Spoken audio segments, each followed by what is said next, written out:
Look too hard, don't stand too close, you gon' fuck around and drown. Off this way, doing all these shows. I've been on the road, I don't care where I go, as long as I can get paid. Bad little fire, she been on my mind. Soon as I get back, she get straight. Do this all the time, this ain't no surprise. Every other night, another movie get made. Look too hard, don't stand too close, you gon' fuck around and drown. Off this way, doing all these shows. I've been on the road, I don't care where I go, as long as I can get paid. Bad little fire, she been on my mind. Soon as I get back, she get straight. Do this all the time, this ain't no surprise. Every other night, another movie get made. I'm not in competition with my homies, I'm women in competition in the road. I knew my opposition never knew me, they wouldn't be opposition if they know me. I made a proposition to my hitters, I told them knock it down if you hold me. I did the side round, hit the building, we moving, knock down, then I 40, them niggas got knocked down. We was on my homie, yeah, out now, so we on. I was like 16 with them leg on me, deep in the field like a spot water. One of the 16, niggas cracking me when they got real, try to fly on it. I made some hands with they guys on it, we keeping it real, niggas now. How you feel? Got a lot of blood and it's cold. They keep trying to get me for my soul. Thankful for the women that I know. Can't go 50-50 with no hope. Every month, I'm supposed to pay her bills and get her what she want. I still got like 7 years of doing what I want. My dad still got child support from 1991. Out of town, people love to pop a lot of shit and come around. Word to Flacco Jody, he the scene that's put it down. That's if I'm cool, upset. FYF Sports, man. Lamont, we back. I expect a really good conversation today. I expect obviously some crazy talking points. People gonna come in eccentric, saying a whole bunch of different things. I just want to get to the facts. I want to get to the facts of this because I asked this very specific question on another platform, and it seems like the title of this video, this very question, is a question that people like to duck and dodge. And then that also tells you right there, like if you have to duck and dodge these types of questions, when you see the lack of honesty, when people like to talk about Michael Jordan and just the GOAT conversation in general on both sides. The LeBron side, we see dishonesty, but I think on the Michael Jordan side, we see even more dishonesty. And when you see that intentional type of dishonesty, I always have to come back and say, what is your ulterior motive? What's the point? And that's what we're going to get to today here on FYF Sports, man. Salute to everybody pulling up, man. I'm going to allow people to come in, man. We're going to run through a few facts. We're going to run through a few facts before we actually start bringing people up. And when we talk about these facts, let's deal in facts today, right? Can we deal in facts? Are we going to be able to deal in facts and not narratives or misconceptions? And when you come onto the panel, are you going to be able to say things that are supported with evidence? Right?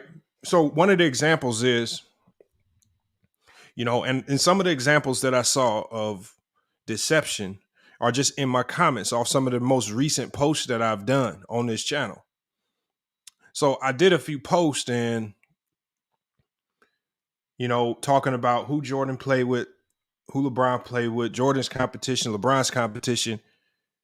And then all of a sudden people start talking about things that were so irrelevant. So some people were saying, well, why don't you talk about who LeBron played with? Or why didn't you mention this player? Or why didn't you? Well, the thing is, it's hard for me to mention certain players if they didn't do it in that particular season. For example, I'm not going to walk around and say that Michael Jordan played with 3 All-Stars just because B.J. Armstrong and Horace Grant later on in their careers made an All-Star game. In that moment in time, they weren't considered All-Stars. They weren't playing like All-Stars. And if I'm going to give that to Jordan, then I got to also give that to LeBron on both sides. And we also got to do the same thing with the competition when evaluating the competition. What were the competition in the moment, right? When people say that LeBron played with Shaquille O'Neal, okay, what was Shaquille in that moment? Not what was Shaquille throughout his entire career. We know LeBron didn't have the dominant Shaq. LeBron truly didn't even have the best form of Ilgauskas. But a lot of people like to put what these players did with LeBron and then act as if their whole career happened during that one season when they played with LeBron. When with a lot of these players, for Jordan and LeBron, we saw the best of certain players after they left Jordan, and we've seen the same thing. We saw the best of certain players before they came to LeBron. We saw the same thing with Jordan. So when we talk about this, when we talk about competition, right? When we start comparing NBA Finals competition, I'm gonna run down the list of what it actually is. The competition is what it is within that season. Like, for example, if we go to 1991, right? If we go to 1991 NBA Finals, Michael Jordan's competition was Magic Johnson. Magic Johnson's a Hall of Famer. But in that particular season, Magic Johnson was first team All-NBA. Vlade Divac is a Hall of Famer. And James Worthy, who was also a Hall of Famer, was All-NBA third team in that particular season. That was his primary competition. We can't get to adding or taking away, right? We can't try to get to discrediting, right? If you're for LeBron, you can't come in talking about how bad you think Vlade Divac was. In the moment, Vlade Divac was a great center in the NBA. A lot of people thought highly of him. When you go to Michael Jordan in 1992, what was Michael Jordan's competition? See, when I talk about 1992, when I went to my comments, you had a lot of people talking about Terry Porter, Cliff Robinson. No, at the end of the day, in that particular season in 1992, the two only relevant players on that roster, Clyde Drexler, who was All-NBA first team, he's a Hall of Famer, and Buck Williams, who was All-NBA defensive second team. Outside of that, I don't want to hear about your competition. Because the Cliff Robinsons and Terry Porters, unfortunately, they really hadn't came into their own to have recognition as one of the best in the NBA. So when we look at your competition, we're looking at what your competition was in the moment, not what your entire career was. When you go to 1993, Michael Jordan plays the Phoenix Suns. Charles Barkley, who was a Hall of Famer, All-NBA first team that year. And then you had Dan Marley, who was All-NBA defensive second team that year. People in my comments will sit here crying about Kevin Johnson. Somebody in my comments even had the nerves to say, how come I didn't mention Richard Dumas? What? But at the end of the day, in 1993, Kevin Johnson was neither All-NBA nor was he All-Defensive. If we try to take what he did as a totality of his career and try to apply it tonight, he wasn't that in 1993. He wasn't an all-star. He wasn't none of that. It was Dan Marley and Barkley. That was his competition. That's what it was considered to be. Let's not get mad at it. Just accept it. When we talk about what it was in the moment, because some of you guys are going to be like, oh, yeah, KJ was 20 and 10. Yeah, I know. At the end of the day in 1993, it didn't matter because a lot of people in the NBA were feeling at that particular time that Dan Marley was better. When you go to 1996, who was Michael Jordan's competition? Gary Payton, who's a Hall of Famer, All-NBA second team that year, All-NBA defensive first team that year. And then you had Shawn Kemp, who was All-NBA second team. You're going to have a lot of people try to come in here. Sam Perkins, man, Detlef Shrimp. No, that was not the competition. We're talking about the stars on that team. It was Kemp and Payton. That was your competition. When we go to 1997, who was his competition? Well, you obviously got Karl Malone. Hall of Famer, All-NBA first team, and he was defensive first team. Then you had Stockton, who was All-NBA third team and All-NBA defensive second team. Outside of that, there was nobody else of relevance that we need to consider your competition. Stockton and Malone was what it was in 97, 98. And then when we go to the 98 season, same thing. Against the Utah Jazz, Karl Malone, first team All-NBA, first team All-Defense, and then you have John Stockton. John Stockton actually in 1998 didn't even make an All-NBA team nor did he make an All-NBA defensive team. But we still got to give him credit for being a Hall of Famer. So that second year in 1998, John Stockton, although he wasn't recognized as one of the best players in the NBA at that particular time, he was still a Hall of Famer. That was Jordan's competition in the finals. It's sad when I asked this question on another platform. You guys know what happened? People started talking about, the road to the finals. Who did he have to play to get there? Oh, I think MJ beat more 50 and 60 win teams. I think y'all need to put that into context. When you start talking about players beating 50 and 60 win teams, y'all need to understand that in the 90s, there were multiple years in the 90s where 20% of the league lost 60 games. So there was a ton of bad competition to beat up on. So let's not act like 60 win teams is 50, 55, 59. That's not the end all be all, because we've had plenty of 60 win teams that nobody predicted to even go very far in the playoffs. The Atlanta Hawks, for example, 60 win team, 4 All-Stars. Nobody picked them to get to an NBA Finals. Why? Because we got common sense. We got a brain. So that was Jordan's competition, y'all. What do you want me to do? You want me to add to it? You want me to make up stuff? You want me to add? Like, don't get mad at me, because, and here's the thing right here. If we're going to use 6-0, if we're going to use that 6-0 as this end all be all, if that's going to be your argument, then on the flip side, the people that go against your talking point, are they able to talk about your level of competition in the finals? If you're gonna use 6-0, can we criticize? Because a lot of people do this with Bill Russell. They talk about Bill Russell winning all those championships, but then the first thing Jordan fans say is, he didn't have much competition. Are we allowed to criticize Jordan's competition in the finals? Right? And do it fairly, not with the hyper you guys are sensationalizing a lot of these guys. Right? Let you guys tell it. Jeff Hornacek was one of the best to ever do it. Right? We let you guys tell it. Hershey Hawkins was one of the greatest defensive players of all time.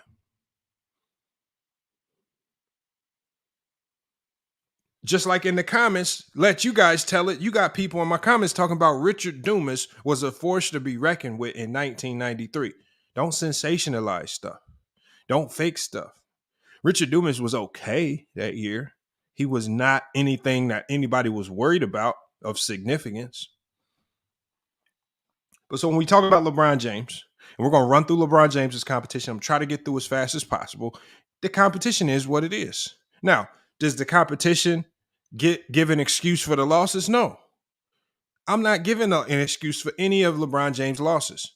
I'm just saying, if we're going to use this 6-0 as the end all be all to the GOAT argument, is it fair to critique who your competition was? That might have something, just like Jordan fans say, the competition was one of the reasons why Bill Russell has such a great NBA Finals record. Well, can competition fall into that same context with Michael Jordan? We have to evaluate the competition to even know that. And unlike many people do with Bill Russell, we're actually going to fairly go through it. Look, salute to Hitman X too. Hitman X is weird, man. Hitman X was on his channel, y'all. Look, H30 and everybody, Tiffany Ned, Hitman X was going in on you too. But look, Hitman X is weird. Hitman X, you're not allowed to say that you ethered anybody if you put your whole channel on vacation mode just because your team is doing bad. Right? You're not allowed to say you ethered anybody. You don't give any detail. You just say, I ethered you, but then you don't give no detail as to why. I don't even remember us having a debate, but you said you ethered Tiffany. You said you ethered Trudy King and all these people, but I don't remember you doing any debates. You can't make a statement and ether somebody. But you got to stop going on these sabbaticals when the Phoenix Suns are doing bad. And then all of a sudden, when the Phoenix Suns are doing a little bit better, you want to pop back up all of a sudden, acting like you just been here debating and talking basketball the whole time. You've been on vacation mode, man. Hey, man, X, you was on vacation. You was silent. Bro, it was an APB out for Hitman X for a minute. It was and you be having multiple APBs. Phoenix Suns start doing bad, you'll disappear and you'll fall away into the shadows. They do something good or they make a good move, you come back with a vengeance. Talking about you've been listening to everybody talk crazy. Come on. If you take sabbaticals, you can't ether nobody. That's all I was saying right there. Let me move on though, Hitman X. I'm gonna drop the link and you have an opportunity to come up here and explain how you ethered everybody in the last 24 hours or so. I don't recall all this, but we can get to it though. We can get to it. So we got LeBron James's competition. We're gonna run through it real quick. I'm gonna drop the link. He says, Herm says, break down LeBron competition year by I'm about to do it, Herm. We're gonna start with 07, right? Tim Duncan, Hall of Famer. That year in 07, Tim Duncan was first team All-NBA, first team All-Defensive team. Tony Parker is a Hall of Famer. Tony Parker was not was not on any All-NBA teams nor All-NBA defensive teams. So we have to put that into context. Manu Ginobili is also a Hall of Famer. At that point in time, Manu Ginobili was not on an All-First team, or he wasn't on any All-NBA teams or All-NBA defensive teams. And then Bruce Bowen, not a Hall of Famer, but he was All-NBA first team that year. So we're talking about 4 players right there that we have to highlight based on the criteria we're using. Hall of Fame, All-NBA teams, or All-NBA defensive teams. So 4 players right there in 07 for LeBron James. You go to 2011. When you go to 2011, you got Dirk Nowitzki. Right? During that year in 2011, Dirk was All-NBA second team, and he's a Hall of Famer. You have Jason Kidd, who's a Hall of Famer, and then you had Tyson Chandler, who was All-NBA defensive second team that year. Right? I'm not going to bring up the Deshaun Marions and all those other guys. Irrelevant because they didn't meet the criteria that we have set forth. But you're still dealing with 3 players right there alone in 2011. In 2012, Kevin Durant, obviously, he's a Hall of Famer. He was All-NBA first team in 2012. Russell Westbrook, who's also will be a Hall of Famer, was All-NBA second team in 2012. You have James Harden. He didn't make an All-NBA team nor a defensive team, but he will and is projected to be a Hall of Famer. And then you had Serge Ibaka, who was All-NBA defensive first team. So, again, you're dealing with another 4 players right there who meet the criteria. We can move on to the next one. We got 2013. LeBron James takes on the Spurs again. You got Tim Duncan. This is when a lot of people, this narrative start coming around because a lot of people like to say, oh, Tim Duncan was starting to look old. But was he looking old? Tim Duncan, we know he's a Hall of Famer. But that year in 2013, he was All-NBA first team and he was All-NBA defensive second team. Tony Parker, Hall of Famer. And this year, he was an All-NBA second team. Manu Ginobili, Hall of Famer. Didn't make an All-NBA team nor a defensive team, but he is a Hall of Famer. Now we add a new player to the fold, Kawhi Leonard. At that time, not All-NBA team nor All-Defensive, but he will and is projected to be a Hall of Famer. Another 4 players that potentially meet the criteria right there. We can move on to 2014. 2014, his competition. Again, the Spurs, Tim Duncan, Hall of Famer.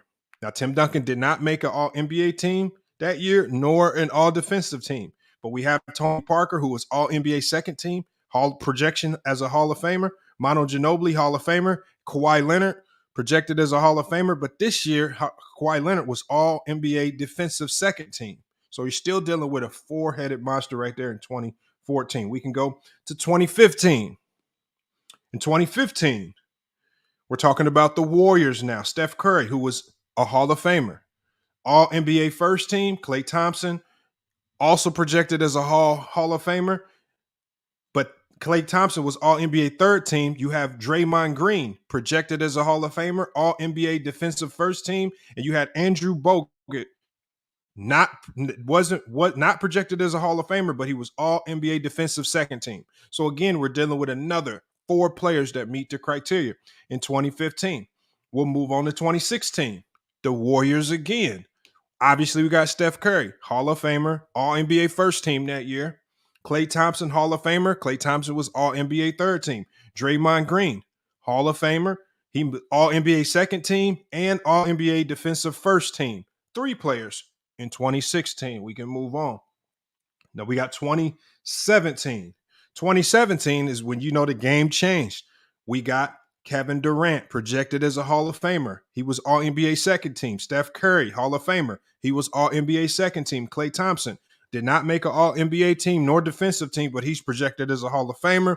We have Draymond Green, who's projected as a Hall of Famer, and he was all NBA defensive first team that year as well. So again, we're dealing with another four-headed monster as they added in Kevin Durant. Kevin Durant, a crazy one right there. 2018.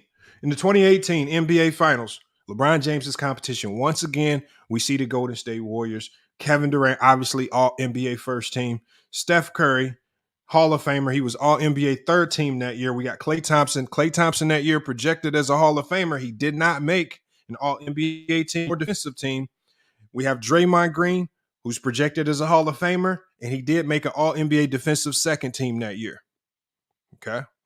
So again, we're dealing with another four players right there. And look, y'all want to, I mean, some of you guys, I don't know how people are feeling about it because it's hard for me to keep up with the comments.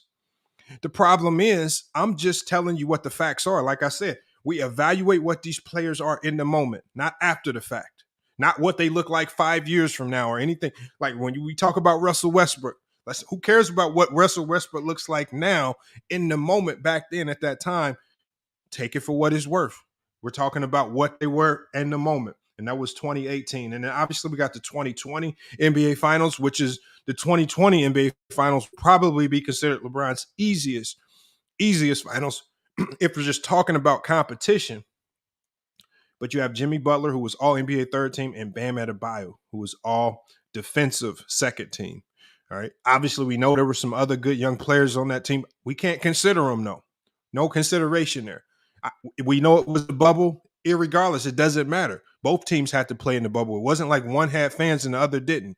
They both had to play under the same circumstances, and that is what it is. Now, this is the competition.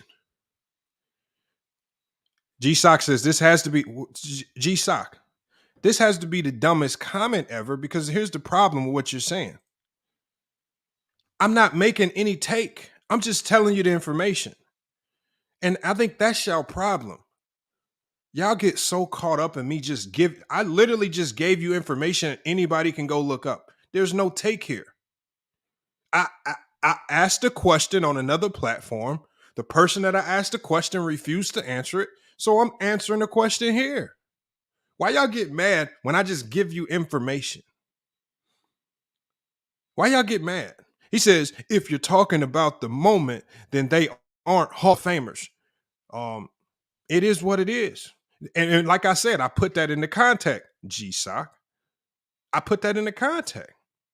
I said projected as Hall of Famer because even right now, players like James Harden, Draymond Green, Steph Curry, Kevin Durant, these guys are not in the Hall of Fame, but there are such things as Hall of Fame projections. We project the Kawhi Leonards and all of these guys to get to the playoff. I mean, to make the Hall of Fame. This is why when you can actually pull up on Basketball Reference, it tells you a player's literally percentage, the odds of him getting into the Hall of Fame. So when we look at that, we can make our own deductions. Now, if you don't want to consider the Hall of Fame, if you don't want to come in here, if you don't think Steph Curry's going to make the Hall of Fame or Draymond Green or Kevin Durant or Kawhi Leonard, if you don't think, because when I said Jimmy Butler, I didn't say Hall of Fame. When I said Bam Adebayo, I didn't say Hall of Fame. There's no true Hall of Fame projection attached to those players right now. But when Tony Parker played, and once you become a part of a dynasty, then that Hall of Fame stigma starts to get attached to you. And we have to give that to you. Now, do with it what you want. You can weigh the Hall of Fames however you want. You can absolutely remove it. Even if you remove that Hall of Fame tag, it still doesn't balance out who played against more competition. Your argument might be better suited as far as just attacking LeBron James and saying that LeBron James might have played with a tad bit more help. But is that even true if you use this same criteria? If you use this same criteria, is that statement even true? Did LeBron play with more help if you look at it on a year-to-year basis? Not because a lot of you guys are going to say LeBron James played with Chris Bosh. What did Chris Bosh do when he was with Miami, though? I know he was in a lesser role. He willingly took that lesser role. Nobody beat him up, tied him into a basement and said, We're going to leave you in this basement until you sign with the Miami Heat. He voluntarily took that role, right? When Chris Bosh took a lesser role on that team, what he essentially said was, I'm going to sacrifice my individual stats, but I'm also going to become a Hall of Famer. He sacrificed his individual stats to get championships, and that sacrifice made him a Hall of Famer. I don't know if he's a Hall of Famer if he stays with Toronto and does a lot of losing for the majority of his career. It'd have been a tough case for him. I mean, I know the Hall of Fame is going to get watered down, but when you look at Kevin Love, I don't know if he's a Hall of Famer if he doesn't leave the Timberwolves.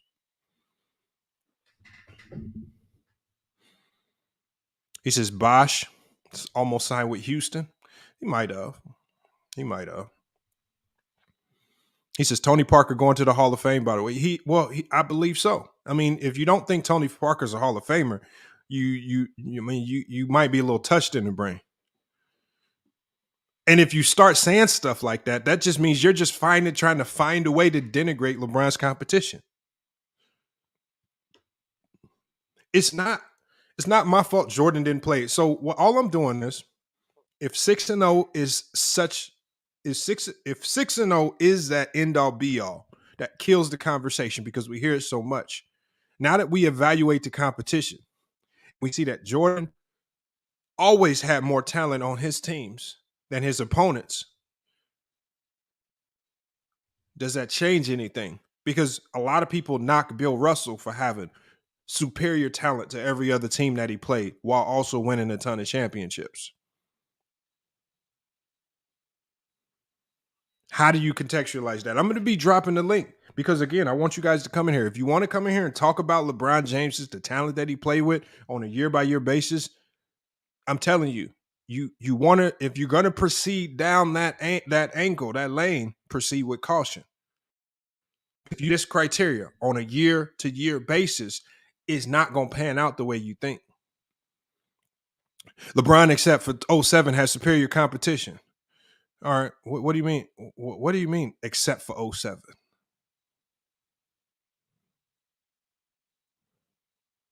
What Herm? 07 might have been the craziest competition. I don't know what that means. Maybe you typed that wrong or something. That 07 Spurs team was pretty tough. I don't understand. I think you might have worded that wrong.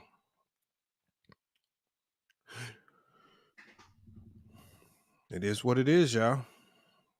I mean, look, what you guys define as talent, I'm just telling you what the qualifiers are here. Because the thing is, I didn't even take into consideration coaching as well.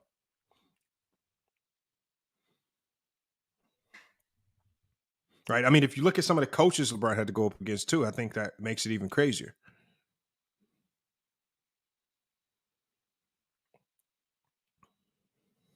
He said, well, no, in 07, LeBron had a decent supporting cast, not a supporting cast that you would think to get to the finals. I think the one thing that a lot of people, when they talk about 07, that they don't like to be honest about, well, LeBron James' second best player was hurt and didn't play for 2 games. So they got beat thoroughly. Larry Hughes only played 2 games that series. Without Larry Hughes, they didn't stand a chance. So it is what it is. Oh, look, I'm just going to drop the link. We're going to allow people to pull up and give your thoughts. Now, you can add your own context. You can try to warp the narrative. You can try to warp and shape the narrative however you see fit. But I got a lot of information sitting in front of me right here. So it's going to be hard for a lot of people to cap. Is the 6-0 narrative, it's the 6-0 logic watered down when you actually evaluate the competition that they played, and you ain't adding a whole bunch of sauce onto those teams and players. People like to try to add sauce onto that Utah Jazz team. When even Jerry Sloan made complaints to the NBA about how he was unable to improve his roster due to the expansion drafts. When Jerry Sloan himself, the guy that went up against Jordan head-to-head twice, said, how are we supposed to be able to improve our roster to compete with the Bulls with all of these expansion teams absorbing all of the capital? That's not what I said, you guys. Once again, that's what a coach in that era coaching said, who actually was going up against Jordan in the finals. He made gripes. He made complaints to David Stern about how can we compete when all other draft assets are getting stripped and getting sent to expansion teams. How can they compete when the CBA was constructed in a manner to where the team's better players were literally stuck on their own teams and they could not move? There wasn't true player freedom. And unless you were willing to do what Horace Grant did, which was take a massive pay cut and literally be paid like a minimum player for 1 year so that team could get your bird rights, that's the only way you could truly get paid. But how many players are truly willing to risk that right there? I'm getting this link ready and we're going to drop it in the chat. Hopefully we can get some people to pull up with some common sense takes. I know a lot of people is, not going to be honest about it. And look, y'all, this is not anything. This is just attacking the logic, the 6-0 logic. Remember, this is attacking the 6-0 logic. Because if you use the 6-0 logic, then you need to have Bill Russell as your GOAT. If you don't have Bill Russell as your GOAT, you're using 6-0. That doesn't make sense. Link is in the chat, man. We're going to drop the Cash App as well, so appreciate you guys pulling up. If you could support with a donation to the channel, Cash App is $ FYF Sports. Anything you give, 50 cents, $1, anything you give is much appreciated. It all goes to the show production, editing. It all goes right back into the channel, man. So definitely appreciate you guys for supporting. Mr. Facts Over Feelings says, Mingo, you have to come cook. Hey, it's a lot of people like BG. Right. You got this guy in my comments named BG. He will literally come in and he will write literally. If I copied and pasted, it would probably be 9 pages on a Microsoft Word document. And he types it into the comments. And it's just like, bro, that's not cool. 1, you just spamming now. 2, you just copy and paste in a whole bunch of stuff from Google. None of it makes sense because you never read the full post. Y'all got to stop doing stuff like that. And if you're going to do stuff like that, at least come in and hit the link. See, we got Sturdy in here. And one thing I got to say about Sturdy is, look, Sturdy, did you know Hitman X called you out for a debate today, Sturdy? Oh, when was this? He said he eat through you and everything. And then, and then the other day, check this out. I had Herm on. I said, Herm called you out. I said, Herm.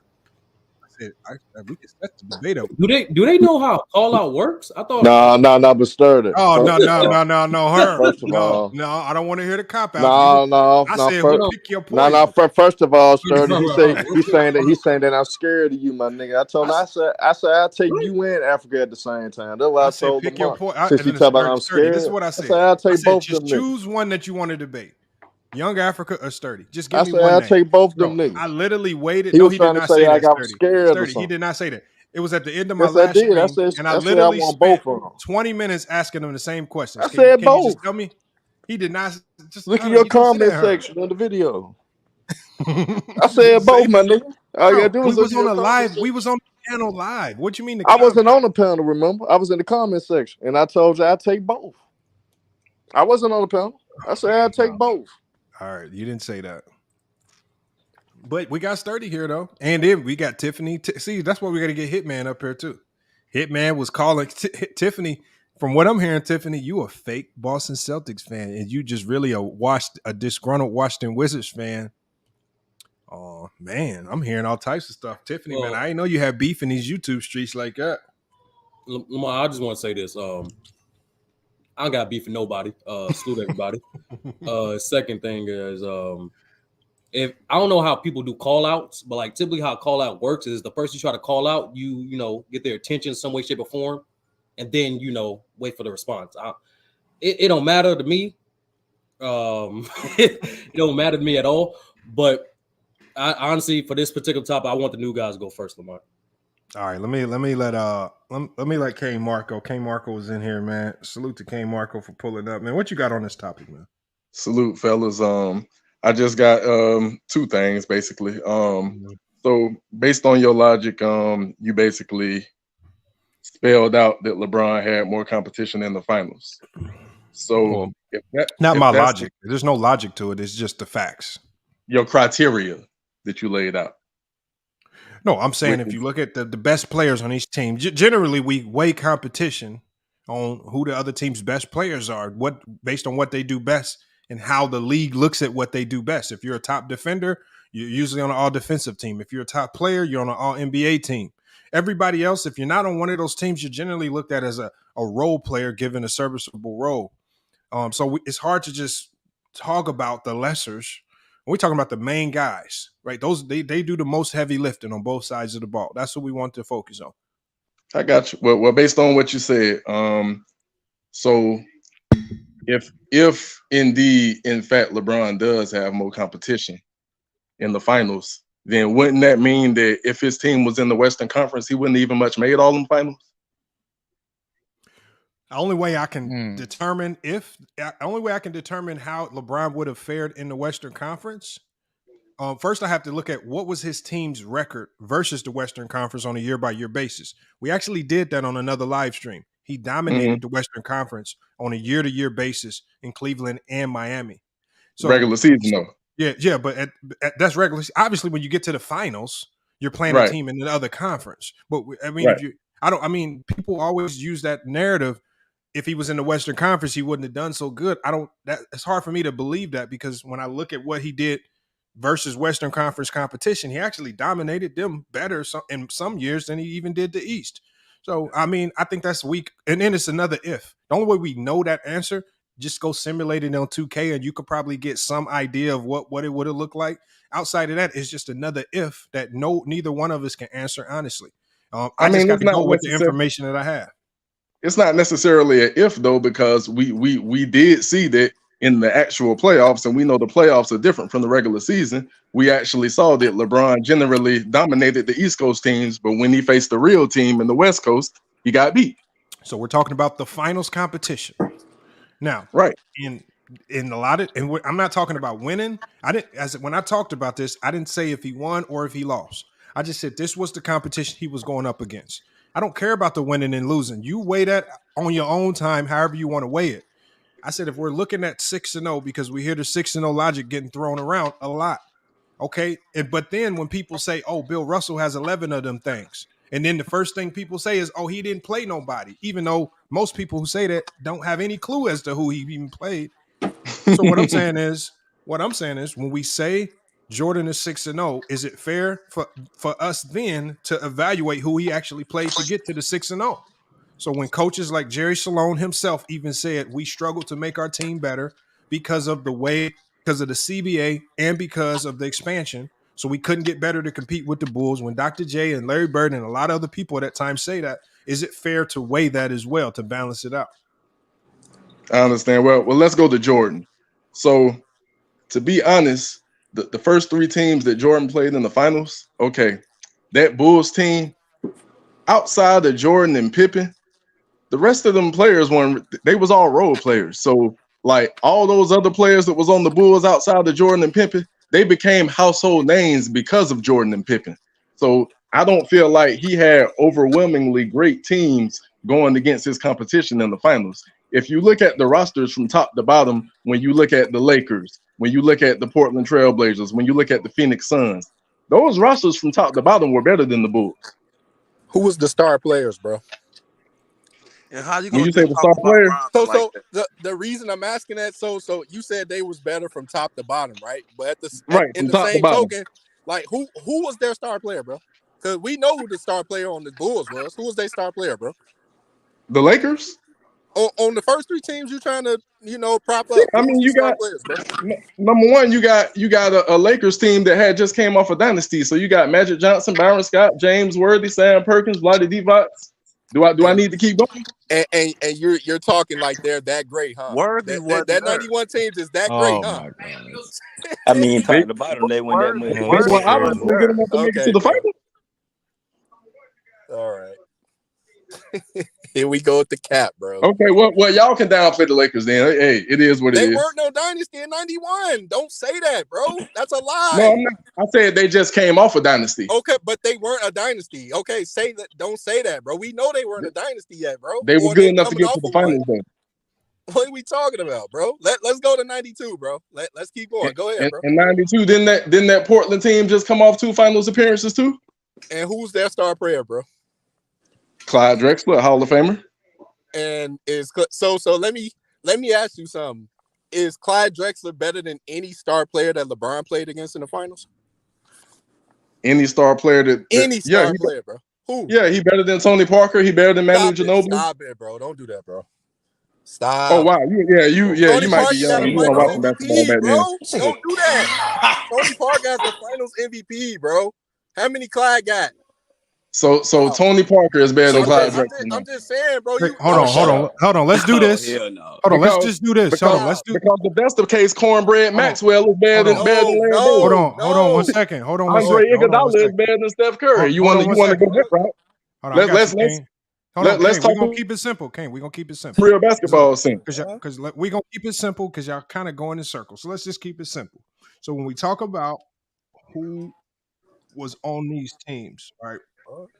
Right. When we talk about, or as far as who they played with, let me pull this list up of who they actually played with, to see if it pans out. Because I know a lot of people like to talk about who, what. So when we talk about that Laker team, like when we talk who Jordan had compared to what the Magic, what the Lakers had, or what the Blazers had. Well, I told you guys what the Blazers had. They had Buck Williams and Clyde Drexler. In that year, in 1992, those were the 2 elite players on that team. Y'all can try to add in all the other role players, but those role players were equivalent to the B.J. Armstrongs and the Horace Grants. Exactly. So what was Terry Porter doing? Hey, Mike, can I say something real quick? Oh, my bad. 1992, the Bulls had 2 top 10 MVP candidates on their roster. Isn't that a fact?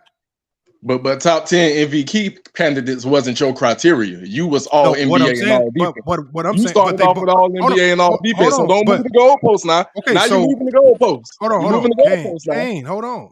You just did. Hold on. Y'all gotta understand. Just saying moving the goalposts is not moving no goalposts. When I say that a guy is all top 10 in MVP voting, you could probably deduce that he was all NBA in something. If Pippen was top 10 in MVP voting, you think he wasn't on an all NBA first team or on an all NBA defensive team? He just was just good, but got no recognition and nothing else. So when I say that what I'm telling you is that's the level of talent we starting with. We starting with 2 guys in one particular year that was both top 10 in MVP vote. That's what we starting with the Bulls. When we talking about Buck Williams, who was at that time the second best player on the Blazers, he was not top 10 in no type of voting. He was just a defender. And then y'all try to add in the Terry Porters and the Clifford Robinsons, but in that particular year, those guys weren't who you guys are trying to make them out to be. They weren't all NBA and nothing. They weren't winning accolades, nothing. They were just role players like B.J. Armstrong and Horace Grant, who also later on in their careers turned into all-stars. But nobody's going to walk around and say Jordan played with 3 all-stars because B.J. Armstrong and Horace Grant later on in their career became all-stars. In that moment, they weren't. So we're not going to give that to them. That's all I'm saying. But that's what people do, bro. They've been doing this for years, man. I'm sick of it. Like, Michael told hold on, check this out. Michael told Magic, you need to go out here and retire, bro. You ain't gonna beat us. You ain't got enough. And what year was that, bro?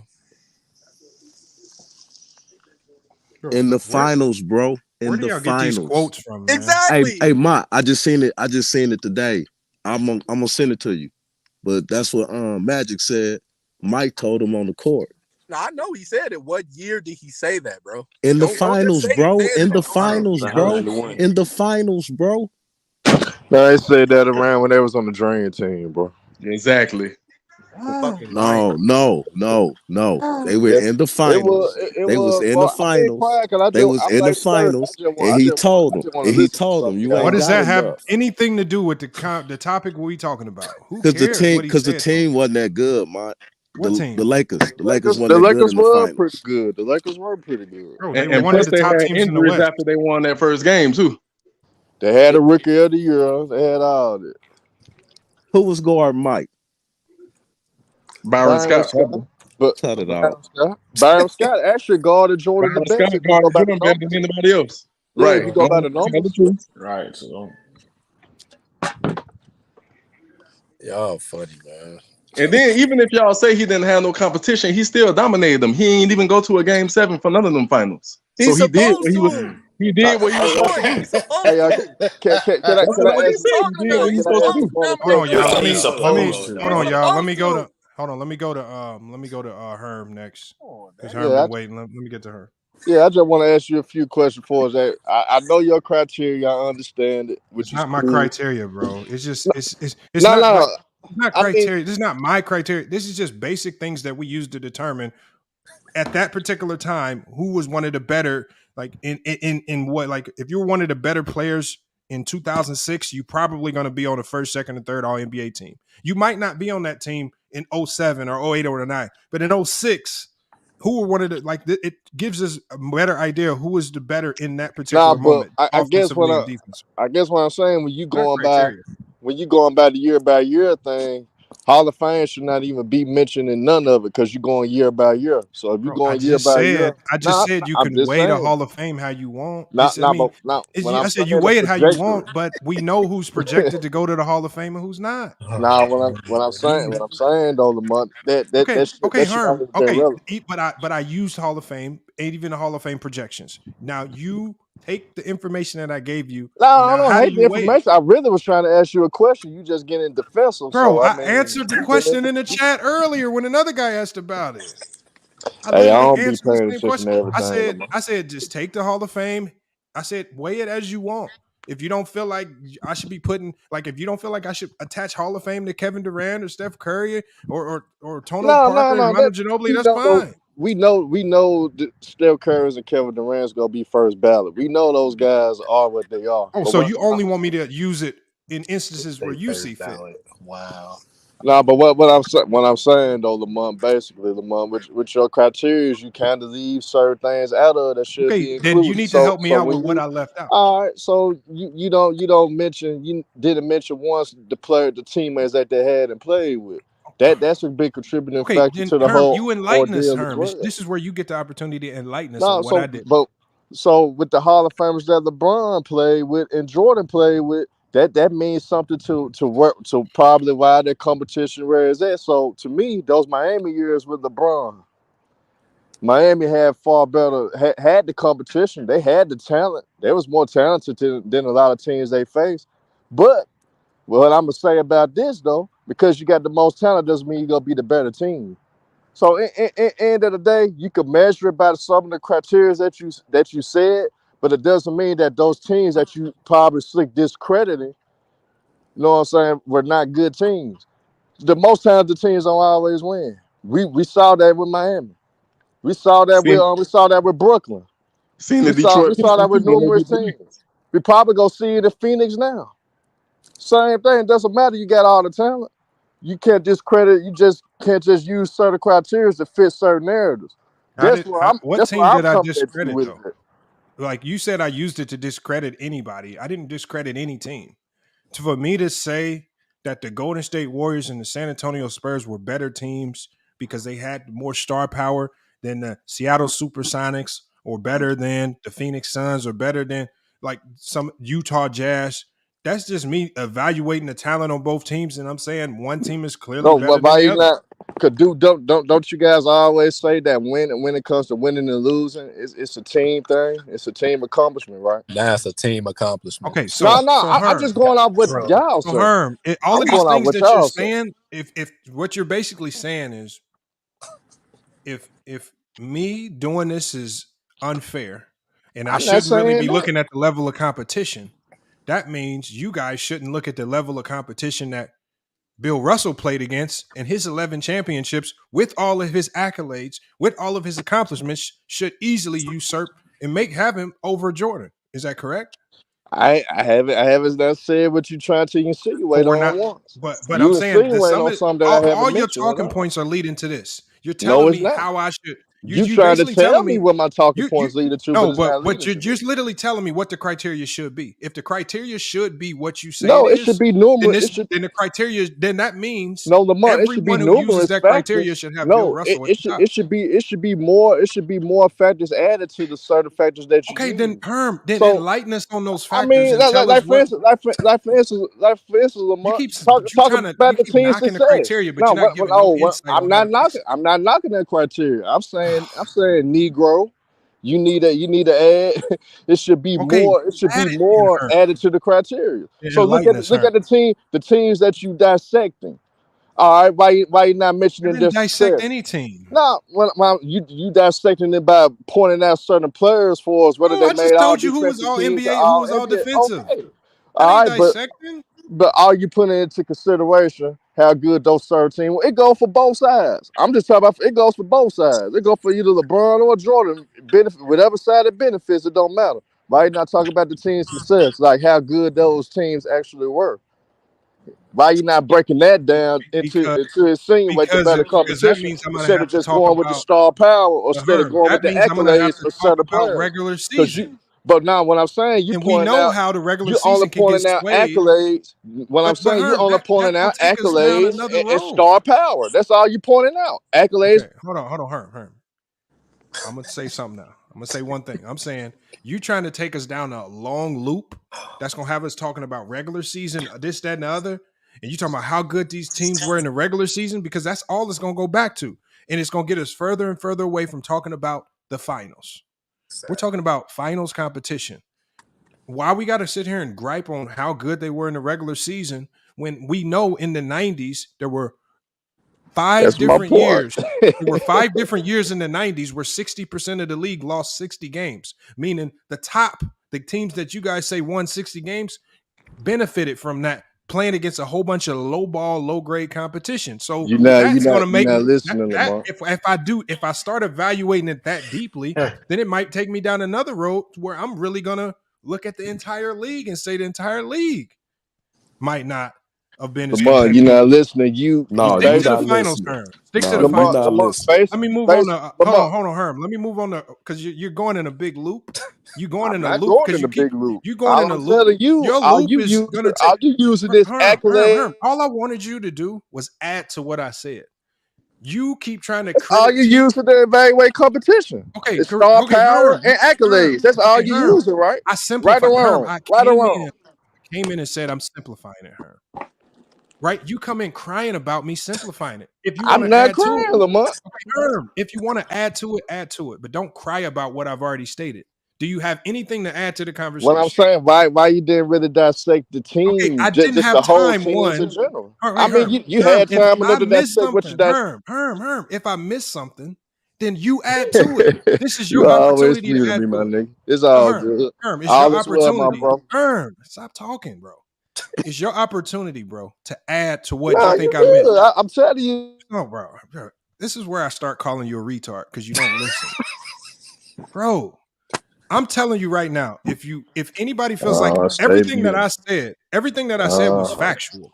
I'm saying if you feel like I ain't never once said it wasn't. If you feel like it didn't give enough context, then you add to it now and you provide the context that I might have been missing to help enlighten people. But to sit here and cry about what I said and say nobody's not crying, you so Herm, if you're not crying, then nigga, just why you keep muting me, nigga? I'm come on, bro.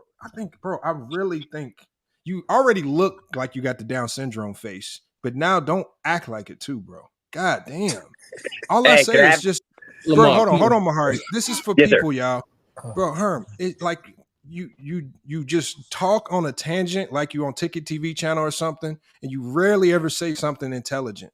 All I'm asking, if you come in, don't cry about the information that I said. Everything was facts. Don't cry about me saying it.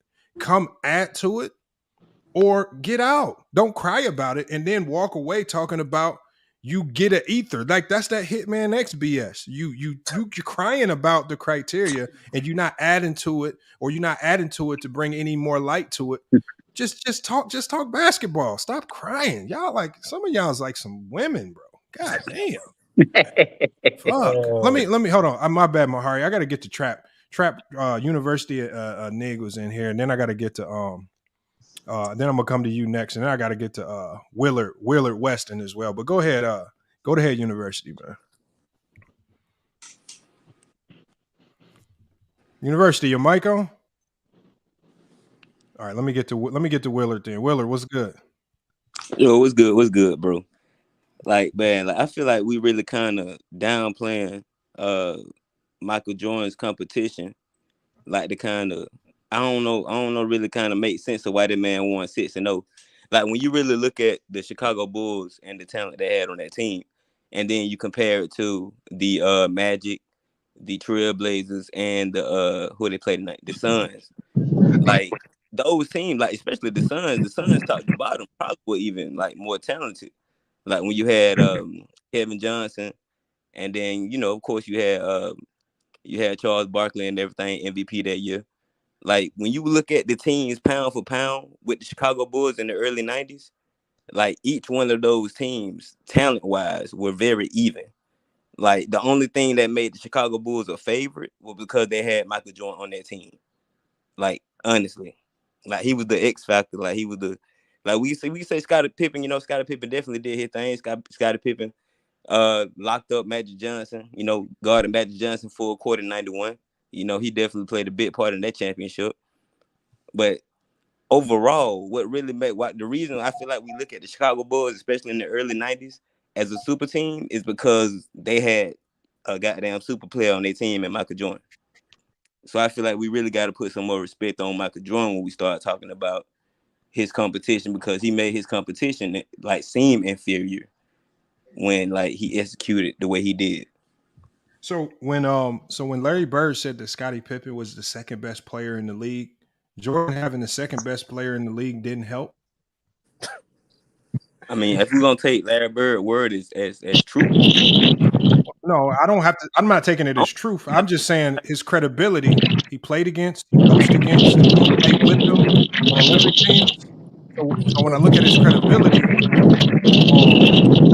hey, can you gotta mute Traps, Mike? I just muted. So when you look at his credibility is that of somebody who's went against him. He's beat him. He's lost to him as a coach. He's seen more of them in the element of playing basketball than we have. So when he said Scottie Pippen was the second best player in the league when playing with Mike, he says without Mike, I looked at him as the fifth best player in the league. So you're still looking at a top 5 player in the league with or without Mike.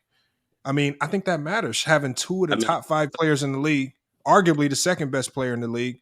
You arguably have the best defensive player in the league. And like I said, I didn't even bring coaching into it, which we know the Bulls had the best coaching in the league as well. And then we didn't even get to role players as well, because B.J. Armstrong and Horace Grant went on to become all-stars. So we know what type of help they had, right? And those two guys, because it's at least starting off, because those two still had really good careers even after they moved on from the Bulls. I mean, they definitely did. I mean, they had good careers, but I'm just saying when you look at the Bulls pound to pound talent-wise with who they were competing with, like the whole argument we was talking about was like the Bulls, like competition was just so weak.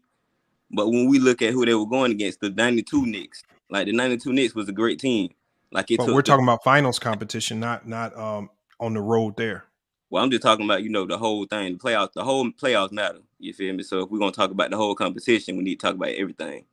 Like Michael Jordan definitely played in the tougher East than LeBron James did. Can we agree with that? Okay. But like I said, I'm talking about the finals. Can I just ask him one question pertaining to that, Lamont? Just real quick. Mm-hmm. When Mike left the league, those same teams in the East that you saying was that good, did they win a championship when Mike left? I'm just asking, bro. I'm just enlighten me, bro. You talking about the 2 years that Michael Jordan left? Yeah, you Houston said Rockets won. Huh? The Houston Rockets won both of them years. Yeah. But you said the East was that great, right? I'm telling you or asking you why. I said the East was greater when Michael Jordan played than when LeBron James played. Okay. So why didn't they win when Mike left? That's what I'm asking you. Because the Houston Rockets were better than them. But you just said the Knicks was that great. Why couldn't the Knicks beat them? Exactly. That's all I'm asking, and I'm done with that. I'm off that subject. Look, I think the only year where one person can really honestly say that the team that Jordan was going against in the finals had more help was in 91. Because the only thing that Jordan had in 91, he had Scottie Pippen, who didn't make an All-NBA team. And the only thing Scottie Pippen did that year was he made an All-NBA defensive team. And I think things kind of changed in 1992. I told you guys about what Clyde Drexler had, and Clyde Drexler and Buck Williams, right? But Scottie Pippen in 1992 was All-NBA. He made an All-NBA team, and he made an All-NBA defensive team. And so you pair that with Jordan, who was also All-NBA defensive and All-NBA. I mean, they're top heavy. If you're going from the top down, they were loaded from the top down. And then it gets even worse once you start getting to the role players, I believe. And then in 93, this is where Jordan's level of help increases. Pippen was All-NBA. Pippen was All-NBA defensive. And then Horace Grant was also All-NBA defensive team. And then when you go to 96, Pippen All-NBA, Pippen All-NBA defensive, and Rodman was All-NBA defensive. And then in 97 and 98, it went back to just being Pippen All-NBA and All-Defensive, both of those years in 97 and 98.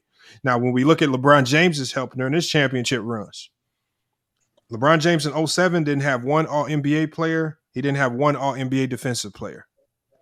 In 2011, LeBron James had D. Wade, who was an All-NBA player. In 2012, D. Wade was an All-NBA player. He had no All-NBA defensive players. In 2013, he had D. Wade, who was an All-NBA player. No All-NBA defensive players. In 2014, LeBron had no All-NBA players or All-NBA defensive players. In 2015, LeBron had Kyrie Irving, who was All-NBA, but they had no All-NBA defensive players. In 2016, they had no All-NBA or no All-NBA defensive players. 2017, the same thing. 2018, the same thing. LeBron didn't get another All-NBA or All-NBA defensive player until 2020 in AD, who was All-NBA and All-Defensive.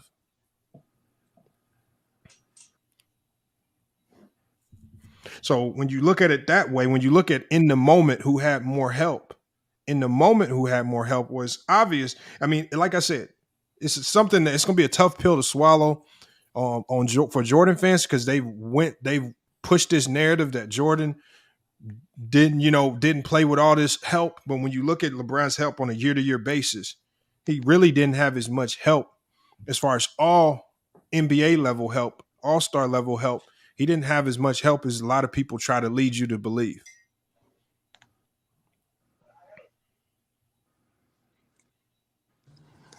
Thank you, Lamont. Same stuff I've been saying for years, bro. And if you look at the help across the board, Jordan on a year-to-year basis in the finals had far more help than LeBron. LeBron has had 5 NBA finals trips. He said he's been to the finals 5 times without an All-NBA teammate or an All-NBA defensive teammate. He was the only player to either be All-NBA or All-Defensive on some of those teams. So when we look at it, and then you got to think he's going up against the Warriors sometimes like this. He's going up against the Spurs like this. But this is just where's all this help? Everybody talks about all these stars that LeBron played with. Where are they at?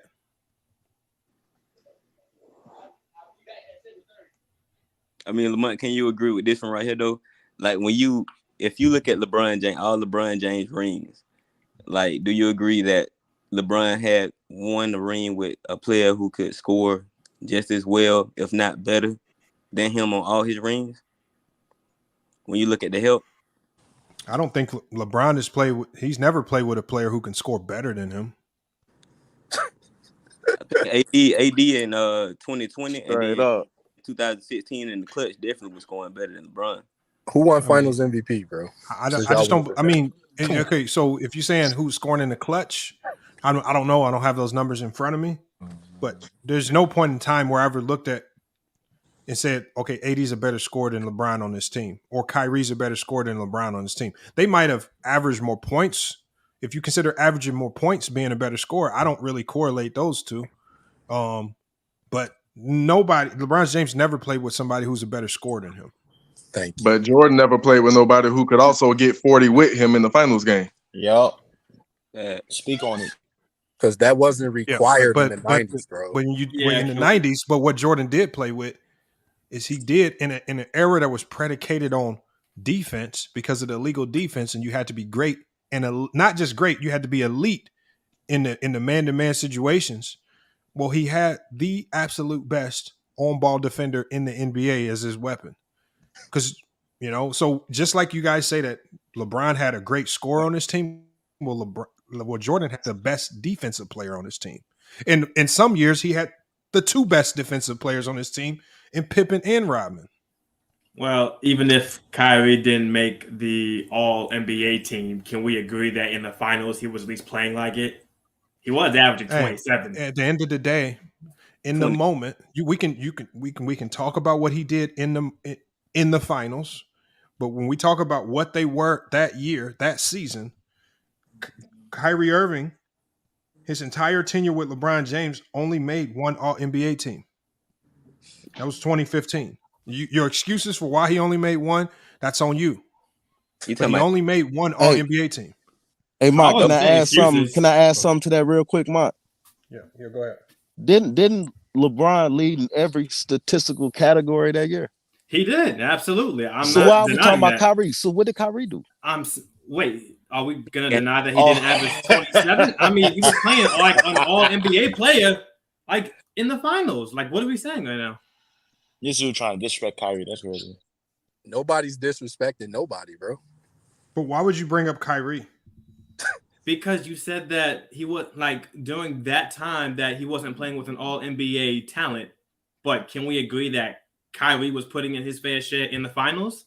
Like during that whole playoff run? No, I didn't say Kyrie didn't play bad in the finals. What I said was he didn't make an All-NBA team. Right, but can we agree that he was playing like it? He was playing good, but he didn't make an All-NBA team. We can agree that Kyrie couldn't even get to the playoffs before LeBron got there. Can we agree to that? Exactly. Absolutely. That's true. Absolutely. That's true. I don't deny that. I seen Pippen win 55 games. I mean, there's no All-NBA finals team for me to say, okay, Kyrie was playing like it is what it is. Kyrie was not looked at as a first team All-NBA player, second or third team. So that means there were tiers of players above him before we get to Kyrie. Kyrie was good. Kyrie was good. I'm not saying he was bad, but when we talk about having elite level help, because remember, we know what the narrative is. The narrative is that LeBron needs this superior help to win. He needs all these all-stars. He has to stack the deck. But when I look at what you guys call stacking the deck, in 2007, he had no All-NBA players on his team. But people say he needs to stack the deck. In 2011, he only had D Wade, who was an All-NBA player. 2012, he only had D Wade, who was All-NBA. In 2013, he only had D Wade, who was All-NBA. In 2014, he had no All-NBA players, nor All-NBA defensive players. In 2015, he only had Kyrie, who made an All-NBA team. No All-NBA defensive players. 2016, no All-NBA, no All-Defense. Same 2017, same 2018. And then in 2020, that's the first time LeBron ever played with a player like Scottie Pippen, who was All-NBA and All-Defensive. But I think you kind of downplay the fact that, okay, you want to mention All-Stars now, but you didn't mention that at the beginning with your criteria. And not only that, I didn't say All-Stars. I never mentioned All-Stars. You said my criteria. You said that we say LeBron played with all these All-Stars, but that wasn't your qualifying criteria at the beginning of the video. No, I said the narrative is that he needs to stack the deck and get all of this All-NBA level help. What I'm saying is, All-Stars. But listen, no, I never said All-Stars because I never mentioned the All-Star team. I said because that became your argument. But anyway, making an All-NBA team is not making an All-Star team. Okay, listen, my whole thing is I'm only talking about All-NBA teams. No, listen, my thing is whether you have the help, if you do have it, that's fine. I'm not saying that. Listen, all-time great players have always had help. It doesn't matter. The best of the absolute best need help. So I'm not saying him having Kyrie was a bad thing. It's not. My whole thing is that during that playoff run, whether it was against Detroit, whether it was against the Hawks, whether it was against the Raptors, he was great throughout that entire playoff run. And that's fine to say. It's fine to say, yo, I had a dude that was my second option, and he was rolling with me through that entire playoff run, and he was injured throughout the regular season. Bro, Bro, And in the playoffs, Chris, he you're was trying cooking. to finesse it. At the end of the day, like there's no sauce you can put on it. It's okay. At the end of the He was day, good, we're simply talking about when the finals happened, and when LeBron was in the finals or when Jordan's in the finals. I don't care how they got there or how these players played to get there. When they got there, what was the narrative on these players?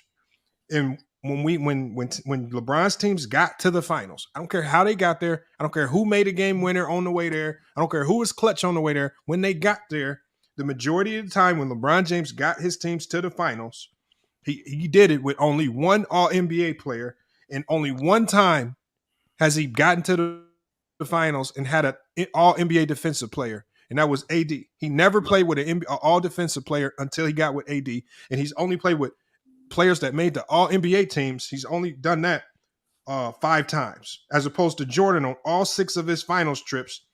On all 6 of his finals trips, he had an All-Defensive player. In 5 of his finals trips, he had an All-NBA player in Scottie Pippen. In 2 of his finals trips, he had an additional All-Defensive player. So he's had the affordability of having some extremely great defensive help in an era that was predicated on defense, not scoring a ton of points. But LeBron era predicated on offense. No, my thing is, can we agree that the accolades? Okay, so if he had a ton of offensive help, where's the offensive help? No, I'm saying again, can we just say that accolades don't always define it? Like, come on now. J.R. Smith, he was a great defender in 2016. He was a role player, and he didn't make an all-defensive team. No. Like my whole thing is it's on you, Mahari. Just because you don't get the accolades, it's on ain't you, that what you said? This man just said, we talking about stars, man. He talking about J.R. Smith. LeBron was Mahari, a good man, what you got on this one? and he wasn't even a good defender. Come on, bro. Mahari, what you got on this? Like, y'all tripping. We tripping. You talking about Mr. Hennessy, man, but we tripping. All right, cuz. Mr. Weed Smoker, J.R. Smith. Come on, man. Like, come on, bro. For real, man. Why? Listen, I'm tired of doing these. Hold on. I'm tired of doing these Jordan and LeBron debates all the time because it at this point it's just making my hair go gray. Stop talking about Kyrie. Stop talking about Kyrie. Hey, I'm talking. All right. Here's the deal. The way I'm a Jordan fan, as many of you guys know, but the way I attack a lot of these Jordan fanatics is simple as this. You guys know what expansion was? Remember, we had 2 expansions, 89, 90, 95, 96. So when we add those 2 things in those perspectives here, we have to consider the fact that many of those expansion teams were garbage before they actually had talent, which meant that many of the elite teams that were trying to beat the Bulls couldn't get those quality players because many of them were sent to the expansion teams. We have to consider that. You understand? What about plus number 2? You also have to hold on. Let me finish. Hold on. You also have to consider this fact. LeBron. When people always keep saying that LeBron always had to have help to win championships. Hello, all championship teams are super teams. Same with Michael. Same with Magic. Same with Bird. Same with Russell. Same with Chamberlain. You can name any team, even Shaq and Kobe. All right. They're all super teams. Yeah, everyone needs a great team. I never denied that. All right. Okay. But my point here is that I get tired of people always trying to nitpick every single piece of information about, who LeBron played with this and that, or who Jordan played with this and that. Listen, who is what they are at this point. You can nitpick all you want to, but the facts are the facts. LeBron never had a Scottie Pippen level player throughout his entire career. That's a fact. If he had one Scottie Pippen level player in his if he had only had one Scottie Pippen level player in his career, let's say in 07, then he maybe had a chance to beat the Spurs. We don't know, but we can't, play that in our imaginations. The bottom line is the 07 Cavaliers team was absolute garbage. There was no way they were going to beat the Spurs that year. No way. And with 2011 too, you only had one all-teamer, and that was Dwayne Wade. Chris Bosh was not an all-teamer. We cannot forget that. Throughout them years in Miami, he was never an all-teamer. He sacrificed for the sake of winning championships, and he got rewarded with it. He wasn't all NBA though. I'm sorry, I didn't hear you. That's the reason he wasn't all NBA is because he sacrificed.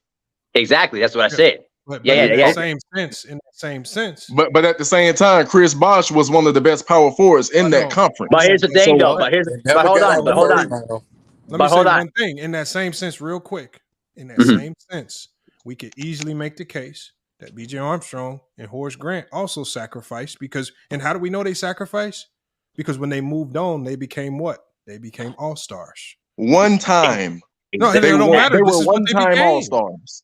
This is what they hold on. They So became are you all-stars either way. So are you saying that Horace Grant, when he became an all-star, that one time just happened to be that year when Jordan had to face him on a stacked Orlando Magic team, on a team that we know had more talent?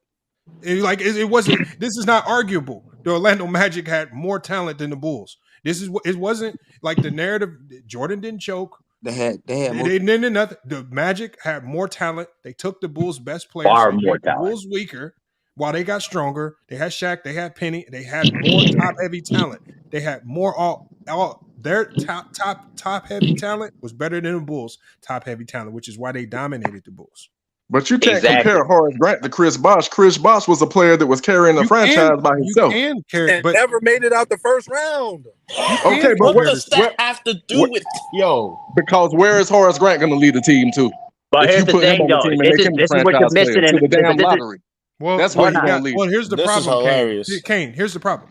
Horace Grant got drafted to the Bulls. He didn't get drafted to the Clippers or the Boston Celtics at that time. He didn't get drafted to a trash organization that he needed to build up on his own. Bro. So what you're now presuming is if Horace Grant was on a trash team by himself, could he have led them to some type of relevancy? Possibly. So based on this game, you think he could carry a team by himself? Based on this game? No, hold on. What did you say? Chris Bosh carried him by himself. All he did was lead them to a bunch of losing and got a lot of carrying. Oh wow! Yeah. Listen, hold on. Let me take this line. Let me take this. Leading. That's just exactly, bro. Like exactly, because the thing is, the Raptors were trash even after Vince Carter left, and they only made one playoff appearance during the entire time in Chris Bosh's career in Toronto. So if you take that into consideration, you have to consider this fact. If Bosh decided to re-sign with Toronto, just like how Melo did with Denver, keep that in mind. He would have not made the Hall of Fame because he was playing with a terrible team and a terrible organization that did not value winning. Remember That's how a fact. Jordan? You can say that. You can get mad all you want. No. Remember how Jordan was before he got Pippen? You remember the losing, leading them nowhere. You remember it. We really gonna sit here and say that Horace Grant is greater than Chris Bosh? No. Did we never said that. No, George saying that. We never said that. George they're trying to say that they're equivalent when they're not. Bro, Horace was drafted to the Bulls. Hold on. What he we're can't control where about he is got drafted. When both of those guys, so it's Horace giving you 25 and 10 on a bad team. Both of those guys were put in similar situations on winning teams. They were both the third go-to player. They were both the third player on really good teams because you had Pippen and Jordan ahead of Horace Grant. You had Bron and D Wade ahead of Bosh. Now, unlike Chris Bosh, Horace Grant was at least able to make an All-NBA defensive team being that third option. Unlike Chris Bosh, Bosh didn't make anything. No All-NBA teams or All-NBA defensive teams. And we know that. Yep. And we know that even if you are that third guy, if you're good enough, you can still make All-NBA teams or All-NBA defensive teams because we watch Horace Grant do it and Klay Thompson do it. And even Draymond Green do it. Horace Grant. So there's still ways you can have an impact on the game, even if your role offensively is lesser. It's just about how good are you at those things. And so like Chris Bosh, just in his natural position, Chris Bosh was never a one, right? He was never going to be able to lead the Toronto Raptors to a championship as a one. That's leading.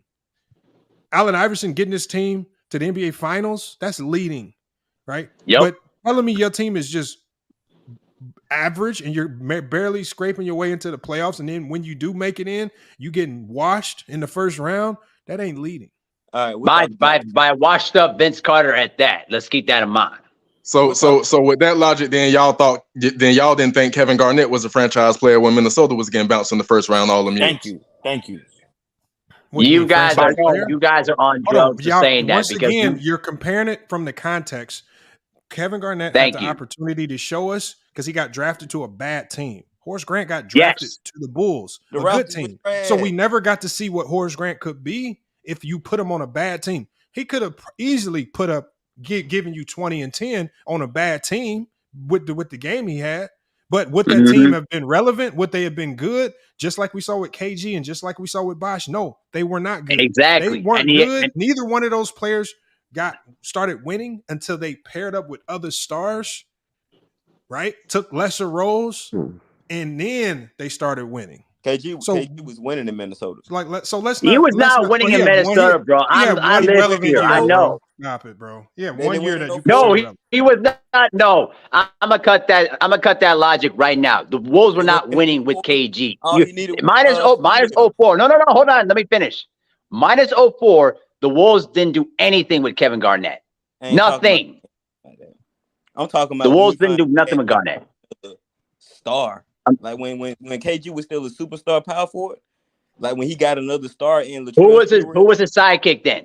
Who was his sidekick during those years? Who was his sidekick? They had a trash team in those years. Thank you. They only got a team when they got Sam Cassell and Latrell Sprewell. Exactly. How long did that last? And they went to the conference. How long did that last? They went to the conference finals that year, and I think they broke the team up after that. They broke up the team because Kevin McHale was not willing to pay Cassell and Sprewell. That's why they broke it up. But that shows you that if KG had any kind of help, that he would have been more than just a good player on the bad team. Exactly. He won the. But here's the thing, though. You're trying. It takes. So what I'm saying is, are you telling me that if Horace Grant would have got drafted to the LA Clippers on a horrible team in the 90s, you telling me Horace Grant, a guy that was able to do, he was already averaging damn near a double-double as the third tier guy. Mm-hmm. Y'all don't think he could have been a 2010 guy on a trash team with no expectation to win? No, because when Jordan left the Bulls, Pippen didn't up his scoring average to no 30. He went up to what, about 22, 23? No, he went up to 24, and he led the team in every other statistical category. He went up in everything. 24. What was he averaging before? Like 21 or something? No, like between 18 and 20. 18 and 20 points a game prior to Michael. And Horace Grant was giving you what, like maybe 12 points a game? His steals went up, his blocks went up, everything went up. Right, because he was the top option. Hello. Here saying that Horace Grant is greater than Chris Bosh. Right, Horace Grant leading the team straight to the lottery. I know just like KG did for years. KG got to the first round at least every year. Exactly. That's how much of a superstar he was in the West. In the West, bro. When you understanding what you just said, bro. Why? Hey, Sturdy, do you understand what he just said just now? I'll be running around saying that I disrespect the 90s, and I'm literally telling you, a guy named Horace Grant, his role was he was only falling into a role. He was a good player that fall into a role. And the thing is, when he got any opportunity to be better, his numbers always went up. When Jordan was away, his numbers went up. When he went to Orlando, his numbers went up. Like whenever he had any elevated role, his numbers correlated with the elevation. It always went up. Right. Thank you. I mean, y'all overhype Bosh because he was able to put up, like y'all say, stat pad. Thank you. Numbers on a bad team. So how did Bosh end up on the Olympic team, but Horace Grant never made an Olympic team? Bro. When LeBron left, everybody was still there. What did he do? He had a heart condition. He quit. He retired. All right. Wow. Man. But y'all niggas sitting here saying Horace Grant greater than Chris Bosh. Right. Yeah, y'all wild. First of all, I never said that Horace Grant was greater than Chris Bosh. You got to stop. They're comparable. They're not comparable. Let me get my take on this, man. Salute everybody.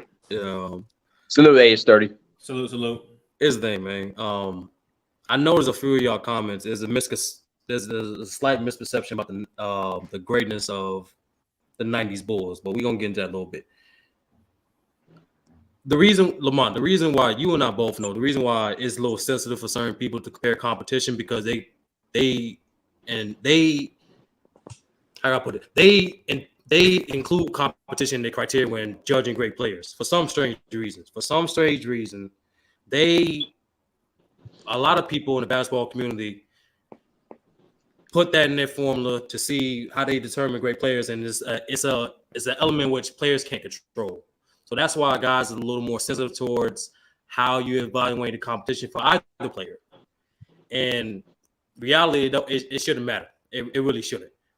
But since it's the topic of the video, we're going to entertain it. Now, the guy in the W said Jordan made the Bulls who they were, and that was that perception, which is true. Every great player makes, their team they play on better.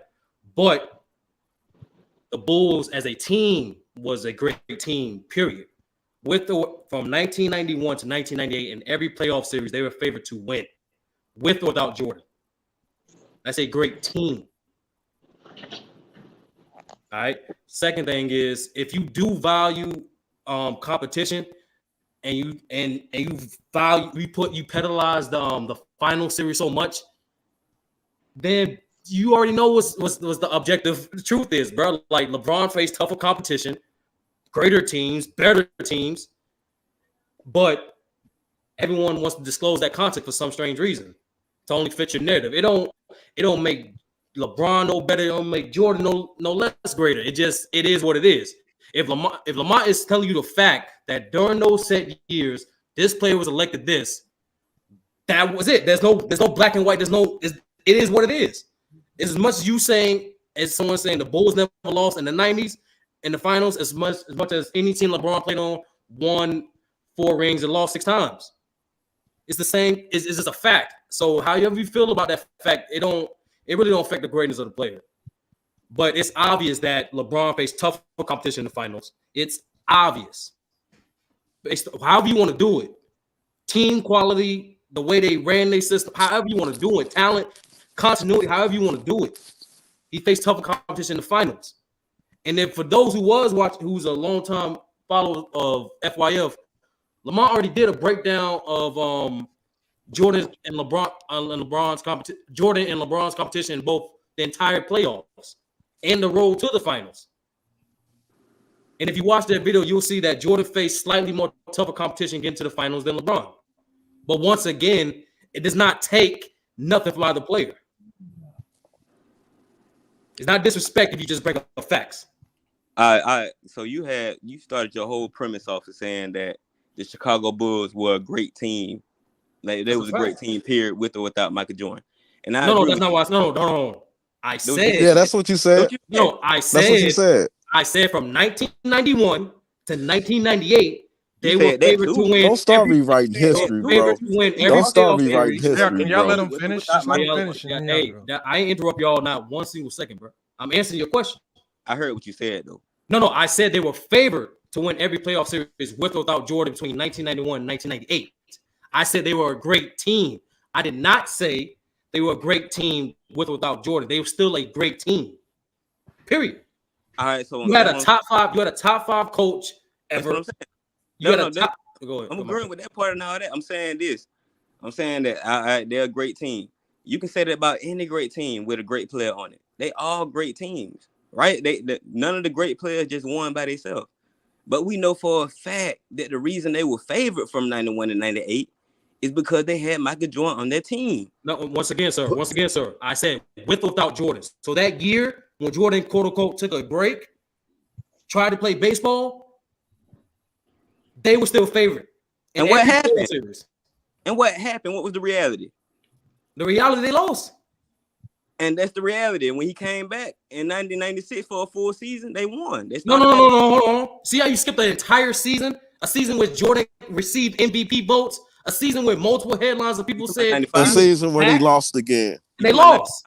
Why you skipped over that one? It's a fact. It don't take away from Jordan. Yeah, don't skip the 95 season. He come back like almost close to the end of the season. All I know, the year he came back, he received MVP votes.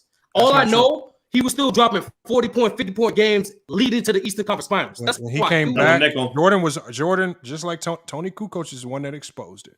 Yep. And Tony Kukoc clearly said we all knew Jordan was coming back months before it happened. Why? He says because he brought all his stuff back to the locker room. He says we weren't allowed to talk about it.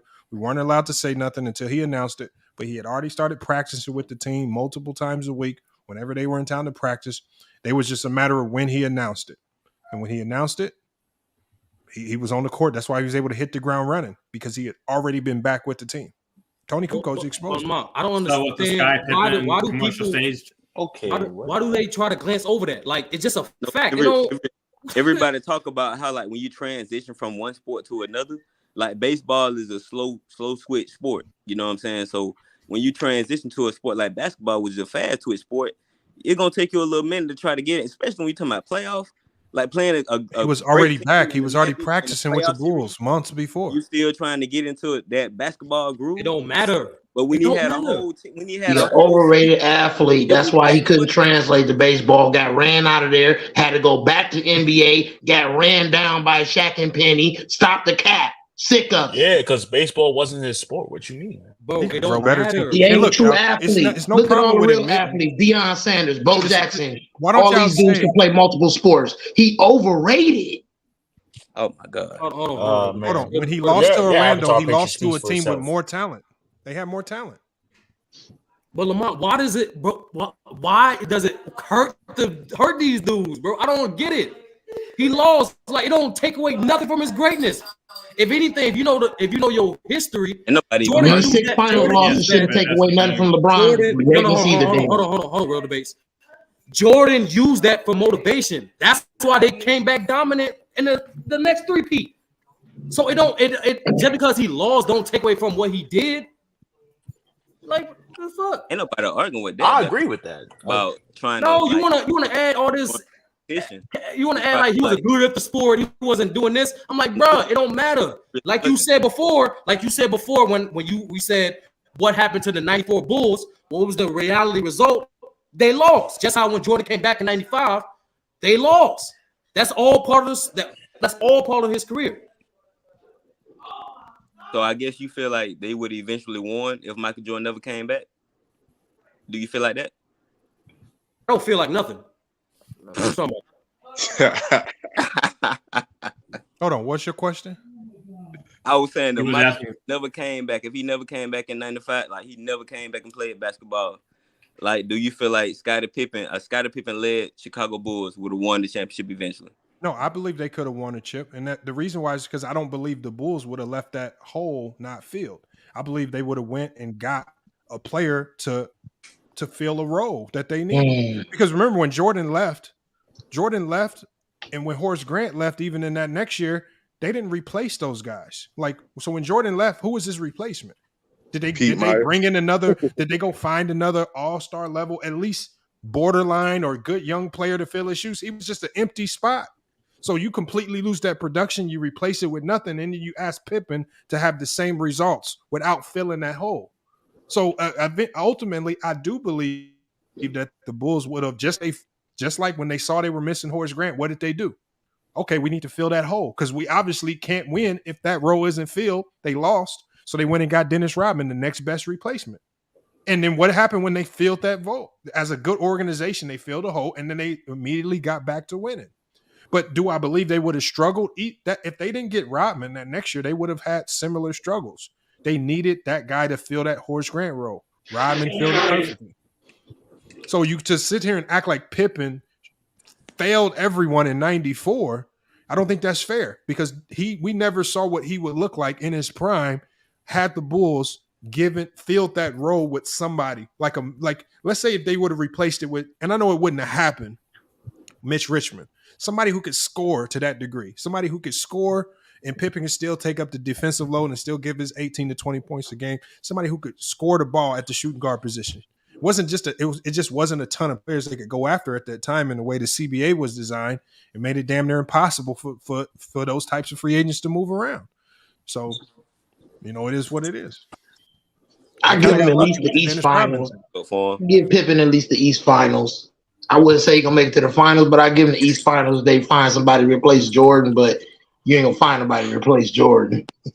Well, I'm just saying replace the production with something. Yeah. Remember, they didn't replace that production with anything other than Jed Bushler. I forgot who they replaced him with, but they didn't replace him with the guy. They didn't have a guy that could come in and at least give 15 to 20.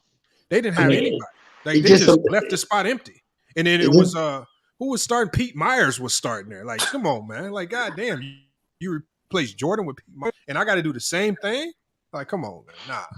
But Lamont, you know the only person that LBJ played with that's really valid with or without him is Dwayne Wade. Everybody else a question mark. Well, you Everybody. got Kyrie. Everybody's a question mark.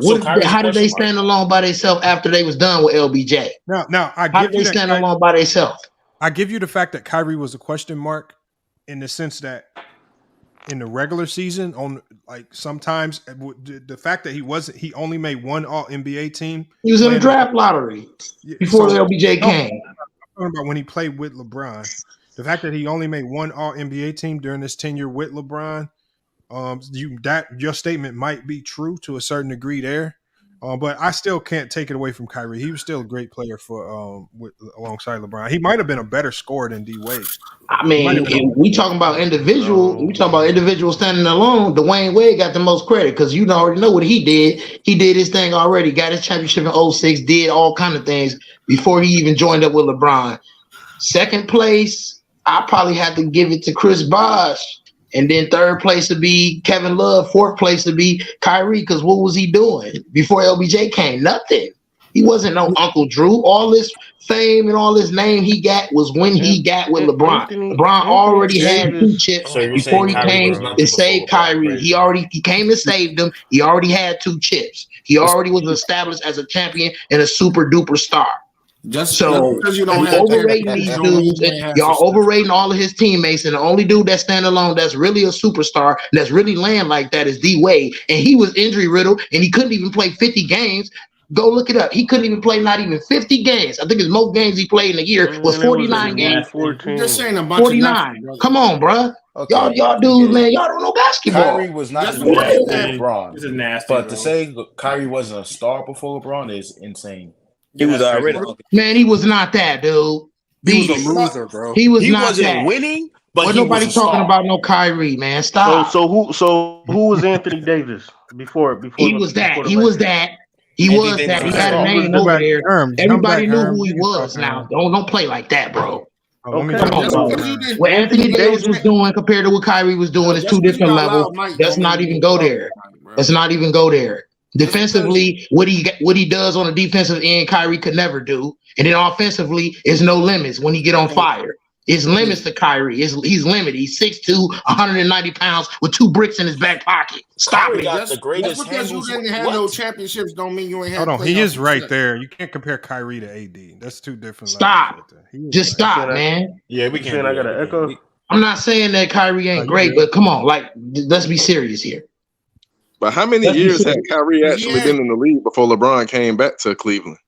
Man, Kyrie was only in the league, what, 2 years? No, 3 years? So let's compare that to LeBron first 2 years. He didn't make the playoffs neither. So what was we expecting Kyrie to do in his first 2 years? No, we're not going to compare it. We're not going to do that, bro. We're not doing that, bro. To do in his first 2 years. That's all I'm saying. Bro, we're not doing that, bro. We're not doing that. Y'all doing too much. My thing is, we're not gonna compare no Kyrie to no LeBron, bro. Stop. But we can't call him a loser just because he ain't win in his first 2 years, bro. I'm a loser, but I'm just saying. When we talking about what did you do standing alone before you got with LBJ? Kevin Love and Chris Bosh did more. After LeBron, then Kevin Love and Chris Bosh and Dwayne Wade did more individually before they teamed up with LeBron. Yes or no? Is that a fact? Anthony Davis did yes or no. Yes or no. That's all I need. I don't need it's not a fact, nigga. It's not a fact. All right, bet it's not. All right, a fact. Hold on. Yeah, let's go one at a time. Hold on, real debates. Let me let MacDev respond. All right. It's not a fact. First of all, Anthony Davis was in the playoffs. Anthony Davis was debatable top 5 player in the league, averaging 28 and 12. He was an all-star. Damn near defensive player. Damn near defense. They don't know basketball. He should have won Defensive Player of the Year. He got to the playoffs. He beat Portland. He was more established in a star/superstar in the league than Kevin Love and probably Chris Bosh. If we're speaking facts, right? Rajon Rondo was well established before he got with LeBron James. I don't know how you just forget about the other 6 Hall of Famers he played with. And that's not even my issue. But to say that Kyrie, come on, bro. Like, he's played with multiple Hall of Famers. Man, Rondo wasn't well nothing. He had 1 chip, beat it. He wasn't even elite like that. Come on, bro. He was So not elite Rondo was like that, garbage. bro. Rondo See? was not elite like that after This he is got what y'all that do. chip. All right, bro. He You wasn't gotta elite. That's crazy. Queens of the Kingdom always defend Why you going from team to team if you so good then? Look All up right, Kyrie. I'm done with him. He said y'all No, can but have in him. 2000 He said Rajon Rondo was garbage. Y'all got it. I didn't say he was garbage. I said he wasn't that good. You overrating him. Okay. So let me Hold ask on, you. but Mac, he is kind of right. Rondo- I mean, Rajon Rondo was only playing like 20 minutes a game. Rajon Rondo is not overrated, bro. That No, is I'm all not of saying. I said you're overrating him. I didn't say he overrated. How can I overrate a Hall of Famer? This is what I tell people. Let's He's a Hall not of do this, Famer. Mac Def. Let's not take what Rondo was for his entire career. We want to know. We'll talk about Rondo in that particular season. Was he all of that in that season? In that season, he was a role player that only came in and played late game, or he Kawhi put up Leonard. about 18 to 20 minutes a game. Hold on. Andre Iguodala. Hold on. In that season, So Rondo wasn't he was a cooking role in the player. game. He was not a starter. He was not an All NBA player. He was not an All NBA defensive player. He wasn't a He was just starter, a but good he role was. player. Hey, if you wanna go that route, In hey, that he was season, one of the that's best. all he was. He was one of the best. Okay, he was a role player, but he's still on that team for what he did for that team. He was one of the best 6 men in the league. Those are facts. Hey, Lamar, who was the starting point guard in 2020? When Rondo won again, who's the starting point guard in 2020 when Rondo won again? LeBron was, right? So you wasn't even the starter again when you won again. You wasn't even the starter. Man, y'all better go somewhere. Hold on, y'all. Rondo in 2020 was not prime Rondo. I'm just saying. I didn't say he was. I'm just saying. Rondo, but he could. Hold on. I didn't say he was. He said who was well established. Don't correlate Rondo was with the Celtics and apply that like that's the Rondo we saw with the Lakers. It was the only well-established superstar LeBron ever played with is Dwayne Wade, bro. End of discussion. No, it's not. Anthony Davis was top 5. What are you talking about? So Kevin Love wasn't established. Hold on, Chris. Anthony Look, y'all, I think y'all missing my point. This is what I said. Let's avoid conflating. Let's avoid confusing what a player's career was with what he was doing within that season. In 2020, why are we talking about a guy that was just a role player? In 2020, Rondo was just a role player who played really well in the playoffs. But other than that, he was not a great regular season player. He was not on all NBA play. He was not. He was, bro. I don't even know if he was even in the running for 6th man of the year. AD was a superstar. It don't matter. So he was why you Hold on, Rondo was a playoff performer, though. what they That's did? the thing. Hold on, when I talked Rondo about was a playoff performer. Hold on. Playoff Rondo. He was known for being a playoff performer. Say about 2020, I said AD was all NBA and all NBA defensive. Right? We gave his just due.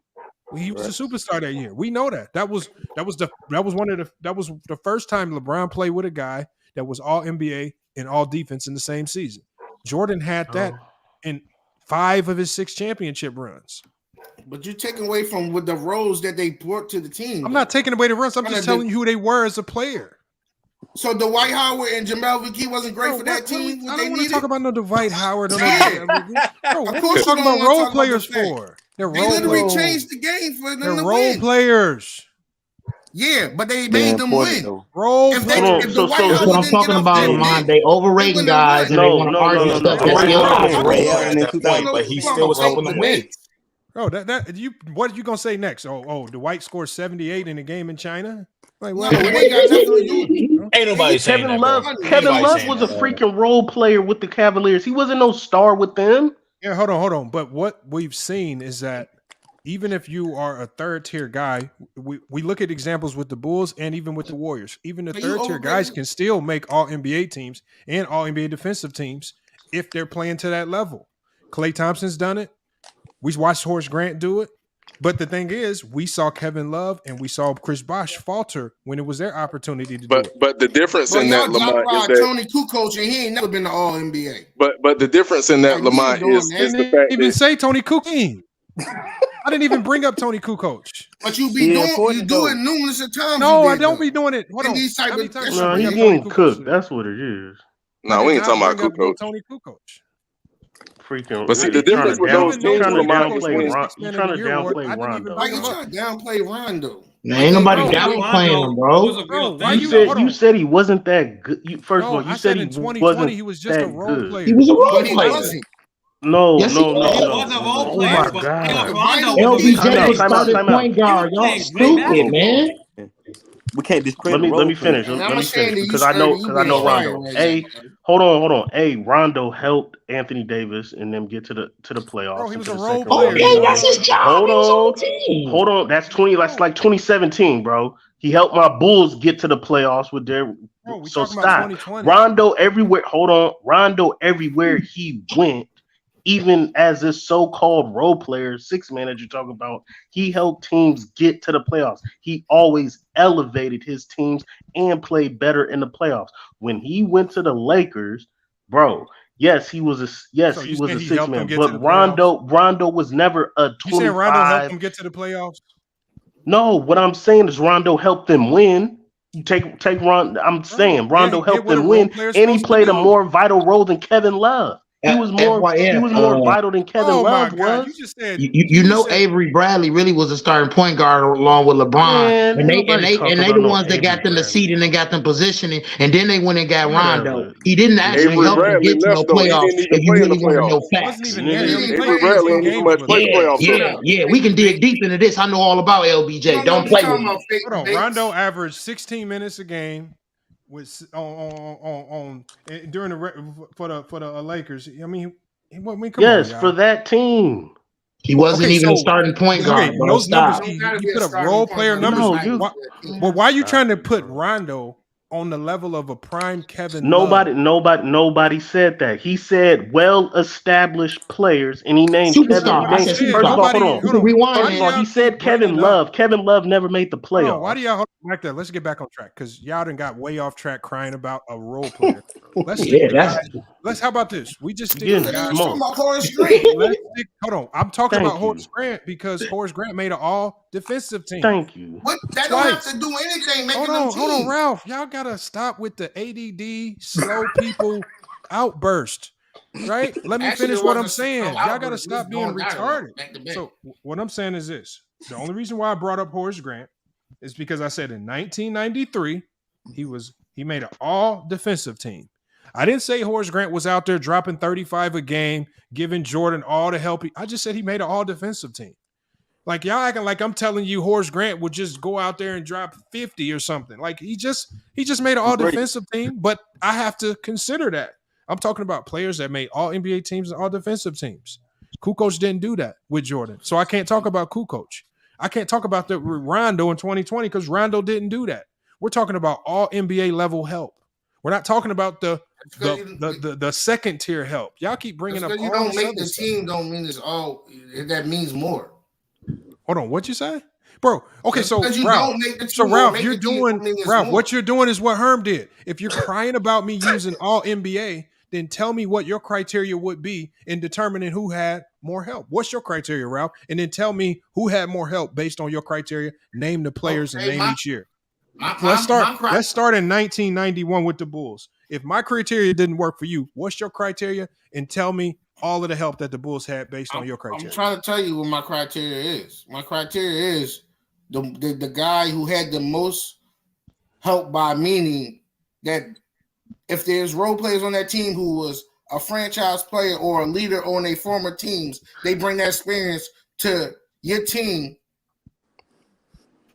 and make it more like in certain situations in the championship, they're leading by their experience. They're showing you what they did by their experience. And who did that with Chicago Bulls in 91?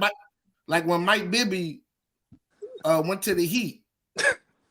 Okay, he showed them experience. Who did that with the Chicago Bulls in 91 based on your criteria? I don't think none of them had any other their own team. Okay, who did that in 2007 for the Cavs with LeBron James? Well, Judas Ilgauskas had the Cavs by himself. He was the leader of that team. So LeBron had all NBA level help in the Judas Ilgauskas? I'm not saying this what I'm talking NBA about, Lamont. This what I'm talking about. Okay. What you talking about, little When we boy? go to 1992, based on your criteria, who met that criteria with the Bulls?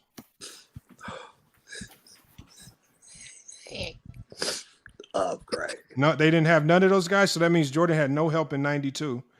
Who meets that criteria in 2011? Your criteria, who meets that criteria in 2011 for the LeBron James? Dwayne Wade had his own team. Chris Bosh had his own team. Who else was on that team? Okay, so according to your criteria, Jordan had no help in 92, but LeBron had Bosh, Wade, and according to your criteria, Bron had more help. Okay, 93.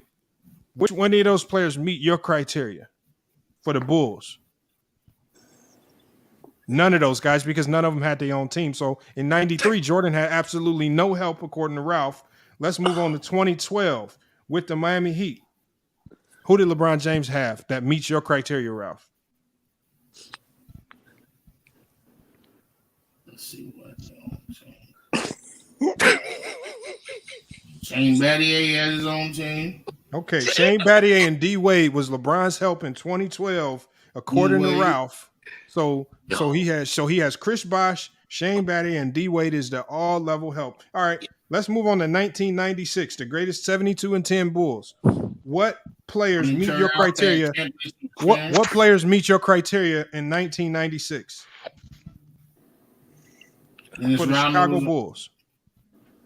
Was Dennis Rodman on that team? Yeah. He had experience from the championship. Did he lead his own team? I also said experience. Okay. So Jordan had Dennis Rodman as help. So Jordan had championship experience. So according to your criteria, Jordan finally got help in 1996. He got Dennis Rodman. Harper had deep playoff experience. So, okay, that's even better. So in 96, he finally got help. Jordan had no help prior to 96. He finally got Ron Harper and Dennis Rodman, and that's what helped lead him to the 72-10. Okay. Now we go to 2013 with the Miami Heat. What players on that 2013 meet your criteria? Ray Allen. No, don't help him. No. I don't need no help, bro. Rashard Lewis was on that team. Okay, Rashard Lewis. Okay, all-time help. Ray Allen. Okay. They got chemistry. Yep. Bosh. Okay. Battier again. Yep. Chris Anderson, who was in the playoff lots of times with Denver. Chris Anderson? What you mean? No, this is your criteria, Ralph. This is your criteria. He didn't have playoff experience with Denver? Yeah, he did. did. The conference finals? Yep. Oh, okay. Yeah, he did. I mean, I'm not knocking it. I love it. Now, if we go to 90, with all the teams. If we go to 1997, who was Jordan's help based on your criteria when they played the Jazz that year?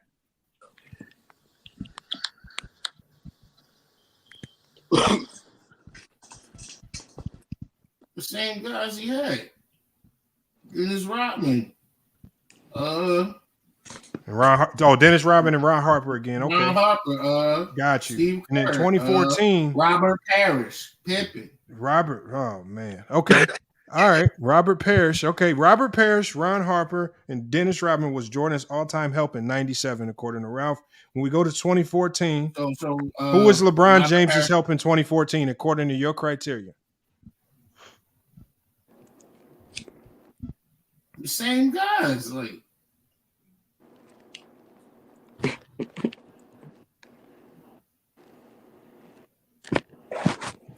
Because in 2014, they didn't have any guys that made all NBA or all NBA defensive teams. So I'm trying to figure out, did some of these guys fall off or something? What happened, Ralph? Well, playoff experience and playoff experience is playoff experience, bro. Okay, playoff experience. So who did they have that led their own teams or had so-called playoff experience?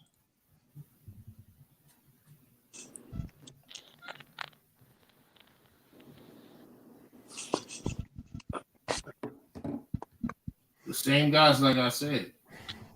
So we got to go back to Shane Battier, Chris Anderson, and those guys? Donis Haslam. Donis Haslam, okay. All-time help. Okay, I got you. And then Jordan's last championship run in 98. I'm assuming that we're talking about Ron Harper again, and those guys? Yeah. Okay, all-time Bro, help. why are you snickering like a little girl in the background? I'm not snickering. I'm not talking about you.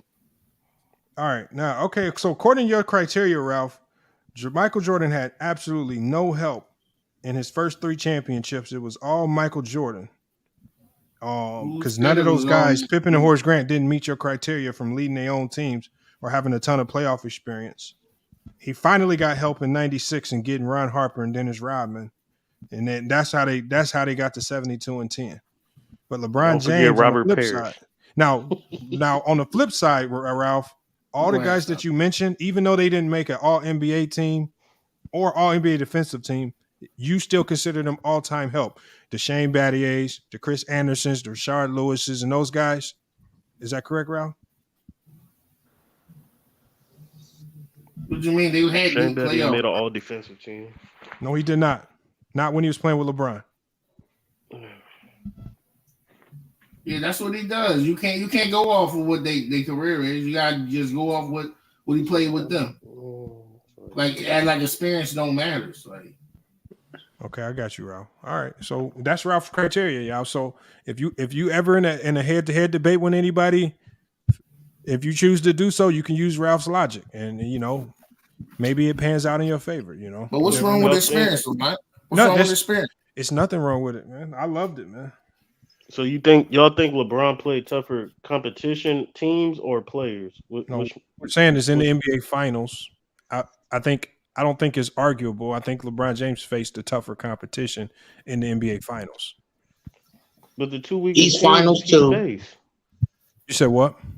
The 2 weakest teams out of both of them, the LeBron James faced in the finals. Okay, is that the average? On average. If you face the best and the worst, that on average. Okay, hold on. On average, who saw the most competition in the finals, MacDef? I'm saying Jordan. Okay, and then now, if you say Jordan, then you need to explain to me what makes teams like Seattle, Phoenix, and Utah, and the Lakers, even the Blazers, what elevates them as better competitions than the Dynasty Spurs and the Dynasty Warriors? No, first of all, that wasn't even the Dynasty Spurs, bro. No, okay, you can say that all you want. The KD Warriors is the best team out of all the finals competition. How many times did LeBron play the KD Warriors? He played them twice. Okay. How many times did he play the Dynasty Spurs? He played the Dynasty Spurs 3 times. Okay, so that's 5. No, but what I'm saying about the Spurs, hold on, I'll put the KD Warriors up there, but the Spurs and everybody else is debatable. And the reason the Spurs is debatable. So let's just do this. Tell me one team that Jordan faced that's better than the Dynasty Spurs. You can say the Utah Jazz. Stop. The Lakers. See the cap? This is why you can't do this, Lamont. Too much capping. Now that was fun. Okay, so hold on. So in a high, so Man, Ralph, but man, so this is I can prove it with facts since this is a hypothetical hit us with question. The hit us with the I facts. can prove it with facts. Hold on. First of all, Tim Duncan lost to those 98 hit us with the facts. Jazz teams in 98 in the playoffs. That's number one. Number two, he'd never beat Karl Malone in a playoff series. He lost to him in 2004 when Karl Malone was 40 years old with the Lakers. Number three, go look at Tim Duncan's numbers versus Karl Malone for his career. They're not good, and he got outplayed. So if you want to, I'm saying, Tim Duncan is the greatest power forward of all time, top 10 player all time, better than Karl Malone. Those are facts, but it ain't hypothetical if you're finna just tell me that the Spurs is gonna bounce the Utah Jazz when that's never happened in actuality. No, I'm not. That's debatable. Yes, I'm not. So you're telling me a prime Tim Duncan in 07 who was first team All NBA and first team defense. So a prime Tim Duncan was 04. He was at his peak in 04 and lost. Hold on. Let me just break it down. So we're talking about a Jazz team with only 2 stars. We're talking about a Spurs team with 4 Hall of Famers and better coaching. And you're telling me that this team, the 07 Spurs, one of the best teams of all time, especially defensively, would have lost to the Utah Jazz. First of all, The They had 07 Spurs absolutely is not no answer for Duncan. They would have had Mhm. no answer for Tony Parker. They had no answer for Manu Ginobili. It would have been too much on the perimeter, and they still Yeah. had Bruce Bowen defensively who can make the corner three. That's what's up. So first of all, the 07 Spurs is not one of the best teams of all time. That you putting 2 on To 10 me, right it is. there. I understand it. They're like the third, maybe fourth best Spurs team. Okay. Okay. Like I said, You said the Utah Jazz could what on that Utah Jazz team? What on that Utah Jazz team could have stopped a prime Duncan? Of course, they beat a rookie Duncan, or a young Duncan. We're talking about prime Duncan. Okay, so again in 2004 at Duncan's peak, No, we're talking about 07. Going against a 40-year-old Karl Malone. We're talking about 07 Duncan, not 04. 04 to Sturdy. Please help this man. 03 from 99 Duncan, to 04 is Tim Duncan. 07 Duncan versus 97 Malone. Okay. We're comparing Karl those two Malone. teams. Karl Malone won MVP. Teams. We're not. This is not a one-on-one matchup with Karl Malone and Duncan. This is team versus team. Okay, then. So why did you say nobody for Tim Duncan? So who has better bench players, depth? sir? Who has better depth off the bench? Which The Utah Jazz. Okay, wow. So tell me their bench. Hold on. Tell me their bench. You got Howard. You had Howard Isley. Rookie Howard Isley. Yes, you had Howard. You had Howard Isley. Okay, rookie you had, Howard Isley. You had Morrison. You had Greg Foster. You had Carr, Big Dog Carr. I forget. He's a power forward coming off the bench. Oh my! And you had a Shannon Anderson, but he was a rookie. Stop right now. I don't know if I can roll with you on this one. First of all, can I finish? Can I finish my point before he gets me to a whole nother question that I can answer? He hasn't asked my question. Again, the San Antonio Spurs, you're not going to just sit here and say 07 Tim Duncan like that was the greatest, like that was the best version of himself when he didn't even win finals MVP. And then you're going against Karl Malone, who was the league MVP at that time. So just to say that Tim Duncan would smash Karl Malone when in actuality it never happened, and he lost to him in 2 playoff series and looked bad. Okay, now John Stockton demolishes Tony Parker quick, fast, and in a hurry. It's not even a contest. Stop it. Please stop it. Now, Byron Russell, who can guard Michael Jordan, who was guarding Scottie Pippen, Ginobili would be nothing to him. Those are just facts. Ginobili is not going to just be getting 30 buckets like that on Byron Russell. And you still got outside shooting with Jeff Horner said. That is an even series. Was better than James Harden would get clamped up by this Utah Jazz team and Jeff Hornacek? No, that's not what I said, because I didn't say nothing about Jeff Hornacek on defense. I said Byron Russell. Wow. Stop playing. The fact of the matter. Listen, bro, I can sit here and say that the Spurs is better than Utah. In a hypothetical, when the actual facts come out that Tim Duncan never looked good versus Karl Malone and actually lost, is 0-2 in the playoffs, I can debate that. That's all that I'm doing. Stop acting like Karl Malone wasn't a league MVP. But I'm not looking at the game as if it's a one-on-one matchup between Malone and Duncan. I'm looking at the teams.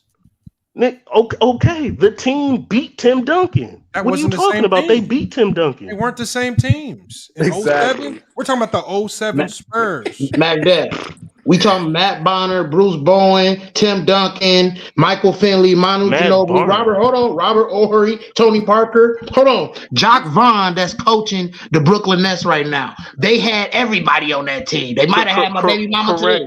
Correct, sir. And in 2004, they were coming off of a championship. We're talking about 07. They won in 2000.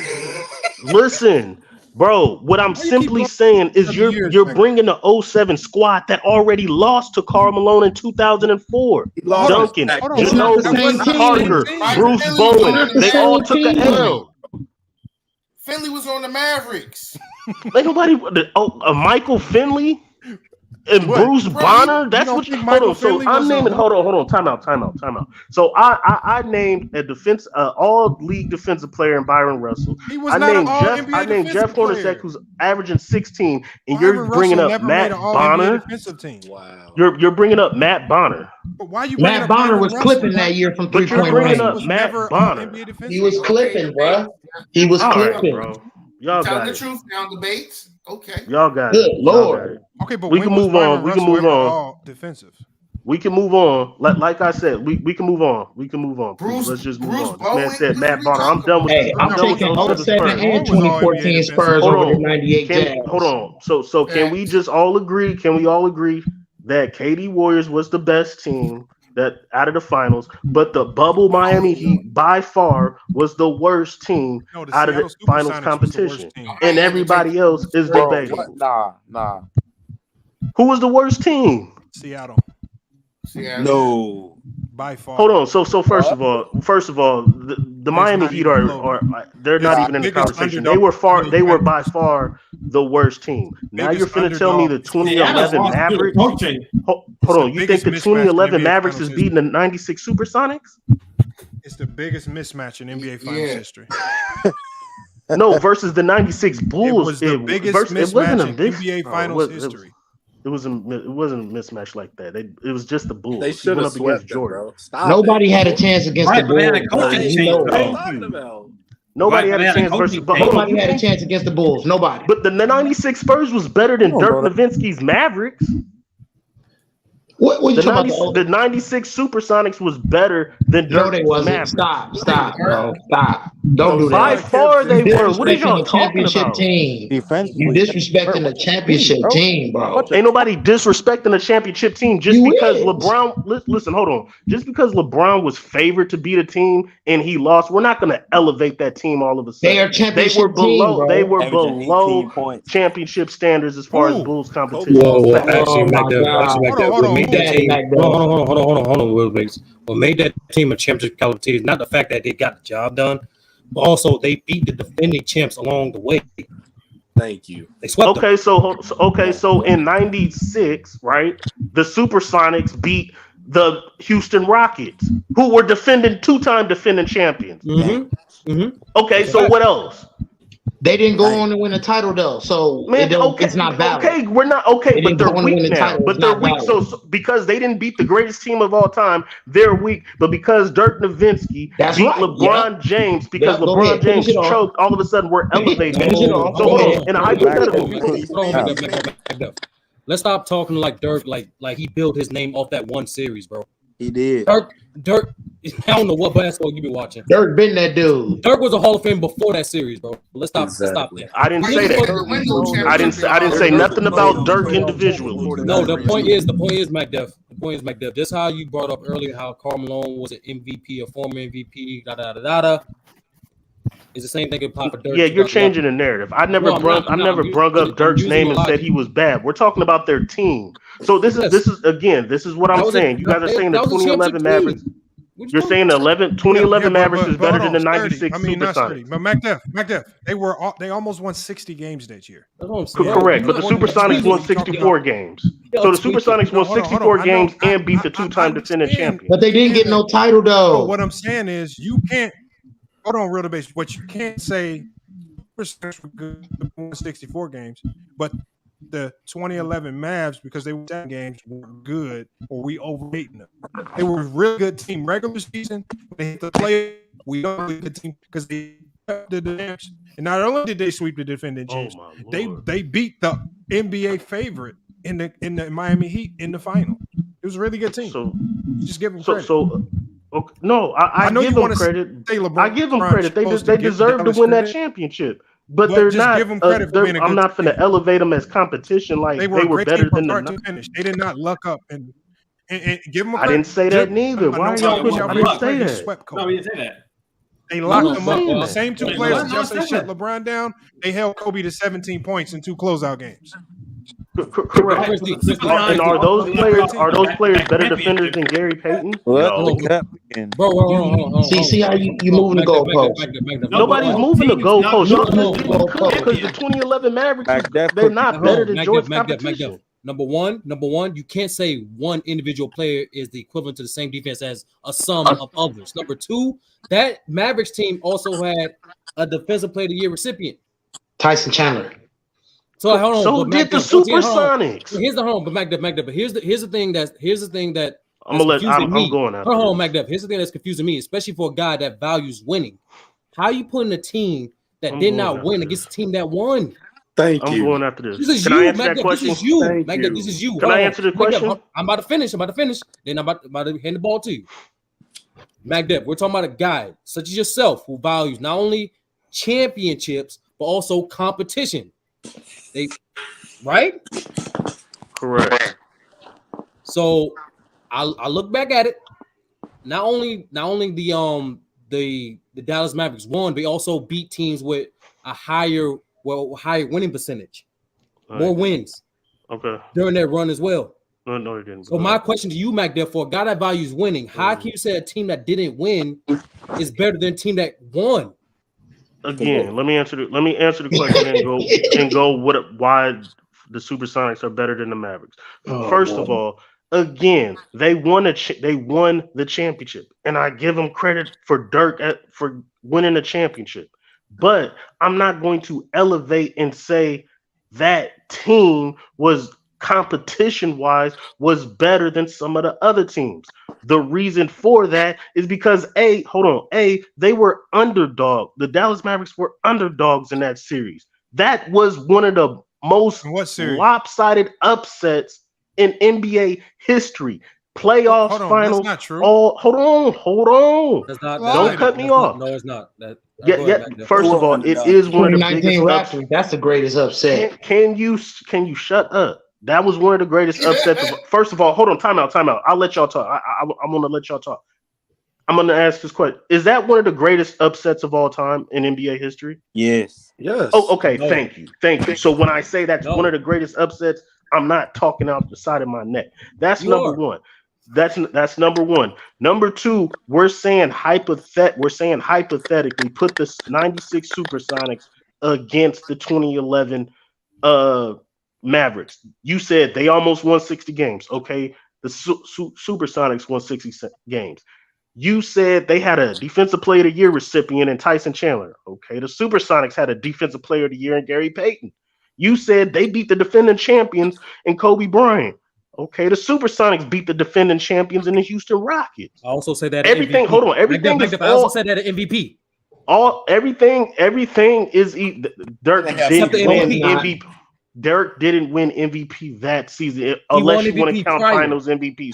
That's how Gary Payton didn't win, bro. Okay, hold on. This is my question to you, because I answered your question. This is my question to you, since everything is basically even what you're saying. If you match up the Supersonics versus the Dallas Mavericks guards are cooked, because you're not finna tell me Jason Kidd, who was getting destroyed in the 90s by Gary Payton, all of a sudden at the age of 38, past his prime, past his peak, is gonna hold it down versus Gary Payton and them. That's not happening. Is that a question? Yes. So tell me how are they going to win when their guards is getting cooked? So you're basing these teams. You're doing the same thing again. Here's the easy question. Here's the easy answer for MacDuff. Here's the easy answer. Okay, so we go to usually the Vegas betting lines tell you the best story about the odds and what was thought in the moment. So in the moment, Bulls versus Seattle. Seattle was a plus 700. Anybody that bets knows that that's a humongous underdog. Correct. Miami Heat versus Dallas. Dallas was a plus 180. Wow. More favorable odds. Now they were still the underdog, but it wasn't by this astronomical number. When you're a plus 700, that means you're guaranteed to lose. Yeah, no chance. Like. So when we talk about that's why I say when you look at the Vegas odds, the Sonics were one of the biggest underdogs. It was one of the biggest NBA Finals mismatches that we ever seen. This is not me talking about it. The 96 there's a ton of articles speaking on this as well. So again, I know you want to prop them up as something that they weren't, but this is also the same Seattle team that got bopped in the first round as a number 1 seed to the number 8. Exactly. So let's not act like they were just world beaters. Let's not act like they were world beaters. You know. This is what I'm saying. If you're gonna say, I get what you're saying, but let me respond. No, you don't get what I'm saying because you guys are just relying on the championship. I didn't get to answer your question, sir. Go ahead. Your question. So you're basing this off of a hypothetical in your head. If these teams were to play, that's what the question is. That's how you do. No, I'm literally answering your question. You didn't say how to answer your question. I'm answering it. You're basing this based off a hypothetical in your head. The fact that if these teams play together, you're determining based off that. The result of that was in your head. That's a hypothetical. Well, I'm telling you the fact, bro. And it's confusing because it still don't make any sense. How this team, like you said before, 60-win team for both. Defense Player of the Years, All-Stars, but not the MVP. That was in win 60. Hall of Fame coach for both teams. But the thing is, one clearly got the job done, bro. One is a winner. And relative to their competition, they had, no matter how you want to feel about it, MacDev, whether it's the 96 Bulls or not, relative to the competition, they had a higher chance of winning during their time. But it's 30. So to answer your question, the Dallas Mavericks, make sense. To answer your question, I believe, I'm going to use your logic, the Dallas Mavericks are better because if this team were to play that team in a hypothetical 7-game series, I'm going with the champions. But it's 30. Let me give a quick shout out real quick. You basically go ahead. Let me give one shout out real quick. Let me give a shout out to Philip in the Cash App. Salute, appreciate the support for the channel, and then also to Edward in the Cash App as well. Make sure when y'all send them, y'all put your YouTube name in there as well, so I can at least know who you are. But definitely appreciate both you guys for coming through in the Cash App with support for the channel. But go ahead, Magda. Yeah, go ask the question, bro.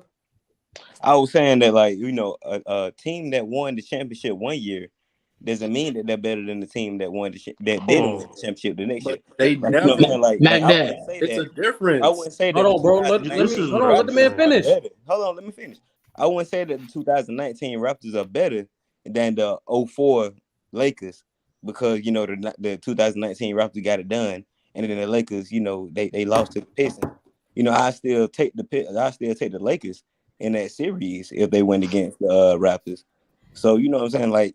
From that standpoint, I just feel like they're just like they can't be the end all being all just winning the championship.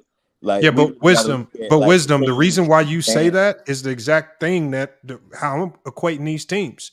You say that 04 team, that 04 Laker team is better because of talent. You're looking at the talent on that team as opposed to the end result. I haven't talked about any results. I'm just looking at pure talent, team for team. I'm talking about who you have to face in the finals, win or lose. I don't care.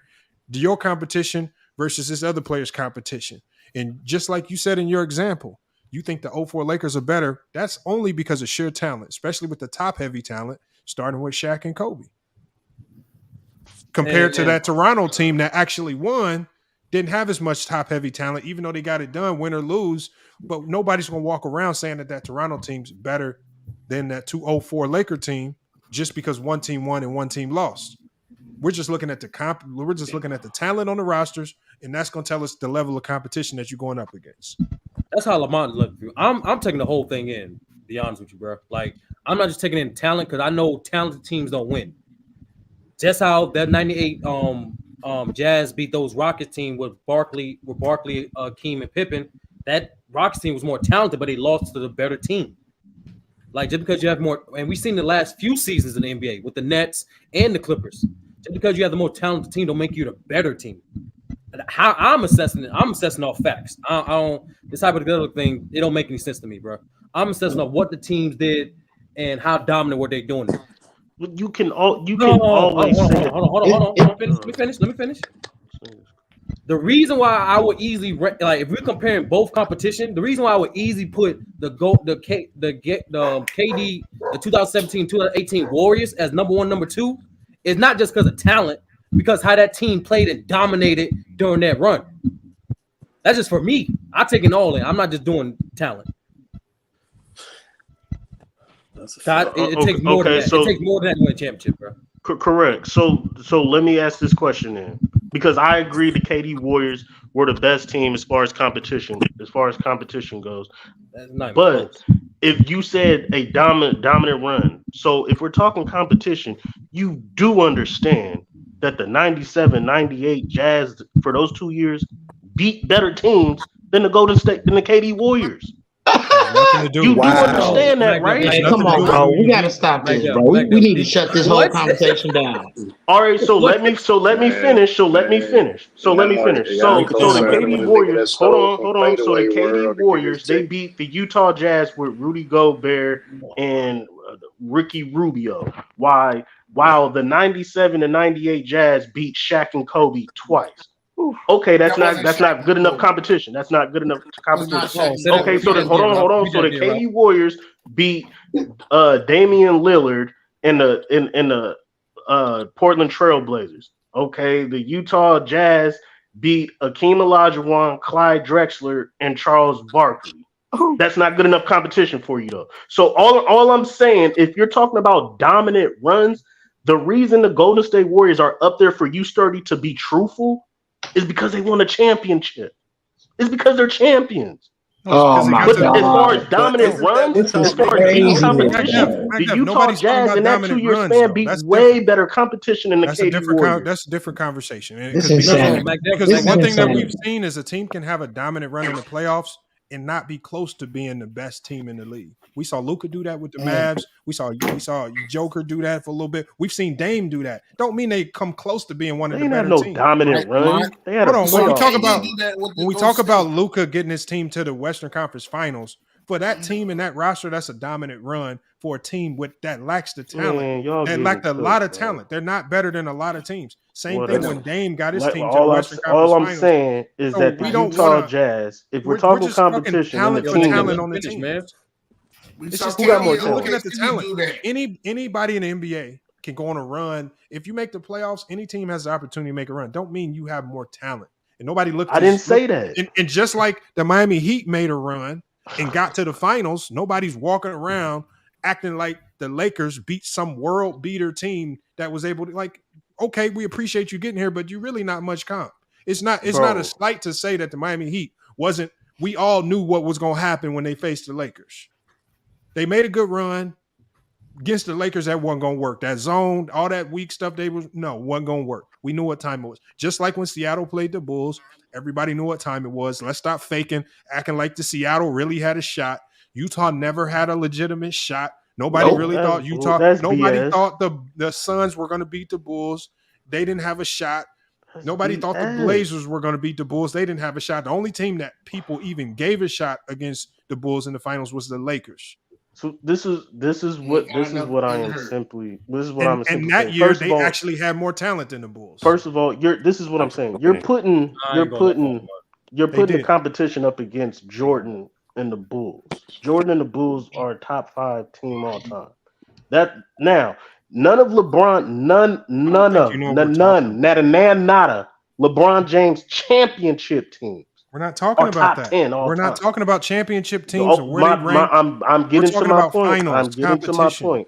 Hey, Mac was right about Utah. So if Jordan's competition was going up against a top 5 team all time and they're getting demolished, yes, and they didn't win, yes, you can easily say LeBron James faced better competition because none of LeBron James championship teams was even on the level of the Bulls. Okay, let's just go on a year-by-year basis because I don't understand the direction you're going. Okay, in 1991, who played better competition? I mean, that was Jordan's first championship, the LeBron's first championship 07. Who played better competition that year? LeBron didn't win in 07. It was 2012. We're not talking about when they won. It's just finals. You mean finals appearance? He didn't win a championship in 07. We're not talking about when they won. What are you talking about? Bro? What are you talking about? It's just finals competition, win or lose, bro. Right, going to the championship. I'm taking the 91 Lakers over the Spurs. Come on, Mac. I don't. Okay, Mac Def. Okay, no, I'm fine with you saying that. He said run. I agree.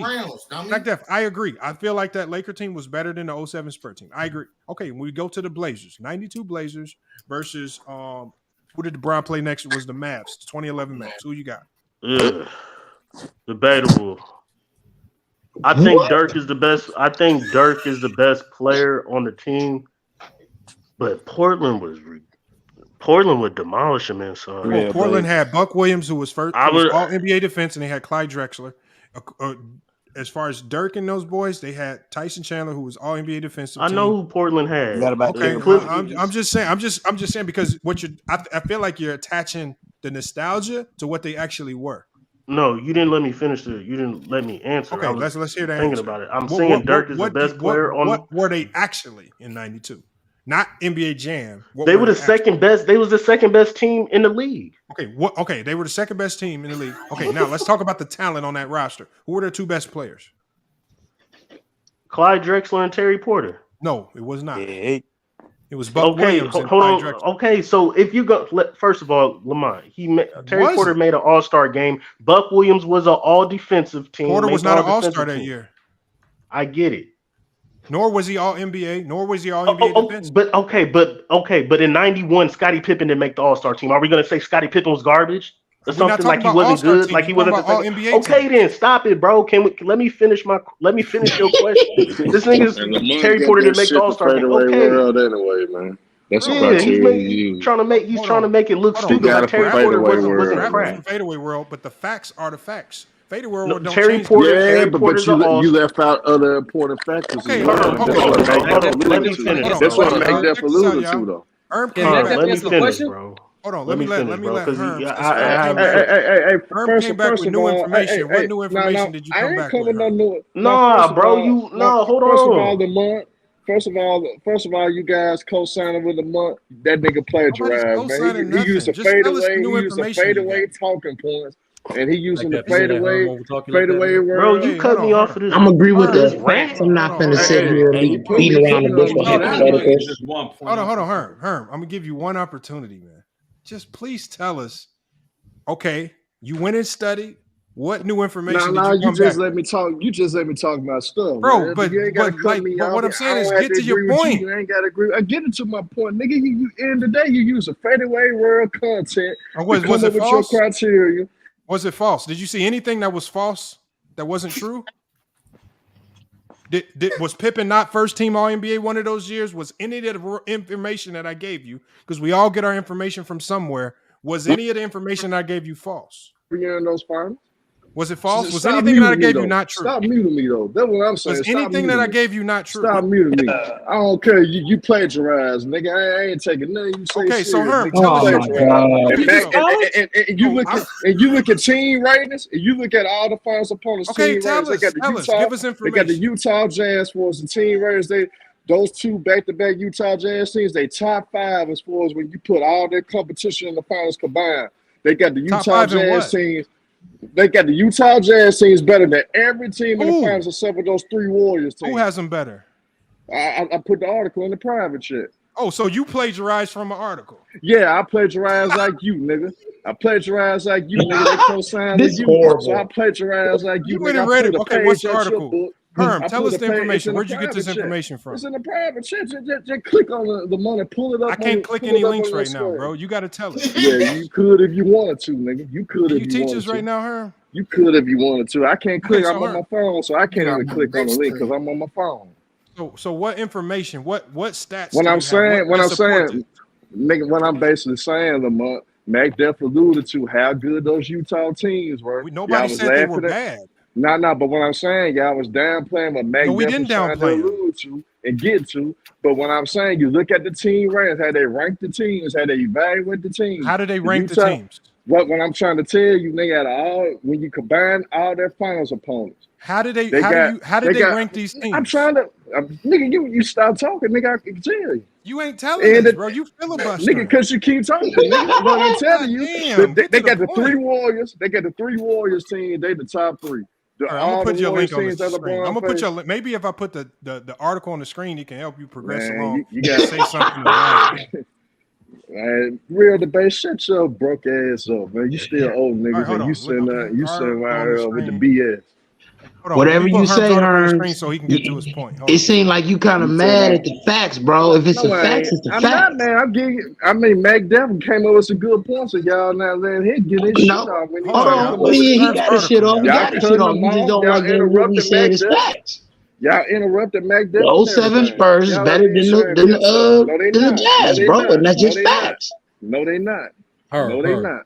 Herm, literally, you literally interrupted McDuff as he was trying to answer a question, bro. Yeah, you cut in, and when you came in, you like, geez, Louise. Wow. FYF, what you do to Herms, bro? I ain't do nothing to him. He just dropped out. Here he is. So Herm, your article is on the screen. So help us understand the article that you gave me. This is the article that Herm gave me. Break it down to us, Herm. This was written. This is the opinion of Micah Adams. That was breaking down all the LeBron's and Michael Jordan's finals competition. So they did a team rating scale. When they did the team rating scale, they brought up all their Where's opponents. the scale at? Where can I find this scale? Scroll down. Keep scrolling. Slow right there. Look at all of them. You own it now. And they got the team ratings, and they talk about how they rank all their hold on. According to this scale, LeBron has faced more competition. But why would you give me something? Why would you give me a reference that actually alludes to my point? Obviously you missing my point. I was saying when y'all was down playing LeBron, MJ at the bottom, man. Why would you give me something that tells everybody? You ain't listening to Lamont. You ain't listening to Lamont. I ain't never once said that. I ain't never once said that Jordan faced better competition in the finals. What I was co-signing with, that Mac Def was when he brought up the point that those Utah Jazz teams were better than the San Antonio Spurs teams. Mac Def was right. He was right on the money. That's all I came in here to co-sign opinion, with. Though. Mac Def was right. But he was right. All right. You co-signed it. Look, okay, you came in to say that Utah Jazz was better than the 07 Spurs. Then those Spurs That's what you teams. wanted to prove? That's what you wanted That's to prove? all I wanted to prove. I ain't never once said that your stuff was saying that was fair. No, I was just saying that. I mean, you use a fadeaway world to prove your points. So same thing. No, so, fadeaway world just told me stats. If people made an All NBA first team, that's just a fact. It don't matter who says it. I was just defending. But this rating right end of the day, I was just not defending a fact. just Utah. This rating is just a rating that somebody rated. I was just defending Utah. That's all I know, I was but defending. how is this rating a fact? I ain't saying that's your stuff. If this rating is a fact, it only proves that LeBron James faced more competition in the finals. Nigga, I ain't even debated that, bro. All I'm telling you is y'all downplayed what McDuff was saying about Utah being better than those Spurs teams, and he was exactly right about those Spurs teams. That's okay. We're not supposed to all agree. I mean, Herms, don't that show just them their rating against MJ? Hey, but look, but here's the thing. No, look, if y'all motherfuckers comprehend, this chart right here says this chart right here ranks NBA Finals opponents. Why would you give us this chart? But what I'm saying, but Lamont, I ain't never want. But see, this how slow y'all are. Though, no offense to y'all, I ain't never not once said that you was in here earlier. Lamont. No, hold on. I ain't never not once, even earlier. I ain't never not once said that you was in here wrong. earlier saying I was wrong based off all my information. No, I didn't. Lamont. You got so defensive. You didn't listen to what I said. What I'm saying is, what was you trying to say, Herm? My bad. I was asking your questions about your criteria, and I said that you left certain factors out, and I was curious to why you left certain factors out. So all I was alluding to. So hold on. So you say I left factors out, but you still agree. Yeah, you left certain factors out. You still agree that LeBron faced more competition in the finals than Jordan. Yes, I agree. But at the same time, but the thing is, what I'm saying is, what factors did I leave out that would have changed my decision? So when you go off year by year, if you're going off year by year, like you said, why ain't not talk about the All-Star appearances for certain players for that year? Why ain't not mentioning those certain factors for either one, whether you on LeBron side or Jordan side? Now, I would mention the things like that. So when you did it your way, it came out when after you did it your way, it came out that LeBron still faced more competition than Jordan, right? I mean, but it's closer than what you realize, though. No, it ain't. Okay, it might be It's closer, actually but closer. one's still It's ahead of the closer other. that way. Okay, It's but closer that who faced more competition? I mean, Doing it your way. LBJ. I roll with the Okay, so the doing fact it. that I always So said whether this. we do it my way or whether we do it your way, we still got to the same end result, which is LeBron faced more competition than Jordan, right? But here's the thing, Lamar. I ain't never once challenged it. When I'm saying that when y'all was all jumping on whatchamacallit, I challenge y'all on that. And I feel like Macduff is exactly right about what he said. So I don't know why y'all don't listen to MacDuff. So you can't. So, I don't. So you Hey can't really Hearns, defend did you MacDuff. notice too when he was losing in the midst of the debate, he tried to I point to wasn't single losing in that matchups? debate. Hold on, listen. Did you notice he tried to point to single matchups? Oh, Gary Payton was walking down Jason Kidd in the 90s. Oh, Karl Malone did this, and that to Tim Duncan. You're not doing that when they on their real teams. When they got later along in their career and they got better and they got on real teams with real help, Karl Malone's not doing that. That Jazz team is not doing that to them 07 Spurs. Okay? Hey, this chart is crazy, Herm. I don't know why Hey, you y'all gave gotta us be this chart. crazy, bro. This chart is No, y'all don't listen. Y'all want to hear what y'all want to hear. And They ain't then disrespecting the team, just nah, not better. what They I'm just not better. saying. What I'm Okay, hold on. saying. Hold on, Herm. This one that, even hurts you even more. It says the ELO rating. It says right here. It says Jordan's teams had a higher rating than LeBron's teams did. All of LeBron's opponents combined have a higher ELO rating than LeBron's teams. So Jordan came in with better teams and won. So this basically says Jordan has superior talent on his team to the talent he faced. LeBron didn't have superior talent to the teams he faced in the final. So this is another rating that shows that LeBron faced more talent. I mean, this is a great article, Herm. I appreciate this. Right? I definitely. Oh yeah, beautiful. Hey man, you gotta start sending me links, Herm. You put me on game. For people in the chat, look. I thank you for the reference, man. I mean, I don't know, man. I don't know. You know, Herm just gave us a beautiful reference, y'all. Yeah, like we gotta get But when I'm zone, saying, down. though, y'all don't never listen to a nigga. Y'all get so defensive thinking that a nigga go off the chain and be on some other shit. I just attacking certain points, and I agree with McDuff about the Utah Jazz point. And all y'all trying to do put words in my mouth, basically saying that I'm riding on the side of Jordan face better competition. Herm, don't nobody in the chat believe you, man. They said you trying to cop deuces now. I'm not copping deuces. No, I came in asking you questions, and you took offense to me asking you questions, and all you kept doing muting me. So hell, I wasn't gonna be able to get out what I was gonna get out anyway. No, Herm. All I was asking was this. Herm, my bad. My bad for muting. All I was asking was everybody heard the information that I gave, which was all facts. It wasn't opinionated. I'm saying if you don't like the information I presented, what information did you use along with the information that I had to get to whatever conclusion? So based on what you just said, the criteria that you use, which you think is better than my criteria, brought you to the same conclusion that LeBron James faced more competition in the finals than Michael Jordan. Yep. So we both have a good formula for getting it. So you just came in to argue the method, which real debates. When I say real debates, 5 + 5 to real debates, he uses his hands. I use a calculator. Like he uses 2 hands, he counts to 10. I use a calculator. 5 + 5 is 10. But we both still the same conclusion though. Hold on, Lamont. I gotta point this out. Herm, I am shocked by you, bro. Not only that you use stats to argue your point, this is one of the best websites you use. Can't trust stats.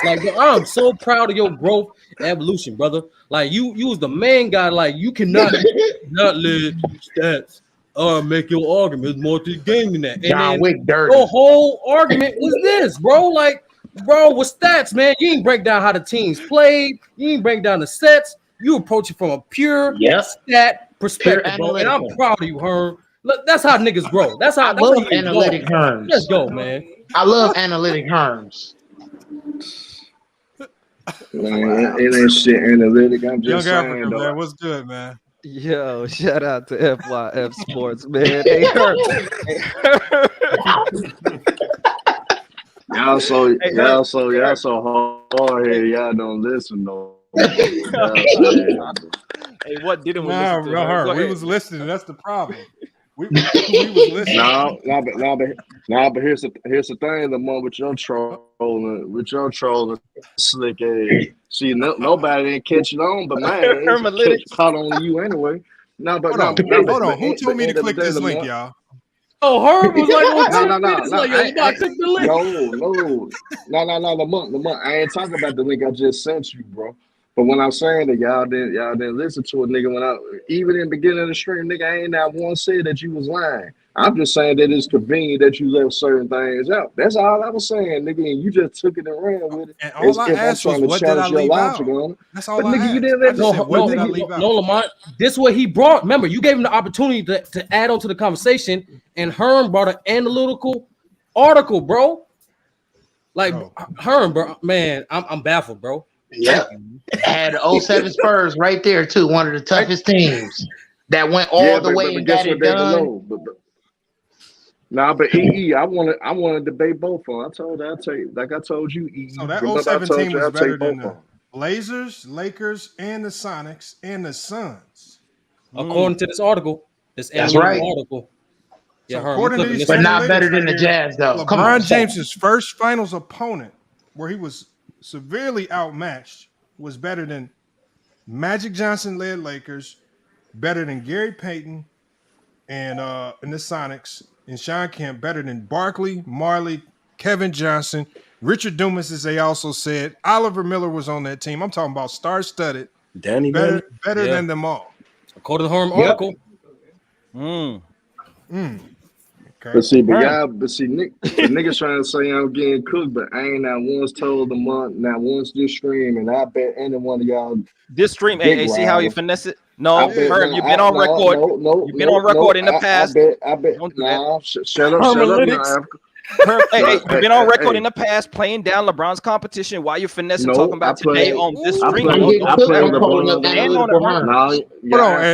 on. And Herb, you said you wanted Sturdy and Africa at the same time. You said you could debate them at the same time. I'm just gonna let them get on you now. To try and put in the conversation. You gonna get ate up, man. You gotta leave it alone. Herb. Look at the difference, right? And I've been hearing brothers cook. This is the difference, right? LeBron, look, this is the difference. LeBron's competition is rated clearly in these ELO ratings as higher than Jordan's, right? And not just that.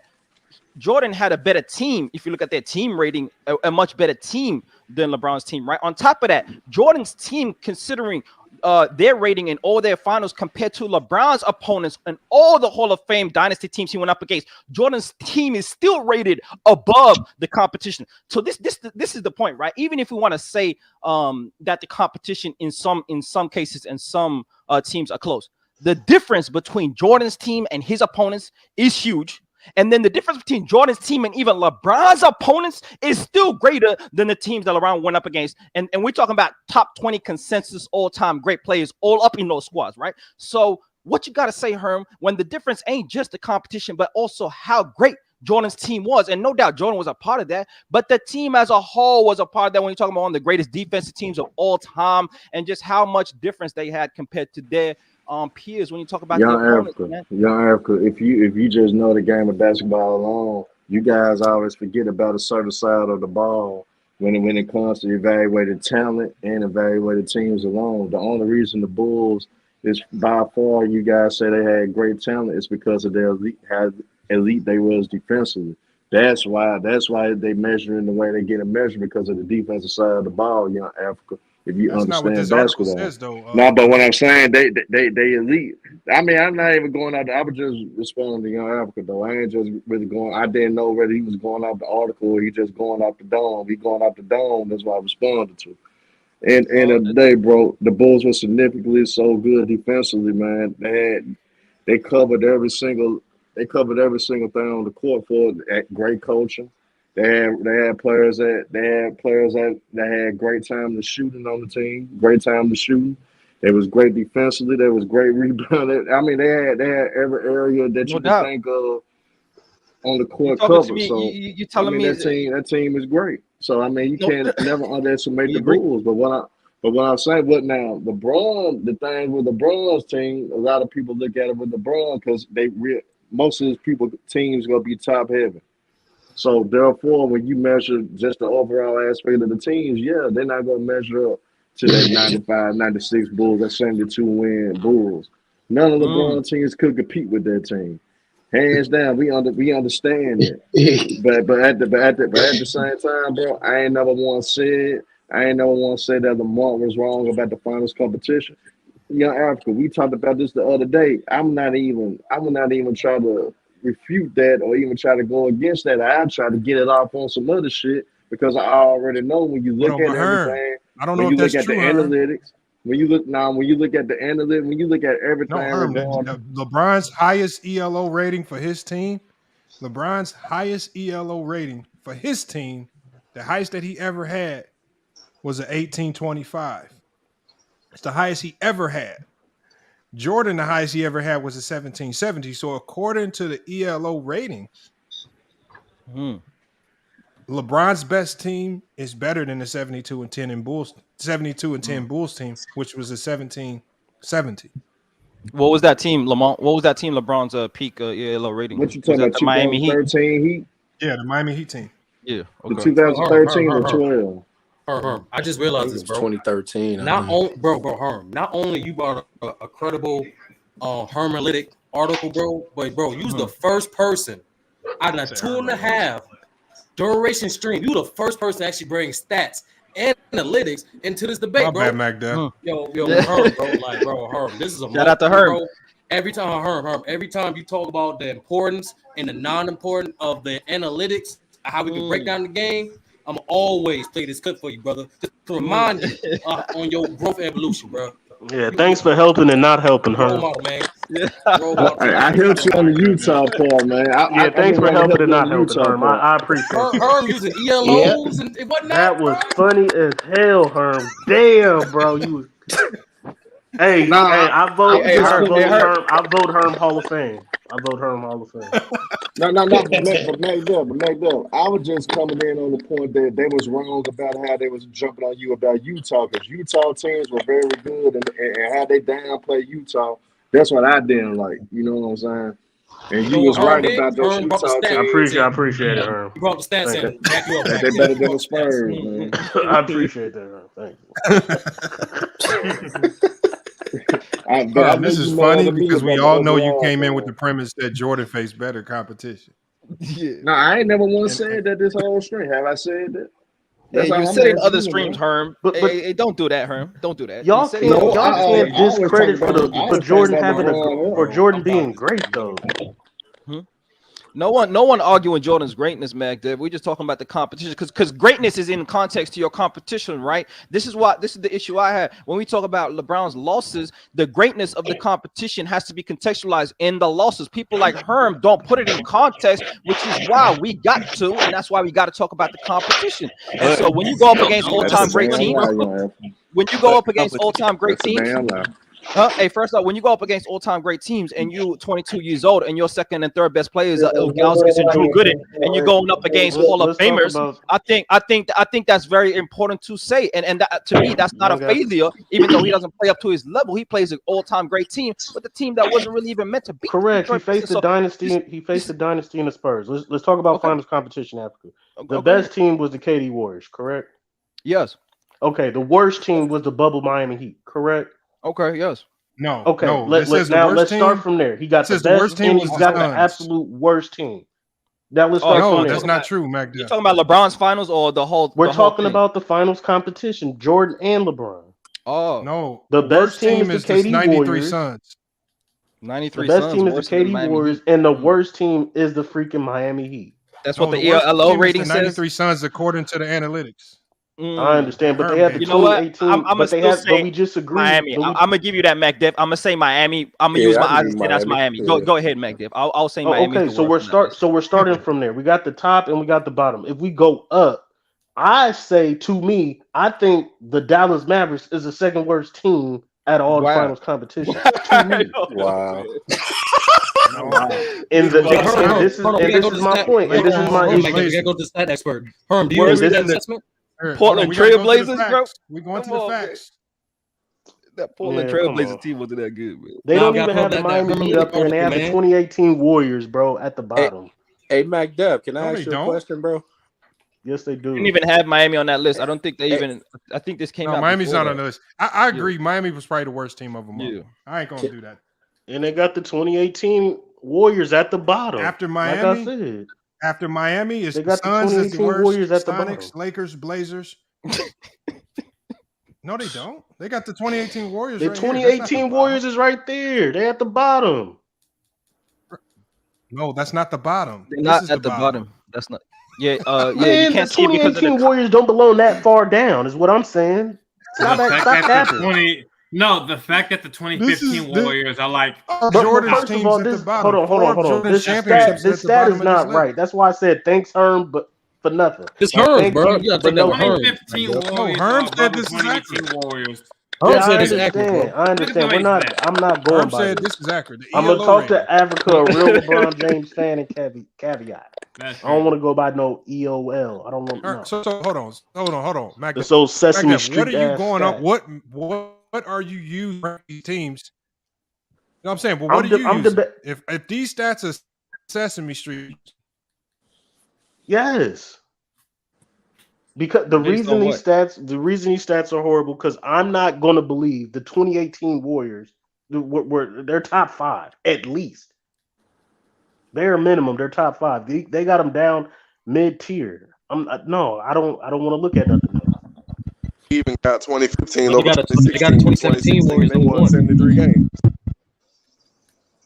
It's based on the opponent too. It ain't just the team alone by itself. Hold on, listen. I understand that this graphic shows that LeBron James has tougher competition. I get it. You guys won on that, but you're not finna sit here and cap and act like the 2018 Warriors were garbage and they belong down that far.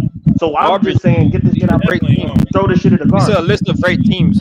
This ain't a list of The great teams ahead of like them teams ahead of the 2018 Warriors is great teams. Hey, look, this is how they measure ELO Man, ratings, right? stop Let me break down ELO ratings. They measure ELO ratings by they give you points after winning games. They give you more points for upset wins, right? They give you more points for winning by a wider margin, and you lose ground when you lose. They account for both regular season and playoff games, and so they put the whole context of what you do in that season for the rating. And so when you when you say that the 2018 Warriors ain't rated highly on that list, they're rating them off their performance, not what they think, not how they feel. Just because they demolished them, that's why.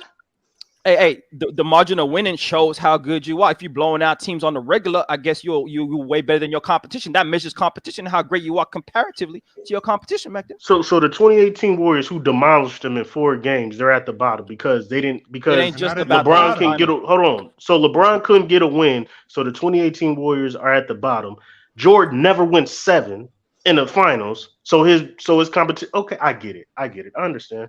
We're discrediting great teams. You're discrediting the 2018 Warriors for demolishing them, and you're discrediting Jordan for never going 7. Hey, MacDuff, Based on that graph, they actually get more points. bro, you need to be debating that with Herm, then, not us.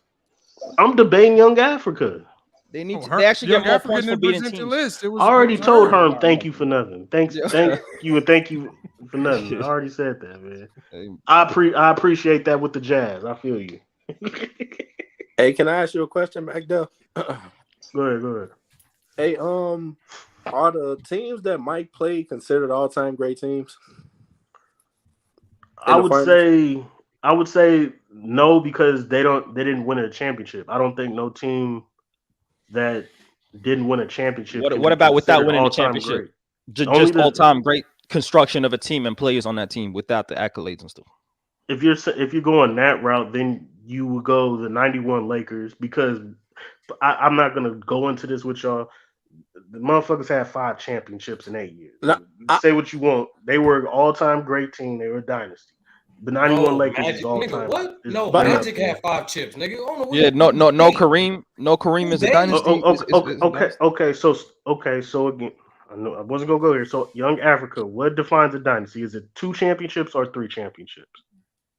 To me, I would say 3 championships. That's me. Okay. It don't matter how time okay. period. So in 85, 87, and 88, Magic, Byron Scott, James Worthy won 3 championships together, 3 and 4 years. So if that same core, 3 guys, go to the damn finals in 91, don't do that. Don't do that, McDuff. do you Don't say consider core. that a dynasty? Don't say core. Byron Scott was not the core of that team. Don't Bro, listen to what I'm saying. Listen to what I'm saying. They won 3 championships. Just those 3 players won 3 championships together in 4 years. You had AC Green on that team with 2 championships. You had Michael Thomas on that team with 2 championships. You had 5 players on that 91 Lakers team with multiple championships together. The only person that you're taking out is Kareem. That's a big. Okay, hold on. Somebody told me that a better.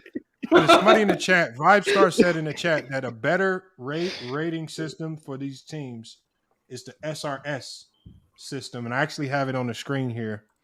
So let's pull it up here because it also gives us a different metric on how to view these teams that Jordan and LeBron played. See, Lamont, this was Herm's backup. I'm trying to understand how they was a dynasty and they got beat. Okay, so when we look at these teams right here, one thing that you see very quickly is at number 4, you see the 2016-2017 Golden State Warriors. Absolutely. All right. What? Now, what is SRS?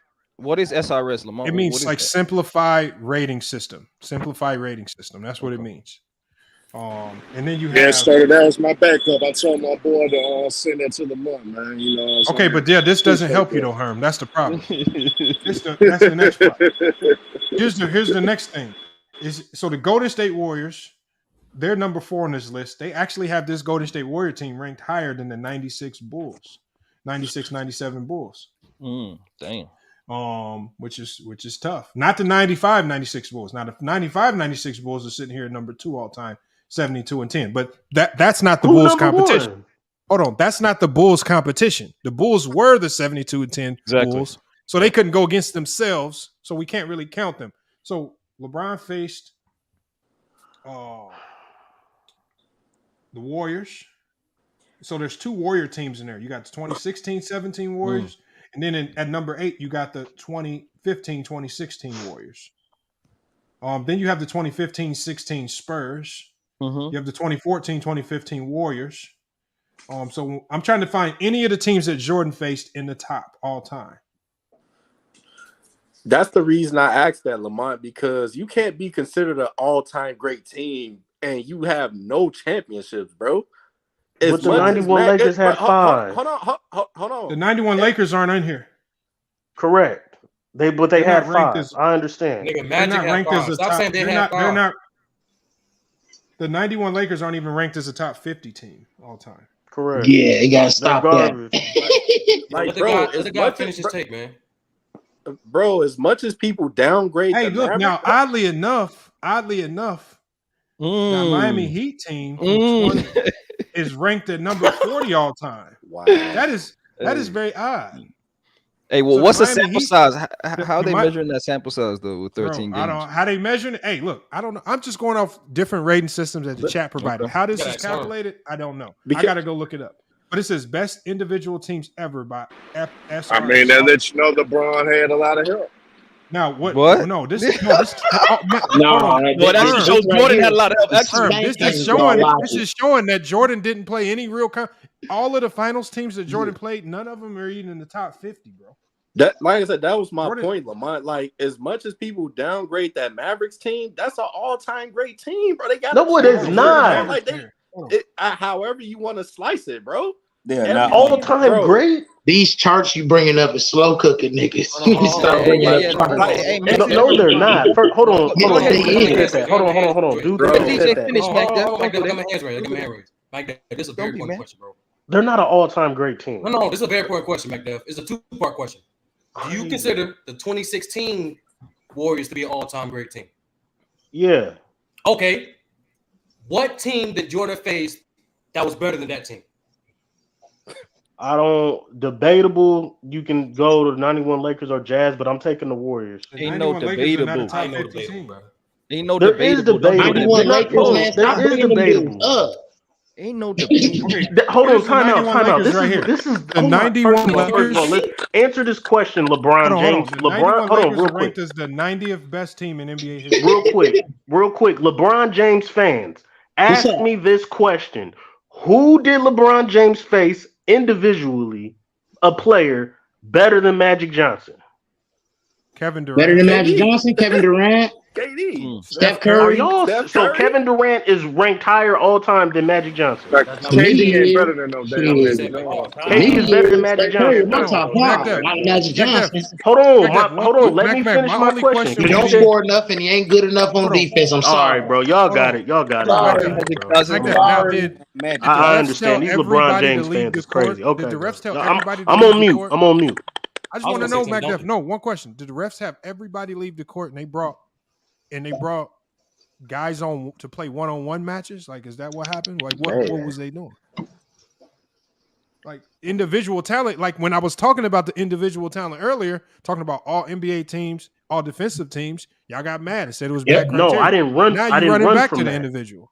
I didn't run from that. When you said the 07 Spurs and did this and did that, I said the 97, 98 what I Jazz. said was I said Karl Malone won MVP. I said that was the only time I believe the other team in the finals had more talent than the Bulls, according to my criteria. So I actually agree with you that 91 team had more talent than the Bulls did. The Bulls ended up still winning though. But from that point forward, it wasn't even close. Now, according to the analytics that Herm has brought on and VibeStar has brought on, they're basically telling us that this 91 Lakers team was absolutely the worst team out of all of them. Absolutely trash. I got you. Based on that. Lamont, by your criteria, that's the 91 Lakers. Hold on. By your criteria, the 93 Phoenix Suns didn't have more talent than the Bulls? No. The 93 Suns, let me see if I can find them on here. No. Go by your criteria, Lamont. Your criteria. No, y'all said my criteria was flawed, so I can't use it. I'm using y'all information. Okay, then you might as well just shut your channel down if you already know your criteria. You just said the 91. This man said my criteria is flawed. Bro. It is flawed. Y'all said my criteria is flawed, so I'm using. I didn't say that.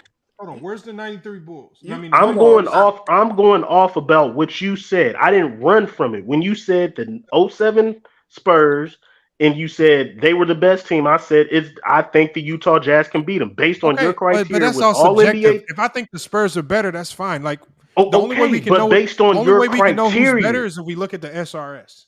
But no, because based on your criteria, I proved that the Utah Jazz were better. That's what I'm saying. All NBA teams. According to my criteria, that, and the Spurs third. been better.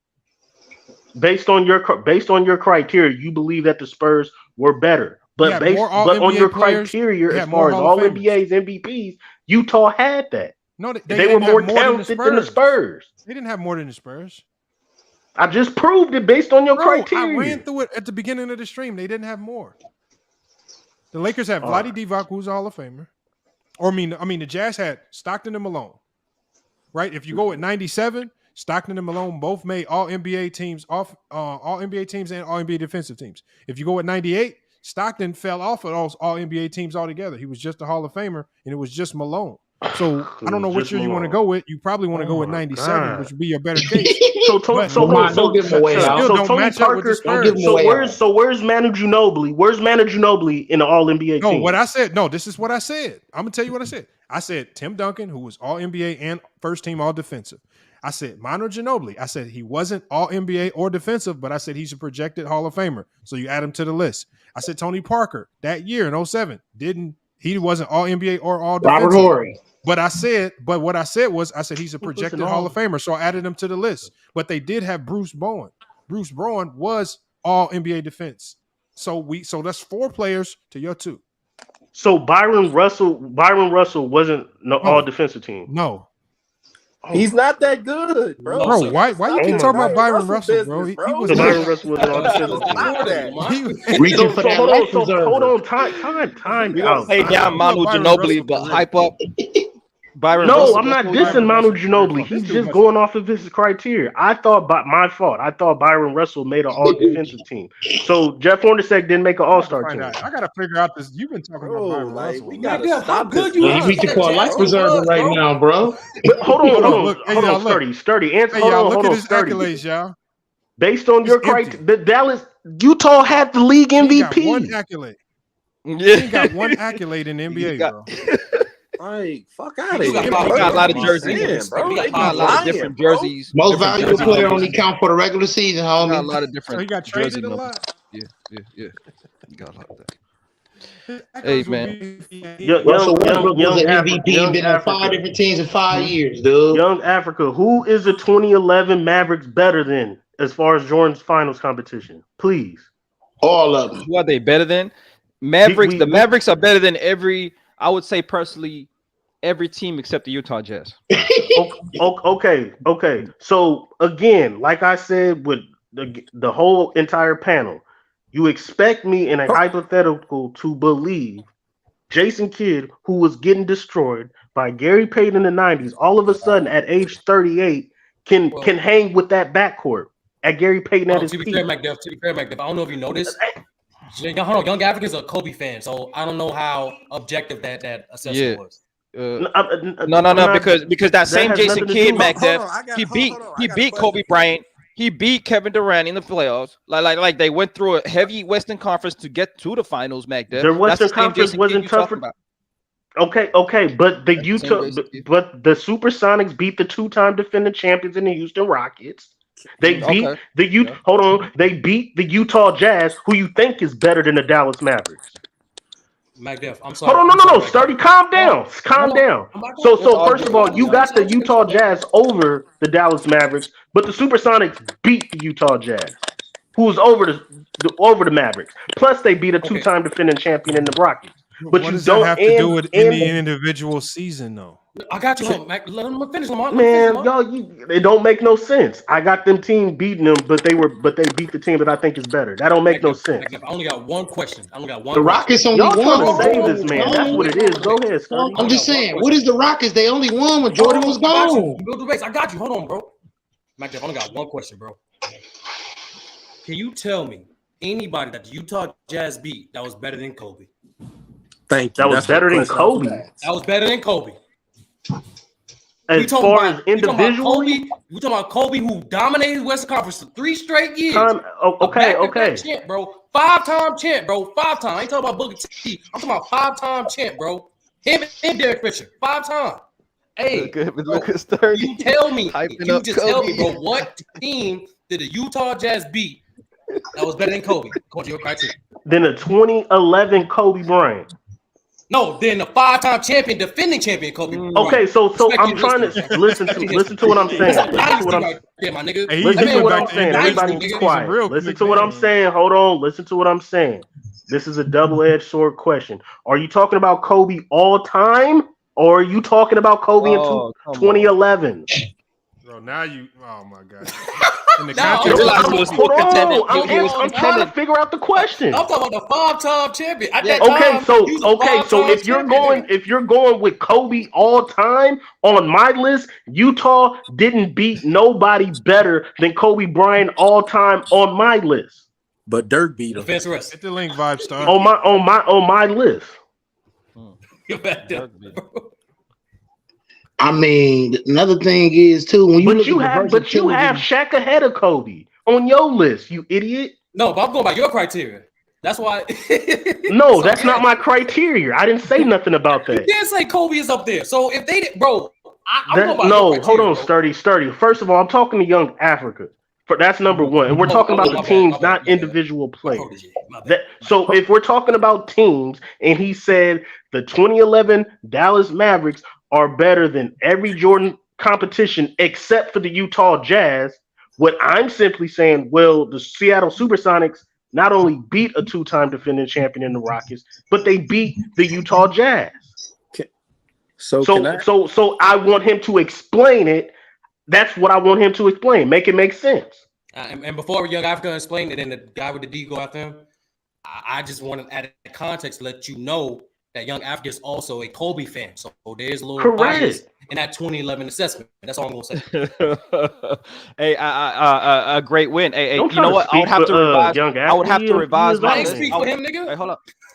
Can I answer your question, Magda? I would have to revise my list once again. I didn't look at the bottom teams. I was always often looking at the best. But if I looked at the Dallas Mavericks, to be honest, I would actually say the version of the Utah Jazz that Jordan went up against, the Dallas Mavericks were better. I would say that the Lakers are the closest team in terms of talent to the Dallas Mavericks on Jordan's competition. I would say the Lakers were the best team that he went up against, and that was his first ring. And even then, that they still didn't have their biggest piece to the dynasty, being Kareem. So when you ask me about Utah Jazz, I'm not playing down the Utah Jazz. I'm just saying that the Dallas Mavericks, with Dirk Nowitzki, when you talk about John Stockton and Karl Malone, a team that lost by 40 points and only scored 50-something points in a finals game in 97-98, that is embarrassing. Ain't no team in this modern era that would ever drop 60-70 points in a game. And we call them a truly great team. We would never do that. We would never do that. My bad, back there. My bad. But we would never do that. So why do we adjust with nostalgia to how great these individual players were and not actually look at the team at that point in time and what they were performing? You realize John Stockton was giving you 9 points and 9 assists in the last finals that Jordan went up against the Utah Jazz. Yes, I understand. Yes, I do understand. Yes, I understand. He got locked up. I understand. Right. My point. My whole point is that so you're changing it. So you said. I'm gonna switch it up. Hey, honestly, I feel like we don't switch that's it up. all I want to hear. Yeah. You're switching it up based on what you said earlier. Thank you. We don't rethink our takes enough. That's all I want. He's sticking with the facts. That's all he's doing. No, he's switching up because he got caught. He's just looking at the facts. He got caught. Sturdy tried to save him, and now he's switching up. Thank you. We can move on. One at a time, y'all. One at a time. We can move on. Even if you want it, I'm gonna give you that. I had to rethink it, but go ahead. It's cool. That's all. That's all I want you to think. That's all I want you LeBron fans to rethink and rehash what you're saying. Who again? Let's to confirm. You have Jordan having faced more competition than LeBron in the finals. To me, I think it's debatable. I'm trying to figure out because I got the KD Warriors at the top. I'm not going to be biased.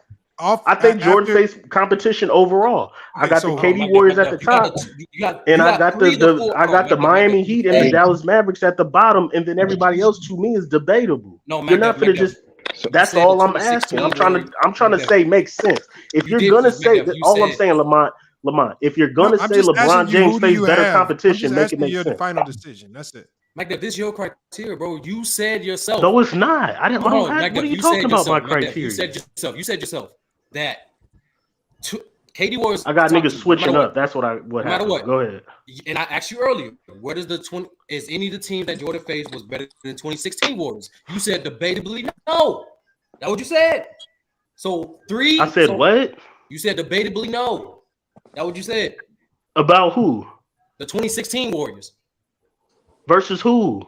No, I asked you 2 questions. I asked you, were they an all-time great team? You said yes. Yes. And I asked you, did any team Jordan faced in the finals better than that team? You said debatably no.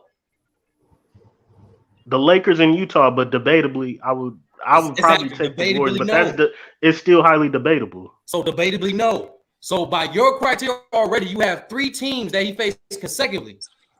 Top 3 of your criteria, debatable. Well, thank you, Sturdy. That was a long soliloquy. For the sake of this conversation, let's just put for the sake of this conversation, can we just put the 4 Warriors teams at the top, please? Like, can we stop being biased? Let's just put them at the top. Like, I just want to hurry up and get through this. This is crazy. Let's just put the Warriors at the freaking top, and let's put the freaking Miami Heat bubble team at the bottom, and let's put the freaking Dallas Mavericks at the bottom. But now we can do that. Yeah, so it can fit your logic. No, I'm just saying. I'm not being biased here. You're telling us.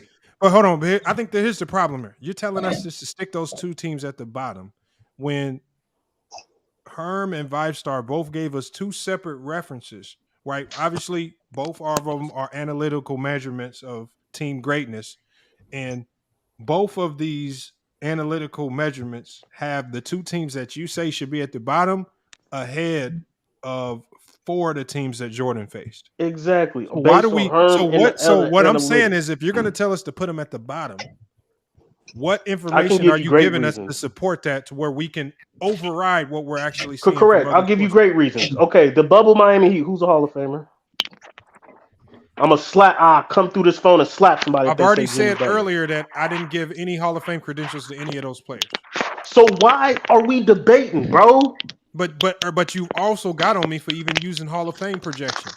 No, But I got a question. Wow. So now you want to use Hall of Fame Jimmy projections. Butler will be a Hall of Famer. I don't know what we're tripping on. He will be a Hall of Famer. Okay, but I'm just saying, if you're going to tell us, I didn't say nothing if you're going to about tell that. us to put the Mavs and the Heat at the bottom, you got to tell me what are you using to put them at the bottom. Again, the bubble Miami. I can't even go. Okay, let's go to Dallas Bubble because you Miami keep sticking Heat. with Miami. Let's go to Dallas. Why do we should we stick Dallas, a team that swept the defending champs by a wide margin, that dominated the best player in the league? Why do we put them at the bottom? The reason I have them at the bottom because I don't think they were a great team. Did they have a great run? Yes, but I don't think they're an all-time great. The Dallas Mavericks is not an all-time great team. That was a huge upset in that finals, and I'm not going to elevate. But you got the Jazz as an Hold on. all-time great team, though. Hold on. No, I did not say that Utah Jazz were an all-time great Oh, okay, team. my I bad, said, my bad, bro. My bad. I didn't say that. No, I did not say no, that. Mac Def, what I was asking, do you take the injuries in the finals into account for the Miami Heat? Even if you take the injuries or don't take the injuries, they're still at the bottom of the barrel. But you don't think that fully healthy? You don't think that they might have? No, that's disrespectful. No, they were lucky to get those 2 games. Jimmy Butler had a out of body experience, bro. 40-point triple double. Like, no. I mean, Bam was nice in the bubble, and they had some other nice pieces. I understand LeBron James fans. I get it, but no. Let's progress this conversation, McDuff. You and we go around the panel. You really believe that 2011 team, that the 93 Suns is better than that 2011 team? Yes. All right, bro. We move on. This is this is what I'm saying. I understand that they have a championship. I get that, but it was a freaking upset, bro. Okay. And if you go play, the only thing we could do is go player for player, and then you're asking me to rate 2011 versus a freaking MVP and Charles Barkley, who would have been the best player on the court. I'm sorry. You truly believe Barkley was the MVP that year? No, it could have went to Jordan. Should have went to Jordan. But hold on, but we're not gonna just poo-poo over 25 and 12. Like, stop it. It's Charles Barkley. He should have won MVP. That's what I'm saying. So if Charles didn't win in 93, he should have won in 1990. So either way, Charles Barkley is an MVP, bro, of that year. And he was having one of his best years. Hey, great final playoff run and finals where performance. does Phoenix rank on? Where does that 93? Yeah, you go to your stats, bro. I mean, you and Herm. Go to your stats. So, no, I mean, me personally, that Suns team, I don't think they even rank. So this is what I'm saying. Look at Dallas Mavericks roster and the Phoenix Suns roster. To me, in '93, Charles Barkley is better than a 2011 Dirk. Oh, hold on. If you want to go the other way, then that's cool. Team, I'll take the MVP. I'll take the MVP. Team don't even rank higher than Steve Nash's Suns. That's facts. Yeah, but based on Steve Nash's Suns ranked 76 as a 76 best. The 93 Suns team is not even in the top 100. Okay, so do you believe that the Suns are the Steve Nash Suns are better? Well, than the thing is, when I actually see the one thing that will trick me on that, if I just go off the bias because I know what type of player KJ was throughout his whole career. What happens is if I actually look at what was going on within that year. The only 2 players that they had that were considered all NBA level players was Dan Marley defensively and Charles Barkley. He was all NBA team. And then Dan Marley KJ didn't make an all NBA team, nor did he make a defensive team. No one else on that team did anything of relevance. So it doesn't surprise me now that I understand it by looking at it just within that year. No, it doesn't surprise me now. Because you're talking about a whole bunch of very average players with Barkley and Dan Marley. So Dan Marley was hold on. kind of So average himself. so KJ, before Barkley was there, but we're not talking about KJ All-Star before. We're talking about 23 KJ and 12. When Barkley got there, he took a back seat as a number 2 to a league MVP. That's why his numbers is down. But Kevin Johnson didn't fall off. Did Kevin Johnson make an All-NBA team in 93? No, because he took a back seat to freaking Charles Barkley. Okay. Now, did any other? So let's say he took a back seat. That's fine. I'll give you that. He took a back seat. So he wasn't an All-NBA level player. Who was the only other All-NBA level player? It was Dan Marley who made the All-Defensive team and Barkley who was the league MVP. Okay, so they had 2 players. That's why they don't fall as one of the greatest teams of all time. They're not even in the top 100. Bro, nobody said they were one of the greatest teams of all time. What are you talking about? How does Steve Nash? We're talking about LeBron James's competition and Jordan's competition. That was Jordan's competition, the 93 Suns. Then why are you bringing up the Steve Nash's sons? I'm saying this. Steve Nash's sons are on this list at 76. But you in your heart of hearts don't even think they were better than Barkley's sons. Everybody know he wasn't better than no Barkley sons. I don't care what that statistician says. What happens? This is what happens, and this is what I said earlier. Oh my God! If we think back, because when we think back on these teams, we're just going to look at the names. We're not going to think back on what those players were that specific year. We'll look at the names and say, okay, those names are better than these names. But within that year, KJ wasn't the player that we're thinking of. Something was different that year where he wasn't an All-NBA level player, offensively or defensively. Hey, Lamar. Dan Marley, on the other hand, was. Back then. Oh my God! No, the only issue I got with what you're saying is I keep hearing you bring up dudes getting MVPs, but they wasn't playing like MVPs when they wasn't getting over the hump, getting their head beat in by Jordan. So Barkley and Malone means Jordan. What are you talking about? Barkley and Malone means what? Them getting MVP means what? They got to the finals, they couldn't get it done. Dirk got to the finals and got it done. So you're I give him credit for that. I give him credit for that. It ain't no getting I'm not gonna sit here and say that Dirk. No, but Chuck had a good finals.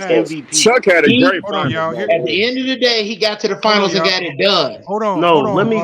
That is horrible. Let me get this to McDuff. So in 1993, the year that you're talking about, this is Kevin Johnson's stat line: 16 points per game, 7 assists. Correct. So that was one of his down years. And remember, one of the reasons why he was injured, let me see. He played 67 games.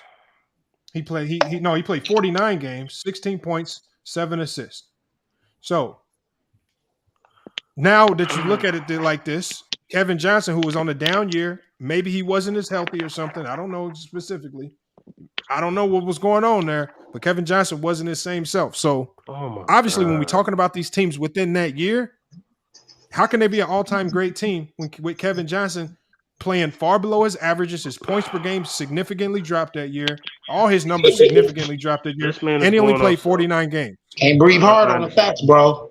No, it's not. No, it's not. First of all, so let's say he was injured. Go See, ahead. the thing is, Keep going. I can't answer the question. If we think back on it, but I'm saying, if we think back on it, we don't remember him missing all those games. We just think on KJ, the guard.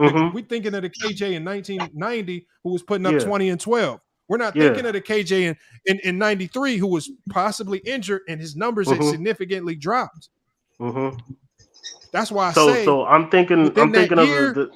There's no way they could be an all-time great team with KJ playing at this level. And again, I'm not thinking of them as a competition between Jordan and LeBron. Now, if we're just individualizing Kevin Johnson in 93, okay, if you want to go by those stats, that's cool. Now, I do remember Kevin Johnson demolishing Gary Payton. I do remember Kevin Johnson demolishing John Stockton. I do remember Kevin Johnson having a good finals. No, you don't. In 93 versus the Bulls. You can now go to the stats to back that up. Go to the games from yesterday. Go to the back. Go look at the stats. Statistician. Go look at the stats. Bro, go look at what Kevin Johnson did versus in the 93 playoff How do I expect to trust you from some games in 93? I didn't say trust me. I said go look at the stats. I didn't say trust me. I said go look at the stats. Okay, what stats are we looking at? What games? Go look at the finals. Oh. Go look what he did in the finals. Kevin Johnson. I mean, me talking about a personally, freaking all-star player who should be in the Hall of Fame. There's a lot of stats being used today, man. That's Hey, all. That's you know, his a lot of life criteria. reserves getting reached for. That's his criteria. You talking about when he played Utah? Guys, That's his criteria. Yo, What year, McDuff? What year are we talking about? Bro, the only time he went to the finals, Lamont, in '93. Bro, we're talking about the '93 Suns. Okay, so let's go to the he 93 averaged finals. 17 and 6 assists in the finals. So he did about his average. Okay. So against the Bulls, And that and a second, hold on. And a second to third option. Hold on, I'm gonna tell you his game by game stats. Hold on. I'm gonna tell you because it's the '93 Let me Suns. tell you Because his it's not stats. KJ. It's not the KJ we all think of. It's the '93 KJ. So the Can I '93 tell you Kevin his stats, Johnson man? as a second and third option, averaging 17 and 6 is You don't want bad. to hear these stats, man? Go ahead, say the stats. Okay, hold on. Let me tell you stats. Put it in Game context. Game one, they lost. Game one, they lost. Yeah, they lost. They KJ, lost the 11 first points. 2 games. 11 Game points. 2, where he was cooking. KJ, I don't know if he was hurt or something. You know, he played 32 minutes. KJ with 4 points and 4 assists. 4 points in a finals Now, game. KJ bounces back in game 3. 25 points, 7 assists. Okay, good bounce back. And they get the win. Yeah, that's what happens when you play at KJ all-star bounces level back like- again. 19 points, 3 assists. And they KJ lose. comes Jordan again. had 55 Bulls win that this game. one Go though. ahead. 25 points, 4 assists. And then in the closeout game, 19 points, 3 assists. So a second to third option. Oh no, 10 assists. My Average bad, 10 assists. Go ahead. What do you mean second to third option? He was the number 2 option on that team. Yeah, exactly. What are you Hold on. talking about? Now I'm raising my Marley hand. was Now the I'm raising 3 my option, hand. man. Hold Don't on, act like we hold don't on, know time out. Now I'm raising my hand. Marley This is was what the I'm saying. So you just went and said Marley was the that Dan third Marley. option. Hold on. You just went and go on a long soliloquy saying that Dan Marley was Long playing at an soliloquy. All NBA level, but No, now I said he a made an hurt all Kevin defensive Johnson. team. Hold on, a hurt Kevin Johnson, non-NBA, no All NBA selections. Now is the second option. That's what you're basically What I saying. said was something happened in '93 that Oh my affect God, that bro. affect that team from not being considered one of the greatest teams of all time. And when I look at Kevin Johnson only playing 49 games or 47 games, that's one of the reasons why. I can't believe. Go ahead. Hey, Mike, can I say something real quick? Y'all got it. I said something earlier about Magic Johnson when they was playing in '91, and Mike beat him so bad one of the games. Mike came up to him and was like, "You need to think about retiring." He said that on the Jimmy Kimmel show. It was on the Jimmy Kimmel show, and they got all kind of short clips of it, and it came out of Magic Johnson's mouth. That's how bad that '91 Bulls team was. That's all I'm saying. How was How was So Young great, Africa so cooking when I great. made him switch his whole criteria?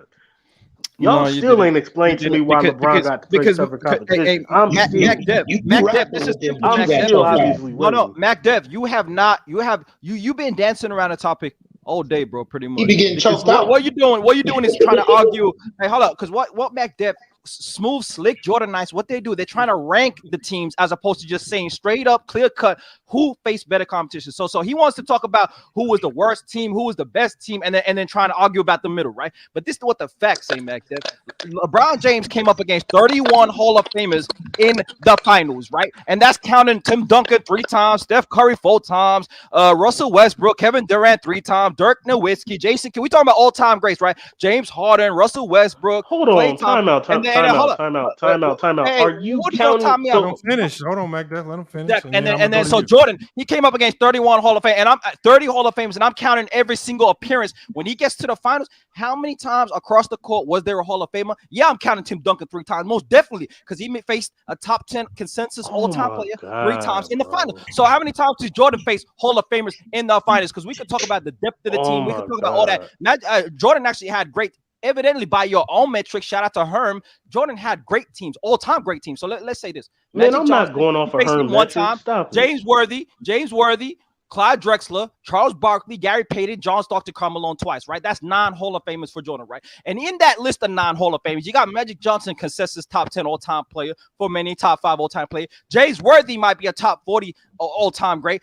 Clyde Drexler might be top 45. Charles Barkley, consensus top 20, top 25 player. Gary Payton, I gotta point guard, maybe top 40 player. John Stockton, consensus maybe top 50 player. And Karl Malone might be a top 20, top 25 player. Now, yeah, I know they mad. I know they mad because I'm cooking. And then we talk about the competition that he come up against. It ain't just Tim Duncan. It ain't. Hey, hold up. It ain't just Tim Duncan one time. You got some background noise, bro. Exactly. It ain't just Magic Johnson one time. Like Jordan. It's Tim Duncan 3 times, right? Tim Duncan 3 consensus top 10 player. Duncan 3 times. We got Dirk Nowitzki consensus top 25 all-time player, right? We got Jason Kidd, one of the greatest point guards all time, consensus top 30, 35 player, whatever you want to say. Kevin Durant consensus top 20 player 3 times in the finals, right? Stacked squad with Steph Curry in his prime 4 times in the finals. Yeah. This consensus top 15 all-time great. You got Kawhi Leonard, you got Russell Westbrook, you got James Harden. On that list is a bunch of MVPs and all-time great players. If you look at the MVPs, Magic Johnson was an MVP player, right? Charles Barkley was an MVP player. Karl Malone was an MVP player. That's 3. That's 3 MVPs, right? Now we got Tim Duncan, right? We got Dirk Nowitzki. That's 2. We got Kevin Durant. That's 3. We got Russell Westbrook. That's 4. We got James Harden. That's 5. We got Steph Curry. That's 6 Hall of Fame. MVPs that he went up against, and these are mostly in their prime. So when we talk about competition, Mecca, you got to put it in context of how great these teams were and the level of the players at the top. We're not just talking about Hall of Fame players, but we're literally talking about consistent top 20 all-time players, multiple times in the finals. Jordan never went against a unanimous MVP, and that's I just want to ask you a quick question, though. Go ahead, Herm. Go ahead. Hey, how many Hall of Famers LeBron played with then in the finals? That's a good question. I like that question. See, because now we can talk about the facts. Well, let me tell you this: when he comes against the Duncan, when he comes up against the Spurs the first time, Herm, we can have this conversation. Who had more Hall of Famers? He cooking. No, I answer my. Go year by year. You don't want to have a conversation. What? No. We're gonna go through. We're about to go through it, Herm. He's getting to your answer, bro. We're about to go through it, Herm. We're gonna go step by. No, Herm, he's literally answering your question, bro. Hey, I'm answering your question. We can go through it step by step for the many people listening. Why we gotta go He didn't have nobody in the Hall of Fame. Okay. Since you don't want to do this, I'm gonna cook it myself. It's like Herm don't want to have a conversation. I'm gonna do it myself, man, because Herm don't want to do it. No, stop it. You facing no. Hey, see back there. Look at the Jordan fans get mad at the facts, man. Why y'all get mad at the facts? When you be speaking What's facts. Up? Hey, look. Hey, Herm knows that's why I don't want to answer the question. 07, right? LeBron James comes up against the San Antonio Spurs with Ilgauskas and Drew Gooden. He comes up against Tony Parker, Manu Ginobili, and Tim Duncan, right? That's 3 Hall of Famers. He's outnumbered in that finals, right? So then we go to the next finals appearance, and who does he face? He faces the Dallas Mavericks, right? The Dallas Mavericks have. That ain't what I asked. No. I know. No. Just count them up, Herm. I know. Because the context of how many he played with is how many he played against. That's the context of the era, right? So that's why we got to put it in context. No, he's telling you. He's answering the question, Herm. Hey, Herm, how are you mad, Herm? How you mad? Hey, go ahead, Herm. You got to finish. Hey, look. Now he comes up against the Dallas Mavericks, right? And Dallas Mavericks have Dirk Nowitzki as a Hall of Famer. They got Jason Kidd as a Hall of Famer, right? And he has Dwayne Wade and Chris Bosh. So they have 3 Hall of Famers to 2. So he loses. And he had more Hall of Famers on the team, which is why so many people hold against him, including myself, right? So that's 1-1 when we talk about Hall of Famers versus opponent Hall of Famers, right? That's 1-1 Dallas, right? So then we go to the OKC Thunder. Hey, you got your answer. Okay, hold up. Let him cook. That wasn't a damn question, though. I am answering the question. Bro, stop cutting him off, bro. Hurry up so I can get back on the mic. Can't get mad. Quit being scared of this. He asked the question. Now he's getting mad. I'm answering the question. So now we go to the OKC Thunder, right? LeBron's 3rd finals, 1st ring, right? And this is the OKC Thunder. with Kevin Durant, Russell Westbrook, James Harden. That's 3 Hall of Famers, and then With- they got with LeBron second and James, third year Dwayne Wade, players. and Chris Bruh, Bosh. let 'em Second and cook. third year players. Those second and third year players averaged 27 points a game in the finals, and they had a great run to make the finals. When you talk about those great teams beating all-time great teams on the way there, so I don't care. So that's James Harden. That's 3-3, and that's a tie to me. That's a tie when it comes to Hall of Fame. So it's 1-1 with one tie. Then we go to the Spurs, Miami Heat versus the Spurs the next season, right? Then you go to Miami Heat. They have Tim Duncan, Tony Parker, Kawhi Leonard, and Manu Ginobili. That's 4 Hall of Famers. And if you want to question Kawhi Leonard at the time, I don't know what we would question, because the man, damn near, he played very well. And so you got Chris Bosh, you got Dwayne Wade, you got LeBron James, and then you got Ray Allen as well. And if you want to count Kawhi Leonard, I'm counting Ray Allen. And so that's 4 Hall of Famers versus 4 Hall of Famers. Or in their primes, we can go 3 versus 3. That's a tie again. So we 1-1 with 2 ties, 4 finals appearances, and it's 1-1. So let's talk about competition and context when you talk about all that help. Then we go back again to the Spurs, 2014. You got Tony Parker, Kawhi Leonard. That's the same story. And they have LeBron, Dwayne Wade, Chris Bosh, same story. So we once again at 1-1-3 across 5 finals, right? So that was back-to-back finals, 2013, 2014. They lose that, but they have the same amount of Hall of Famers. And so it's 1-1-3. And so now we go to the Golden State Warriors 2015. 2015, they got Steph Curry, they got Klay Thompson, they got Draymond Green. A lot of people argue if Iguodala is going to be Hall of Fame. I ain't even going to count him. So that's 3 Hall of Famers on that team, right? 3 Hall of Famers to LeBron James, Timothy Mozgov, J.R. Smith, Tristan Thompson, and Dellavedova up in here. We already know what the question is. So really, now it's one in the first 6 finals appearances for LeBron James.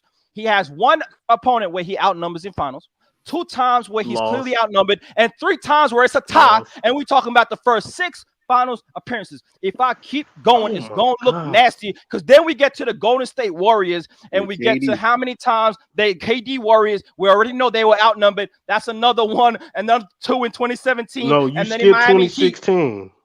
You want me? Okay, so 2016. That's a tie. That's a tie, Young Africa, but you can go ahead. No, it's not. 2016, you got LeBron James, Kyrie Irving, and Kevin Love, right? Are you going to count? Are we going to say Kevin Love a Hall of Famer? Is Kevin Love a Hall of Famer? No. Yes. No. Is Kevin Love a Hall of Famer? No. Kevin Love is a Hall of Famer. It's 3 versus 3 in 2016, bro. Move on. You trying to make him be a Hall of Famer? I'm gonna give you that. So it's a tie. Hey, at best it's a tie. Right? Kevin Love's questionable, but it's a tie. I'll give you that. So it's a tie. It's a tie. Hey, so you telling me that, and then you go to the KD Warriors that's already certified, where we know they outnumbered them. Where we got 2 prime MVPs in their prime Hall of Fame. Yes, 4 versus 3. 4 versus 3. 4 versus 3, clear cut, right? And then you come to the Miami Heat. So really, out of 10 finals appearances, LeBron only outnumbered his teammates Herm in Hall of Fame opponents twice in the NBA Finals. Herm. That's okay. My answer to all of that. My answer to all that. When LeBron was out, when LeBron had the advantage of Hall of Famers in 2011, he lost. When Jordan was at a disadvantage with Hall of Famers versus the 91 Lakers, he won. Hold on, but this is the thing though. You gotta also so make it make sense. You also gotta put it in context that LeBron's only been favored to winning 2 finals, the one in Dallas and Miami. I'm not gonna discredit Michael Jordan for being that great. I don't care if Michael Jordan was favored. He should have won all his finals. Hold up. Hey, how many times did Jordan beat Bird in the playoffs? 0. I mean, but guess how many Hall of Famers on the Celtics team? Now we want to count Hall of Famers though. How many times? Because y'all Africa didn't answer my question directly, so I'm gonna do the same damn thing. He answered not directly. Not directly. So I'm gonna put it in context. He put it in detail and context. All right, I put in my context on it. Did Jordan go against 5? Damn, there's 6 Hall of Famers on that. Yes, he did, Herm. Yes, he did. Let Herm cook. Yes, Hold on, let Herm cook. I'm gonna put him on. So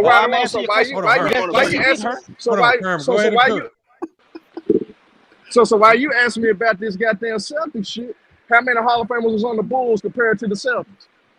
Jordan was the only motherfucker. Hold on, y'all. Just get on your security. Don't ask questions. I want to hear you straight through. No, but end of the day, bro, I'm gonna keep it simple because I gotta get on now because I do got noise in the background. That's why I've been on mute. But then, end of the day, Jordan went against 6 Hall of Famers with the Boston Celtics: Robert Parrish, Kevin McHale, Larry Bird, Dennis Johnson. Yeah, that's not Bill finals Walton. competition though.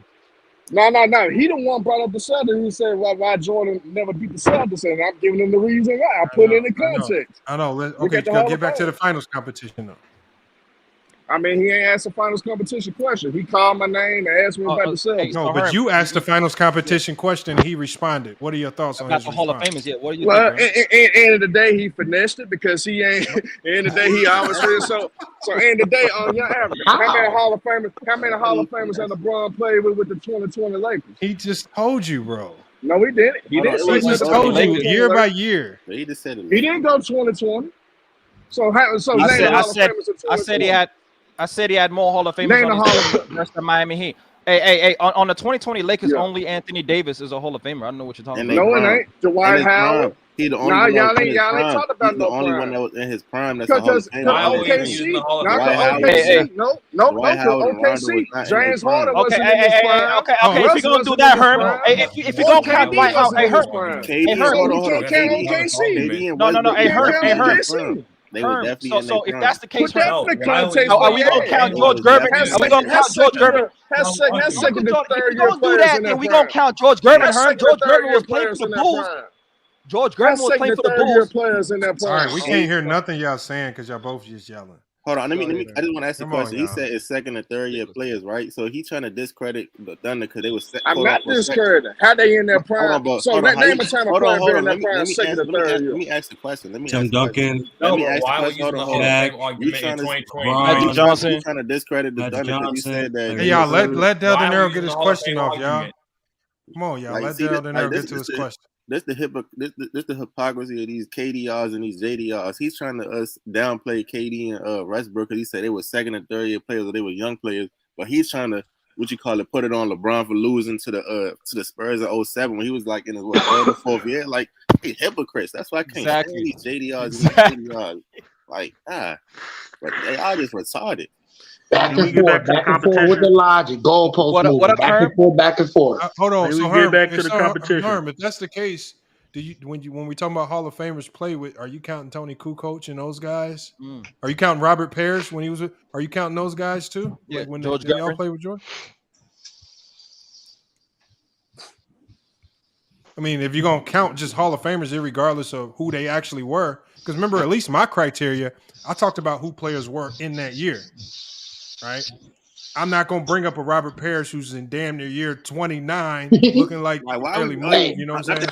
Hey, Lamont, let me ask you something. Is Paige story I can pick a Hall of Famer? Why we even bringing up Robert Parrish, who wasn't even playing? I don't know. Is Paige story I can pick a Hall of Famer? This is what I'm saying. 2011 Time out. This is what I'm saying, bro. You're bringing up. So when I say the 2011 Dallas Mavericks, and I'm sitting here saying Jason Kidd is 38 years old, and I'm saying a 96 Gary Payton who demolished him when he was 28. Now all of a sudden it's a different context. The 96 freaking Sonics was better than the 2011 Mavericks. When I talked with my criteria, it removes that narrative. Taking isolated situations and trying to equate it to us evaluating the teams. You taking isolated situations. Just because you said all those big words don't make you sound smart, bro. But what? That didn't make no sense. Won it all. Yeah, you taking isolated situations talking about. So like I said, answer this question.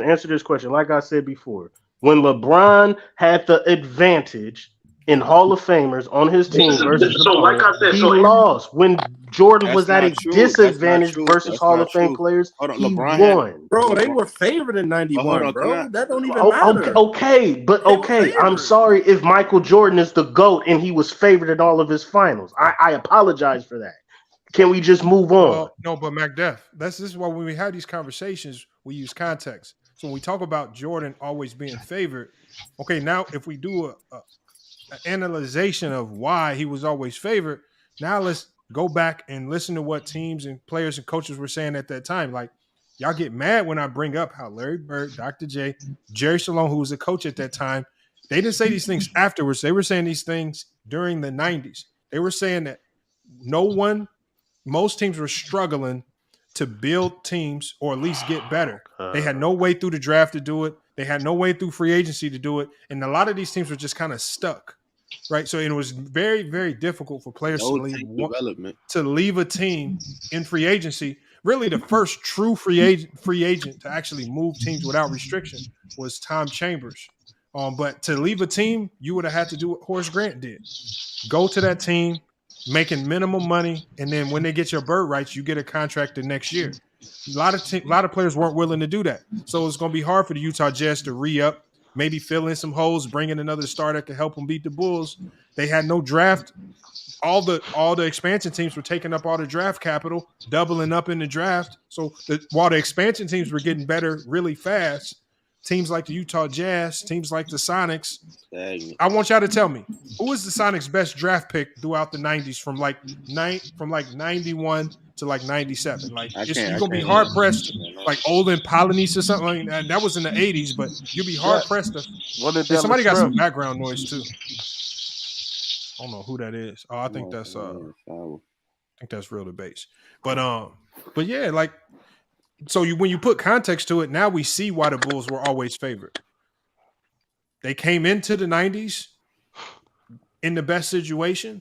They didn't have to build through the draft. They did all their building right before the 90s hit and right before all the expansion teams really started taking all the draft capital. And then hold on, don't forget that they basically stole Ron Harper.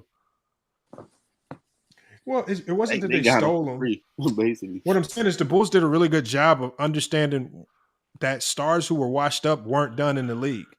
So this is why the Bulls were able to go get a Robert Parrish and he could add value. They went and got a Ron Harper. They went and got a Dennis Rodman. When other teams gave up on them, like stars could get, like it was rare that you saw stars or vets go get starting roles on other teams. Sometimes they would just be done in the league. They would just retire. Like I feel like Larry Bird in today's day and age, he wouldn't have just retired. He would have probably went to another team with a lesser role and just would have been a bench player as a vet leader. Like back then, once you were done, you were just out the league and ain't nobody touching you. So the Bulls were just kind of ahead of their time by getting some of those older guys and just putting them at the end of their bench saying, okay, you just give us 10, 15 minutes a game. You ain't got to do that much. Lamar, I just want to state this correction. In 1991, the Bulls had 3 Hall of Famers. That's it. Who? Jordan, Pippen, and Phil Jackson. We can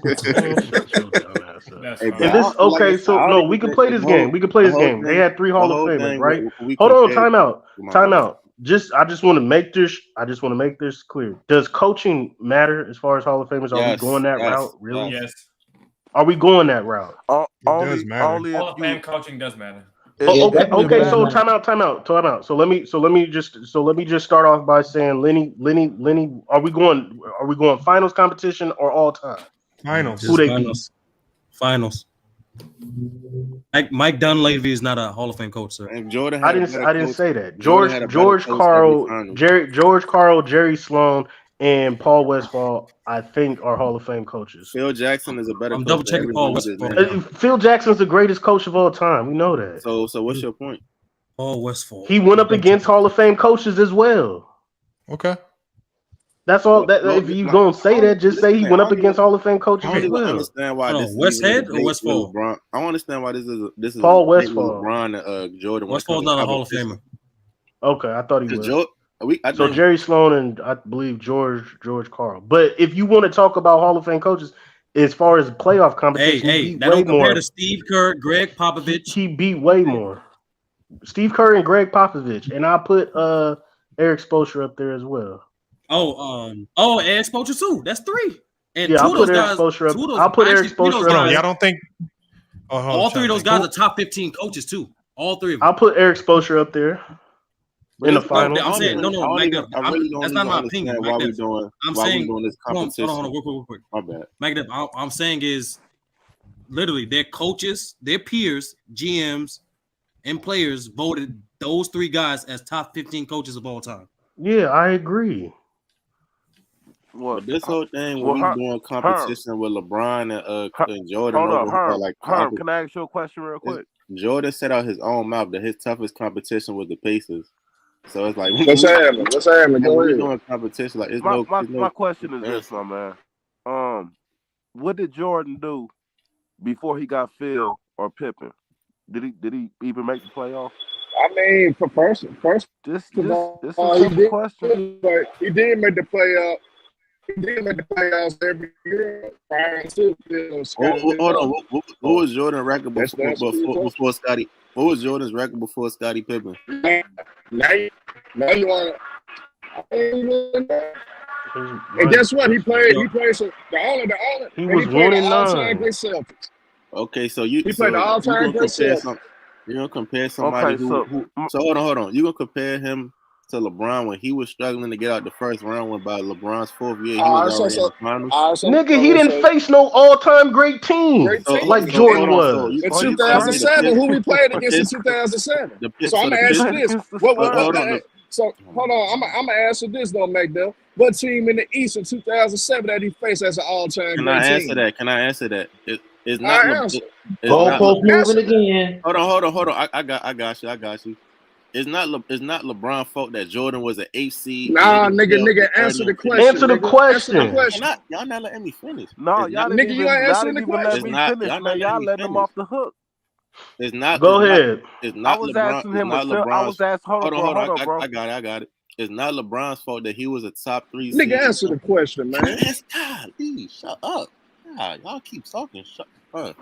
Like I said, it's not LeBron's fault that he was a top 3 seed when he was young in his career, and that Jordan, he was barely making the playoffs at 32 and 50, and he was an 8 seed going against the best teams in the league. That's Jordan's fault because his team was at the bottom barrel of the league. They were just barely making the playoffs. Okay, so when LeBron was the 3rd seed, who was the number 1 seed, and were they all-time great? I say he was the top. I don't know exactly what seed he was. Okay, then stop it. No, the New Jersey Nets were in the all-time great. Like I said, they were 41 and 41. They was 41 and 41. My point was, you just skipped over the whole question, bro. That's hold up, bro. Thanks, McDuff. Just say you didn't go up against an all-time great team, bro. That's all you had to say. It's not LeBron's fault that he went up against an all-time great defense. First, this is what I'm finna say to y'all LeBron James fans. As a Michael Jordan fan, I would debate who had the finals competition, and I'm not going to be biased if I'm going to debate it. But okay, let's just give it to LeBron as far as finals competition. Give it to you. But as far as Eastern Conference Finals competition, that's not true. Hold on. Compared to LeBron James finals competition. What did you talking about? Time out.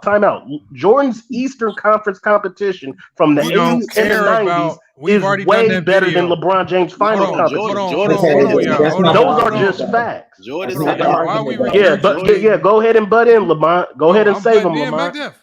See, this is what you're going to run to. You run into something that we've already done a video on and we gave to Jordan. See, the funny thing is when we did this same breakdown, we gave Jordan on the road to the finals. We gave that to Jordan. That's not even true. Not what I said. This whole video was about finals competition. And when you start bringing up all this other stuff, y'all keep creeping back to the This man just said the Celtics. He went back. I know, so don't get that on me because I'm cooking him. At the end of the day, you're not cooking because at the end of the day, you and Herm both have admitted LeBron James faced more competition. Y'all both have. No, he did not. You didn't prove it. You did not prove it yet. No, there's no proving it. There's no proving it. You admitted it. There's no. For the sake of this conversation, I said that you didn't prove it to me. Hold on. You saying we didn't prove it. This is what I said to you. And you still have not answered this very simple question. Oh my God. I said this right here. I said with my criteria that I brought up, it showed LeBron play more competition in the finals. Herm came in with his analytic with the ELO rating. That ELO rating, this is a separate metric system. This said LeBron faced more competition in the finals than Jordan. Then we had another rating, the SRS rating. This is another reference that somebody gave us in the chat.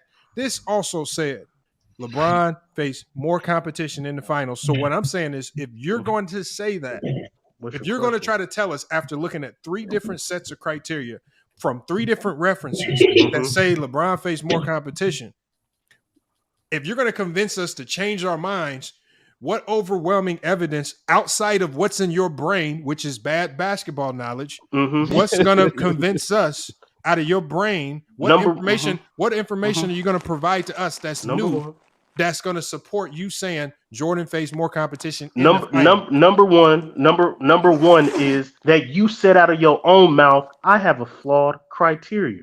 So if you said, bro, what are you talking about? That's why you gotta mute me? Why you gotta mute me? Hold on. Mac Def, I'm gonna put you on the big screen. You keep running to what everybody else might have said. I'm telling you, tell us what new information are you introducing that cancels out the 3 references, the 2 analytical references that one Herm provided, one that VibeStar provided, and then the measurements of first team All NBA and first team All Defensive players that I presented in the beginning. Outside of that, because that's not new evidence. So all of those measures show that LeBron faced more competition than Jordan in the finals. What you're going to have to come with something unique and new that can cancel that out. That can overcome all of that and is more trustworthy. What sources are you using, and what talking point can you come from that supports Jordan facing more competition in the finals? Outside of you crying about anything that you might have heard today, what do you have in your brain that you can convince us with instead of crying about the takes that you've heard? It's on you, Magda. Cool. Can't be with me, bro. Hello. Yeah, am I on? Am I unmuted? Yeah. Nigga, shut up. Number one, like I said, number one, like I said, you said you had a flawed criteria, which is fact. That's not what I said. That is what you said. That's you not what I said. said. I didn't say that. Yes, you did. That's not what according I said. to you, Mac Def. According to you, he got a flawed logic. According to you, Anyway, he said he had a flawed criteria. So what's your criteria? What's your criteria? The other 3 criteria, everybody's gonna have a flawed. What is criteria. your criteria? What I'm saying is this: when you go to the worst team, I'm gonna break my criteria down. When you go to the worst team, it's the Miami Heat. It's the Miami Heat. How do you come to that conclusion? Huh? What information? Again, do I have the big screen? Is this a Lamont? Do you want to just debate Lamont? No, what I'm saying do you want to do that, or do I got the floor? Let's just hold on. What you're doing is you can't just tell us the Miami Heat were the worst team. What information do you bring into? I'm trying to bring context. You're interrupting. No, bring some facts that support. You can't just, because when I pull up the SRS ratings, none of these measurements are saying that the Miami Heat are the worst team.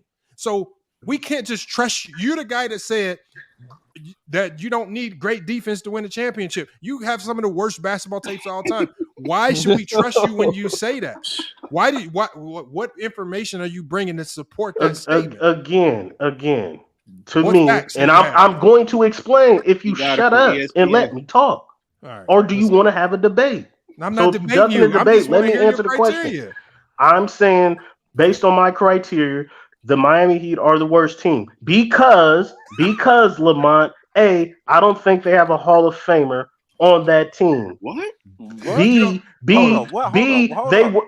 Oh my God, bro! Jimmy Butler has a 75% Hall of Fame. Bro. I'm just gonna stay on mute, bro. Hold on. Jimmy Butler has a 75% Hall of Fame probability, so they do have a Hall of Fame player in Jimmy Butler. Damn. And he's right above Kevin Love at a 75% Hall of Fame probability. Above Kevin Love, the guy Mac Def said is a certified Hall of Famer. And they got a Hall of Fame coach as well. Go ahead, Mac Def. So don't lie and say Jimmy Butler is not a Hall of Famer, because we go to the Hall of Fame probability, he's at a 75% probability. So that's another lie you just told. And if Bam keeps playing at a high level, he can be a Hall I'm just saying, you can't support it with obvious lies that we can look up. I just looked up the Hall of Fame probability for Kevin correct. Love. So right above him is Jimmy Butler. So hold on. So time out. So do I got the big screen and allow me to talk, or are you just gonna cut me off? If you lie, no, you just put me on mute. You cutting me off, bro. You're not even letting me talk, bro. If y'all talking back and forth, let me talk first. Let me talk. You just got done talking about Larry Bird and the Celtics, and then didn't have no credible teams that LeBron James faced. All right, go ahead, Mac. Thank you. To me, LeBron James didn't face no Hall of Famer. That's the Miami Heat. I don't think they had an All NBA player. They weren't the number 1 seed in the Eastern Conference. They weren't even. I don't even think they won.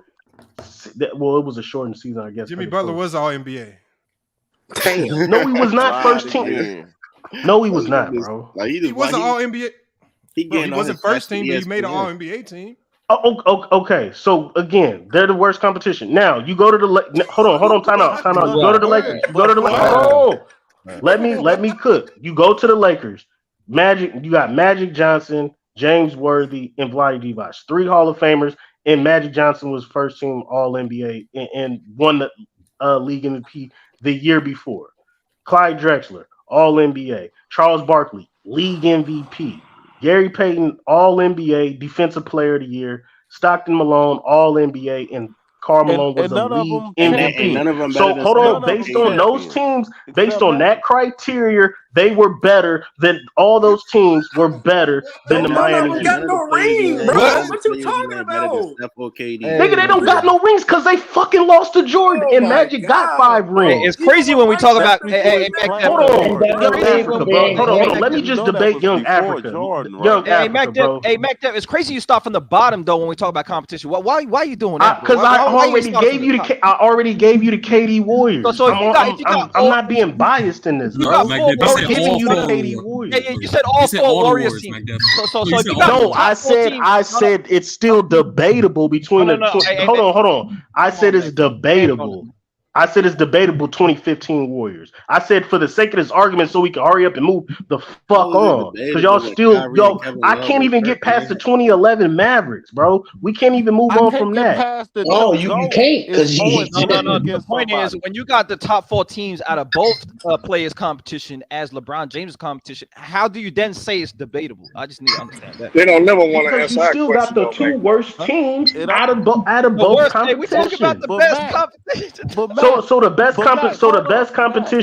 best competition is the KD. Hold on, time out. The best competition is the KD Warriors. I'm not being biased in this. Okay. I'm just trying to let y'all prove to me. I'm trying to make y'all prove that LeBron James faced better competition, and you keep on running to the KD Warriors, and I'm giving you that. I'm giving you that off the rip. Now explain to me how everybody else is better. That's all I'm saying. When I said the Miami Heat are the worst team, and I'm hold on. When I said the Miami Heat are the worst team, you got to stop rambling, bro. Quit asking us. No, this is the problem, man. I don't quit asking questions. You're supposed to be explaining your criteria and how you keep cutting me off. Hold on, no, because you're going long-winded and you ain't said nothing in all this time. You ain't said nothing. Salad. You've been talking all this time and you ain't said nothing. Hold on. So Lamont, tell the truth. You keep on cutting me off the whole time. Yeah, that's because Young Africa wasn't sitting there. Thank you for saying that. He wasn't asking questions. First of all, what I'm saying is this: get to your criteria. If don't sit here and ask us how these teams are above, just tell us how your criteria has shaped in your brain how all of these teams are better, or how these players and teams are better than LeBron's competition. How do you formulate this in your brain with your criteria? Quit asking questions. Just because I put the KD Warriors at the top of the food chain. I put the Miami Heat and the 2011 Dallas Mavericks at the bottom of the food chain, and everything else is debatable. But by that by that criteria, if you put somebody at 100%, time out. Criteria. You guys just cut me off. That's not criteria. Shut the fuck up and let me finish. That's not criteria. That's just you making up a random list. Because when hold on, bro, I just broke down Miami and the Dallas Mavericks. Okay, give you a definition of criteria. Bro, you can't just say I put Miami at the bottom and that's my criteria. That ain't criteria. I'm trying to give you my criteria. I'm gonna tell you where I placed the teams, and then I'm giving you my criteria. That's my criteria, y'all. You keep on cutting me off. I can't even discuss my criteria. You cut me off on where I rank the teams at. What criteria is, boy? You said criteria don't got nothing to do with crime. You know that, right? Nah, bro. Look, bro. The KD Warriors is at the top. They're great. They're probably one of the top 5. They're top 5 greatest teams. You let all these motherfuckers talking from. God damn, Mac Def is talking, bro. God damn. Go ahead, Mac. They got the KD Warriors at the top. Top 5 team all time. Then I put the the Dallas Mavericks and the Miami Heat at the bottom. They were not favored to beat the LeBron James team that they faced in the finals. A and B, it was an Y'all gotta upset when stop they beat laughing, them. man. Stop laughing. I'm not gonna upgrade. It's funny, Hans. Now when we talk about the competition, hey, who was the best player? The best player, because we already know who the best team was the Katy Warriors. Now, who was the best player that any of them faced in the finals? I say it was Magic Johnson to me. But y'all would say who? Tim Duncan. That's your response. Okay, I would say Magic. I think Magic Johnson's better than Tim Duncan. But okay, cool. I would go Magic Johnson. Hold on. Magic Johnson, what? You talking about when he played Jordan? When Jordan told him to retire? What are we talking about? The same Magic Johnson that won the league MVP in 1990, then came back and went to the finals. But we're counting for the year that they played. We're not going to go back and do all that. Let them cook. Time out. So hold on. So I'm giving you credit. For saying that a 38-year-old fucking Tim Duncan was the best player. I'm giving you credit for saying a 07, 31. Hold on, 07, 32-year-old Tim Duncan was the best player, better than Magic Johnson, who just finished winning the MVP. I'm giving you credit for that. I'm not trying to be biased. Magic Johnson was so great, he didn't win the finals then, and didn't do it after that either. Tim Duncan won in 07 and 14, bro. He won in 07 and 14, bro. Stop. Real debate. Yes, exactly. And Mac Def is gonna be here all day if y'all don't let him finish, bro. He gonna be rambling. He gonna be rambling. Just let him get it through, get it out. He long-winded, bro. Go ahead, Mac Def. Y'all niggas is sick. Now, the Magic to me was the best player. If we go to the 2011 Mavericks, because I don't think it's even a question about the Miami Heat was the worst team. When you go to the 2011 Dallas Mavericks, when you put them up against the 91 Lakers got more championships, more Hall of Famers, and to me, better starting five. If you want to, whatever. To me, they were better. To me, they were already champions. They were a dynasty. They were better than 2011 Mavericks. When you go to the Phoenix Suns, MVP Charles Barkley is better than 2011 motherfucking Dirk Nowitzki. Kevin Johnson, who was cooking Jason Kidd in the 90s, would cook a 38-year-old Jason Kidd in that backcourt with Dan Marley and Tom Chambers and all them. I think the 93 Dallas Mavericks were better because they had the best player on the court in MVP Charles Barkley. Same thing with the Dallas Mavericks. Now, debatable is the 92 Blazers versus them. You can debate that. I'll let y'all have that. I don't know who was better. You can debate that. The 96 Supersonics, I would say that the Dallas Mavericks had the best player on the court in Dirk Nowitzki, but that backcourt of Dallas will get smothered by the back. Hold on, will get smothered by the backcourt. The contradictions are amazing, back there. They're amazing, bro. Like three hold on, but let's not. But hold on. Go ahead, Mac Def. Go ahead. I'm amazed. And again, when you talk about facing a league MVP in Charles Barkley, league MVP in Karl Malone, a defensive player of the year in Gary Payton, I'm saying he faced great competition, bro. You're not finna, Young Africa. You can't, hold on, Young Africa. You can't sit here and say, well, LeBron James faced 3 league MVPs when he faced Kevin Durant, Russell Westbrook, and James Harden. That's not factually freaking true. Hold on. When I say LeBron James, when I say Michael Jordan faced 2 league MVPs in the finals and Karl Malone and Charles Barkley, that's an actual freaking fact. Is this man retarded? Something wrong. You literally just use MVPs. Hey, Mac Def, this is the issue with your own criteria, Mac Def. You just put your own self, right? If you listen to this tape, it's gonna look bad for you. You said on one level, right, when you compare the team, you said a championship team like the Lakers is better than Dallas because they were certified already a championship team. Then you try and convince us that a championship team in the Dallas Mavericks, right, Hall of Famers, is not better than the Seattle Supersonics, right? Who never won a championship. See, this is the contradictions that I don't like. No, right? This is the ridiculous go contradictions ahead. that I don't like. And then we go to because you're basing it on to championships when Jordan never lost. All right, go ahead, Mac. Go ahead. Never lost. We know the facts. You can't, bro. If that's your logic, because LeBron James lost to the Dallas Mavericks because he took an L. That's not what he said. No. That's basically what he said, because he said that Dallas has a championship and Seattle doesn't. That's what he said. DJ, you got background noise. Can I interject real quick? Can I ask y'all a question?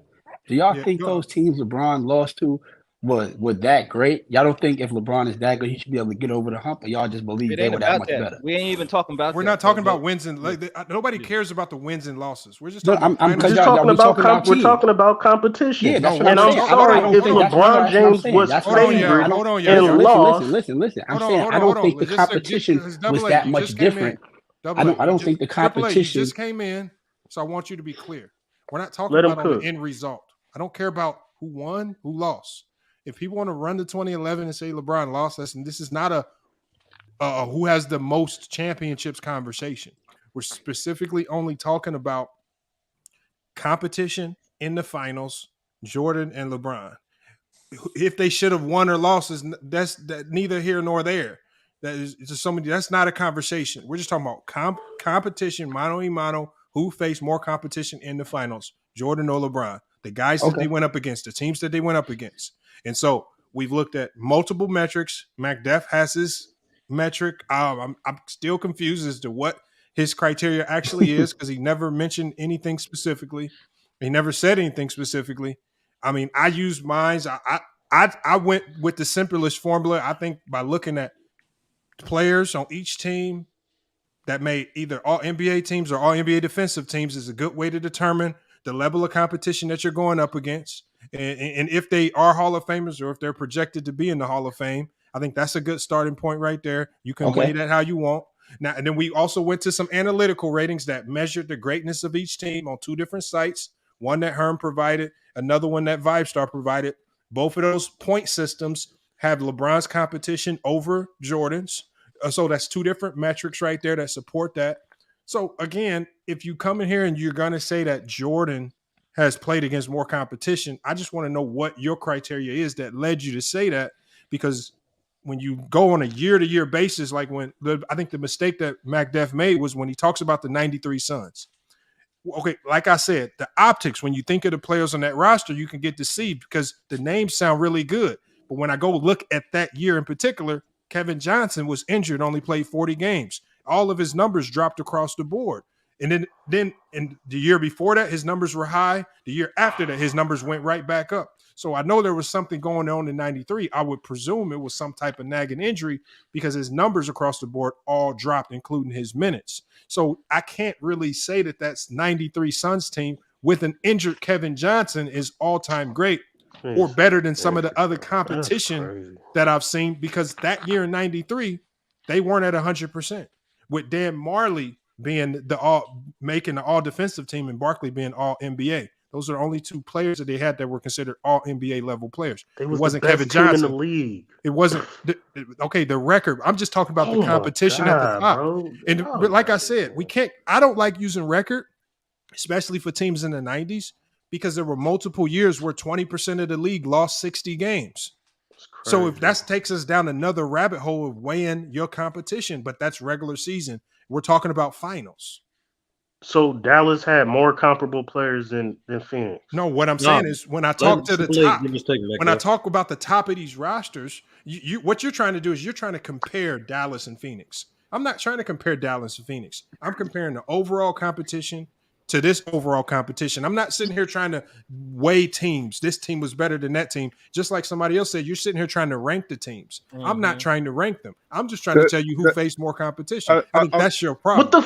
Hold on, time out. Though, right?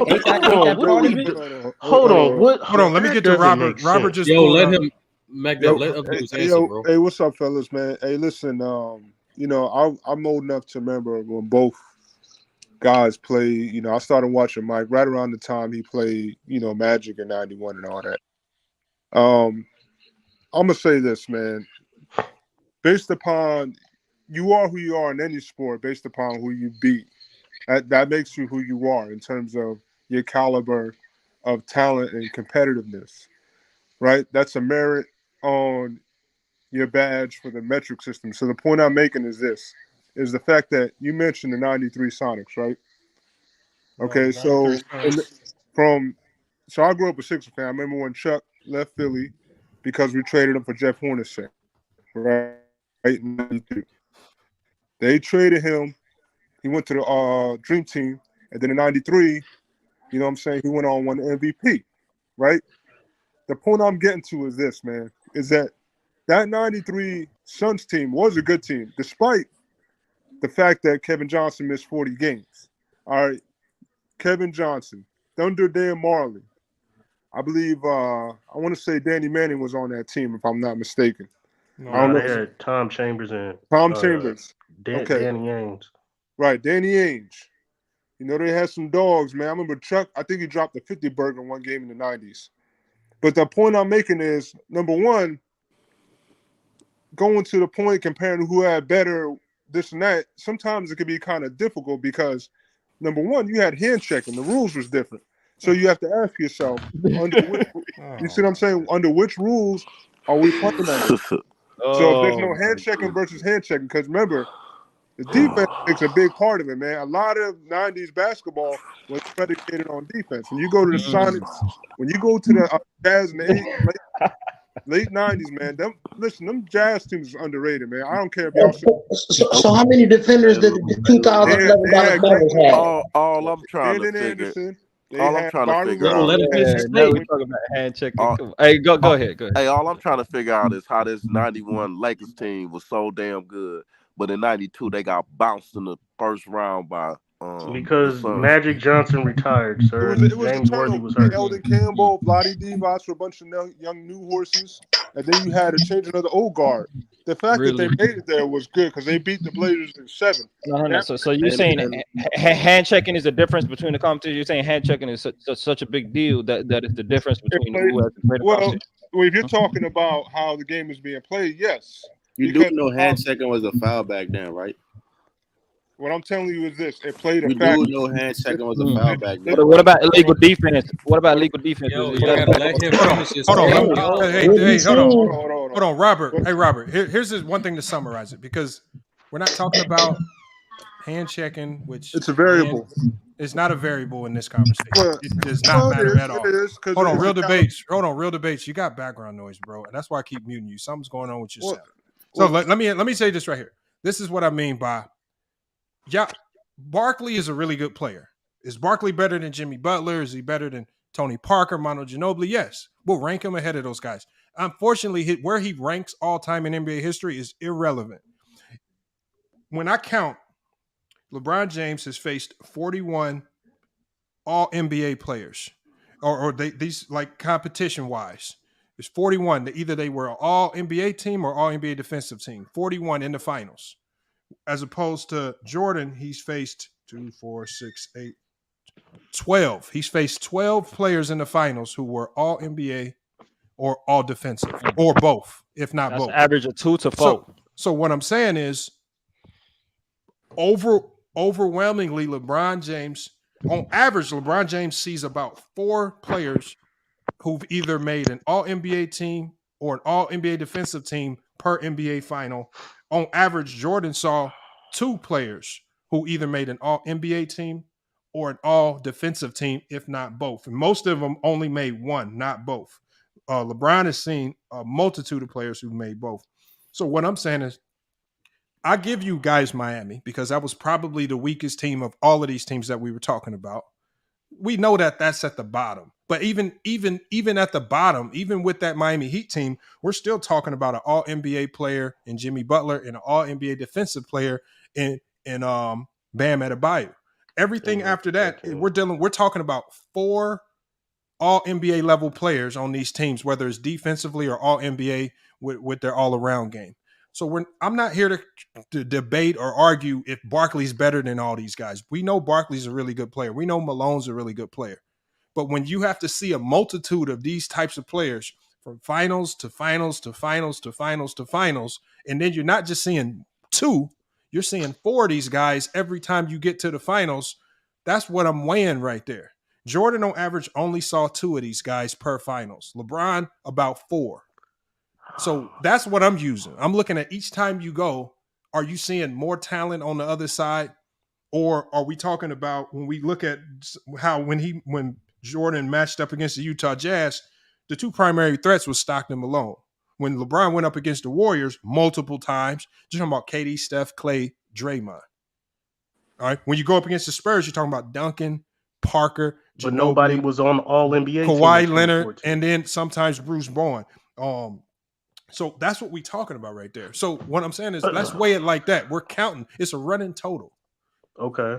Can I raise my hand? When you look at it like that, how can you walk away from this saying that Jordan's faced more competition when even coaches of that time frame say they could struggle to make teams that could compete with the Bulls because of the way the NBA was doing things with the expansion draft, taking away draft assets from teams like the Jazz, good teams that needed those picks to develop. When coaches and players at that time were saying they were handicapped, how can we then say Jordan faced more competition when it's obvious, when it's clear that he hasn't faced more competition in the finals? Because he faced at least one All-NBA player in every finals. So did LeBron. LeBron faced on average 4. He didn't face nobody in 2014 that made All-NBA. Who?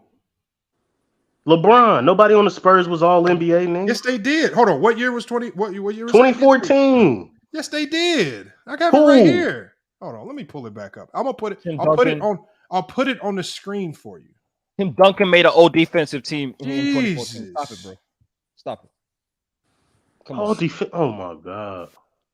So that's we ain't what I counting said. no defense. All defensive and all NBA. Oh, okay. I thought you said All NBA. You ain't listening, MacDiff. You ain't been listening. Okay, here, 2014. I'll tell you who he played in 2014. And I'm not saying some years was more or less than others. Obviously, there were years where there were competition was more or less. I'm talking about the totality of all the competition, not just one individual year. But I could go to. But you just said. Go ahead. Just said Kevin Johnson in one individual year wasn't great. Kevin Johnson in 1993 did not make an All-NBA team nor All-Defensive team because he was injured. He only played 47 games. I didn't say that. But you said you're not just looking at one year. You're looking at a totality. I just specifically said I'm looking at it on a year-by-year basis. What have you been listening to the whole time, man? So let me get this straight. So Jordan faced 2 league MVPs in the finals. And by that criteria, LeBron only faced 1, Steph Curry. But he faced him twice. I didn't say anything about league MVPs. If you want to use that as your criteria, all NBAs and everything. If you want to use MVPs as your all criteria, NBA matters, but MVPs don't. No, I just didn't use it. If you want to use it and that's your reasoning, then state that. But this is the first time you've even said the word MVP. Man, go ahead, Lamar. Y'all got it. Come on, man. Y'all got it. I'm just saying, if you're gonna have a criteria, stand on it. And don't just put a team at the bottom just because you think. I'm not gonna lie, bro. No, hold on. Y'all didn't say, y'all just put the KD Warriors up there, right? Then who's next? After that? No, I said I didn't even rank the team. You're ranking the teams. I'm just That's counting what how we're many doing. NBA That's how we players figure they out had the on each competition. team. No, that's not. No, that's what you're doing. Nobody else is here. Okay, so my criteria is flawed because that's what I do. I didn't say your criteria was flawed. I just don't know what your criteria is. That's all. And MacDuff, I don't even know what your criteria is. No, real talk, MacDuff. I'm telling you, bro. Once you figure out this criteria, the limit that you have, you'll be good, bro. Tony Parker made an All-NBA team. Leonard made an All-NBA defensive team. Duncan's a projected Hall of Famer, and Manu Ginobili's a projected Hall of Famer. So in 2014, they had 2 players that made All-NBA teams, and then you still had Duncan and you had Ginobili. Tony Parker did make Tony Parker was All-NBA second team. Manu Ginobili didn't make one, but I said I have projected Hall of Famers. Manu Ginobili, Tim Duncan's obviously a Hall of Famer, and then Kawhi Leonard was all defensive second team. 4 players.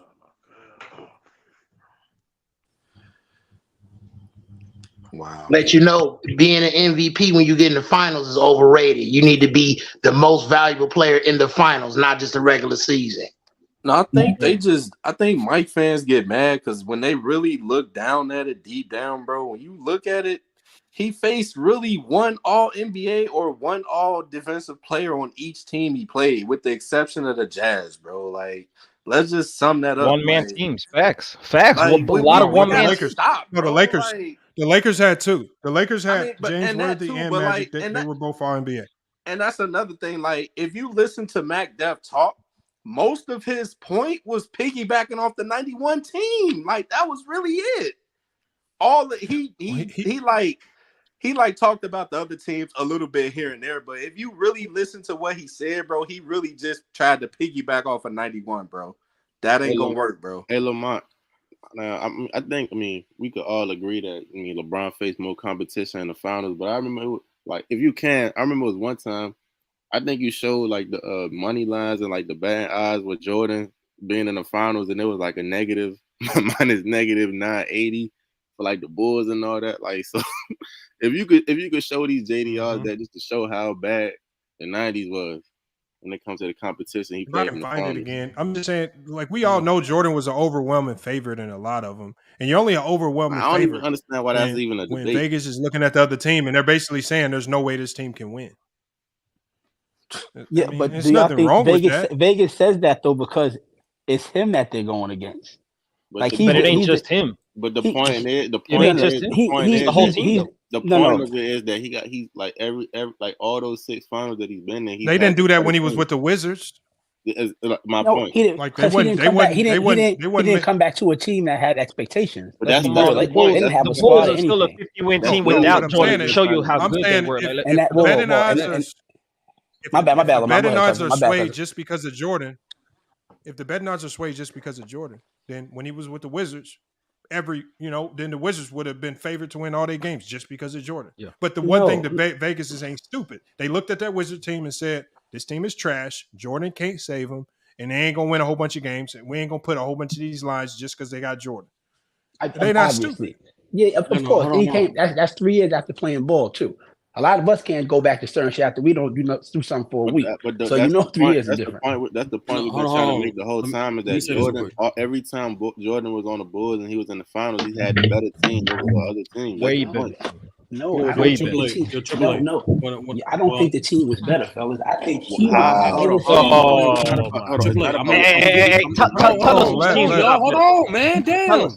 Tell us which team. Now let him stand on the story. I will. Let him stand on it. He made a controversial point. I'm trying to hear him. No, I can't hear him. Go ahead. My bad. I got a newborn in the crib. I had to go downstairs. My bad, fellas. Yo, let me respond quick. Damn, bro, y'all, real talk. LeBron. I'm trying to hear AAA. I couldn't hear AAA. Exactly. Go ahead. Okay, yeah. We're I said a lot of those teams, they weren't that great. He is the difference maker, man. Like all them cats, even after when Jordan left the first time, maybe other than Horace, you ain't really hear much from everybody. He's the main factor. Same thing with LeBron. When LeBron bounced, all these motherfuckers that's good when he's playing, they ain't shit when they leave him. That's not true. LeBron makes it. Let him finish, man. My bad. No, go ahead. Because if you're gonna talk about that year after he retired, I'm not taking nothing away from. They won 50 games, but niggas forget the year after that they were fucking horrible. It was a honeymoon phase. You still had the same team from '93 that you had in '94. It wasn't the same team. What, 93 and 94? It wasn't no, major what I'm saying is, first of all, 94, 95, it was way different. The 94, 95 team, not only did they not have Michael Jordan with no replacement other than Pete Myers, they also then lose Horace Grant to the Orlando Magic with no replacement. That's why I said they was trash. That's why I said the first shot given. So when you lose 2 of your top 3 players and you're just stuck with Pippen, I would expect to see some type of regression because you ain't the same team. But everybody be holding Pippen to this otherworldly standard where he was supposed to get the Bulls back to another 50 wins. No, it's just like, hell you really do so much without the talent. And so that right there alone proves my point that you need all NBA level players to win, which means like we saw what happened to the Bulls when they lost Jordan, an all NBA player, and when you lost Grant, an all NBA level defender. They weren't very good. And even when you got Jordan back without just that one all NBA level defender, they couldn't beat the Orlando Magic. I mean, of course, you have to. But you gotta give me context. If I give you that, you gotta give me some context about Orlando shit too. Now again, we gonna say it ain't like a motherfucker had a full year. We talking about playing another professional sport. He was still expected to win. No, that's not true. He wasn't AAA. But okay, I'm here. A lot of the facts on that are getting spilled. Tony Kukoc is the one that came out and said, "Look, we knew he was coming back months before. He had been practicing with the team months before he even came back. We were just not allowed to say anything. He brought all his stuff back to the locker. He said, we knew he was coming back. We just didn't know when. We were just waiting on him to announce it. But he had already been practicing with the team. He had already been back. He was just waiting on when Jordan was ready to announce it and come back on his own terms. And look, I didn't hear that, but I take your word for it. You're still telling somebody that played another professional sport, not just children to cut like we doing, played another professional sport, trained, and then came back at the end of the season, practice regardless, whatever it is, it ain't a real game. So you tell somebody that came with less than 20 games to say, okay, we're going to win the chip. Again, if you want to take that loss, though, fuck it. It was no, they weren't. No, they weren't. They weren't expected to win. If you claim he good as he is, he the GOAT, then we gonna go with them 20 games. Yeah, we talking about him. Why are we talking about a year in 95? Let me get a take. Well, why are we talking about a year in 95 where they didn't even make the finals anyway? So why? Because they just want to beat around the bush. No, we were talking about the team. That's what I said. We were saying what teams were better. That's all. We were saying what teams were better, 94, 95. The reason why he's saying, Lamont, he's saying that Jordan was the major reason why they were the favorites and why set teams in the finals didn't win. Well, AAA will, to provide extra context to you, when Jordan wasn't there in 94, the Bulls still favored to win every playoff series. From 91 to 98, the Bulls is favored to win every playoff series with or without Jordan. And I gotta check on that. I gotta check that Knicks series now. I gotta check that Knicks series. Even that Knicks series, the Bulls was favored to win that series. Okay. I'll do a better thing for you. The fact that just because you have a better play don't mean your team is going to win or Vegas is going to favor you. In 1989-90, when they faced the Pistons in Eastern Conference Finals, the Pistons was favored to win that series. Even though Jordan was in his prime, Jordan had an MVP, the Bulls were a great team, and Scottie Pippen was an all-star that year. Yeah, you got his ass bust. Hold on. But they lost to the Pistons, and Vegas didn't have them as the favorites because Vegas didn't believe at that time they were better than the Pistons. So when we bring up these odds, it gives you a perspective of who that team were and what they were expected to do at said year. So even though Jordan was the best player in the league in 89-90, the Bulls are not favored to beat the Pistons. Yeah, they shouldn't have been because they ain't proved nothing. Remember, Pistons won a championship that year, right? No, but they won a chip that year. But the problem is AAA.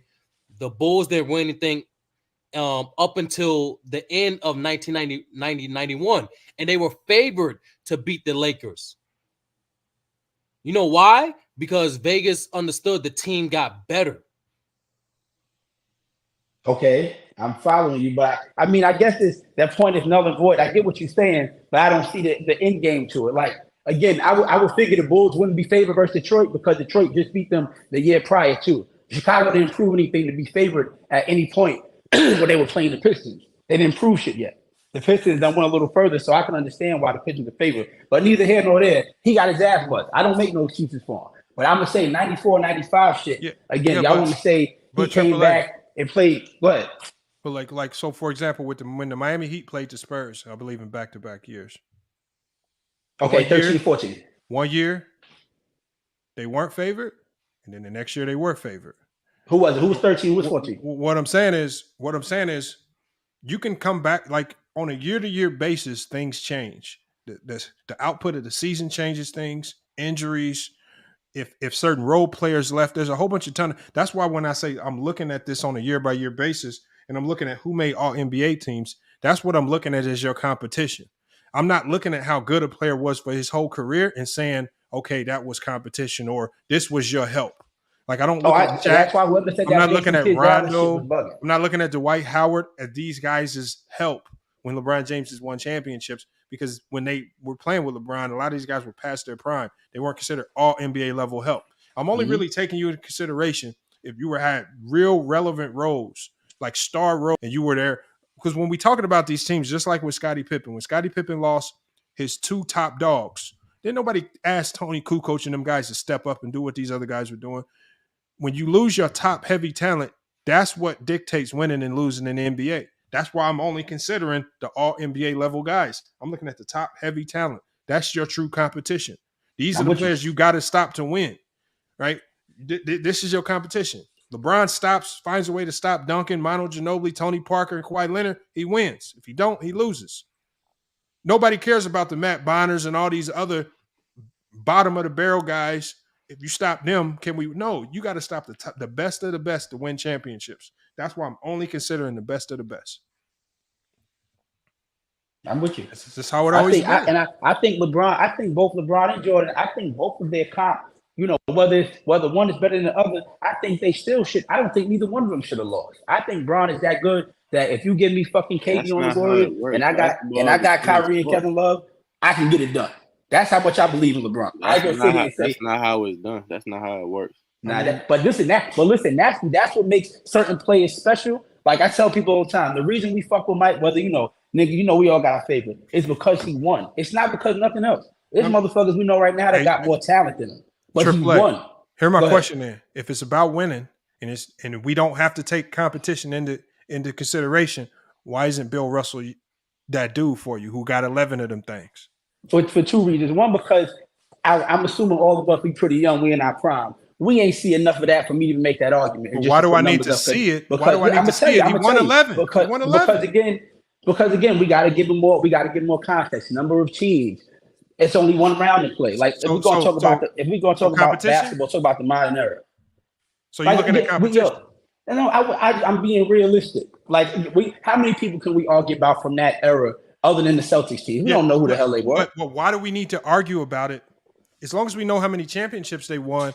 If competition don't matter, then why we need to take all that into context? It does matter because obviously the other team you're playing has to be some type of good to get to the championship. Competition does matter. So competition does matter to a certain extent because you still got to be who's in front of you.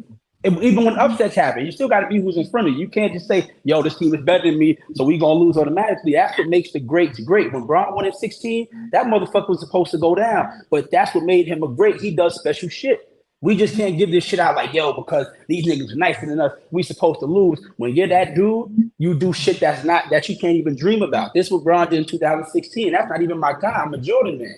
But he made motherfuckers think that this shit that can't be done, Bron said, no, I could do it. So when we make the excuse like, yo, well, now you had KD, fuck that. I still think Bron get it done. You give me Kyrie, Kevin Love, and 2 extras. Hold on. So do you say that? Do you say that to Wilt Chamberlain, who has a losing record in the finals? No, because I don't hold him to LeBron. I don't hold him to LeBron's height. I don't. These motherfuckers is good, but they ain't LeBron. Wilt Chamberlain was looked at as the GOAT at one point in time in the NBA. Yeah, but he had the numbers to dominate, but not the titles. That's why I don't hold him. I don't hold him as high as I hold LeBron. But he's a top. He's for the most part, he's a top 10 player all time on mostly everybody's list. Why wouldn't you hold him to the same standard? Because he's not a top 2 like LeBron. That's why. Hold on. You said you expected LeBron to beat the Warriors with KD. So you fucking right. Hold on. A 70. They was a 73-9 team. No, they wasn't. Wrong team. Wrong team. Can I finish? They was wrong team. They was a 73-9 team. They just got better the next year. You expecting LeBron to beat KD, Draymond, Steph Curry, they also had Iguodala. Like you expecting LeBron to beat 4 Hall of Famers to his 2? Come on, yes, because I think I'm praising the motherfucker saying he's that good. You telling me not? I don't expect the so-called GOAT to do GOAT shit. Hold on. Basketball is not 1-on-5. Basketball is 5-on-5. It's not how it works. Just because you got one superstar can't beat the whole team. No. You got 2 more over there. You got Kyrie. You got Kevin Love. You ain't over there, Dolo. Not a superstar. All right. Hold on. All right. So 3-on-5. Basketball is 5-on-5. Like y'all got to listen. Everybody's not gonna. Everybody in any series or any game is not gonna all cancel each other out, man. You give me and you say I got Bron. My thing is the Warriors was a better team and they won. That's it. That's all. Like, but that's what I'm saying. Sometimes it ain't. And sometimes it ain't because you just got the better team. Sometimes you got the better player. All the time is because the better team gonna always win. So are you telling me that you were one of the few people in the world that when KD went to the Warriors, you was one of the few people saying, "Nah, it's not about having to have the best players. I don't know if they got the best team. I got to see them play or did you just say, damn, they about to win it all? They got KD because they got the talent." Yeah, hold on. It starts with the talent first. You ain't winning nothing without the talent. Give me 1 second. Give me 1 second. I get my baby real quick. Hold up. Yeah. This idea that the KD Warriors and the Cleveland Cavaliers were even matched is ridiculous, bro. This revisionist history, like we didn't just know from the gate that they making the finals and they walk into the final. That's the same team that went 15-1. We hyped the Kobe and Shaq Lakers right there went 15-1 in their run. This is the same team in the KD Warriors that in their first season with KD go 15-1 in the playoffs. The only time they lose is against the Cleveland Cavaliers in the first round, and that's with LeBron playing at a high level, with Kyrie playing at a high level. Even Kevin Love having one of his better finals appearances, and they only go 5 games. Like it wasn't even close.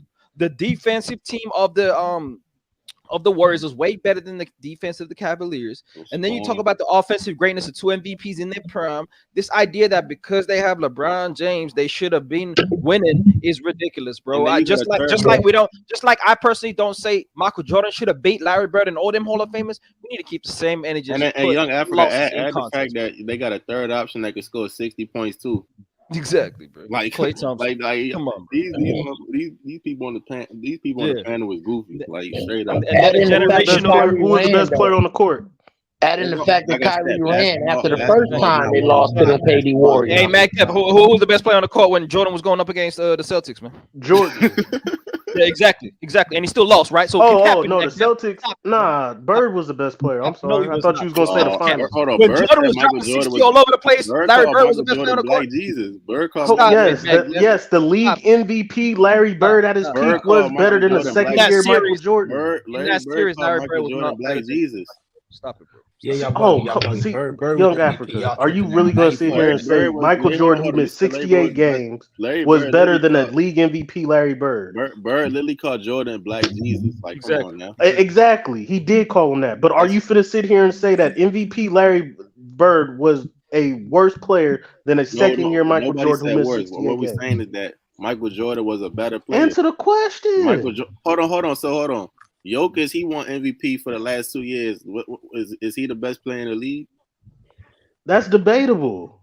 Wow. So Larry Bird and Michael Jordan. Yeah, what do you mean that is debatable? Yeah, it's debatable. Some people will have Giannis. I think Steph Curry. Some people will have Jokic. That's debatable. The point is that just because you win an MVP doesn't mean that you're the best player. But you're not going to say a second-year Michael Jordan is better than that. No, it ain't no Larry Bird, bro. That's you're taking it out of context, bro. It ain't just a second-year 22-year-old. You're comparing Jokic to somebody else. Hold on, Steve Nash won the MVP when he was never the best player in the NBA. Exactly. But I'm not finna say okay. Steve Nash won the league MVP, right? And Jokic, hold on. Steve Nash won the league MVP. So Steve Nash is better than Kobe in 06. No, but he was definitely a top 5 player, though. Hold on. Steve Nash won the league MVP. Jokic won the MVP. Yes, it is true that every year MVP is not the best player. You can say that. But I would never say a league MVP is worse than a second-year player who missed 68 games. Hey, this is the point. See how you try and finesse Mac Def? You ain't slick like that. This is the same. Nobody finesse. I agree with you. I just agreed with you. Look, man, it's the context. We talk about Michael Jordan who averaged 43 points and 6 rebounds, 6 in that series. 43 points. Yes, he did. You telling me Larry Bird was better than that guy on that team? Yes, Larry Bird was better than Jordan. That's cap, bro. That's cap. Hold on. Time out. With your flawed logic. Number one. Hold on. Time out. Number one. Points, he's better. Listen. Number one, I said a league MVP, Larry Bird at his peak versus a second-year Michael Jordan. I would, even though Kevin Durant averaged 35 versus LeBron, I'm not finna sit here and say KD was better than LeBron in the finals. LeBron was still the best player on the court. I don't care how much he averaged in 3 games versus Bird. He got sweat, nigga. Get the fuck out of here. We're talking about who the best player on the court is, not who the best team is, Mac. What are you tripping on, man? The best player on the court was fucking Bird. What are you talking about? Because the guy that averaged 45. Hold on, time out. So Jordan had 49 in game one, lost 63 in game two, lost in 3 overtimes, and then turned around and had 19.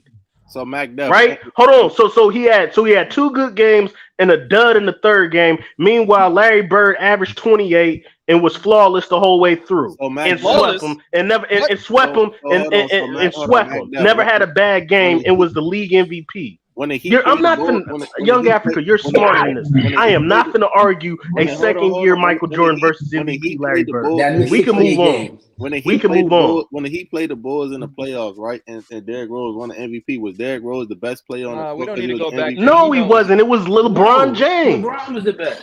So what's your point of bringing? It was LeBron James. What's the point of bringing up that Larry Bird was the best player? Because you're not gonna sit, bro. You're not gonna sit here. That's a whole entire different conversation. You cannot match that up against a second-year Michael Jordan. No, we can let that go because you said Larry Bird called that second-year Michael Jordan Black Jesus. So let me get this straight. Let me get this straight so we can move on. Because I'm just dumbfounded. Young Africa, do you believe that a second-year Michael Jordan who missed 68 games and made the playoffs was better than league MVP Larry Bird at his peak? Black Jesus. Hold on. Mac, just answer the question and we can move on. No, we can move on. Can I chime in? Wait, can I chime in real quick? Hold on, yeah. This is where we like to deal in facts, y'all. This is where we like to deal in facts. I'm just going to tell you guys what Larry Bird said in 1986, right? He says, I would never have called him the greatest player I had ever seen if I didn't mean it. The Boston Globe, that Bird told the Boston Globe, he said, it's just God disguised as Michael Jordan. And this was after the Boston Celtics had defeated the Chicago Bulls, right? This is the best player can lose. Bro. This is why Kareem Abdul-Jabbar could win MVP and his team not make the playoffs. You could be you don't have to. Your best player doesn't always win. Yeah, it doesn't always win. I can't debate y'all, bro. Why I gotta be? Oh my god! The best team always wins. The best players don't always win. I didn't say that. Teams do. No, you did because the reason why we came into this individual player. This is why we can look to 2004 and we can know that Shaq and Kobe could be potentially been the 2 best players in the game, but they lost to a better team.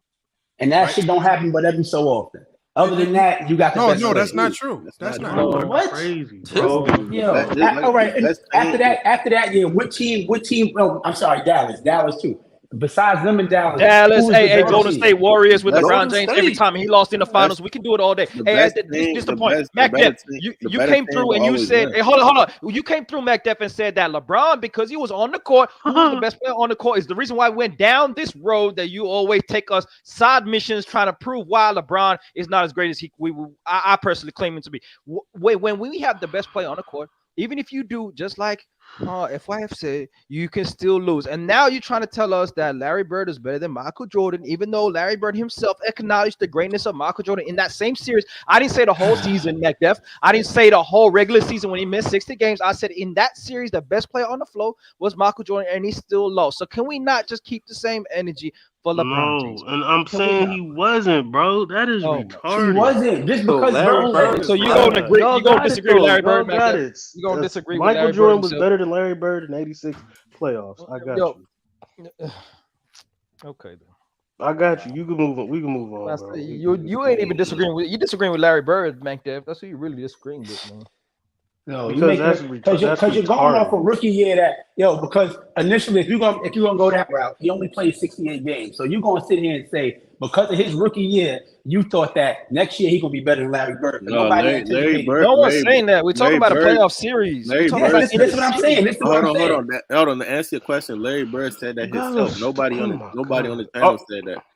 Young, I hate bringing up this stuff because it's a freaking fact. Larry Bird said that. Those are facts. He called him Black Jesus. I'm not gonna argue with that. That's his nickname. He called him the greatest. He gave player him in the that. game. Yes, he said that. Nobody thought in '86 in real time. Did nobody think motherfucking Jordan was better than fucking Larry Bird? Somebody did think his name was Larry Bird. Hold on, young Africa. Just because I wasn't around in real. Young Africa. If a player says he's the best player in the world. Do you believe him? So when Giannis said KD's the best player in the world, did you Jordan believe Giannis? Didn't say that he was the best player in the world. It was Larry Bird. Exactly. He's saying this. He just using different Hold people, man. on. My question to you is I don't believe if a player says he's better than me, I don't believe that. He was the greatest player of all time. And he was Black Jesus.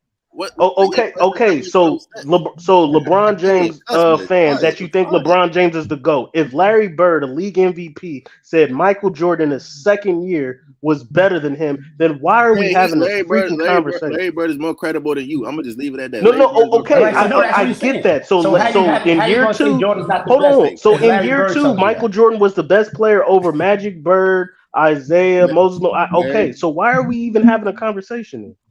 We're talking about competition, man. Why are we having a conversation? Because you just said Larry Bird's opinion matters. So we saying if Larry Bird said So when Giannis said KD's the best player in the world, do you believe him? That's not far-fetched, bro. It's arguable. Come on, y'all know what year did he say?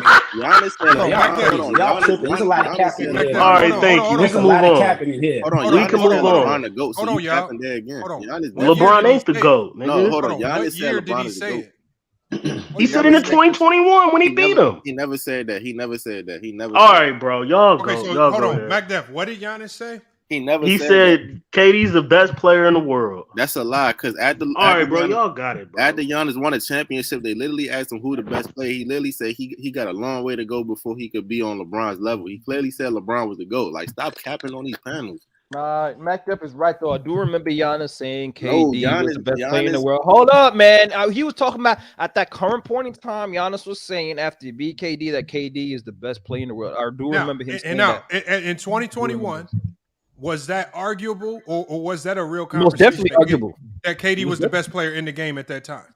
Definitely a conversation. Most definitely. So what he said was factual. Exactly. Because at that time, in that moment, KD was balling.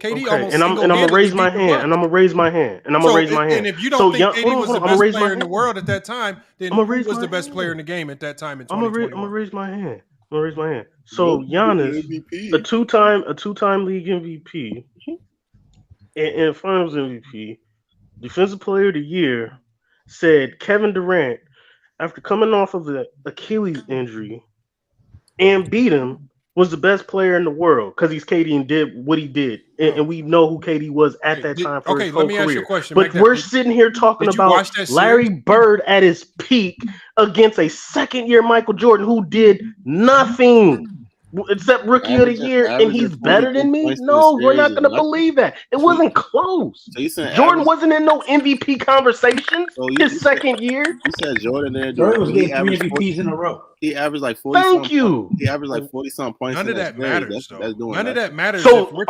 being in the league MVP race doesn't matter. But MacDef, we're forgetting this. When these players are talking about, they're talking about best in the moment. They're not talking about best over the last 5 years. Oh my, y'all like pushing when they asked Giannis. y'all, come on. No, hold on. When they asked, hold on, y'all. You said we're doing players. Hold on. No, keep going. In the moment, I'm gonna stick with that. Go ahead. When they asked Giannis, who's the best player in the game, he said KD's the best in the game. That was a real sentiment. Right? I don't believe him, but go ahead. Okay, but MacDef, that's fine. I mean, you have, like I said, you have a ton of bad basketball takes. You probably won't be reasonable ones. Like you probably won't think. Sound like a talk show host. It don't matter what it sounds like. What I'm saying is, all your just because you say so, because that's what all your talking points tonight have been because you say so. You have not at one point in time tonight backed up anything with real, actual facts, stats, or something that actually can be backed up by somebody credible saying. Everything that you've talked about tonight just comes out of your brain. When you say, I'm gonna put the Mavericks at the bottom and I'm putting the Miami Heat at the bottom.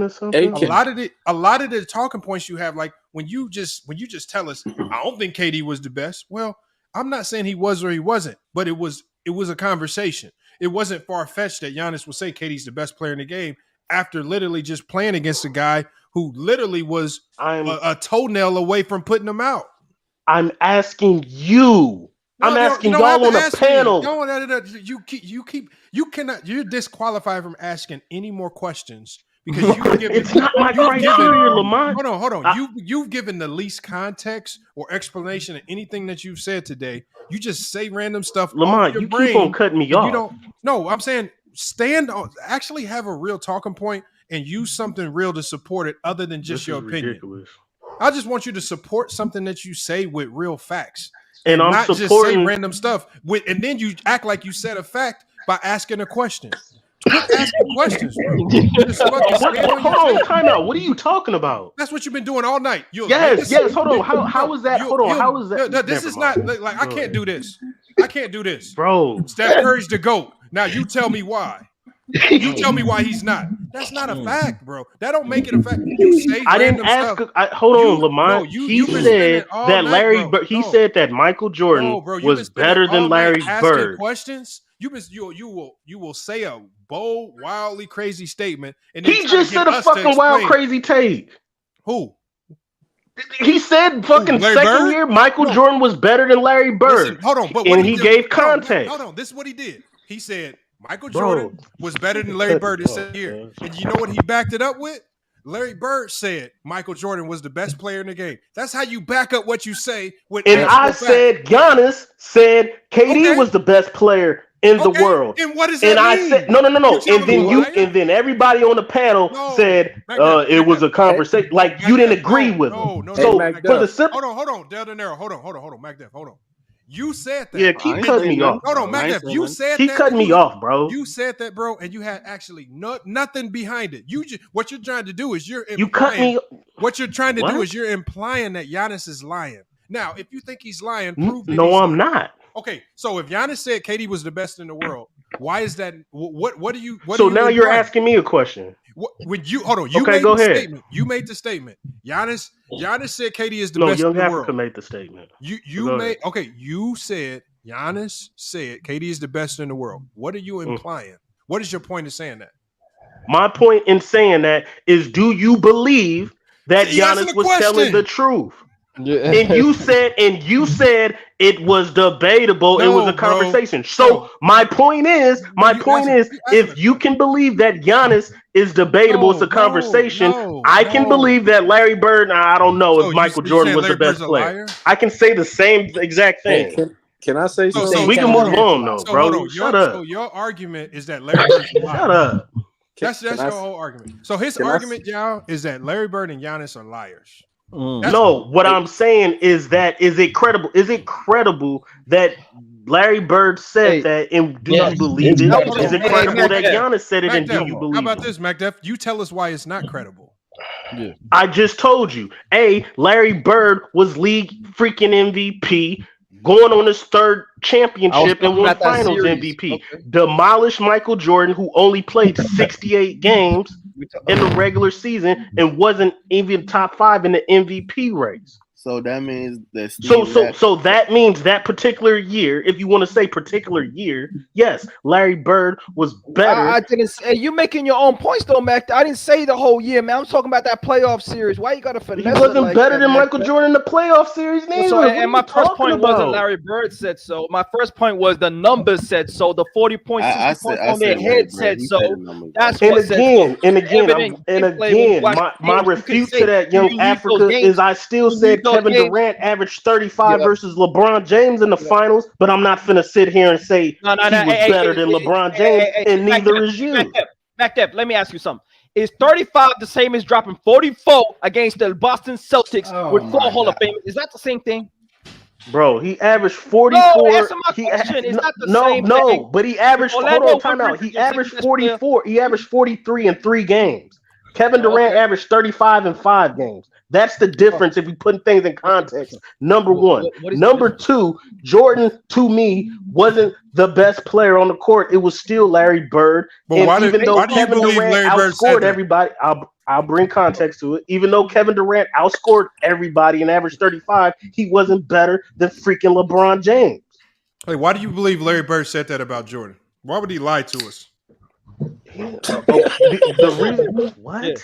No, you said why would he hype up? Hold on. You calling my Indiana brethren, Larry Bird, from French Lick, Indiana. You call him First of all, the statement. I think he's a liar. Hold on, I'll answer the question. Go ahead. Troll.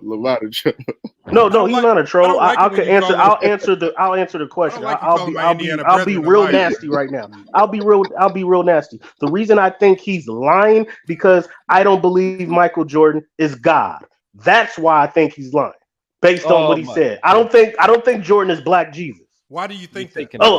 So he's credible. Now? So Larry Bird is more credible. He know who God and Jesus is. Okay, cool. Wow. That's what he said. Because Larry Bird never said Michael Jordan. Wow. Hold on, Larry Bird never said Michael Jordan was better than me. He called him Black God, Black Jesus. On, man. You know what he So meant. no, I don't believe. So yes, Larry Bird was one. Now you put words. That's being real nasty, right? Yeah, shut your ass up. McDuff, his whole statement was he said he's the greatest player in the world. Then he proceeded to call him Black Jesus. Shut the fuck up, bro. Hold on. So hold on. Time out. He said that in 86, right? He said that in 86, right? Yeah.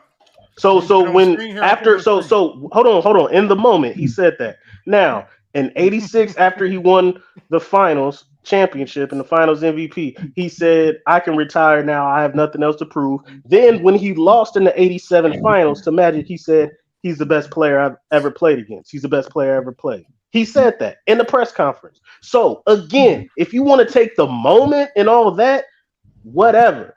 But Michael Jordan's second year was not better than Larry Bird based on those aspects, which Larry Bird 3 times admittedly said somebody else was better than him. So if you want to go off that logic, go ahead. Is Larry Bird a liar? No, you're cooked. We can move on, bro. Is he a liar? Bro.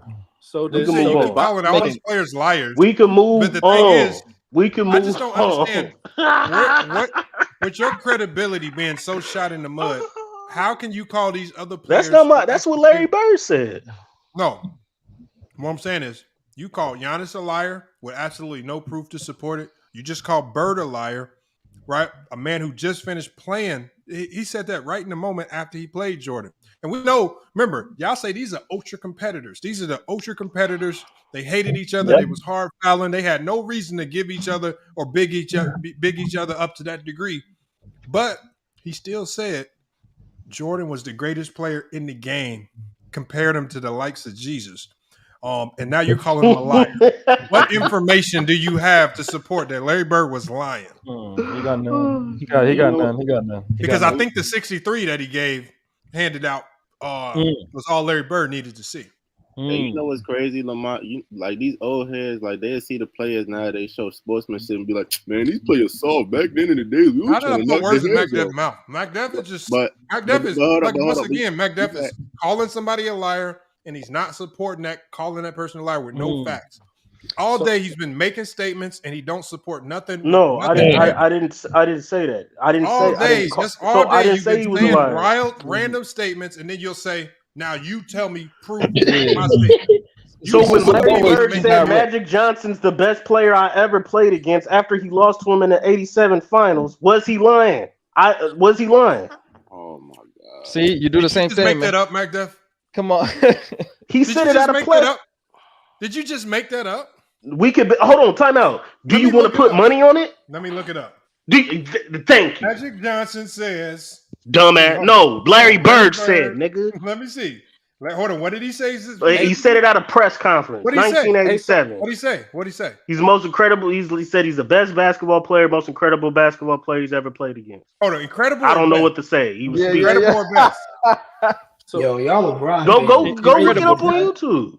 Incredible is different to best, though, Mac. Man, whatever, Young Africa. You know what I'm saying, bro. You tried to bring a second-year Michael. Bro, that's a bad take. So did Bobby Knight. That's not niggas is horrible, bro. Y'all horrible. Y'all lose credibility about a minute. Jordan's whole career y'all JDRs. That's horrible. Come on, Mac. Come on, Mac. You can call me whatever you want, bro. Based on this criteria. Hey, check this out. Check this Magic. Hold on. Bird did say it. You want me to tell you when Bird said this statement? No, you can put it up on the screen. Don't tell me. You could because you got other people on the panel and the chat. Tell everybody. You're breaking up. Don't tell me. You're breaking up, FYF. You're breaking up, man. You're breaking up. Hold on. Mike. It says. Hold on. Can y'all hear me?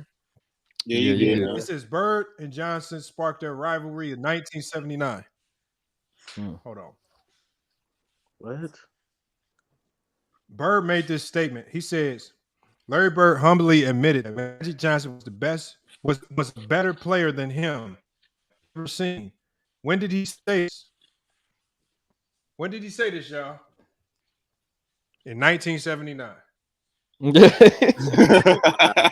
That's when. That's not what I said. And that's not what I was talking about. But okay. You're talking about rookie Larry Bird? Rookie Larry Bird? No, that's not what I said. But okay, go ahead. We can move on, bro. You say he said that in 87? We can move on. 79. But no, did we Bobby can move Knight on lie like that. when he said Mike was the best player he ever seen before he came into the league? No, you said that. I'm saying, did Bobby Knight lie? I don't know. I'm Nigga, what the fuck? Like, I don't know. He probably meant it. He probably meant what he said. Is he telling the truth? Like, what the fuck? He said it. He's quotable for saying that. Bro, can I tell? I ain't been, bro. My point is, he doesn't have to say that, bro. Just like Larry Bird didn't have to say what he said, but he said it. He not gonna say, "Oh, Mike is God," decides to speak. Like, why would he say that if he didn't mean the shit, bro? That's my point. He wouldn't say that, bro. Why would you boost up a young and Larry 22? Bird was one of the biggest trash talkers ever, bro. He called us. So let me get this straight. Let me get this straight for you, LeBron James fans. Why we gotta be LeBron? I'm sitting here saying that because I'm being real freaking listed. That a second-year Michael Jordan was not better than the MVP. Bro, Bobby Knight. Like, hold on, let me finish. LeBron James fans. I know you like to cut me off. Yo, this started because I said the best player wins. That's why. This started because I said the best player wins. All I'm saying. Exactly, and that was a point. That was a point that the best player don't always win. That was the point. So let me get this straight. So Larry Bird, who I don't think who was better than Jordan in '86, said Michael Jordan was God and he was the best player he's ever played against or ever, right? So he called him Black Jesus. If Larry Bird called Michael Jordan Black Jesus, then obviously you don't believe that because you have LeBron James as the GOAT. Because you believe he was the best basketball player of all time. But Larry Bird said this man is God. So if you hold on, time out, because I didn't ask a question. I'm trying to make a statement. So for me to say I don't believe Michael Jordan was better than Larry Bird in '86, based on facts that I gave you. He was the league MVP, this, that, and the third. In a series, but go ahead. Keep talking about the whole season, Mac Def. We never mentioned the whole season, but keep going, Mac Def. Finesse it. Go ahead. Make your own arguments up. Go ahead, Mac Def. All right. So Michael Jordan in the second year was God. All right, go ahead. You was talking about. Go ahead. No, it's cool, bro. Y'all got it. Y'all got it. You don't want to listen back there. So let me say this. This is the level I would go to, right? Because you're talking to me who says that LeBron's better than Michael Jordan. First off, I was talking about the series where Michael Jordan was better than Larry Bird, not the whole season. That's one. Secondly, if I put Larry Bird, if I put LeBron James at 22 years old in 1986, I would also say that he was better than Larry Bird. That's hypothetical. No. Hypothetical. I'm not doing that, bro. The context was 22-year-old Michael Jordan ain't better than him because second-year-old 22-year-old LeBron James would be better than Larry Bird. And you know what I say when I talk about Larry Bird? I'm going to say that Larry Bird was a great player, but his dynamic ability on offense, when you talk about him being a post player, not being a quick player, not being fast with his movement, not being super athletic, and he coming up against a young Michael Jordan, who is dynamic on offense, who has the athletic ability, who has the defensive ability as well that Larry Bird never had, who could jump out the gym, and could score on anybody, could literally carry teams further than what they were meant to. When you talk about challenging teams like the Boston Celtics, all that, you call him the GOAT. And then when we mentioned that he was better than Larry Bird in that series, because we're not talking about second year, we're talking about total body of work. We're talking about total body of work. No, hold on.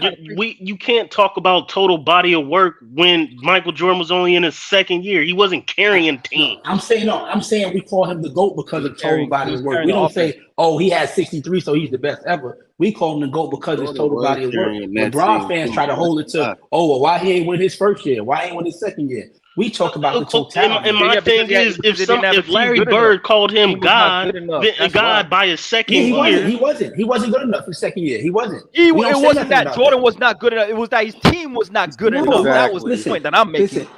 His team was not good enough. Hey, they judge players on different Hold on, scale. time out.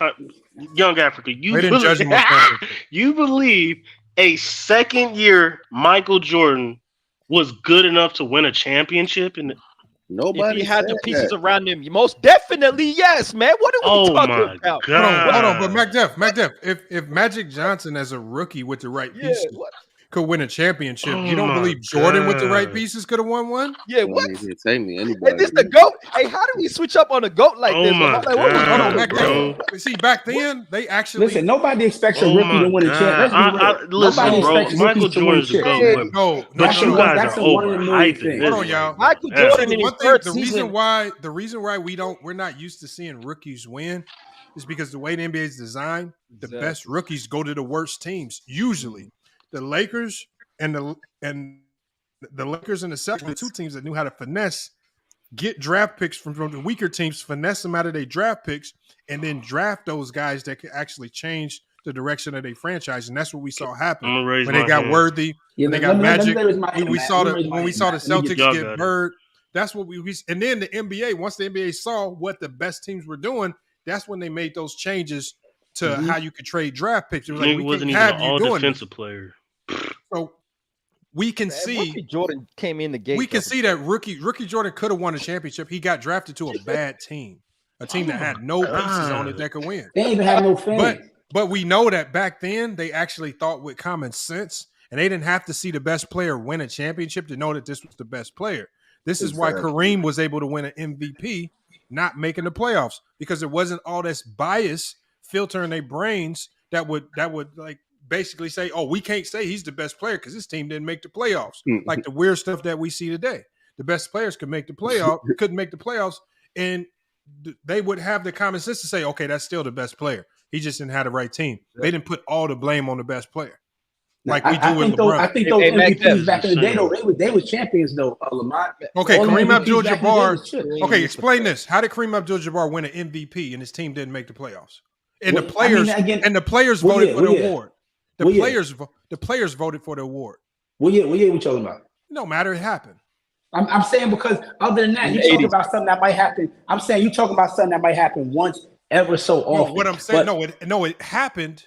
It happened. Yeah, but it's not happening every year. It happened because the players controlled the vote, and the players weren't going to allow some of the narratives that we try to use to diminish players filter their minds. They're the ones that had to go up against Kareem on a night in and night out basis. Remember, it was the players when Wilt Chamberlain was getting voted MVP, but he wasn't winning all the championships. Bill Russell was, but players had the common sense to know, okay, this might be the best player in the goddamn game, even though he's not winning all the championships. And they could say the same thing with Jerry West, who was 1-8 in championships, but he was one of the best to ever do it. The players have no problem saying that.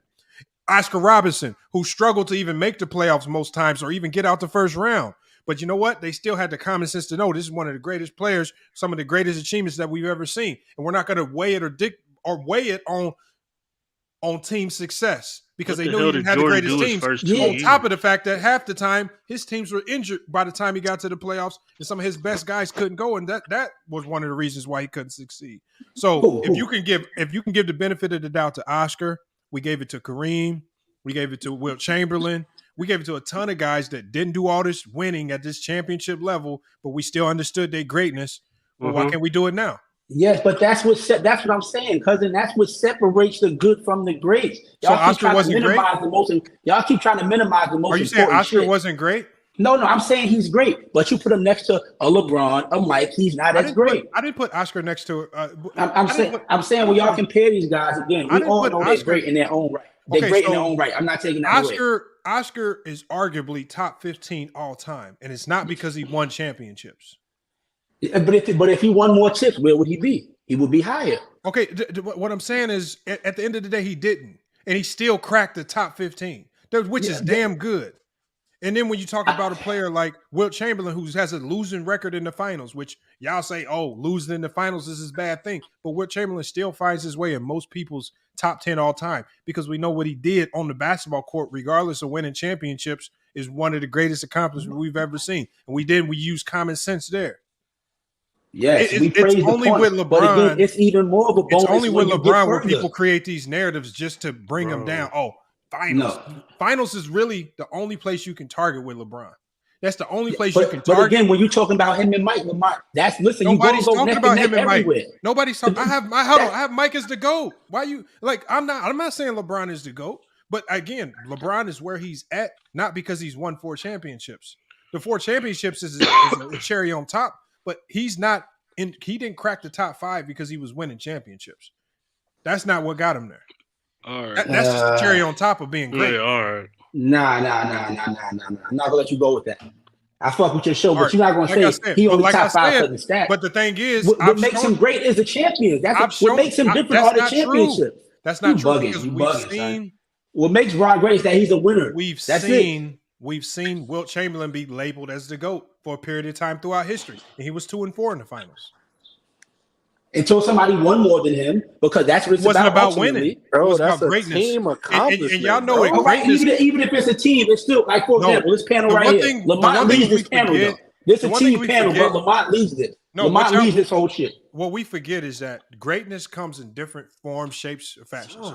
Wilt Chamberlain brought a certain level of greatness with regards to just being individually great, doing things astronomically that we haven't seen before as far as scoring the ball.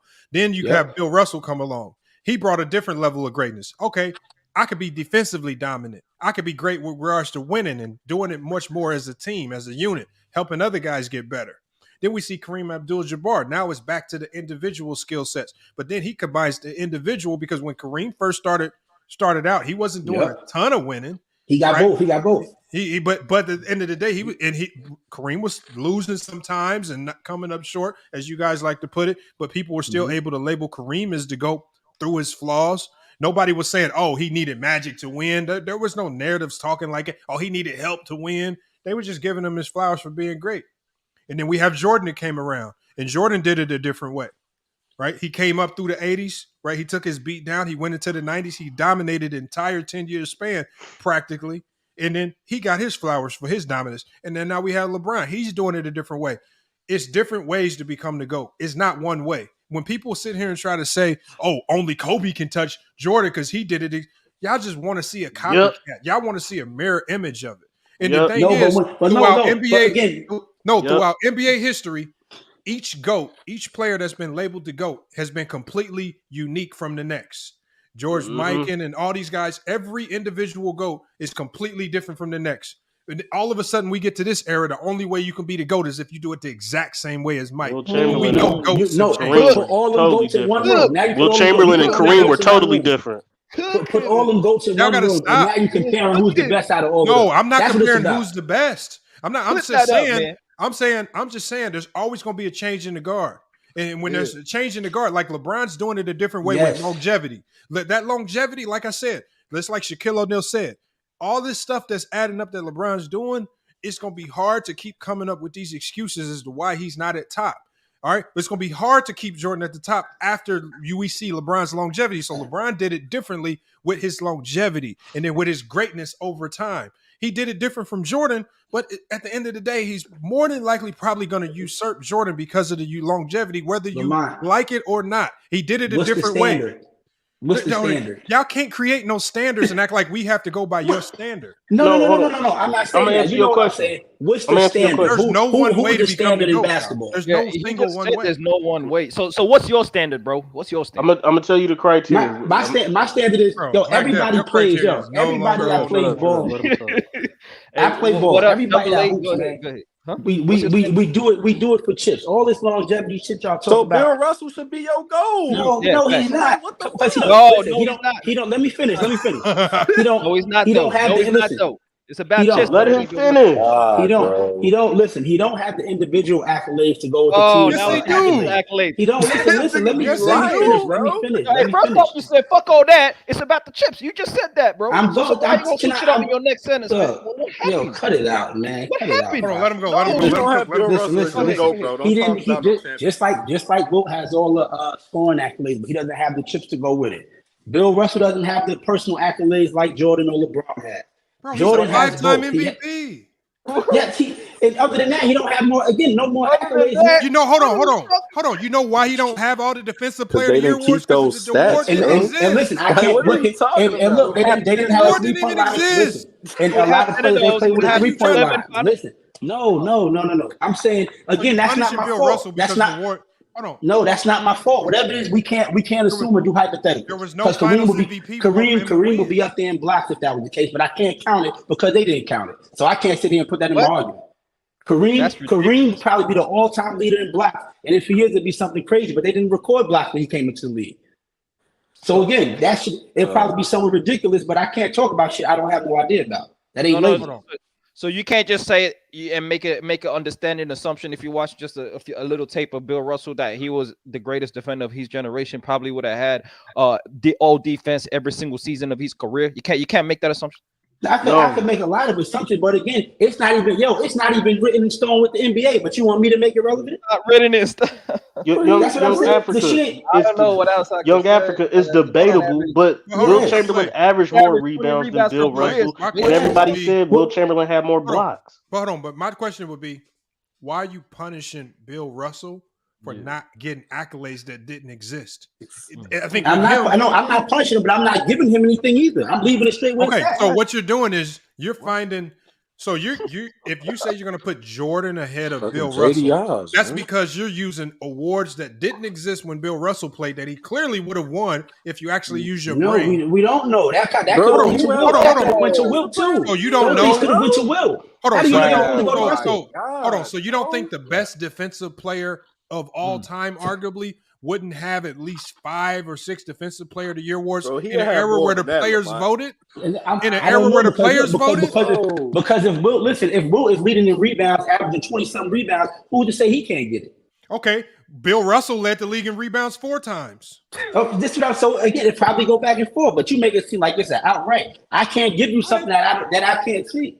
Bro, Bill Russell was way better defender than Will Chamberlain, bro. What are we talking about? What are we talking about? Yo, y'all are really capping in here, son. Word is bro. You can't defend yourself. Hey, first off, you said your criteria is hold on. Let's go by this criteria. The criteria is championships. Then you said Bill Russell doesn't have the accolades. I never said that was the only thing. You talk real fast, but you don't talk real slick. I never said that was for everything. I said Jordan has the best mixture of both. That's what I said. Out of everybody, because the awards actually existed. Whatever it may be, You got a podcast. You got a podcast. We can't say somebody else is worse than you. So now the night they didn't have this. Hold on. So now that they created these new Eastern Conference trophies for Player of the Year for the Eastern Conference, so now that these new trophies are added in, all the players from this point forward who collect a ton of these little trophies, they get bumped ahead of the past guys that weren't able to access these trophies because it didn't exist, right? No. You know why? No. You know why? Because the ultimate goal is that one in the finals. We don't talk about little numbers. No. Yeah, and we got Skip Bayless in the building. When I'm talking about the LeBron James, the Bill Russells, and all them cats, we talking about big shit. Y'all are trying to minimize it. I'm not gonna say LeBron got 9. Yeah, bro. He got 5 MVPs. That's big. Africa. Did you ever say LeBron got 8 Eastern Conference Finals championships? You say he got 4 rings. You don't talk about bro. They just created the award last year.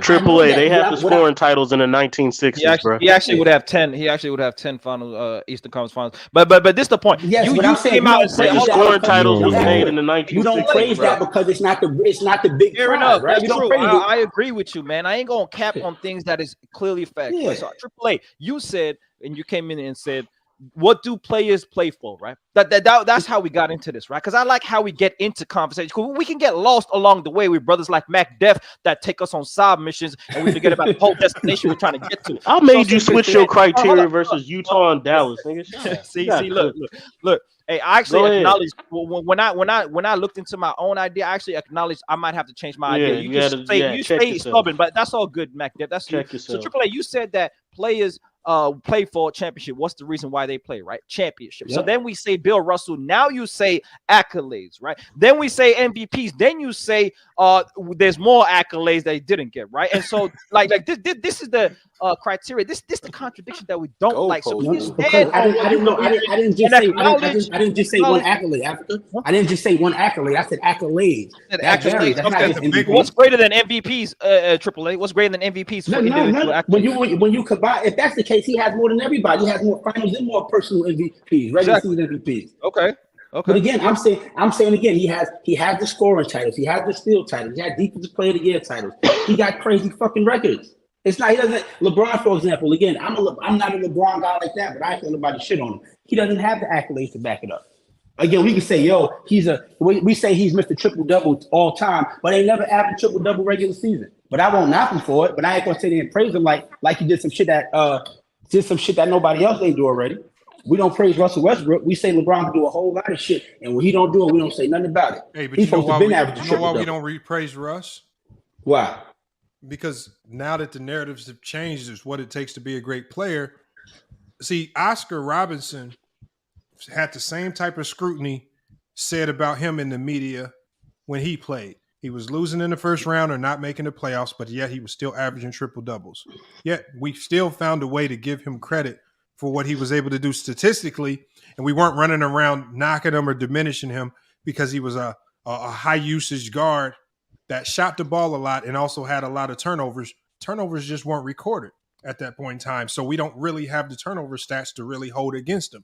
But and then he was, at the end of the day, like I said, he falls in most people's top 15 all time. The narratives change. Russell Westbrook did what Oscar Robertson did better. As great as what Oscar did, Russ did it better. Mm-hmm. And all of a sudden now, if you don't do it within the confine, if you don't do it and win, even if you don't have the team to support it, if you the narrative is if you don't do it and win it, it ain't worth nothing. It's just empty stats. Yo, because look, the only reason we watch why wasn't Oscar's empty stats? Listen, because again, they don't listen. My thing is these motherfuckers don't win. That's the big separator. Oscar didn't win. They don't win. That's Oscar the big separator. Didn't win. He keeps saying it's winning, bro. No, listen to me. Yo, why do we everybody on here got a pair of J's, right? Fair to say? No, I don't. Thank you very much. Everybody had a pair, nigga. You might have had everybody caught the pair when they was young. And I buy LeBron James. I buy LeBron. Point being made. Why do we buy this shit? Listen, because he's a winner.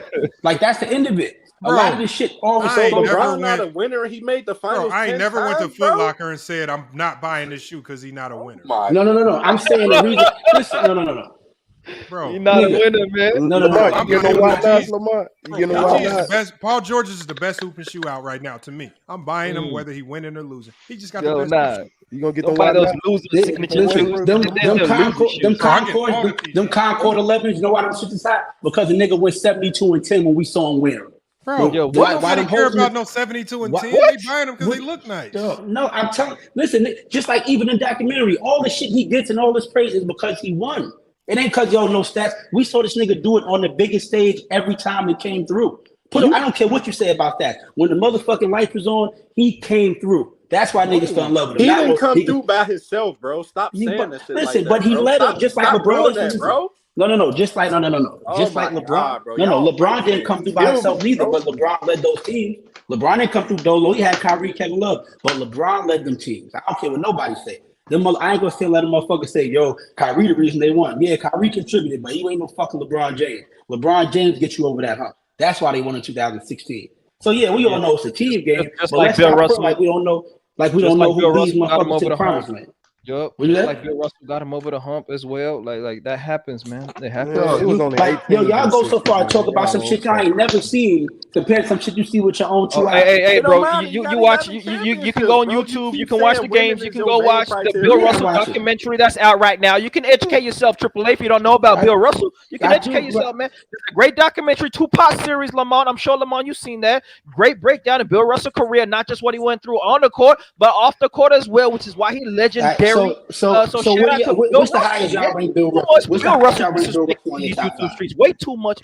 Bill Russell I got around him top 3. 6 or I got him 7. top 3. I got him top 3. So you so what's Bill your Russell five, be Mike? Kevin Looney if he LeBron, played Mike, today. Mike, LeBron, and Russell. I got him top 3 for sure. You got Bill Everybody Russell else, over who y'all got? Kareem? Yeah, so y'all got Russell over Kareem just because I of don't. numbers, not shit that motherfucker seen every day like we watch with LeBron because of numbers. That's crazy, because of numbers Lamont. now. Bill The Russell, impact. nothing. Hold on. Bill Russell. I don't care about no fucking impact. Bill Anything Russell's off the court Bill don't matter to Russell. me. Nobody puts Bill Russell ahead of anybody because of numbers.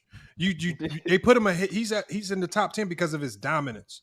The things he did on the court didn't always reflect in numbers. He was one of the best defensive players ever. All right, so that's all right. So you got him 3. What everybody else? Where everybody else got him? I think I got him at like 9. 7. Oh yeah, he top 10. He top 10 for Yeah, me. he top 10. Okay, though, which is for fair. sure. Which is fair. I'm not knocking I got that. him at So, 12. all right, which is all fair. I say anything other than top 15. Because of his motherfuckers lying to 11 me now. championships. Yeah. Again, but we don't put him that high because we know it's other shit that's involved with it. So we don't just say 11 chips, he's the best. We got to put we put other shit to it. I ain't saying he ain't one of the GOATs, but I'm saying we put all these players in one room and we got to pick because that's what we do. We're going to do this forever. Barbershop podcast. He's You not put a all these better GOATs in two-way one player room. than Kareem, though. I can't put Bill Russell over Kareem. That's crazy. That's what I'm saying. This is my point. So you can't, if you could say that, you know you can't put the motherfucker over Mike and LeBron. See, and At this the is where it's very tough, MacDef. When you say he's not a better two-way player, you might be right when you consider the the same offensive end, position, right? But like, that's hold on, let me crazy. finish though, MacDef. Go ahead. I heard you. And so I would say, but when you such a great defender, when you do something that's not just great, but is the best of all time on a whole side of the ball, called defense, I think now we talk about a guy differently than just measuring their two-way ability, right? When you do something that's the greatest of all time, like a Steph Curry, for example, that people rate him so highly because of that, I think that attribute it puts you as an all-time great essentially automatically when it's a whole side of the ball. Transcended the game, bro. On defense, Well, yeah, I got Bill Russell, Magic, and Curry top 10, but I don't got them over Kareem. No, I don't got him over Kareem though. Nah, that's what I'm saying. I mean, I'm just saying. Go ahead. That's a very good argument, man. That's a very good. My criteria is championships, who you play with, who you beat, and then stats and accolades. That's my criteria for measuring. Hey, FYF, do you think that in his time, Bill Russell averaged a triple-double with blocks? It's possible. I mean, the problem is I can't hold it against them that they didn't keep track of these stats. I just have to look at his game and understand when you one of the best defensive players and you so dominant defensively that your team wins 11 championships, defense is the hardest thing to do on a basketball court. A lot of people don't like doing it. A lot of people don't do it. And when you can do it so well for so long of a career, that this is it, obviously we know the flaws in his offensive game. Your defense is so good that you win 11 of them things, and you got a Wilt Chamberlain in your league. Y'all tripping. I mean, like I said, He's about 6 or 7 a game, though. I give him that, but 10, 11, y'all tripping. Yeah, y'all gassing it now. That's crazy. He great on defense, but he ain't that fucking good. Like 10. No, he is. He's not doing nothing. He's not doing nothing we've never seen before. What do you mean? He literally did things we never seen. What are we talking about? I'm saying he right literally did things that innovated defense, bro. What are we talking about when you talk about shot blocking, protection? I'm seeing LeBron do the same shot block he did. Nope, defense, rebounding. bro. He literally innovated defense, bro. What do you mean? Like we never seen before? We literally did that, bro. When he started blocking shots, the refs didn't know what to do. They didn't know what to call. That's what I'm saying. This is what I'm even trying his to coach, say. hey, shout out to the document. Even his coach said, "Hey, stay on the ground, bro. We want you to be in better defensive position, staying on the ground." He did that for a couple possessions, got cooked, and went back to dominating on defense. But this is what I mean. This is why, again, in that era where you don't even know how to tell a motherfucker not to block, I can't hold you as high as y'all hold him just because. No, don't you give a guy more credit when he's innovating the game by himself? Don't we do that? No. Don't we do that? What? No. I mean, it's a nice stripe on your shirt. There's a nice stripe on your shirt. He literally had abilities that no one taught him. He naturally understood the game, naturally visualized the game. If you watch the documentary it goes into, listen, he used to it's not nobody visualize. talk. He didn't. No. Listen, he didn't just fucking See wake how up. they get mad and cut a nigga off. Go ahead. No, he didn't just wake up and say, "Hey, I'm gonna block a shot." He played basketball in college, man. Cut it out. What the fuck you talking about? Y'all see George Henderson's comment? He says against lesser talent, and then he brings it back to competition. See, that's why I say with Bill Russell, that's how we know competition truly doesn't matter. Because they only use it, especially when the people got Jordan at the top. You only use it when it comes to talking about Bill Russell. They don't like talking that competition thing when it comes to LeBron, because we know LeBron's gonna outclass him there right there.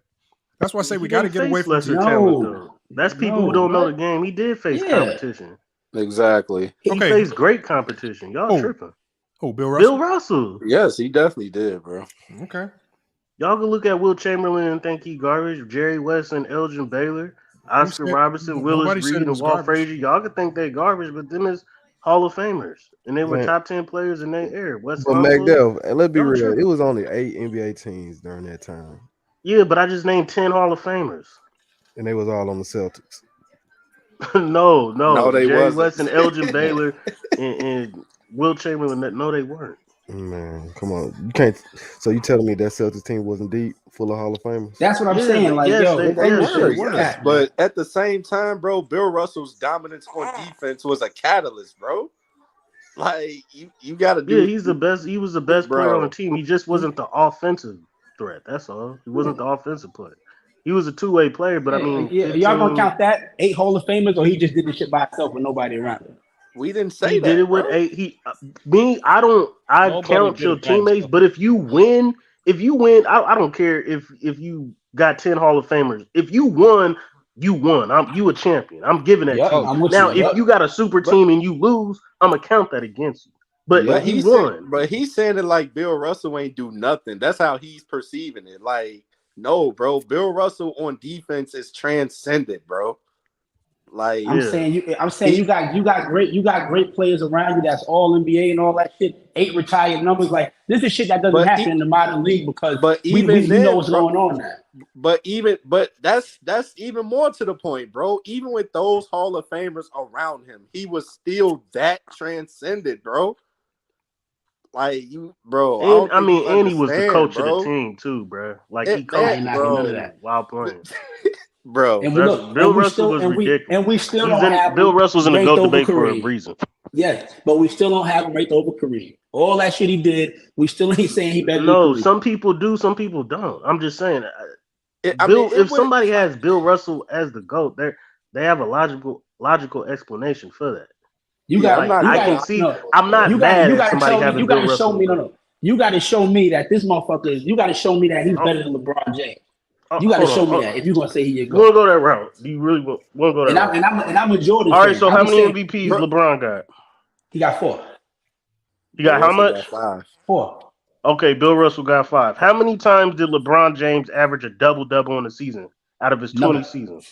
No, I'm sorry. Last season we had 30 and 10. 30. These random stats like double doubles. What are we doing? But this what I mean. For 13, hold on, LeBron James fans. Hold on. I'm a Jordan fan. I'm just not biased. I'm a Jordan fan. Hold on. We just going through it. So Bill Russell for 13 seasons for his career averaged a double doubles. Really? 15 points, 20. This is my point, y'all. This is my point, y'all. 22 rebounds. So all I'm saying, by that metric averaging a double double, you can almost say he could almost debate that he's a better two-way player because he was way better defensively, and he still gives you 15 points and 4 assists. And how many people in here gonna say that? How many people going? And listen, I'm only saying LeBron first because you got to eclipse LeBron to get to Jordan. That's why I keep saying LeBron first. Okay, we're just having a conversation. Young Africa won't tell you that. Young Africa won't say that. Yeah, I think Bill Russell is a better two-way player than LeBron. But, I mean, I'm a LeBron fan, bro. But Russell's not a better two-way. Disagree with nothing. Thank you. This is my point, Lamont. I can't disagree. Young Africa won't say that. I'm not most definitely won't, man, bro. Most definitely won't. That's how we doing it. We're just having a conversation. So He averaged a double for his career. LeBron James only did it one. More league MVPs, more championships. Now let's ask this: is LeBron James on the offensive end, which is his best asset, scoring on the offensive end, everything on offense? Is he better than Bill Russell on defense? It's close. The disparity ain't that far apart. That's where you like LeBron's I'm gonna give you this, MacDef, just to make it short. I'm gonna say they're both just as dominant on offense, just like Bill Russell's dominant on defense. Okay. We can call it. Okay, that. cool. I'm just asking a question. We just asking questions. So I got LeBron James as the greatest offensive player of all time. I also call Bill Russell as the greatest. No. Don't do that. I feel like that's what. No. He's not. LeBron's nowhere near close to the greatest offensive. Yeah. He is the greatest offensive player of all time. Yes, he is. He better than Curry. He better than Curry. No. He's not better than first Jordan. of all, why are you mentioning Curry like he number 2? He ain't even number 2. So don't tell me about Curry. He's not. What makes him a better offensive player? On offense. Hey, quite simply, say it like this: the greatest offensive player of all time. He is one of the most unique offensive players ever, right? In the history of the game. He is the only player. He's top all time in scoring, 4th all time in assists. He has the most unique offensive game of all time. He can dominate you. He has the most dominate you. Hey, look at him. Hey, I ain't even finished, but go ahead. No, I didn't hear you. You said he has the most game of all time. Go ahead. I couldn't hear you. Go ahead. What? No, you were saying he had the most something. I said say it again because I couldn't hear you. You said the most something game of all time. He got the most points all time. He got the 4th most assists all time, right? Okay. You understand that? He got the most playoff points all time. He's second behind Magic Johnson in assists in the playoffs all time, right? So you understand his playoff performances in the playoffs, one of the greatest playoff performances when you talk about translation of his offensive game in the playoffs. He elevates in elimination games with the highest points per game average of all time in game 7 in elimination games. We talk about all these attributes that LeBron James has, being able to dominate you on the low post, being able to beat you with this playmaking, beat you with this 3-level scoring, be able to beat you on all levels, whichever way when you defend LeBron James, right? And which is why he's better than Michael Jordan if you want to bring him up. Michael Jordan, you can even claim he's a better scorer, even though I don't agree. You can say Michael Jordan's a better scorer, but when it comes to playmaking, when you come to opposing defenses trying to scheme against LeBron James, you have to choose and pick your poison. Do you allow him to get off and drop 40, 45 and might beat you that way, or do you play his teammates and let him try and be a scorer, or do you stop him from playmaking? Do you stop him from scoring, and do you allow him to beat you through playmaking? He can do both, which is why he's one of the most dynamic and greatest offensive player all time. All right, two things. First, I'm gonna ask those 6 losses that he had. How do I stop him? Exactly. So listen. I'm gonna listen because you went to playoffs and all that. This is what I mean. Y'all keep ignoring the big goal. What do you mean stop? I'll let you go. When was LeBron stopped in the finals? Now you say he got stopped. When was he stopped in the finals? I think 2007, 2011, just for short. Maybe I even go 2014, even when they lost. He averaged 28. Wait. Let me finish. This is where the cap come along. He was not. No. I'm not capping. You just saying just because of points. If these points, I said playmaking. Did you hear me talk about playmaking? Listen, points of playmaking. Listen, whatever it is, if it don't result to a chip at that level, you can't just say, well, he had great stats that game. He averaged triple double. They lost, so it don't even matter what the fucking nigga average. If you lose. At LeBron's level, shit I've ever heard. No, that's the dumbest shit I've ever heard. Hey, hold on. No. So a nigga can drop 100 points in a game, right? Lose the game, and it don't even matter that he dropped 100, right? That's what you're talking about. The nigga that dropped 100 to tell you it don't fucking matter if he ain't win. What are you talking about? The motherfucker that dropped 100 to tell you I don't care. I can't even argue with this stupidity, bro. Hey, fellas, you have a great game. Go back to Bill Russell versus LeBron because it's looking ugly. You can have a great game and lose, and it's not a great game. Lamont, you a hooper, Lamont? You ever hoop, Lamont? Is that what we doing? Hey, you can have a great game and lose, and it's not a great game anymore. Hold on, young Africans not going off on a rampage. I let you talk. You acting like Joel's on the verses right now. You acting like Joel's on the verses right now. You acting like Joel's on the verses. Go in your corner, man. Let me get mine on. Let me get some. Yeah, go ahead. Anybody in here hooper? Anybody I hoop. Nigga, I hoop you yesterday. tell this guy. Motherfucker, you can have, if you play a game to 12, you can have all 11, but if you get your ass buzzed, you don't give a fuck about none of that. Let's be real. We ain't gonna put what we think a nigga would say. All of us hoopers in here know we can have the best game of our life. If we lose, that don't mean shit. Where did you hoop at? Who, me? Yeah. I'm from Jersey. I know. I mean, just because you're from just the scrubs in Jersey. All right, but I'm listen. Anyway, I'm just telling you, basketball players can relate. We can have a great offensive game. No. Not all basketball players can relate. Yo, cut it out, man. So all right, so my bad for saying you can have a great game and lose, and it's not a great game. That's what we do. No. So what I'm saying is again, most hoopers we rather have the W than the stats. Am I right? No. Where'd you hoop at? Finessing. What? YMCA? No, come on, don't do that. We got here by saying LeBron James and Bill Russell. Are you a Go Mike or Mac Def level hooper? What you got? No. I'm not. I ain't no scrub. I play ball in Jersey. I went to school in Oakland, Merritt College. What's it called? Again, all of us hoopers, even if it's in the rec, I don't care if it's YMCA, college, whatever. We want to win. End of the day, we can have the best game ever. We want to win. Am I right or wrong? But no, that don't exist no more. And let me tell you this, as a hooper, because I mean, if you lying if you don't agree to this, especially if you play college just like I did, high level, because that means you've been to some really nice runs where you can't walk into the gym with some scrubs. That means you walk in with the most talent possible, right? Yep. You stack the shit out of your team. No, I'm sorry. You say I go in with them. I'm going dolo. No, I'm not stacking. No. Bro. Hold on. I'm telling you right now, though, I know a lot of gyms. First of all, if you walk in by yourself, you're going to get put on a scrub team. You're going to be right off the court in 2.2 seconds. And then you're going to be waiting for the next 4 hours trying to get back on. Who do that? So you going around my question. All I said was, do we rather win the game or do we care about stats? As basketball players. But the thing is, I care about winning so much that I'm not dumb enough to walk into the gym without a squad. I don't care how good I am individually. It's on y'all. It's the onus is on everybody else to figure out, put together a combination that can beat us.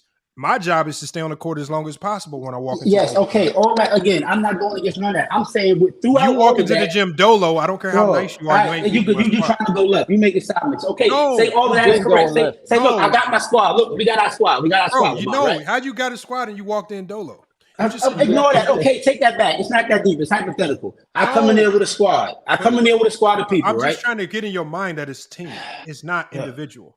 I'm not saying that it's not. I'm saying you rather win a game. Man. Come on, the only way you walk into the only way you going into any legit open run and stand on the court is if you come with a decent squad. Ain't no and one. You do what? And you do what? I don't care. I don't care how good one individual player. What I'm saying is, yo, Matt, you got him, Matt. This whole time, we talk about one player. One player can't win. Kareem can't win by himself. Oscar can't win by himself. LeBron can't win by himself. Jordan couldn't win by himself. No. They had to come with a squad to win. And I'm saying the ultimate goal is what? He just said 100 points. He just said 100 points. Y'all going left. He said a motherfucker would rather score 100. I said real hoopers don't. I did not say that. It's not the cap, bro. Hey, this nigga, Triple A, you can't even miss that. Nah, it don't matter, young African. No, you can't quote a nigga. Nah, don't do that. You didn't just say you rather have 100 points. You wouldn't care. Cap, and I caught that shit. Look, you can't score. I said you can score 100 points in a game, and you can still have a great game even if you lose. You tell me that if you score 100 and lose, it don't matter. Just like I'm saying, if you walk into the rec, right? Hold up. If you walk into the rec, any real ballers know if you walk into the rec and a nigga walks in with 3 scrubs and you're playing 4-on-4 and he drops 20 on y'all and y'all still win, you know that nigga was the best player on the court. Hey, you know what I'm doing? You know what I'm doing, young Africa? That's the point. That's what real ballers do. As soon as I lose one, I'm picking them up. Yeah, exactly. That's the point. So it ain't about winning and losses all day. If you want to talk about best players on the court, bro, stop the cap talking about real ballers out here. Stop it, man. Stop it. Light work. That's what I'm saying. We know hoopers when we see it. Like you can respect it. Like the fact that we can see a dude, we know if he's on a trash team, if he give us buckets, we lose one, we picking him up. Yeah, I live in Chicago, so I know. Oh, in Chicago, the runs. Hold on, I'm talking about. Hold on, there's a YMCA in Chicago on Stony Island. 63rd, yeah, bro. Yeah, I would go into that thing, bro, because I was just going there to just get work in over the summers, bro. But if you lose, you might as well just leave. Like, yeah, you ain't getting lose, just go. Because you ain't getting back on it. The list is too goddamn long. So you got to come with a squad, bro. And, bro, that's what I'm saying. Like, it's team. It's team. No matter how you slice it, it takes a team to win. I don't care how you slice it. You need players 1 through 5 to win games. That's any level of basketball. Ain't no one player coming in beating you. But the thing is, if you do go up against an inferior team and you got one player that you just can't stop, you still got to give him his flowers. Y'all might beat him. You might, but you're gonna shake his hand. You're gonna be like, "Damn, you was cooking." Like you're gonna give him his prop if he was cooking. Thanks. But That's what Triple A happened. saying it don't matter. You a bum. You trash, bro. Get off the court, nigga. No one care about you. That's what Triple A telling imagine a dude. That's what Isaiah told Michael Jordan. Imagine going to 15 and dude then drop 12 points on you in the game to 15, but y'all still win, and then you be like, but then you boasting about the win. But like, you can't really boast about that win if homie dropped 12 on you by yourself. Like, just shake his hand, be like, God damn. Facts. Well, that's what Isaiah did to Michael Jordan. That's why he looked crazy doing it. No, he don't. Bad Boy Bro, Pistons is great. Bro, you can't talk shit I don't care win or lose. If somebody give you buckets, man, just take the win and move on because it don't look good when you trying to. We won. No, everything but the question, man. Y'all talking what's about the real question? Hold on. What's open the question? runs and all that. I ain't talking about no open runs. That was just you brought up open runs. He said LeBron was better offensively than Bill Russell defensively. I said they're on the same level, MacDef. Hey, why do y'all have to remix the statements though? Stop the cap. Stop the cap. I believe they're equally as dominant. That's exactly what I said. Based on my criteria, so who championships? Bill Russell. Who played with? But that's not the question, though, MacDef. Criteria is championships. Bill Russell. He got that 11-4. I was about to Hold on, you comparing Bill Russell? Why don't you compare Bill Russell to Jordan?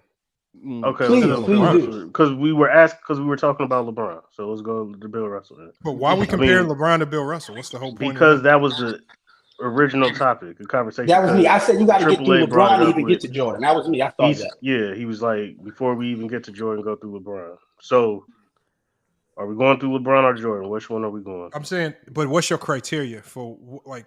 Some of the things we talk about might not weigh as heavily. Like me and you might not weigh. So just tell me we might not weigh stuff evenly. Like how do you weigh dominance? I have a lot of weight on just sheer dominance. I don't care how you get it done. If you dominant, that adds a level up. I don't put a ton of weight into championships. That's team. But I give you credit for it. It's like a cherry on top. So again, it's all your criteria is based on how you see the game. So what accolades do LeBron have?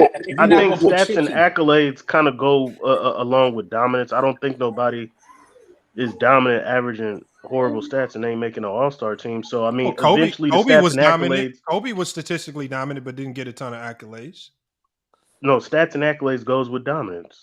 Stats. Kobe was dominant, but didn't get a ton of accolades. He had the stats, and he did get the accolades. All NBA, all defensive teams. You talking about MVPs? I mean, we talking about the majors. Like, I mean, obviously, all NBAs just come with being nice. No. All NBAs are in the major categories. Everybody don't make them shit. Everybody don't. They just giving them stats and accolades kind of go. I know when we talking about top 15 players, they all gonna have all NBAs. Like you ain't in this. But they don't though. Who? All of them don't. Who don't, man? I can say LeBron hasn't always been all I got a ton of all NBA teams. I'm talking about first team. I'm talking about first team. What are you talking about, bro? I'm talking about first team. LeBron literally has the most first team all NBA. I'm talking about first team. Hey, he literally has the most all time, bro. He got 13 first teams, bro. What are we talking about, man? Yo, let me check. You wrong in that Triple A. You wrong in that Triple A. 13 first team All NBAs out of 20 seasons. What are we doing, man? And we really gonna question LeBron James when we talk about All NBA? I would say stats and accolades are equal to dominance. He says dominance. I'm like, yeah, I feel you on that. I'm not saying that's not a criteria. That's cool. But stats, I just say stats and accolades. That's just my preference. I don't expect everybody's preference to be the same. That's why I don't trip when one person has Kareem as the GOAT, Jordan or LeBron here. I'm not really tripping on that. I just want to say dominance. I would say stats and accolades. I think that's similar. I think that's closer than close. If it's about stats and accolades, then you better be talking LeBron as your GOAT or something. But what accolades does he have over Jordan? Facts. Bro, he got all the accolades. And no, seriously, tell me the accolades he has over. Hold on. MacDef said stats and accolades. LeBron has all the goddamn stats. Yes, he does. Statistical accomplishment, playoffs and all, and he has a ton of accolades. What accolades? I'm asking. Finals MVPs, all NBAs. So he doesn't have more Finals MVPs than Mike. He don't have more regular season MVPs. This is gonna look ugly. That's why I didn't want to bring LeBron versus he got Jordan. more All NBA. Look ugly. He got more first team All NBAs. He got more All Star appearances, right? Yep. He got more He got more statistical dominance when you talk about total statistics. Player of the week. Total stats accumulated. This nigga said player of the week. Why don't you say per game? Why don't you say per game? Why don't you say per game? Oh, okay. I will say per game. Outside of points, he beats him in rebounds. He beats him in assists. That's about it. He don't beat him in steals. Oh, okay. Hold on, young Africa. This is kind of where it gets bad. Because when I rate my players and we just go stats and accolades, right? I start on the defensive end. So you don't. Yes, I do. Stop lying, but man. go ahead. I say on the defensive end, it's not even close. Like LeBron got 6 all defensive. Jordan got 9. He got 3 steals titles. LeBron 0. You got a defensive player of the year, LeBron. Like on the defensive got side, cheated out of one. Let's put that in the context. Yeah, but it's still like, okay. He got beat. He got cheated out of one. He got cheated out of one. Okay. You know what's interesting? We come back to these accolades, right? Just real quick. When we talk about these accolades, we come back to the topic of discussion today, which is the competition. You gain your accolades comparatively to the competition in your era, right, Magda? No, correct. What do you mean? No, go ahead. Correct. Oh, I get fuck going for you. You gotta still get it done. Okay, hold on.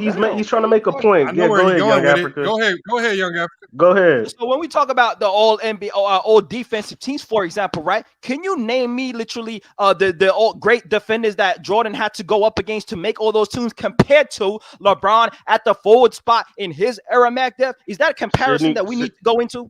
Or could we just call it like that as it is and just say that LeBron had way more competition at the small forward position than Michael Jordan? Can we just acknowledge that? Africa, you praising other players to make you feel bad for LeBron. You praising other players to make people feel bad for LeBron. You can feel emotional. Yeah, so Sidney, hold on. So Sidney Moncrief won defensive player of the year. He's a 2 guard. Alvin Robinson won defensive player of the year, 2 guard. Was he all NBA in those seasons when Sidney Moncrief? Let me finish. No. Hold up, Mac Depp. You can't finesse it. Did he make it over those guys in those seasons, though? Did he make it over those guys? He's a fucking piece of player of the year. No, Mac Depp. I'm talking to Mac Depp, AAA. You can't finesse it. Hey, Mac Depp, did he make the all defensive teams over Sidney Moncrief and Alvin Robinson? Those years that Sidney Moncrief won. No, Jordan didn't get his first defensive accolade until 88. That was in the 80s, Mike. Exactly. So that wasn't his competition. So name me his competition. Hold on. What are you talking? Hold on. Time out. What are you talking about? That wasn't his competition. Jordan's main run was in the 90s, bro. Let's get to where he was down. Hold on. He won. Hold on. Time out. So I'm not finna erase Tim Duncan's 99 championship because he won it in 1999. I'm not finna erase Jordan's MVP and defensive player of the year because he won it in 1988. Y'all gonna erase Michael Jordan's 1980 year? Hey, hold on, man. But he was the best player in the world. I thought he was the best player in the league, though. I thought he was the best player in the world in his second year. He just got his ass busted. Oh, wow. Okay. Hold on. Okay. Why you gotta do that dumb shit, y'all just I'm trying to answer the question and you cut me off. I was going to Joe Dumars, I didn't even get to them. No, hold on, Joe Dumars in the 90s was one of the best defenders. No, Joe Dumars was all defensive team in 88 and 89. First team over Joe Dumars is the question. You said what? Teams over Joe Dumars, Sidney Moncrief, Alvin Robinson. Was he making teams over those guys? Yes, he was. He was on the same exact team. What are you talking about? No. Which guys weren't making defensive teams in the 90s? I'm raising my hand. Hold on, time out. In 1980 freaking 9, Jordan made first team all defense. You know who was on the Bad Boy Pistons who made first team all defense that he faced in the playoffs? Joe Dumars and Dennis Rodman, both first team all defense. So what are you talking about? He didn't make it over those guys. He didn't make it over them guys. So who did he beat to make that team? Hold on. Time out. Let me say this. Hold on. As well. No, Young Africa, that doesn't make sense. You're trying to make me talk about another 2 guard in the 80s that Jordan beat out. So he beat out Dan Marley. So who cares? I'm telling you players he went up against on his same level defensively. Dan Marley, exactly. Dan Marley, he beats out John Stockton, Dan Marley, Derek Harper, dudes like that, right? Derek Harper, John Stockton. These are the best 2-guard defenders in the 90s. Exactly, man. Why we can't do the 80s? He won all defensive teams in the 80s. Why can't we do 80s? How many did he get in the 80s? So he won one in 88, 89. That's about it. So what are we gonna talk about 2 years and talk about he dominated the defense in the 80s and he made 2 defensive teams? But hold on, y'all doing. Africa, but didn't you just say earlier that he was better than a prime Magic in his second year? So why we can't use the 80s? No. If he was the greatest player in the NBA. But hold on, but we're talking about defense. Yes, defense.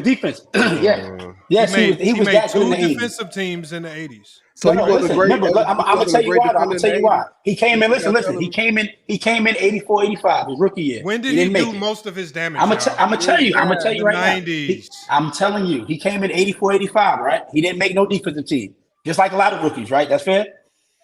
Next year he was hurt. He missed 68 games. He didn't play, so I would hope that disqualifies him, right? Now the third year is his first full year. He didn't make it then, no excuse. After that, he's in 87, 88. No, I'm sorry. No, it's third year. My bad. I'm bugging out. 87, 88. That's when he gets defensive player of the year. So rookie year, he doesn't get it. I don't put that on nobody. Second year, he breaks his foot. That's what, 85, 86. 86, 87 don't make it. 87, 88 from there on to make it. We're not holding it against him. I'm just saying the majority of his defensive damage was done in the 90s. So when we talk about who were the best 2-guard defenders, don't give me a whole bunch of guys that were great throughout the 80s, but in the 90s, they tailed off and had no longevity throughout the 90s or even relevant. Give me the best defenders who went up against Jordan mano-a-mano in the playoffs throughout those 90s runs where he did the majority of his damage. These are the things that made him the GOAT. Starks was guarding him. Mookie Blaylock was guarding him. Brian Russell, bro. Right. Dana Barros was guarding him. These were the defenders that were guarding him. And the context that Mac Depp brought up was the dominance of Jordan's defense, right? And so I asked him a question. When you talk about his accolades on defense, what was the competition he had to beat to gain those accolades? And how does it compare to LeBron James's competition at the forward position when you talk about defensive teams? That was the context. He had to go up against every team that went to the finals between 84 and 85 to when he started going to the finals. When he lost to Boston, did you even hear my question? I don't know if you even heard my question, bro. That has no topic to what I just asked you, bro. You said who was he playing against?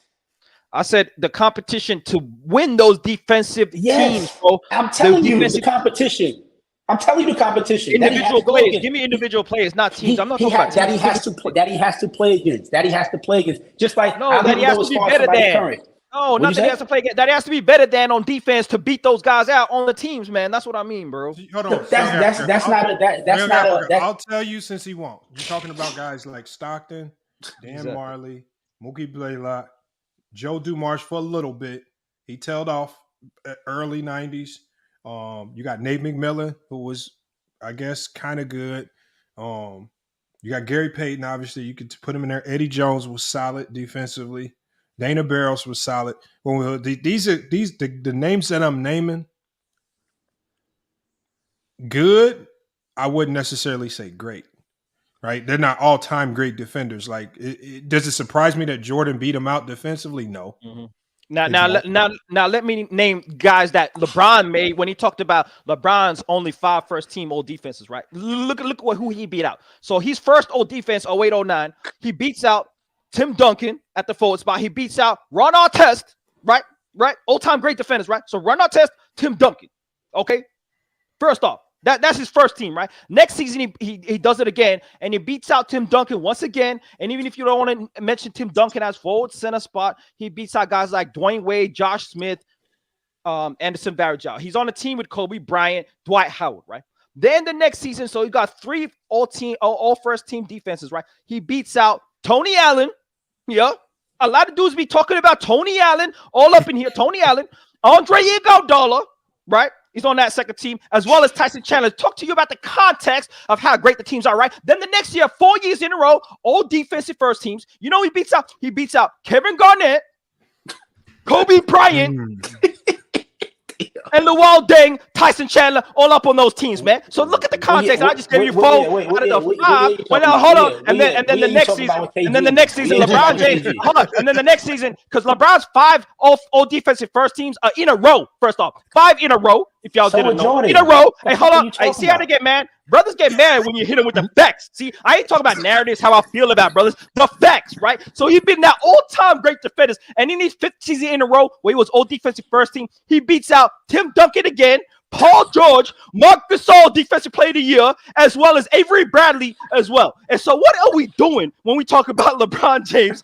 and the context of the defensive plays he had to beat out in his era compared to Michael Jordan, bro? It don't even compare, bro. Stop. So again, this goes back to what I said earlier. You're praising everybody else to bring him down. Stop. You're talking about facts. I just mentioned facts. I'm not. Yeah, like you just said, he made 5 in a row. Jordan made 9 in a row. What the fuck does that mean? He made 9 in a fucking row. Hold on, but what he's saying is his competition wasn't that great, bro. That's basically. I think defense speaks for itself. I don't give a fuck what nobody else doing. If I'm locking up, that's gonna get noticed. So I don't who care was what nobody Mike else is guarding, doing. bro? Who was the starting 2 guard in when he played in the finals, bro? Name them. Don't Google, bro. First year, who he had? Who was the shooting guard for Lakers that year? This is what I mean. Byron Scott. Byron Scott. It was injuries that year. No, it was injuries that year. Oh my God. Okay, 92. You had Clyde 92. Okay, you had Dan Scotty guarded Clyde. What'd you say? Scotty guarded Clyde. Right, Terry Porter. Y'all want to act like niggas don't switch. We want to be since we want to be pinpoint on. Okay, I'm Terry just Porter, asking, bro. Go ahead. Terry Porter, 96. He had Nick Anderson. If I'm just matching up shooting guards, 97, 98 Hornacek. Jeff Hornacek, bro. So this is my point, you bro. skipped a whole bunch, bro. He definitely did. But Who? so is Jeff Hornacek? Oh no, I'm sorry. I skipped science. I'm sorry. Had my man Hersey Hawkins. Hersey Hawkins, bro. This is his competition at the 2 guard, bro. Hersey Hawkins, bro. This is what about John Starks? You didn't like John Starks? Come on, Starks, bro. No, he said finals. He said finals. He didn't say playoffs. He said finals. You like Thunder Dan? How you feel about Thunder Dan? Yeah, I think he's a great defender. I think y'all are bigging up, no bullshit. I think y'all are bigging up some of these players that aren't that good and minimizing how good Mike was. No, we're not, bro. KD is better than any player. These niggas y'all naming are ordinary because he made them look ordinary. He made these niggas look ordinary. Better than any 1, 2, or 3 Mike played. So Jeff Hornacek is looking different, right? If Michael Jordan ain't guarding him, he's looking very different, right? Jeff Hornacek, Triple A. I mean, that's hypothetical. I don't know. Pacer Paul George is better than any wing Jordan went against outside of Clyde the Glide. Yeah, but again, Jordan is the fucking common denominator. We keep trying to minimize the shit he did because nobody else did it. Jordan bro, Mike couldn't even guard a rookie Iverson, bro. How is he gonna guard the best players in the NBA? Because he crossed him over. That's like me saying Tatum. He that's had like 27 points that game, bro. And what did Jordan have? It's fucking dude. It's God. Fucking basketball. It's fucking basketball now. Nobody's leaving nobody on 0. I don't give a fuck who you are. Hey. Nobody's leaving nobody on 0. Hey, I think Iverson outscored Jordan head-to-head matchup. Okay, and he won the game. Again, if you tell me AI had 37 and Mike had 32 and Mike won, I don't give a fuck about the points. We talking about winning over here. But y'all, again, to boost LeBron up, y'all minimize winning. We're not LeBron. What'd you say? Hey, Triple A. So when I just mentioned the defensive competition, how was I boosting up LeBron by just mentioning the facts? Like how was I doing that? Hold on. I think my lady coming down. Yeah, Iverson averaged 30 a game versus with the kid. Exactly. I think what he's trying to say is Jordan was so great that his competition, he made his competition look average versus LeBron. That's what I'm saying. No, that's bull. That's bull. Pacer Paul George was better than any dude Jordan went against outside of Clyde and Glide. What I'm telling you is he was so great that he separated himself from the others. Yeah, I know. It was so watered down the era he played in. Right? No, it's not watered down. So if Mike was so great, bro, why couldn't he guard Magic in game 1, bro? If he was so great. He guarded him the rest of the series. So great, he always runs my question would be, we don't have to do the tangent. My question would be, if they were so great and Jordan made him look bad, why weren't they great outside of Jordan and when they faced other teams outside of the Bulls? Why weren't they looking so great? Who are you talking about? No, I'm talking about the great players. So these players that you're talking about, exactly. These players that didn't look great, like Jeff Hornacek, Darren Marley, all these dudes, Kevin Johnson, how come they weren't playing at that level when they weren't beating, going to the finals perennially and beating these teams that were not the Chicago Bulls? Why weren't they doing that? Because they weren't on Jordan level. Yeah. Hey, is this crazy? Yo, because they weren't on Jordan's level? What? No, I didn't ask about Jordan's level. I said outside of Jordan, when Jordan was not on the court, he wasn't checking everybody in the league for 82 games. He wasn't doing that. I know it's hard to believe, but Jordan wasn't playing every team every night, scoring buckets on everybody. So when they weren't playing Jordan, why weren't they putting these guys and making perennial finals deep runs in the playoffs like that? One thing that's facts though. When Jordan went against great players, Scotty checked when you go off narrative and you go off script and you don't feed into the narrative, it gets real quiet up in here. When there was a problem on offense, Jordan always checked out of there. He ain't check in. Scotty always covered them up. Scotty always went after whoever was a problem for them on the offensive end. Hold on, y'all. We got Hollywood in the chat. I want to get to him. He just pulled up, man. I got to get his thoughts on this, man. What you got on Hollywood Herm? Nah, not Herm. Hollywood. What's good, y'all? What's good, man? Oh, okay. What's up? No, I'm listening, man. I'm just, All right, Herm, what you got on this, man? Man, yeah, Africa. You probably one of the most campingest niggas of all time, bro. Right, tell us why you capping. Tell us why you capping. They let you get away with murder because in all honesty, yeah, Africa. You can't even name over 10 great defenders in the small forward position in LeBron James era. What? Name the competition that he had. Nah, name. Yes, I can. Name. Oh, okay. In LeBron, hey, you didn't hear me just break it down, but you want me to do it again? No problem. I said small forwards now. Okay. Andre Kirilenko. Hey, hold on. Let me do it then. I can do it. Andre Kirilenko. Ron Artest. AK-47 was a great defender. Hold on, y'all can't ask him. Let him finish the list first, and then you can tell us how bad they were. Question or what, man? What's up, Herm? You mad, man? Why you so mad? I'm on mute. I'm on mute. Go ahead, y'all. Go ahead. I'm on mute. So Ron Artest, great defender, right? Great defender of the. Hey, I want to have a conversation with you, Herm. Great defender, right? Herm. No, Herm gonna be quiet, right? You want me to just run off the names? I run out the names. I went on mute so you can run out the names. I could do it. It's easy. No, it's so good. We got it. So Ron Artest is a great defensive player of the 90s. I did say Andre Kirilenko, he was a great defender too. Bruce Bowen, he was a great defender as well. He played the forward position. You know what I mean? So if I keep going, great defenders in that time. Tayshaun Prince, great defender in that time. That's that. I ain't even counting, but the chat can count on that. That's another one. Rajah Bell, great defender in that time. You want to talk about it? Rajah Bell, the shooting guard. I said positions. I said the small forward position. Let me help you out. You got hold on. He was right. He was right to start with Kirilenko. That's like an undercover one. He was one of the best defensive players in the league. Paul George, let's not forget about him. You got Giannis. You got Kawhi Leonard. Can't forget about him. I said small forward. Right, Leonard is a small forward. Giannis is not a small forward. Giannis is listed as a small forward. No, he's not. He's listed as all three.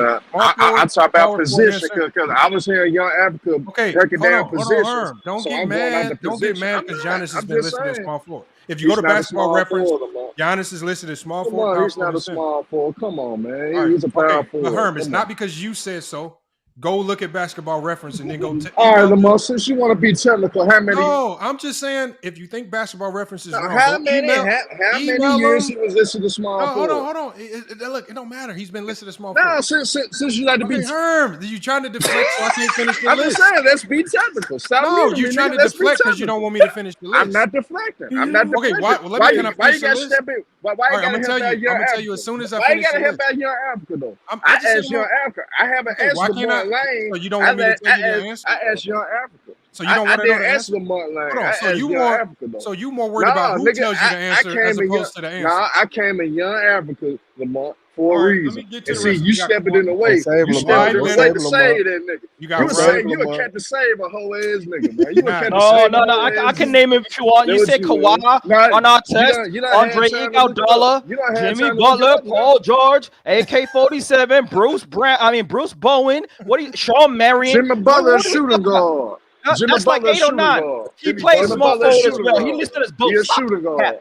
He's a shooting guard. He's not a small forward. He's not. Bro, you can't label these players at certain positions because that's where you want to put them. If they at both, they at both. He actually played the majority of his career at small forward positions. So stop the cap, bro. Stop the cap. So as I said, Herm, Trevor, Ron Artest. Hey, hold on. I didn't even mention the guys like Gerald Wallace, Tayshaun Prince, Sean Marion. You even got guys like Nicholas Batum that was making all defensive teams. You got AK-47. You got guys like Iggy. Harry, what's his name? Hey, hold on, Young Africa. To be fair though, you can only name guys that was in LeBron's prime, so that's the 2010s. You can't name anybody. Bro, what? LeBron was in the NBA. What are you? No. Because when we try to use the argument, when we try to list players in the 80s, y'all said no, you can't list nobody in the 80s. You can only list players in the 90s. This is all I gotta say to you, bro. Hey, LeBron made the first. Hey, LeBron made his first all defensive team in 08. I mean, so we can start Jordan from 08. made his. I'll start from 08. No, hold on. Jordan made his first defensive team in the 80s, but y'all said we couldn't name players in the 80s. No, what y'all was doing, you was only naming 80s players. Exactly. You didn't want to dive into the 90s shooting guards because you know they hot garbage. So we couldn't. Eddie Jones was. Eddie Jones open his mouth. He didn't want to open his mouth and say John Trail Sprewell was. I didn't mention Lawal Deng. Lawal Deng. You forget about Eddie Jones. I said Eddie Jones. I was the one that said Eddie Jones. I said Eddie Jones.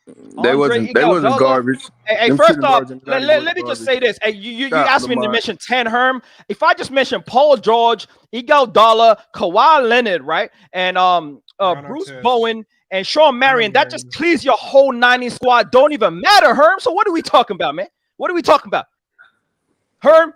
Why you go quiet, Herm? Why you get quiet?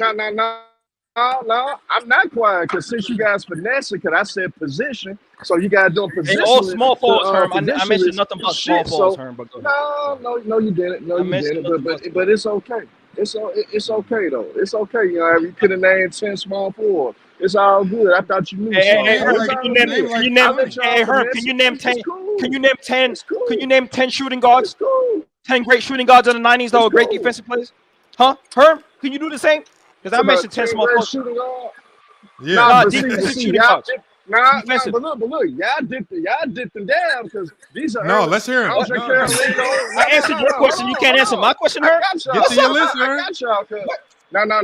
But what I'm gonna do, I'm gonna explain some shit before y'all try to finesse me and try to make me look bad. This is called Googling. Nah, I'm not Googling shit. I'm okay, at can work, you just so run I off can't the Google names, anything. please?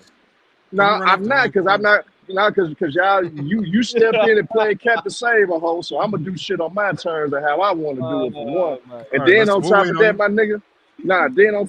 nigga, you sitting up there finessing because some of those players in the early 2000s, LeBron wasn't in his prime in some of those years. That's what I was So saying. in the day, Ron Artest was one of Ron Artest is not early 2000. What? Prince. Yes, he was. He came in the league in the 90s, Lamar. He came in the league in the 90s, motherfucker. What you talking about?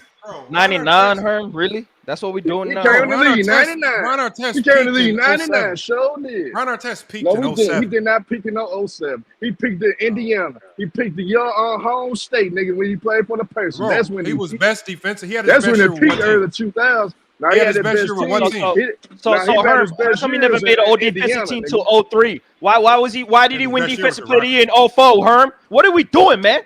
04. You know LeBron was in the league when Ron Artest was defensive player of the year, Herm. Realize that, right? Yeah. Hey, Herm. Hey, stop it. Hey, Herm. We done cooked you already. Herm, name me 10 shooting guards that are great defensive shooting guards of the 90s, Herm. Stop finessing. No. I'm name the 10 great guys in the 90s that Hold on, y'all. were. We gotta get 10 shooting guards. Africa is on your tail. Y'all ain't on my tail. Y'all be finessing though. Hey, Herm. So I answered your question. You can't answer my question, Herm? Everybody. No, because you ain't answer my question because you had a step in for you. So that's I need everybody to mute up while Herm. You got emotional, Herm? You get emotional, Herm? I don't get emotional, guy. I don't get emotional. See, Lamar always say, niggas, he did the same thing on player choice to say that damn nerd that look like goddamn you get us Norbert 10 and shooting shit. guards from the He done 90s. say Norbert. He done say Norbert and shit. Now, Lamar, I do what I want to do right now. See, here's the thing, Lamar. Here's the thing. See, you played Captain Save a hole. You took all the fun out of it because I was really coming at the young Africa. See, you had to step in and try to help him. No, I'm just asking you now. Can you give me 10 shooting guards from the 90s? Him, so you really took the fun out of it. I'm about to have fun and troll I out. know. You Look, done stepped in and saved him, man. That hurt my feelings when you do that, man. 10 That's shooting my guards. feelings when you do that, Lamar, man. That's my feelings when you want to say your young protege, fake ass protege, young African. Can you just give me? Can you just give me 10 mute Mac? You mute Mac Depth throughout the whole damn stream, but you let that 15 nigga jump on him when he talking. Hey, then you let young Mac Depth African talk for like a half hour. No, he didn't. Y'all kept Yeah, cutting he his did. ass Mac off. Depth talked for a long look, time. now, hold Nobody on. interrupted Real him. debates. Real debates. Look what Herm's doing again. Now he's crying about stuff again. Remember, he was crying about the criteria before. Then he was crying about questions we asked. Now when we asked him a question, now he left. Come on, man.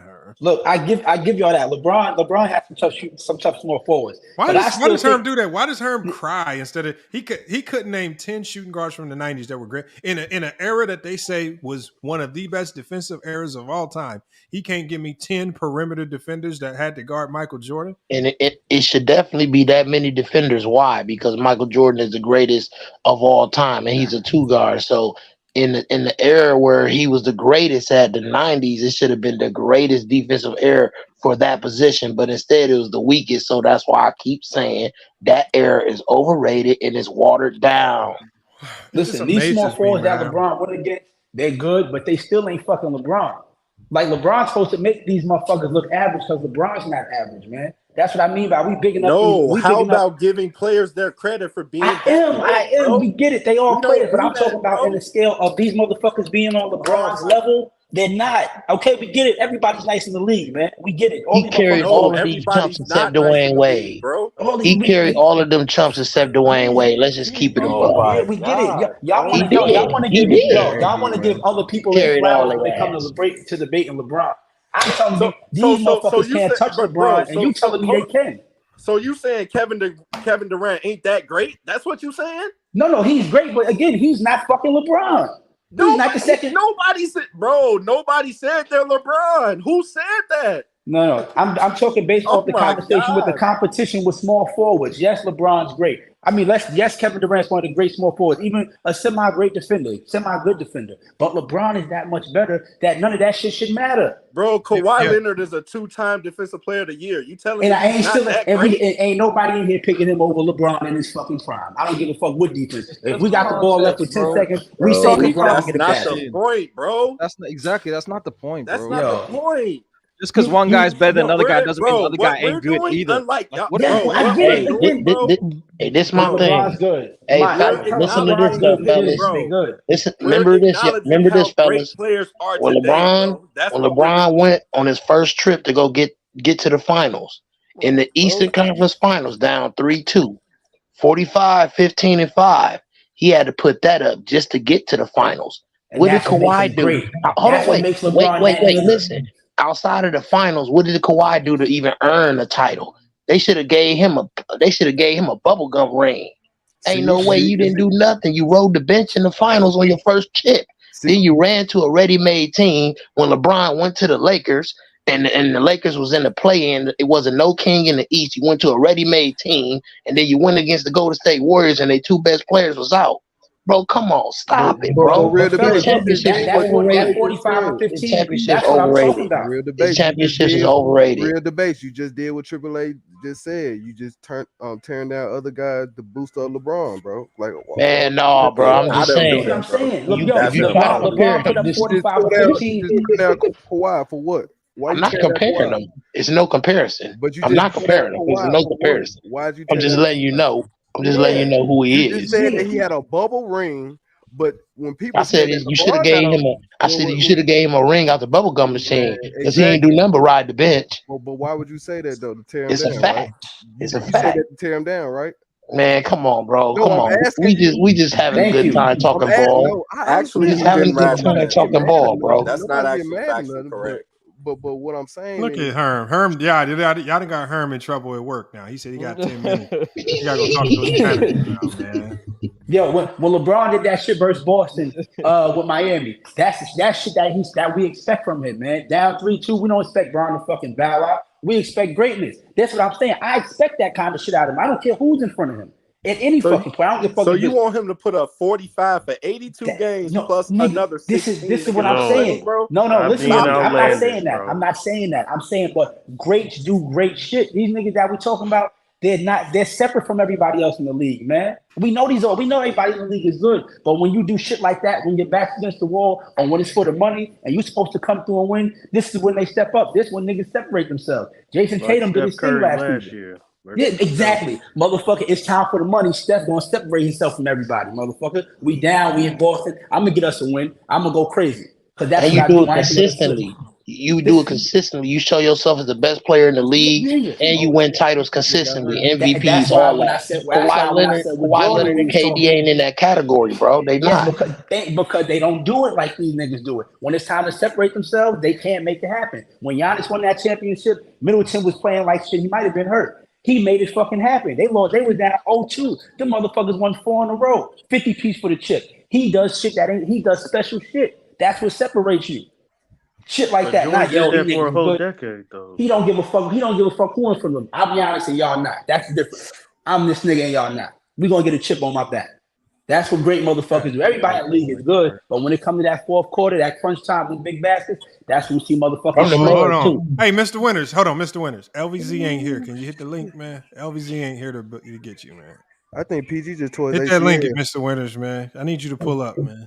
One thing I could give to Giannis though, I don't like how he be trying to, do the little extra shade towards super teams and all that. But one thing I can give to Giannis, an organic team, in my opinion, is a team of guys that ain't never played together before. They all get together, they work hard, they gel together, and they win the chip. So no team is truly organic. I'm just saying.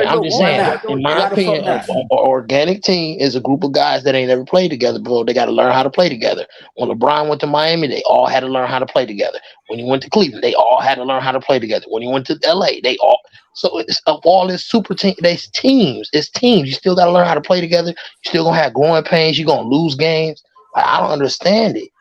I think Steph Curry and the Warriors were kind of organic because they organic. No, their core is organic, but I mean, what are we defining as organic? Is a team of guys that ain't never played together. Does it have to be your core? I would say like the team. The so FYI, what is more organic than a group of guys that ain't never played together before? No, what I'm saying is, it takes more than 3 guys to win. You got to go. I know. Like some of the guys that the Warriors brought in weren't organic. They went and got them in free agency. They got them via trade. Like, what's organic? Is it you have to draft your core guys? Yes. What defines your core? I think the Durant Warriors, that's not organic. Like, that's not organic. A young player and a young player Durant's grows not up organic. with the team. Like, just because he got traded there, is it not organic? Like, who you get drafted by? Because remember, when you get drafted, there's no guarantee you're gonna pan out. I don't care if you're the number 1 pick or number 30 pick. There's no guarantee with nothing. So if you the Durant Warriors is not organic. Yeah, they're not organic. But that 15, look, that team y'all say is the best 73-9. Them motherfuckers wasn't the best team. They played great, just like Atlanta when they won like 67 games. Them motherfuckers wasn't no best team. They got to the finals and lost the game to Atlanta. Oh my! No. I'm saying like if I put a KD. If I put KD on the Warriors, I'm not finna sit here and say that's organic. I put KD on the Warriors to win a championship. That's what does that have to do with nothing in basketball is organic?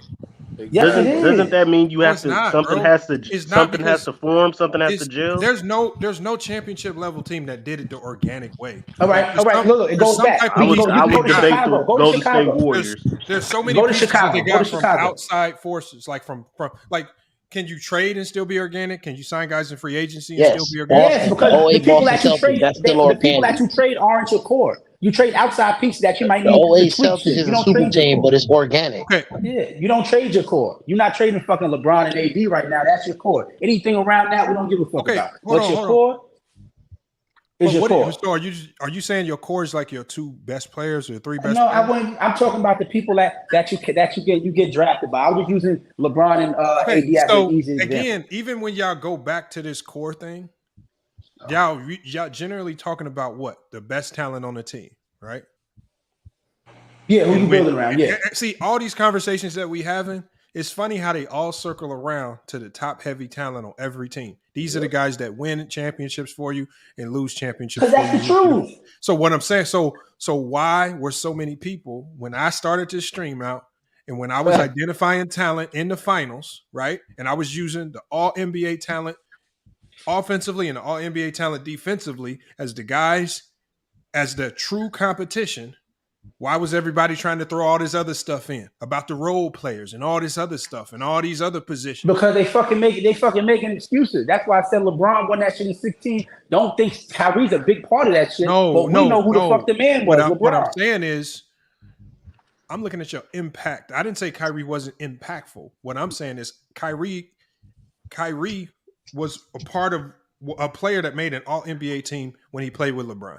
The majority of the time that Kyrie played with LeBron, he did not make an all NBA team for whatever reason, whether it could be injured, whether he just didn't perform in the regular season. I don't know what the reasons were. Did he play good in the playoffs? Yes. But for the majority of his time in his career, he wasn't looked at as an all NBA guard.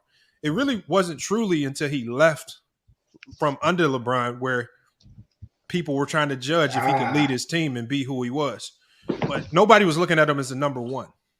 That's for damn sure. He's still not even looked at as a number one. Some people will lie to you and tell you, yeah, Kyrie won that championship. Some people tell you that bullshit, but we know he wasn't no number one. So if we going off this formula, looking at the top talent on every team, then probably my formula was right. As far as just going off the guys that were all NBA or all defensive. I mean, because every conversation we have, if Dame don't make all NBA, that don't mean he had a bad year. Somebody might have just went crazy, like Isaiah Thomas. That year he got second team All NBA. He ain't better than a lot. He ain't better than no fucking Dame. He just had a better season that year. But there's no way in hell. That year he was better than Dame. Ain't going nobody here take that motherfucker over Dame. That year he was better than Dame, bro. All right. Even if he had a better season, would anybody in here say I'm taking Isaiah Thomas over Dame Lillard? It's that year. We're not talking about total. We're talking about that year. I'm definitely not taking no Isaiah over no Dame. Even that year, fellas. Even that year. That shit over with, bro. I don't give a fuck what kind of year you had. A lot of motherfuckers got great years. Chris Kaman was an all-star. Nobody's saying, yo, that year I'm gonna take Chris Kaman over everybody. But I didn't say, but look, I'm not saying all-star. Chris Kaman, I don't believe he was all NBA though. Nah. See, that's what I'm saying. It takes another level to be all NBA. Anybody can make an all-star game. Anybody can make an all-star game. Can't know anybody make an all NBA team. No, I mean that's just an example. He was killing shit, bro. He was killing shit that year, bro. He was killing it. He was having a good year. You can't just be no bum, just luck up and get on an all NBA team. There ain't no way in hell. No. I agree with that. Yeah, Siakam did. Everybody have a good year. Siakam's good though, and he's probably gonna be all NBA this year. This is probably his best year ever. Just quiet. Toronto, we don't care about it, and that's why NBA they tied the money into all NBA. Ja Morant's money is tied into him being first team all NBA because you got to be on another level to be first team all NBA. If he's first team All NBA this year, that's a $39 million bump just for being first team All NBA. If it didn't mean nothing, why teams attaching so much money to it? If you're a young player on your rookie extension, go ahead and become All NBA like Luka did, and look at the difference in the money you get from the guys that aren't All NBA. They don't care if you make All-Star games; it's about being All NBA. That's the best of the best. Ain't no All-Star game the best of the best. He said Rudy Gobert made an All-NBA team because he's good. But y'all just don't really respect defense. I respect defense. Yeah, I do too. Y'all say y'all respect defense. Y'all act like y'all don't. But Rudy Gobert is one of the best defensive players of this generation. But because he can't score like Kareem Abdul-Jabbar, y'all want to call him trash. So that just go to y'all credibility, acting like y'all care about defense, and y'all really don't. Hey, Lamont, let me ask you a hypothetical. But Rudy Gobert ain't even top 10 in the league. That's crazy. And what? He's not a top 10 player in the league. I didn't say he was a top 10 player.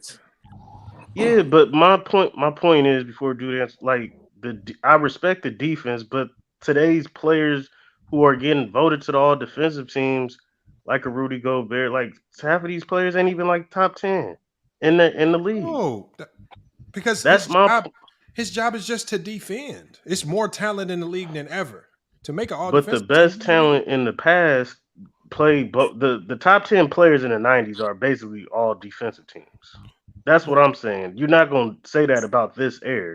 That's all I'm This saying. era is better In the offensively, 90s and they with more all But these it's versatile better. great defensively. But defenders. when you This have era more is better talent, offensively and more versatile defensively. Period. it's more talent on both sides of the ball. It's more offensive talent. It's more defensive talent. Right. It's better. I can't say that, especially on the defense Like, side. it's not going to Crazy. surprise me. It wouldn't surprise me if a guy like Matisse Thybulle, who's only sent out there to defend, can make a defensive team.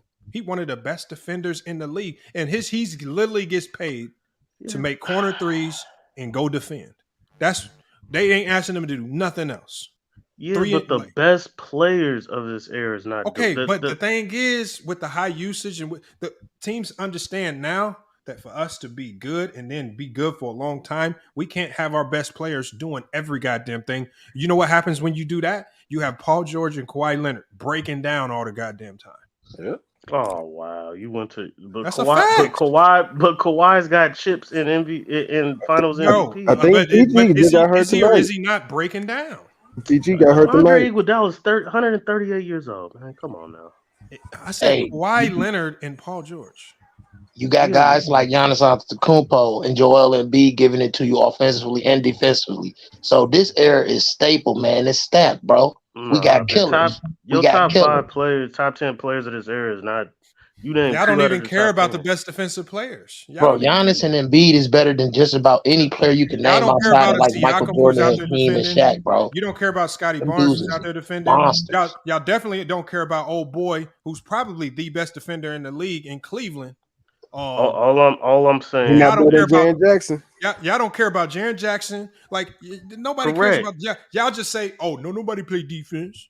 That's all. I didn't say that. I'm saying that the best players, the top 10 players in the league today, are not better defenders than the top 10 players in the past. Yes, they is. Giannis better than just about everybody. Yes, they is. It's gonna be hard though, because when you have guys out there. Like in today's NBA, when you have really athletic guys and the only thing they're getting paid to do is defend and be great on the defensive side of the ball, but all star players, they got to not only be great offensively, but then you ask, it's going to be hard to do both great. It's only a handful of players in NBA history who could be elite at both. Mm-hmm. You acting like throughout the 90s, every good player. That's my whole point, bro. You're asking your star players to only play one side of the ball, and then you want to say not true, but the star players you want to say that the lesser players that are not even top 15 don't even play defense. But I'm saying in the past, so you saying stop acting like in the past they didn't just have guys just to play defense. Are you saying stars don't play defense today? So then I'm saying the players. Okay, so hold on. They literally have players. So hold on. I'll go through the list. Luka Doncic, no all defensive team. He don't have Nikola to. Jokic, your MVP, the MVP, no defense. Steph Curry, I love him. That's top not 10 true. all time. That's the MVP, bro. That narrative on Jokic, that's a narrative. That's not true. Has he made an? It's a narrative, bro. It's a narrative, but does he have any accolades? One thing, actual basketball talk that he's bad at defensively. You just running with a narrative that he can't play defense. I'm running with he didn't have no. What is he bad at defensive team, sir? The accolades give you an idea of what they can accomplish during the season. What is he bad at defensively? So bad that you say he doesn't. No. Lamont, what is he good at? Stop trying to try to break it down. Basketball 1-on-1. We're talking about accolades, and I'm saying that the best players don't play defense compared to the past. Like who? They don't have the accolades. That's what I'm saying. Like who? I just said Nikola who in the Jokic. past? Who in the past? Because the only people you're gonna name in the past, you primarily just gonna name the top 10 players in the 90s were defensive stars. You're probably just gonna name centers, probably for the most part. The top 10 players in the 90s were defensive stars. What are we talking about? The centers of today have been great on both sides of the ball because you're running the Jokic, but you forget to talk about Embiid, who's one of the best defensive players. You forget to talk about Bam. I'm talking about the best players. That's all. Embiid positions. is one of the best players. I said all positions. You named 2 out of the top 10. First of all, Embiid ain't got no defensive player of the year awards. He's got accolades. Magic. So Magic was 2. I said 90. So Magic is a 90 player now. Okay, give me the top 10 in the 90s and tell me if they 2-way. Okay, Jordan, Pippen. You had Hakeem. Hold on, Jordan, You're going to name all mostly defensive centers. teams, first team. You're gonna Pippen, name all mostly defensive team, centers. first team. Akeem, Olajuwon, all defensive Center. team. You're going to name mostly Defensive player of the centers. year. Ewing, center. Hold on. Alonzo Mourning, center. Gary Payton. Gary Payton, defensive player of the I year. said you're going to Point name guard. mostly centers. John Stockton, all defensive team. Hold on. Point guard. What are we talking about? Are you saying, hold on. So you said we're only talking about superstars. Don't put no. No, I said top 10 Gary Payton's players. not I a didn't say superstar. superstars. I said Gary top Payton 10 wasn't players. no top 10 player. Who? Gary Payton was not a top 10 player in the 90s. Wow. Yeah.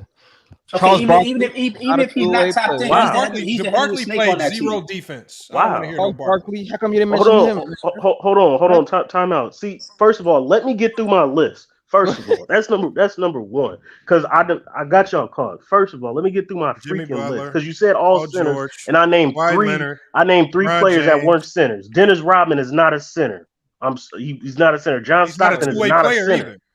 John Stockton is not a center. He's not a two-way player either. John Stockton?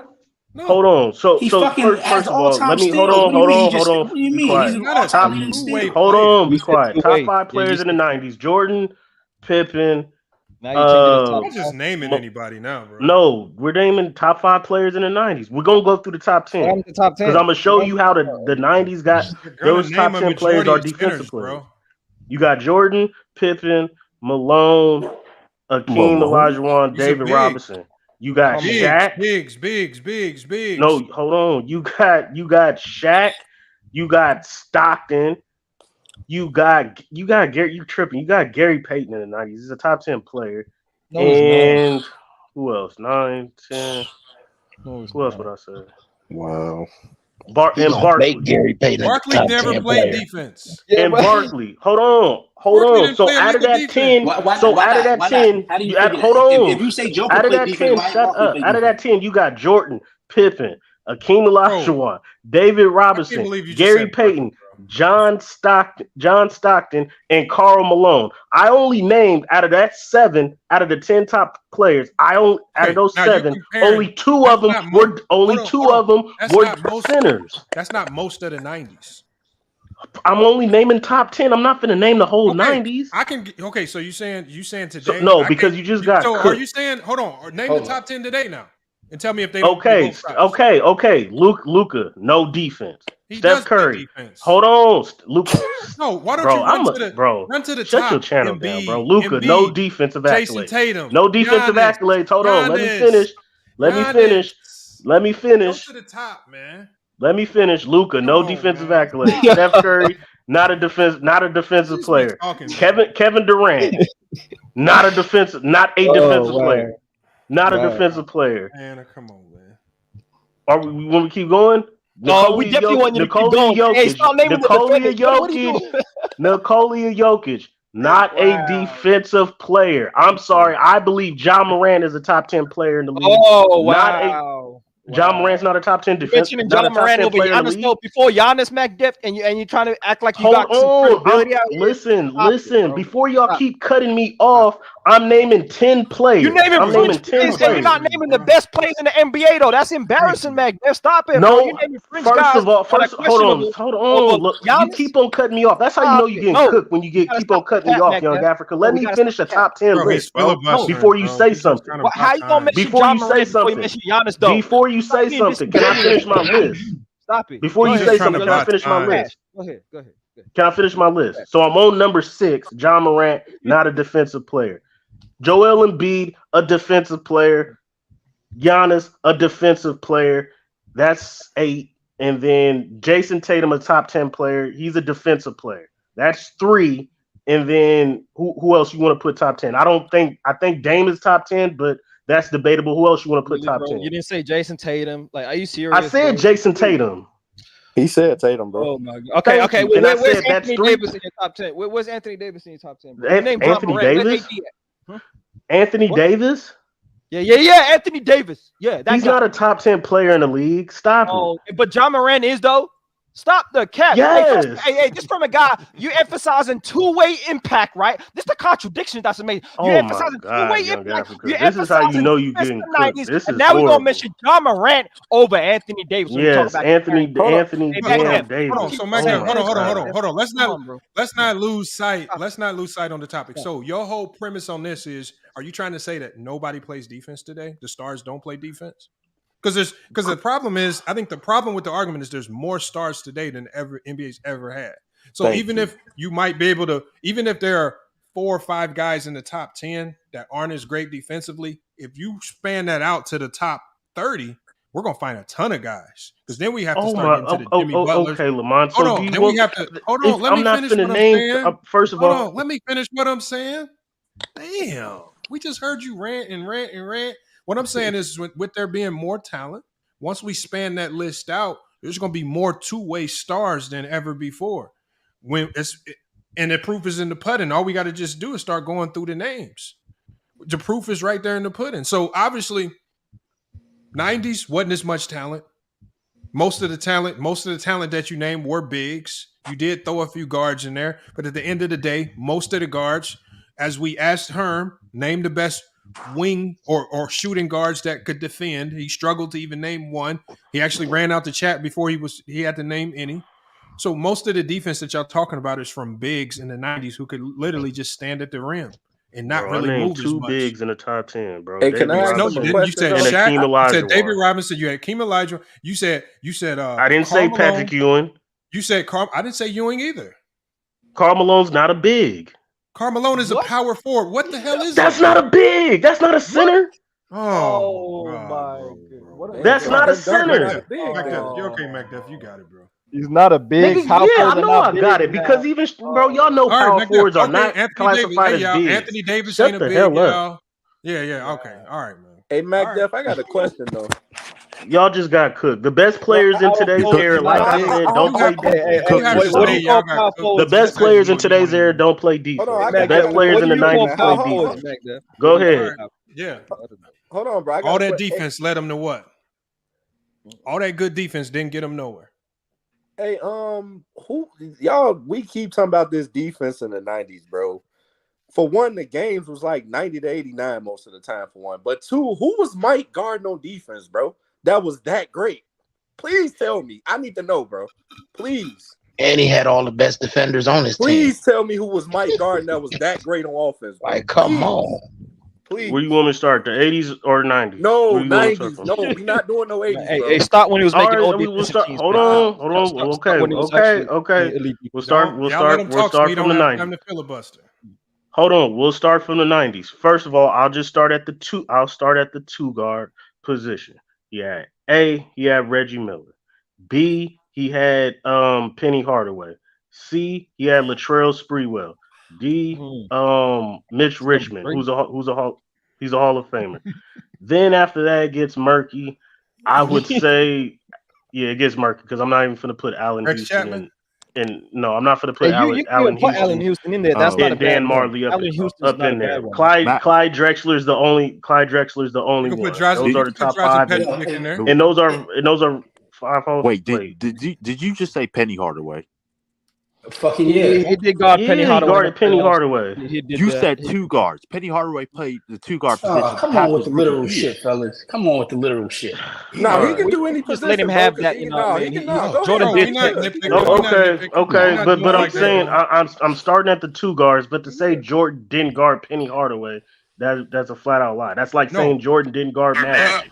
Who cares? Magic was a point guard. Hey, MacDuff. Now, Jordan guarded Penny Hardaway. Hold on. Somebody got when it matters. Somebody got an echo. Somebody got nasty echo too. All right.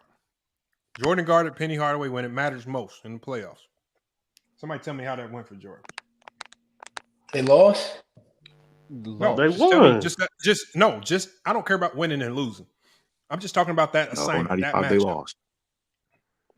What are you implying? Yeah, they won. They swept them. Are you talking about Penny Hardaway's numbers? What are you talking about? The year before when they lost. Yeah, he's a fucking Y'all want to play all stupid. NBA guard. He's gonna score. Why y'all all of a sudden playing stupid now, bro? Like y'all know exactly what I'm talking about. Y'all want to play? What he guarded them in 2 different series. Yeah. No, Penny was giving him buckets. Jordan was giving him buckets too. Y'all act like That's Penny what I'm saying, wasn't yeah. good. Okay, so Act what like do Penny hold on, wasn't good time out. that. So are you talking about the conclusion of the series, or what did he do? Because Jordan still outplayed Penny Hardaway and averaged more points. Penny was a bucket though. Penny could get buckets on any. I'm not saying he wasn't, but hold on, sir. This is what I'm saying. He's asking me who did Jordan have to guard, and then I'm like, I named Penny Hardaway. And then all of a sudden, it's like, okay, what did he do? Like Jordan was a bad defender or something, or Penny Hardaway was garbage. Like we know who Penny was. So when I say he had to guard tough competition, and I named Penny, he's changing the narrative now to make it look like Jordan can't play defense on a great Penny Hardaway. Bro, you still avoiding the question. Jordan outplayed him in both series. Penny averaged, I believe, like 22, 23 points. Jordan averaged 31. So what are we talking about? In both series, he outplayed him. Jordan, yes. All right, I'm gonna pull it up for you. That's what I'm saying. You changing the narrative. I'm not changing. This was a sidebar question. It's not a narrative change. Exactly. It's So just a sidebar question. The best players in the top 10 players in the 90s were defensive players. What I'm saying is, you said today's players don't play defense. That's what I'm saying. The best players. Because you said the best players, right? You said the best players, also the best defenders. But when it was time for Jordan to be the best defender and slow up one of the best players, he wasn't able to do it. He wasn't able to slow Penny up. Jordan did not slow Penny up. First of all, who's going to – oh, my God. So that's what I'm saying. You're changing the narrative. That's not changing the narrative. I've never said nobody locked nobody up. I said the best players were great defenders. That's what I said. Now, if you want to sit here and say that he didn't slow Penny up, but Penny's averaging 22, 23 points per game, while Jordan is still getting his 31 on the other end. I mean, in games were guarded by Michael Jordan, his exact stat line is 25.5 points per game, 8 assists, and 4.8 rebounds. Lying, bro. That's his exact stat line. Ridiculous. Why am I lying? He didn't average no 25 versus the Bulls. What are you talking about? Hold on. I said in games where Jordan was. They were paired up against each other as far as his defensive assignment. Bro. Penny Hardaway in games were guarded by Michael Jordan averaged 25.5 points per game, 8 assists, and 4.8 rebounds. Sorry.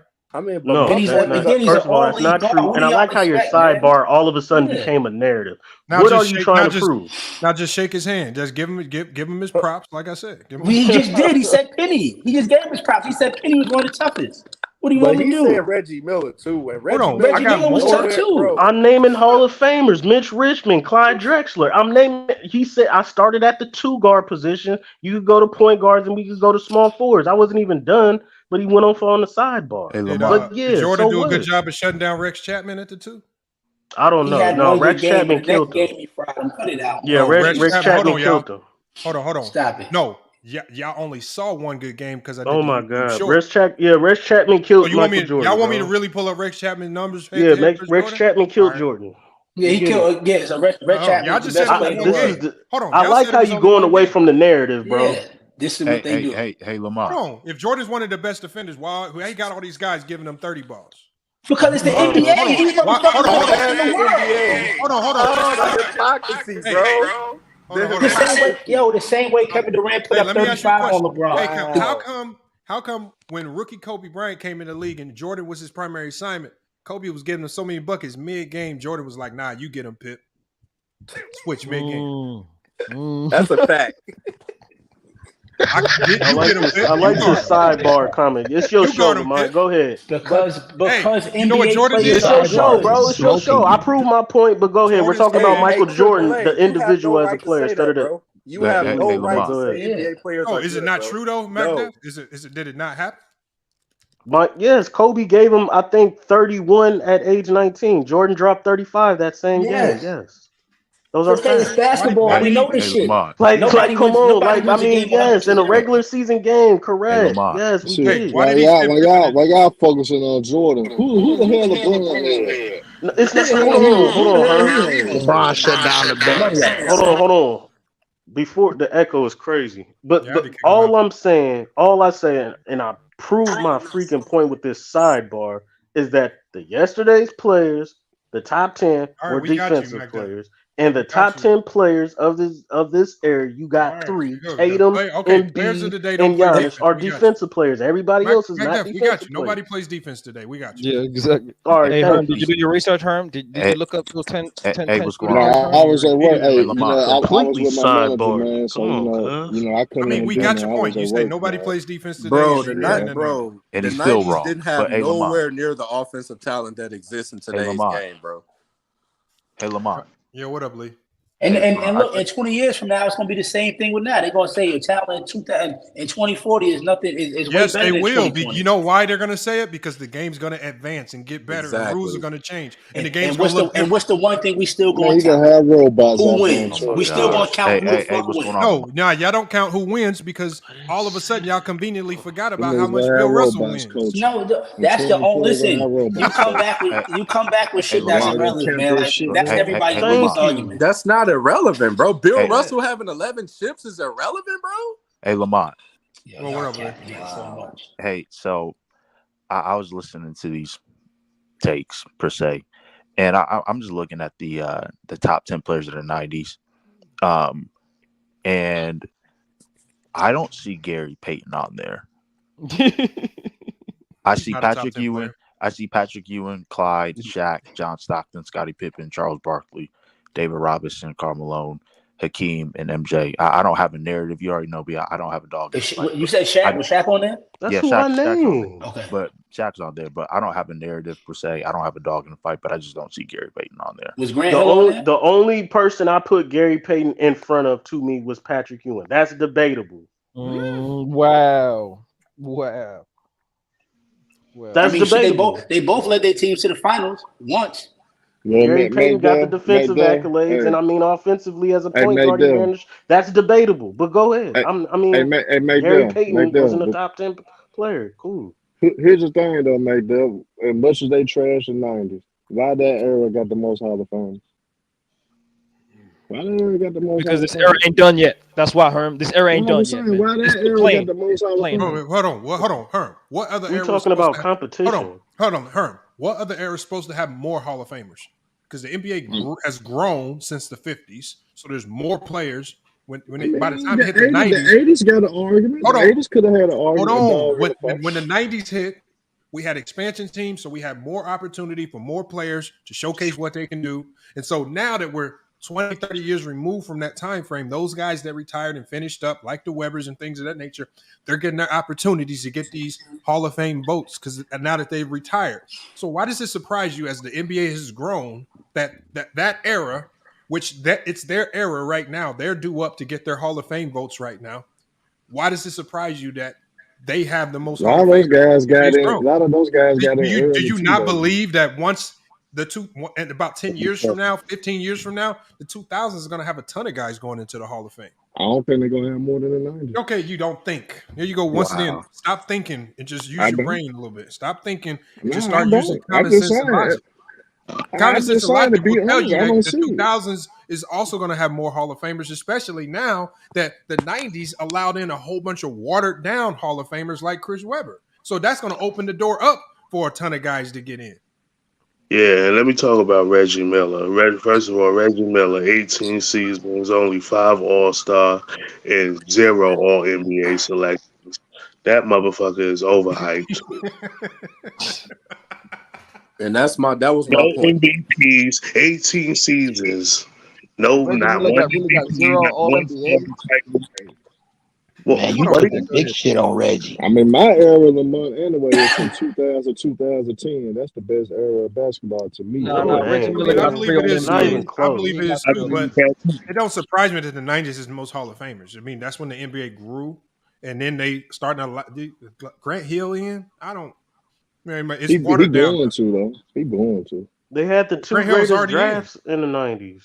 Draft classes in the 90s that played together. The 84 and the 96 draft class. So I'm saying, but it's watered down now. So with it being so watered down now, it's going to be even more players from the 2000s that get in. Like it won't surprise me if a guy like Rasheed Wallace gets in now. Like the way that they opened it up. But, I mean, not truly. I don't know. Not truly, but with the criteria now, like once Weber gets in, it opens the door for everybody. I think Rasheed had Hall of Fame talent. But I don't think he got a Hall of Fame resume. Tracy McGrady shouldn't be no damn Hall of Famer. I don't think Grant Hill should be in either. But when you let him in, you open the door. Well, if you count his college career, that's why he got in. Oh yeah, it's a basketball Hall of Fame, not just NBA. Man, I feel like he had to do a little bit more though, man. Yeah, I mean, I feel you on that though, but maybe I mean, look how hard it is to get into the baseball Hall of Fame. Like to get into the baseball, like you got to have a little bit of prestige to the Hall of Fame. Like you just putting everybody in, like Weber, Hill, Tracy McGrady. Y'all done watered it down now. Hey, Lamont, I'm telling you, Luke Longley's next. Nah, he ain't gonna. I mean, Luke Longley. Hold on, that's not far shot because Luke Longley was the best player in Australia, the best player by far. So based on what his career will look like over there, it's a strong potential that he could get some consideration. Nah, he would have been there in Lamont. I mean, I don't know. Yeah. He ain't gonna get in. See, Tony Kukoc got in because he had a hell of a career overseas too. He had an international career. Yeah, but Luke Longley, I don't know. He had a great international career. Do anybody know how international? He was looked at. Dr. J said he was the best player in Australia for the longest. He was the best Australian. Now, I'm talking about for just worldwide. Did they consider him like just to be that great? Though I don't know. I'm just hey, Lamont, let me ask you a question. What's this notion that? I've heard it from so many different platforms. What's this notion that players today don't play defense, or this era today doesn't play defense? Because the pace was picked up. The pace is back up now, and now that the pace when you up the pace and you add elite level scoring at almost all positions, guys can score. Like you got to think back in 80s, 90s, all 5 positions were not all threats to score. Like when you had Bill Cartwright and some guys on the court. Dennis Rodman on the court, these are not threats to score. So really, in previous eras, you only had about maybe 2 to 3 threats to score on the floor. In most teams 2.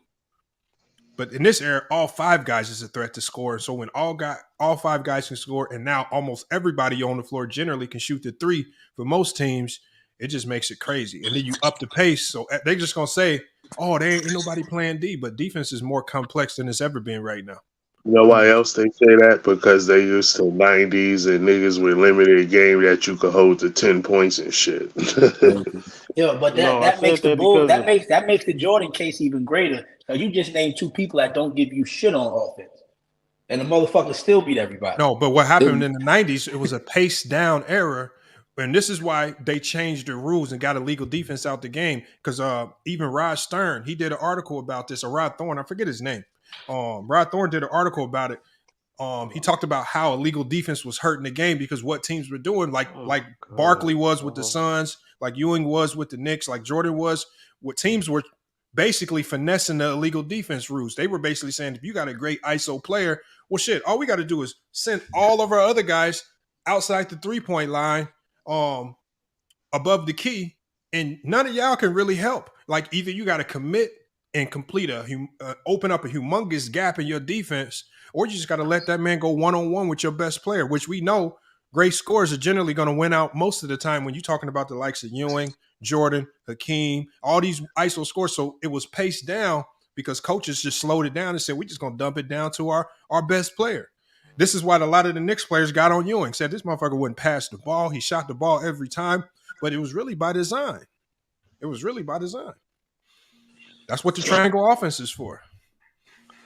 And people, so think it's better a lot of people, it's literally videos out there when the Bulls space out. If somebody moves too close to Jordan, you can see Pippen and them pointing at the guy, telling the refs, "Oh, that's illegal. That's illegal." Right? And that's how hard it was to help towards Jordan. You either had to fully commit, but once you started creeping away, they telling on you, they yelling at the refs, that's illegal. And so you handicap defenses. So how can you truly be a great defense if you got a big handcuff on you like that where you can't even really go help? Ain't no like I don't the offense and defense was just garbage in the 90s. No, I didn't say it was. I said it was great individual ISO scores with illegal defense. They were taking advantage of the rules, and it's not bad defense. It was a whole bunch of players handicapped by the rules. Just like today, it's a ton of defensive players handicapped by the rules. Oh, you got to close out this way. Oh, you can't run up under shooters, and you can't let them land in the landing zone. All this weird stuff going on. They trying to play through the rules. So we going to call them trash defenders because they can't contest the same? Because the last time I checked, when I was telling you guys that the with old boys closeout on Kawhi Leonard really wasn't on purpose. It's a whole bunch of people in here crying, oh, that's egregious. He shouldn't have closed out that way. So what do y'all want? Are y'all going to cry when guys actually play defense and somebody sprains their ankle? What do you want? Or do you want these rules where the shooters are protected? See, y'all be wanting it both ways. Y'all be wanting it both ways. I want the physical defense. Now, when I saw Jason Tatum, in the Boston Celtics, D up KD, that's the defense that I want to see and like to see. That's what I wanted to see. They D'd up KD. They stayed in front of him. They bumped him off of his spots when he didn't have the ball. When he did get the ball, they challenged his left hand. They challenged his shots. Do you think the Houston Rockets or the OKC Thunder have the personnel to defend like that? Today, right now. What I'm saying is to defend at a high level, you actually got to have the players to do it. You can't just get a unit of just randoms and be like, oh, let's defend at a high level. You got to have the personnel.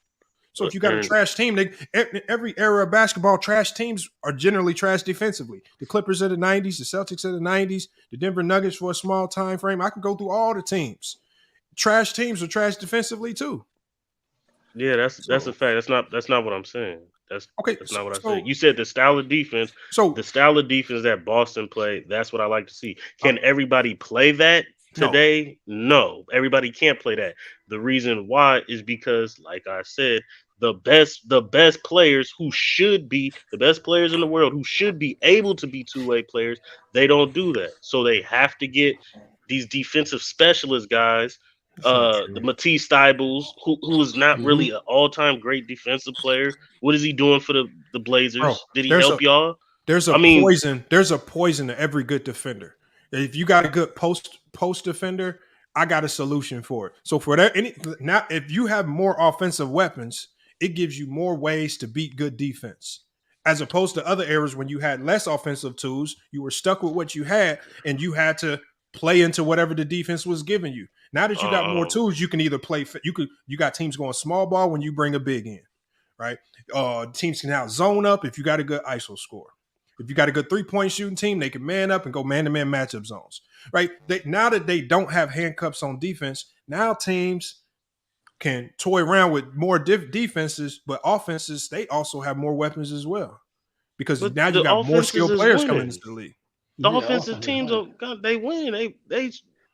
Because the offensive teams are not winning because the best defensive teams are still winning the championships.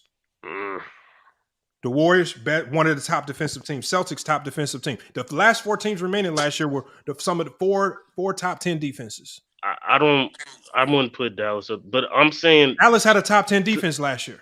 I'm saying that nobody, when it came to winning, what Steph Curry did against that Boston Celtics defense, because I just said that's the type of defense that I want to see that they played on Kevin Durant. They couldn't do that with Steph Curry. Yeah, to me, the difference was Steph Curry bombing, because they did the only thing they could do was contest 30-footers. It's not Steph that makes Steph lethal. It's the pieces around Steph that make Steph lethal. When you put Jordan Poole and Klay Thompson and Andrew Wiggins and all the offensive weapons around Steph, that's what makes the Golden State Warriors lethal. Because we've seen when those guys are injured and Steph is by himself, like just remove Draymond from the picture. Steph's efficiency goes completely in the garbage can offensively. He can't do the same things because he don't have Draymond out there setting the screens, getting them the ball as quickly, running the sets properly. So again, what makes Steph lethal is the pieces around him. I think it's the other way around. No, KD is not. KD ain't. He's not lethal off ball. Steph Curry is lethal off ball. and on ball, with the ball in his hand and without the ball in his hand. KD is not like that. He need the ball in his hand. He can get it off the dribble and do stuff like that, little catch and shoot, but he ain't catch and shoot like Curry. He not finna run for them screens, under them screens, all around 3 or 4 screens and 1 24-second shot clock like Curry. He's not gonna do that. But nobody He's is, not though. gonna That's do what that. separates him from everybody else, though. Nobody is. We trying to make everybody on the same level playing field, and Curry will make you ready to throw up off all them screens. Curry gonna run under 100 screens during the game. That's gonna kill you. So an offensive player and Steph Curry with no defense killed the number 2 defense. The Warriors had a I don't know. You act like the Warriors didn't have a top defense. They did, bro. They did. But I'm not saying they defense was just immaculate. Bro, that's why it's called team defense. It's not called. All Steph has to do is be able to defend within the confines of a team defense. If he can do that and they're still an elite defense, then no coach is complaining. Y'all get to crying. Y'all get to crying. Steph got stronger. Steph did a better job of not allowing guys to beat him off one dribble. That's all they need him to do. So what are we calling bad defense if he's doing what the Warriors asked him to do and they win championships? I didn't say the Celtics played bad defense. What I'm saying is, the best last year in today's era, the best offensive player. Y'all said Luka plays no defense.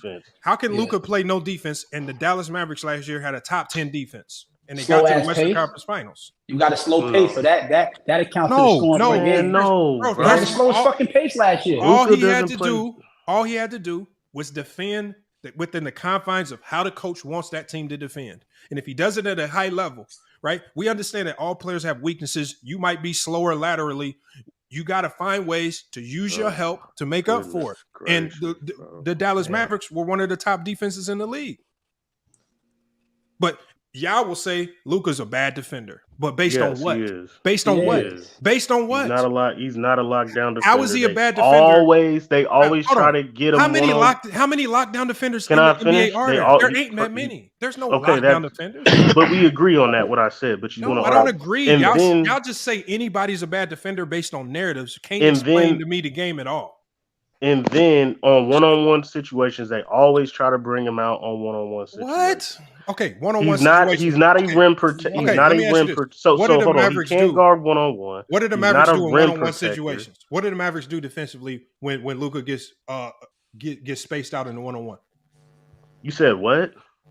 Because it's not individual defense. Obviously, we know that teams are going to try to put Luka. Know that, bro. That's Captain Obvious. We obviously know that teams will try to put Luka and Steph in the one-on-one situations. What do both those teams do defensively in the event that happens? What Steph Curry does is that when his guy comes out to throw a pick, he jumps out at the ball carrier and defends him until his defender gets back after getting over the pick. So it's almost a half trap. But that's what Steph Curry does. He jumps the guy with the ball. Luka Doncic You just basically said Steph Curry's going to hedge and recover? Yeah. Okay, I'm sorry, but that's not what he did. What coach is going to do that, Steph? So hold on, Lamont. This is what I'm saying. Don't tell me what I actually saw him do versus Dallas and what's it called? Memphis. I seen him do that. When they tried to get Steph on one-on-one position, Steph came out, jumped out before the dude even set the pick and guarded what I said. No, what I said was when teams get Steph in a one-on-one situation, let's say it's happened. Not that he avoided it. Let's say it happens. Okay. What did they do? Because teams will get Steph into the one-on-one. What were the Warriors doing? Because y'all say that means if you say he's a bad defender in the one-on-one, that means he was getting torched every time, which is not the case. I watched him get a game-saving block on Ja Morant in the one-on-one. I watched a ton of times where he got stops in the one-on-one in crucial moments. So where's this bad defense one-on-one when it matters? You name 2 plays, but that was one of the biggest plays of the season. Question. It was one of the biggest defensive plays of the season to get that stop. Oh my God! So what plays are you gonna name? Some regular season plays that don't mean nothing? I'm not finna just name one play and all of a sudden Steph Curry can play defense. Give me one. Give me one. That's what I'm saying. Steph Curry's a lockdown defender because he made one play. When it matters most, we know that. When it matters most, I've seen him get stops. I've seen him get it done. Okay. Unlike now, if you say Jordan Poole, a guy that I see one-on-one against Ja Morant in the clutch get completely dropped to the ground, that's different. I seen Steph Curry get dropped by last Kyrie year. Irving. Give me a moment last year where Steph faltered. He played great defense. He played great defense last year. Come on, man. Y'all just run with these narratives. Y'all don't give these players credit for when they do better. He's a great defender. I think you want to give him Lamont. You just want to give them too much credit sometimes. No, I'm not giving them credit, bro. How can everybody again? Lamont, bro. How can I give them too much credit and they one of the best defensive teams in the league? But Lamont, this is what I'm saying. This is what I'm saying. I'm saying the best player, who is Steph Curry, is not a defensive player. He didn't have no accolades to back that up. You're giving me. Everybody ready to get cooked? You're giving me a team concept. Okay, that's great. That's what defense is team defense. Hey, who ready to get cooked? All right, bro. Yeah, Steph Curry. Hold on, go James. What you got, man? What's good, man? Go ahead and cook whatever you want to cook. All right, so this is about LeBron versus Jordan, right? Oh boy, something like that. I don't know, man. Hold on. Hey, read the title, bro. What the title say, man? Hold on. All right. So, anyways, LeBron the GOAT, no question. Okay, why is LeBron the GOAT, man? Hello. All right. Anyways, so let me go through these points real quick. Good defender. Look, LeBron played the best finals competition. His finals competition was better than any team that Jordan played in the 90s. If you want to make arguments such as LeBron was on super teams, things like that, we could just look at things like this. If you put LeBron on that Jordan on any of those Bulls teams, he's winning the same amount of rings. You can make an argument that MJ wins 2011. I'll give you that. He's not taking the 2007 Cavs team to the finals, and he's not taking the 2018 Cavs team to the finals. If you look at just 2015, Kyrie and Love didn't play the entire series. I think everyone's in agreement that they win that finals if they're there. That puts them at 5 rings. Obviously, if KD doesn't join the Warriors, I think most people also take him to win those rings. That puts them over 6. I could keep going all day. If you look at just scoring. If you look at just scoring, LeBron averages 3 less points than MJ did over his career. Hypothetical answer. Everything you said was if he was on that team and they switched teams, that is not factual, bro. That's all. That's just logical. I think anyone with a brain can come to that conclusion. It's not logical, man. Just so hold on. Why wouldn't you believe if you put LeBron on those Bulls teams, he couldn't get the same results? No, we don't know. This is what I'm saying, bro. We don't know. We just don't know. But you can't make a logical assessment. I'll answer the question. I'll answer the question. Let's say LeBron. Let's switch up. LeBron goes to the Bulls. The Bulls still win 6 championships. I give LeBron that respect.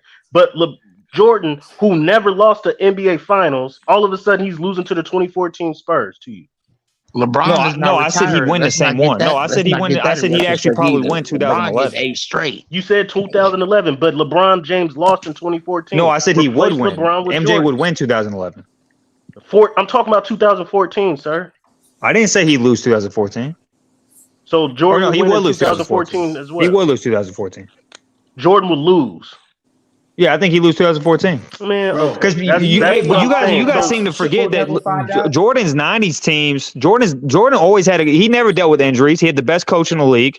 He had arguably the best Robin of all time. He didn't like that 2014 Heat team. That Wade was averaging 15 points in that finals, and he wasn't the player that he was those first 3 trips to the finals. Like people don't like to talk about the other circumstances that surrounded those tems. So my question in 2014, D Wade couldn't even get by Bellinelli, bro.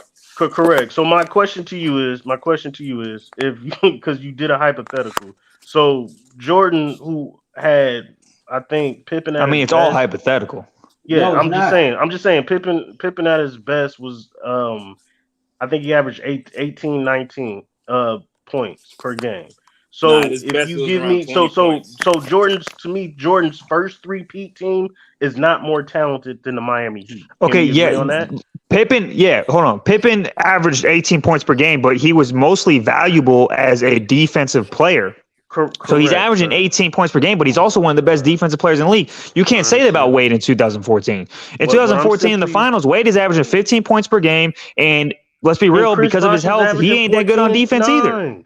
Chris Bosh is Again, averaging 14. we- My again, whole point look, is, my again, whole we're point minimizing is other that the players to Miami bring Heat, somebody up. the Miami Heat team are more talented than the freaking first three-peat Bulls. You can debate that all you want. I disagree with that. You think the first three-peat Bulls were more let me ask you talented this: than how good Miami? was that Wade? How good was that Wade Heat team before LeBron got there? First off, if you got Jordan as the GOAT, how you gonna say that the Miami Heat are more talented? How that? But how good was that Heat team before LeBron got there with Wade? Let me ask you. Because it's 15 freaking players on the team, and I'm not I'm about to cook you. I'm about to cook you. How good was that? How good was that Heat team before LeBron got there? The Miami Heat were in the first round I'm a exit. Heat fan. Hey, Yeah, and they had 30-some wins. How good were they after LeBron left the first year? That's not the question that I'm asking. It is because bro. after the year after that first three-peat, how many wins did Pippen have? Stop running. First of all, That's not running. Pippen had 55 wins the year after and went to Game 7 versus the Knicks. How is that team not better than that Heat team that was trash before LeBron and trash after LeBron? We were starting Carlos Arroyo, bro. Like, so you're trying to tell me that the Miami Heat with Dwayne, I'm not even talking about LeBron James, Dwayne Wade, Chris Bosh, Ray Allen, Mario Chalmers, Rashard, yeah, you know that Rashard because Lewis, when LeBron left, they were ass. Rashard Lewis and Shane Battier, they're not more talented. Hold on, they're not more talented than BJ Armstrong. I'm taking the Bulls team with Pippen that won 55 games and was a game away from the conference finals over the team that was ass before LeBron got there and was ass after LeBron left. I'm taking the team that actually succeeded without Jordan. 2014, bro. Stop talking about when LeBron James wasn't there. You did a freaking. That tells you how good that team was, though. Bro, you did a hypothetical. It's how good that team was when that star leaves. Stay on your point, bro. You said switch Jordan and LeBron. And I gave you 6 championships in the 90s with LeBron. I'm not going to be biased and be stupid about this. And what he's trying to say is we saw a sample size of that team minus Jordan. So that's what I'm saying. What he's saying is his point is he says we saw a sample size. You can't, bro. Y'all are crazy. Yeah, you can, bro. That team was great without Jordan. What are you saying? I want to move this along because y'all stuck. If you don't like his point, then you have to try to out debate him. All he's saying is we saw that Bulls team minus Jordan 50 wins. We saw 55 wins. It wasn't the same team. Hold on. Yes, it was for the most part. It was. Thank you for the most part, but no, it wasn't the same team. Okay, MacDuff. Who was different then? Freaking idiots, bro. Jordan was the only difference. Hold on. Time out. So hold on. I'll answer the question. Because you're gonna try to lie and Google and finesse. If that team was different, is crazy, bro. This is what I be talking about, bro. Go ahead, y'all got it, bro. Then please the same exact team. I got please tell me the big difference on that team. Y'all got it. Y'all got it. Oh no, MacDuff, because I know you just lying from the. So hold on. So John. No, bro, you got to stop trying to just yell because you don't want to answer the question. Just answer the question. What team? What you said they were different from 93 to 94. What was this big difference that you talking about? Please tell me. They were deeper. What are you talking about? How they deeper without Jordan? They got the same players, bro. Bro, hold on. The bench, the 94 Bulls bench was better than the first 3-peat Bulls bench. What was the bench? Name the so hold on, time out. So I'm answering the question, you dumbasses. There's nobody on the Chicago Bulls bench, the first 3-peat, that's better than Tony Kukoc. Who was the bench? Tony Kukoc, Steve Kerr. You had Luke Longley and you had Bill Winnington. Hold up, man. What are we doing, bro? Oh my God. So BJ Armstrong is better than Tony Kukoc? Hey, John Paxson. Steve Kerr is a better marksman shooter than John Paxson. Bro, that so was what are we talking about? A rookie, bro. Like, hey, bro, that was rookie Kukoc. Bro. Like Kukoc was a rookie, bro. Come on, bro. Man, shut up, man. Tony Kukoc was a beast. I don't want to hear that. Bro, not his first year. The nigga was a rookie in 94, then all of a sudden was 6th man of the year in 96. And man, come on, bro. Stop it. Y'all yeah, bro, how many years later is that, bro? Y'all haven't answered the question, man. Hey, what is the big difference between 93 and 94 when you're looking at the Bulls? I said the bench, dumbass. Bro, you just try to justify Tony Kukoc by bringing up 96. How many? That's 2 years after 94. Hey, hold on, Bro. Mac, before the full game, seasons, why you gotta act stupid when we ask you Bro, questions? this is what I'm saying. First of all, this is what I'm saying. You guys Yeah, are why you do horrible that? right now. You guys are real horrible. Bro, You guys I'm gonna cook you all night, stick to bro. the narrative. I'm gonna cook Shut you up and all stick to the night. narrative. Hold on. If I put LeBron let's do James on the this. Bulls, I'm gonna give you 6 Hold on, championships. I'm not gonna debate that. Hold on, Mac Def. I'm not gonna debate that. But if you put Michael Jordan on the Mac Def, you just ranting. We just gonna put you in the head-to-head debate. Stop cutting me off.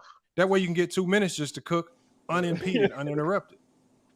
We're just gonna give you your whole 2 minutes, man. Because, bro, give him his 2 minutes then.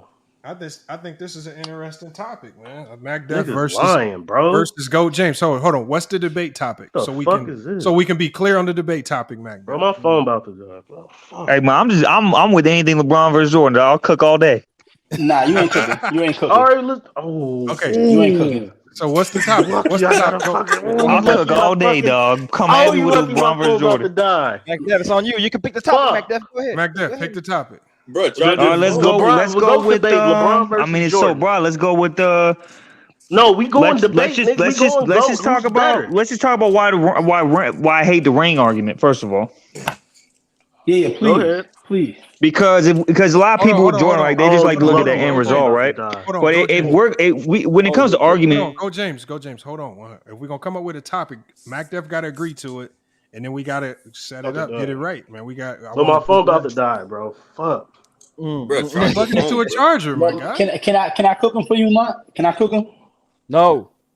Nah, it's on. This is for Mac Def. This Mac Def debate.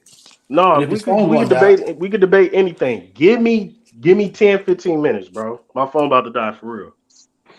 Oh, man. All right, Mac. Yeah, go get your charger. We done seen this already, bro. We know them phone chargers is hard to come by, so we understand. Nah, I'm on 15%. When the word debate's not happening, we got a lot of low batteries around here, man. That's what happens. That's what happens. Hold on. First of all, the whole time I've been on, I haven't got off and got back on to charge my phone. Thank you. I don't know. Thank you. How are we supposed to know? Pick the topic.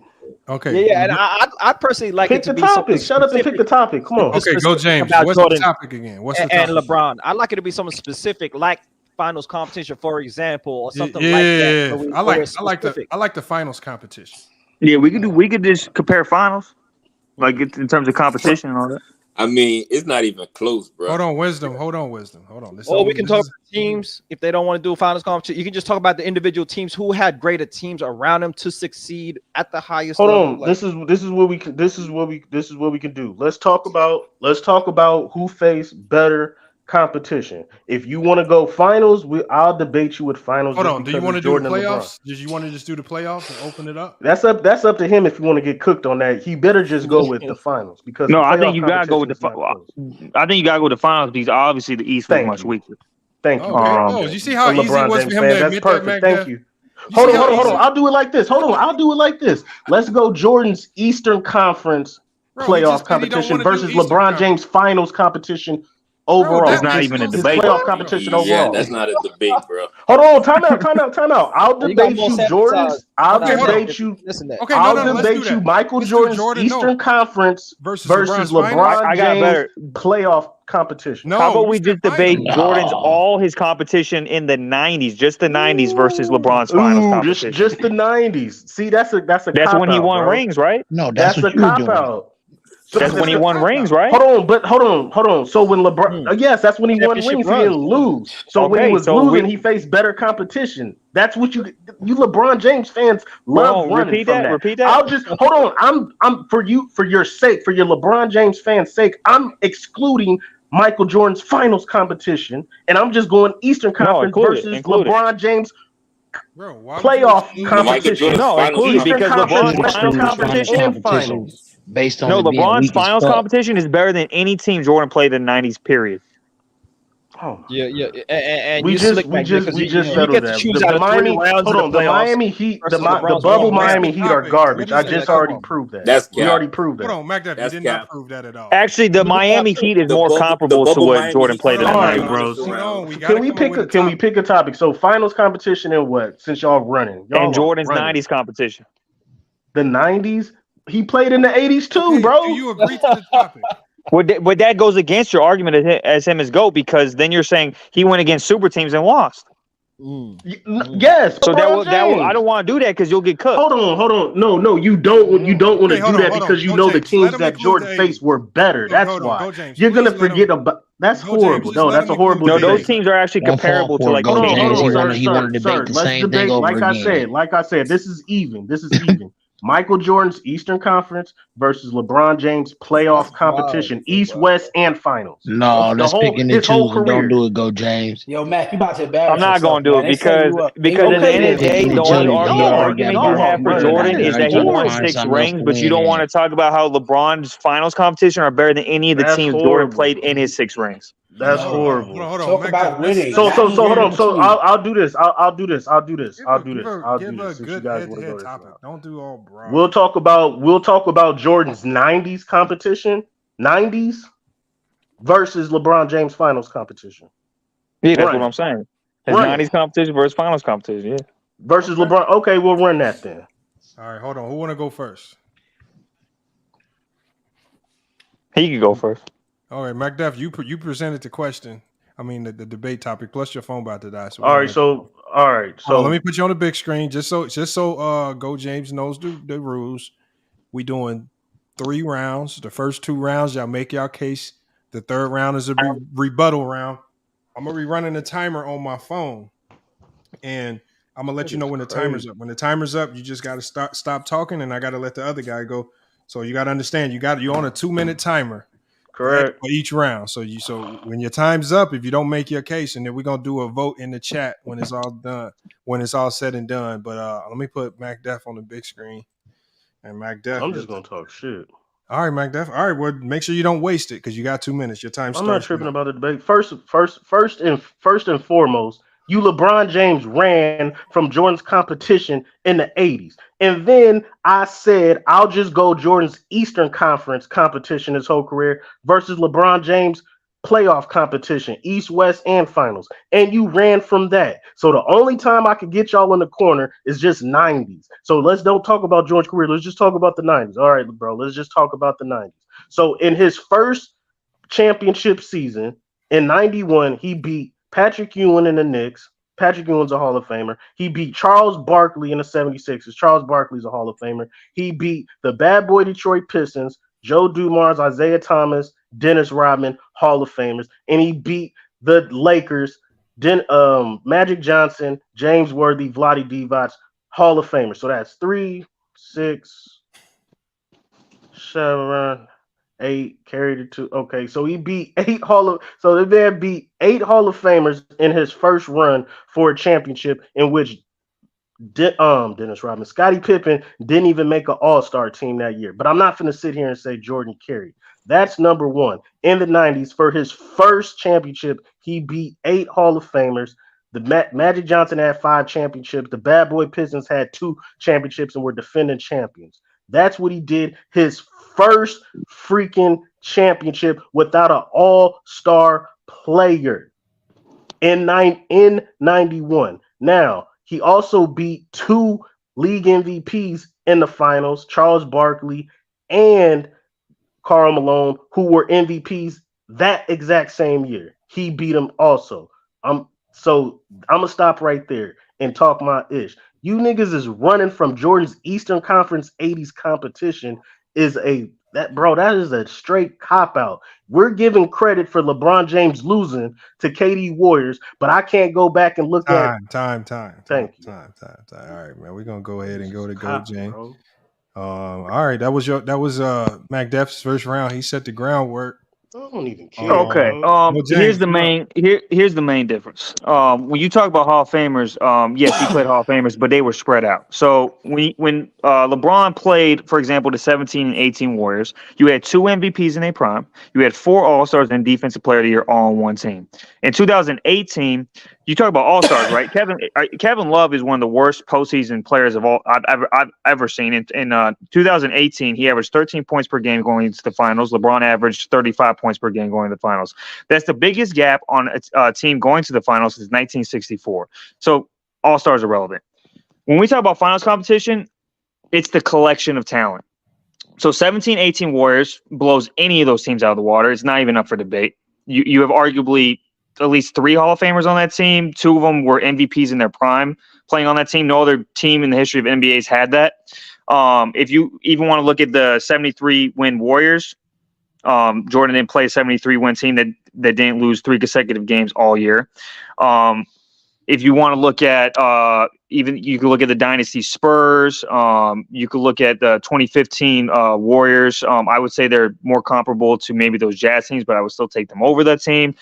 And LeBron didn't have Kyrie or Love for that entire series. We probably having a different discussion. So just those Warrior teams alone are better than any team he played in the 90s. And even if you want to go with those 80s teams, right? The reason I didn't bring that up is because it actually goes against your argument, because then you're going to say, oh, he played super teams. That's why he lost. Well, then you're just saying that that's why LeBron lost. So it's even there. The only time Jordan was winning is when the competition was more even. There wasn't really a super team. Arguably the only super team at that time you could say was Rodman, Pippen, and Jordan. So yeah, he played good teams, but he wasn't playing any stacked deck team like LeBron had to play with the Warriors. And even that Heat's team, right? Yeah, I consider that a super team, but in comparison to other super teams in the history of the NBA, I don't even think it compares to those 80s Laker teams. I don't think it compares to those Warriors teams. I don't think it compares to some of those other super teams. Because all right, go James. Yeah, it's your time for the first round. Like I said, I don't mean to cut y'all off, but once your time is up, your time is up. We're gonna go back to MacDef for his second round real quick. Hopefully MacDef don't have so much angst and anger towards the conversation, and he starts dropping facts, man. Hopefully he can get to it. Go ahead, MacDef, man. So again, I'm gonna debate it. Jordan's Eastern Conference versus LeBron James playoff competition overall, East, West, and NBA Finals. If you want to put the KD Warriors up there as number 1, I can debate you the 86-87 Celtics. The San Antonio Spurs are not better than the bad boy Pistons. They're just not. You can debate that all you want, but they're not better than the bad boy Pistons. That's a fact. Then you got Charles Barkley, 76ers. You got Dominique Wilkins, Atlanta Hawks. You got the Cleveland Cavaliers, who had 4 All-Stars on their team. You got Sidney Moncrief, Defensive Player of the Year in the Milwaukee Bucks, who went to multiple Eastern Conference Finals. And you got now we can go to the 90s.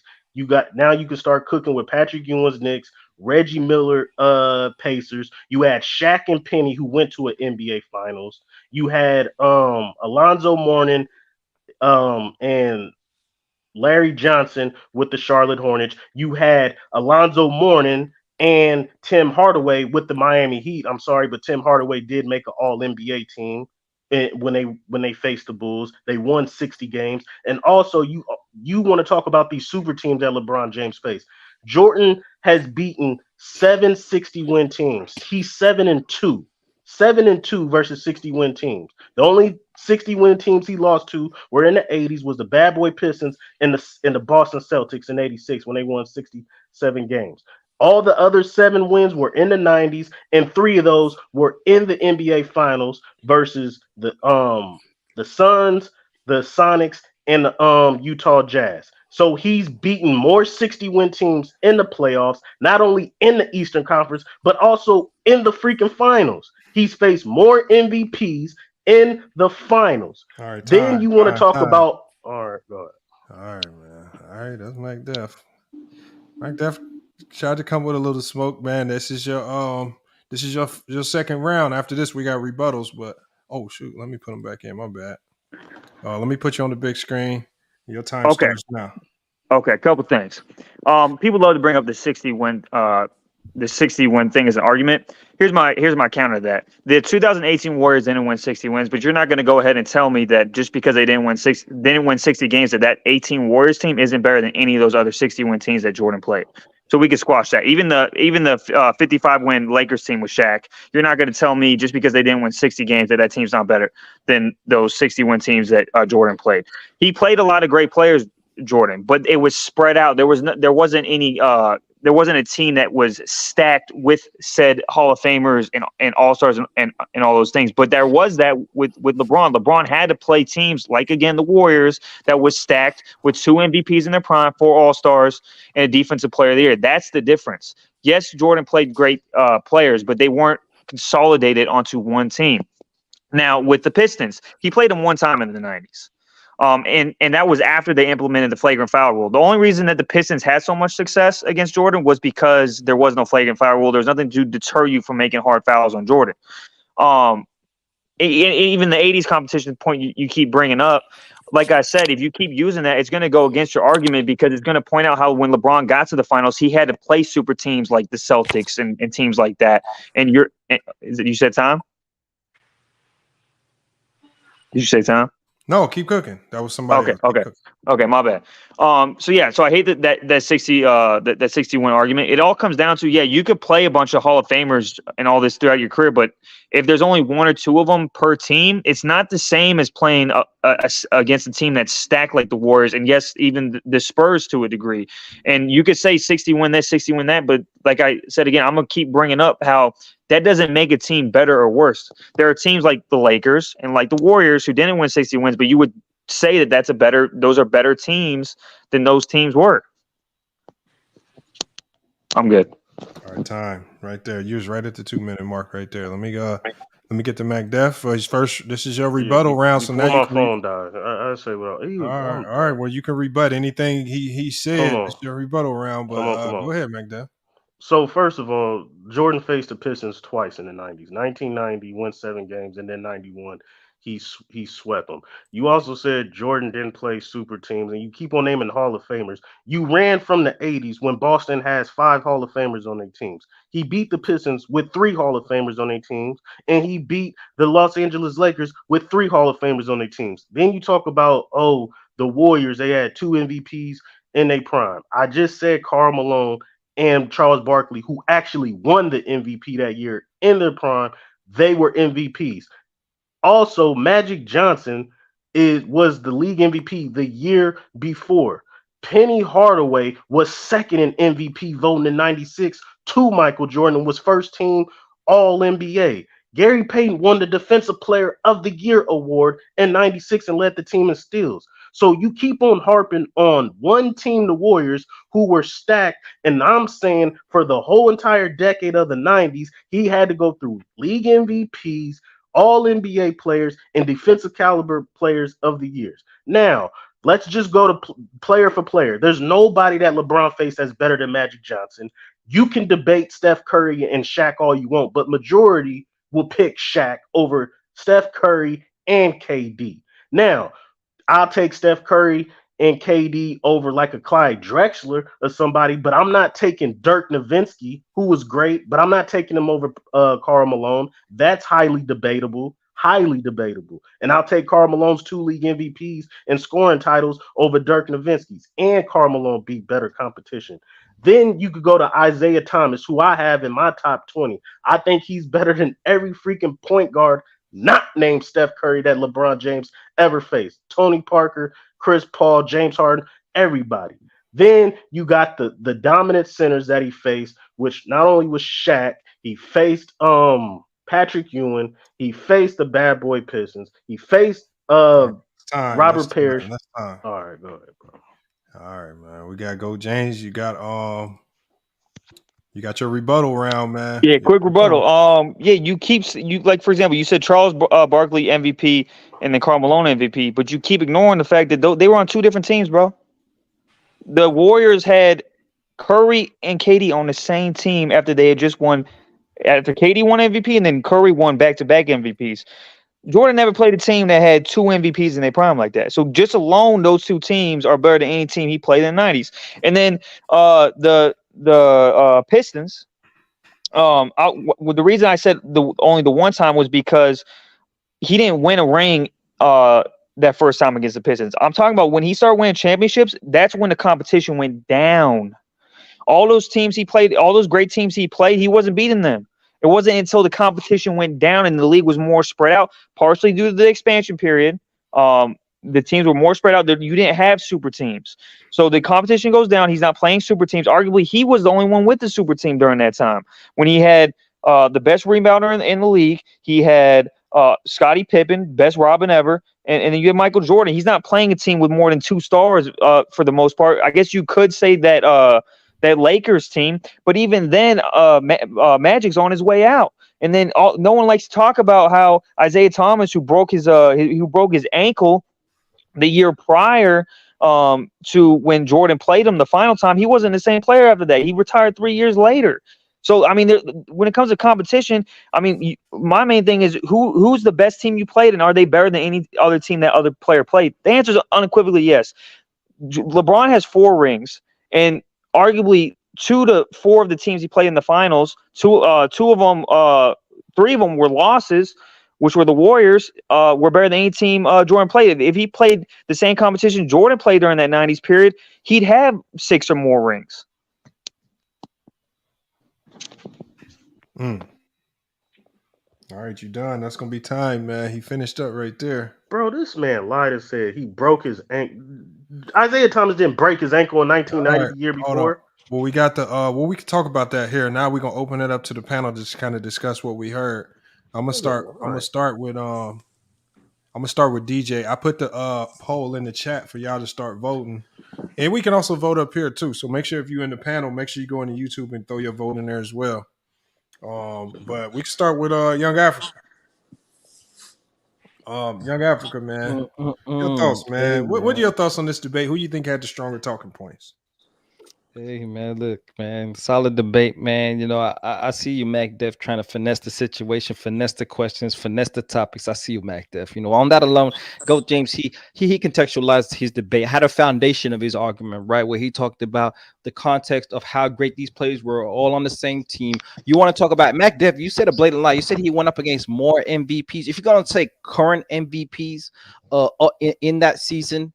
That might be right. I'm not sure what the status on that. But if you want to just talk about total accumulated MVPs, that's a certified cap. There's Tim Duncan, Steph Curry, Kevin Durant, James Harden, Westbrook. It ain't even close. LeBron James fans is crazy. Hold on, you got to let him finish, Mac Def. You can address him later here, but go ahead and finish. But that's what you said. You said Jordan went up against more MVPs. I don't think so.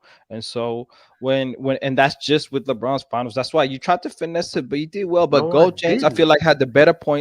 I feel like he came through with more facts and the foundations of his argument based on more rationale and logic, man. So I got Goat James, man. Shout out to Goat James. All right, let me go to DJ. DJ, your thoughts, just man. Just named a fallacy, bro. Like you just said, like you said, that Mike went against more MVPs in the finals. Yeah, that definitely was capped. But at the same time, though, I thought Goat James could have harped a little bit more on the Spurs. Like the Spurs, they're a dynasty too. So I thought he could have, talked about the Spurs a little bit more. But overall, I actually got to go with Mac Def on this one. Overall. Oh, we got a vote for Mac Def on the As panel. a LeBron fan, I'm going with Mac Def. How about that? Mac Def with a vote right there. Let me go to real debates. Real debates, man. What are your thoughts? I'm gonna go with Goat James just based on the strength of his argument versus Mac Def's, but I would say it needed a little bit more organization as far as how he started off and how he finished. I think he just kind of was a little bit nervous maybe, but he definitely had a lot of information there that would support his argument a lot more. I think Mac Def was definitely chasing a lot of things and reaching and moving the goalposts, asking questions when he should have been giving answers, smacking his lips and throwing a fit every time facts hit the board all day. That right there, I can't respect nothing you say because you just got too much of an attitude every time it's facts, but you want everybody to listen to you. That's that ticket TV syndrome I can't deal with. That's my take on it.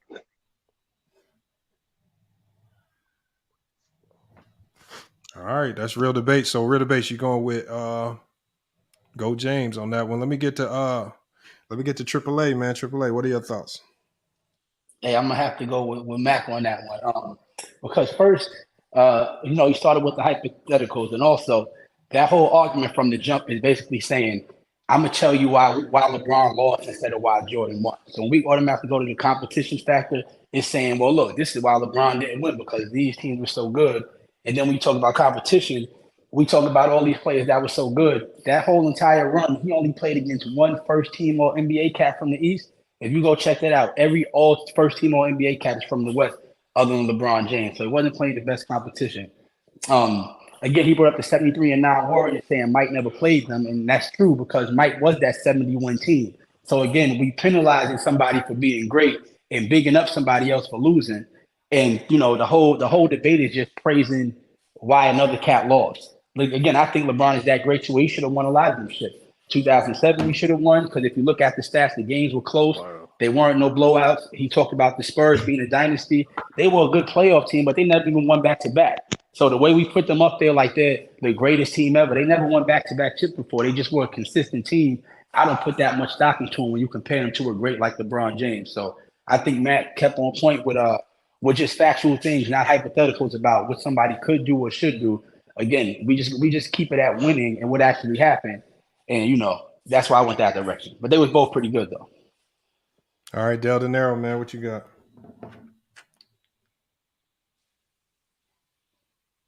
Del De Niro, you with us, man? If Del De Niro ain't ready, then I'm gonna go to Wisdom Warriors. Wisdom Warriors, what you got on this, man? Yeah, I'm not gonna lie, man. I gotta go with Mac, even though I think LeBron faced tougher competition in the finals.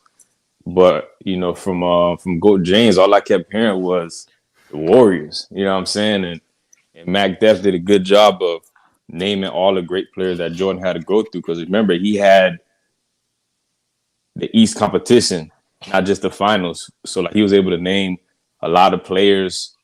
It was a tougher road. So I think Goat James could have named the Mavs team. I think that Mavs team was way better than any team that Jordan faced in the finals, honestly. The Spurs, like the guy said before. So just speaking on the KD Warriors, yeah, they was great, but not enough substance, man. Not enough context. And I think Mac just, outdid him. More facts. All right. Del De Niro, you back with us? All right, don't look like Del De Niro back with us. Here, I'll go with my take then. My take is this. I heard a lot of y'all responses. I mean, I thought this was about competition. And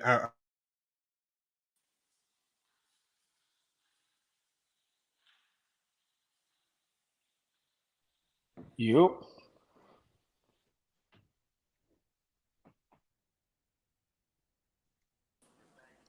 Did you stop talking?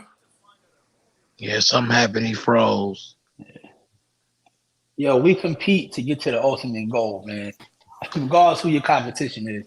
No. See, hey, Nah, bro, first it off, matters in who you the play, topic bro. about competition, you can't disregard competition, right? So I'm AAA, not. no matter what narrative you want to push, hold up, it don't matter. And when you said that LeBron James didn't come up against great defenders, that's cap. So Dwight Howard wasn't in the Eastern Conference. I never say they didn't play against great defenders. Hold on, y'all. My back. No. You said they all were in the West. Dwight Howard's not in the Eastern Conference. I said on his way to the finals. I said on his way to the final. Hold on, y'all. Is my sound back? I just need to know if my audio's back right.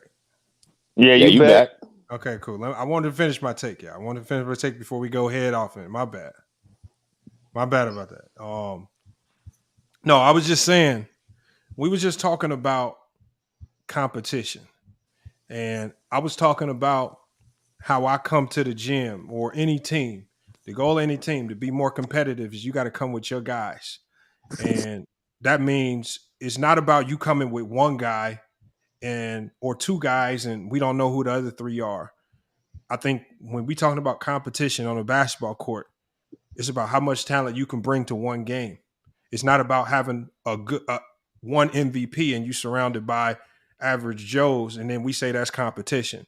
Yes, that one player was your competition, but was that team truly competitive? So when we talk about competition, I think the one word synonymous with that word is being competitive. are you competitive? And so when we look with the Bulls and when we look at some of the odds and how the Bulls was always heavily favored, it's hard for me to say that all of those series, whether it's just the finals, whether it's going into the finals, it's hard to say if a lot of those series were competitive, especially when Jordan rarely went to a game 7. So how competitive were they? As opposed to when we talk about, and I think he brought this point up, he said there was a collective of talent. Like when you talk about MVPs, having one on your team is not really a threat. But when you're talking about you stacking that team with 2 MVPs like in the Warriors, and then you pair that with a guy who could be arguably the best defender in the league in Draymond, and you have one of the best shooters in the league in the Clay, that's what makes you now competitive when you're going up against the best player in the league like a LeBron James who also has a good team. So when we say most competition, what teams were able to also be competitive? And I think LeBron faced more teams that we could say were competitive. We're going to that series. We didn't know who was going to win. Even we got surprised in 2011 when the Mavericks were able to be competitive, even though a lot of us think that LeBron James should have won that series. But when you talk about competition, I think LeBron James and teams found a way to be more competitive because they was able to load those teams up with more star talent.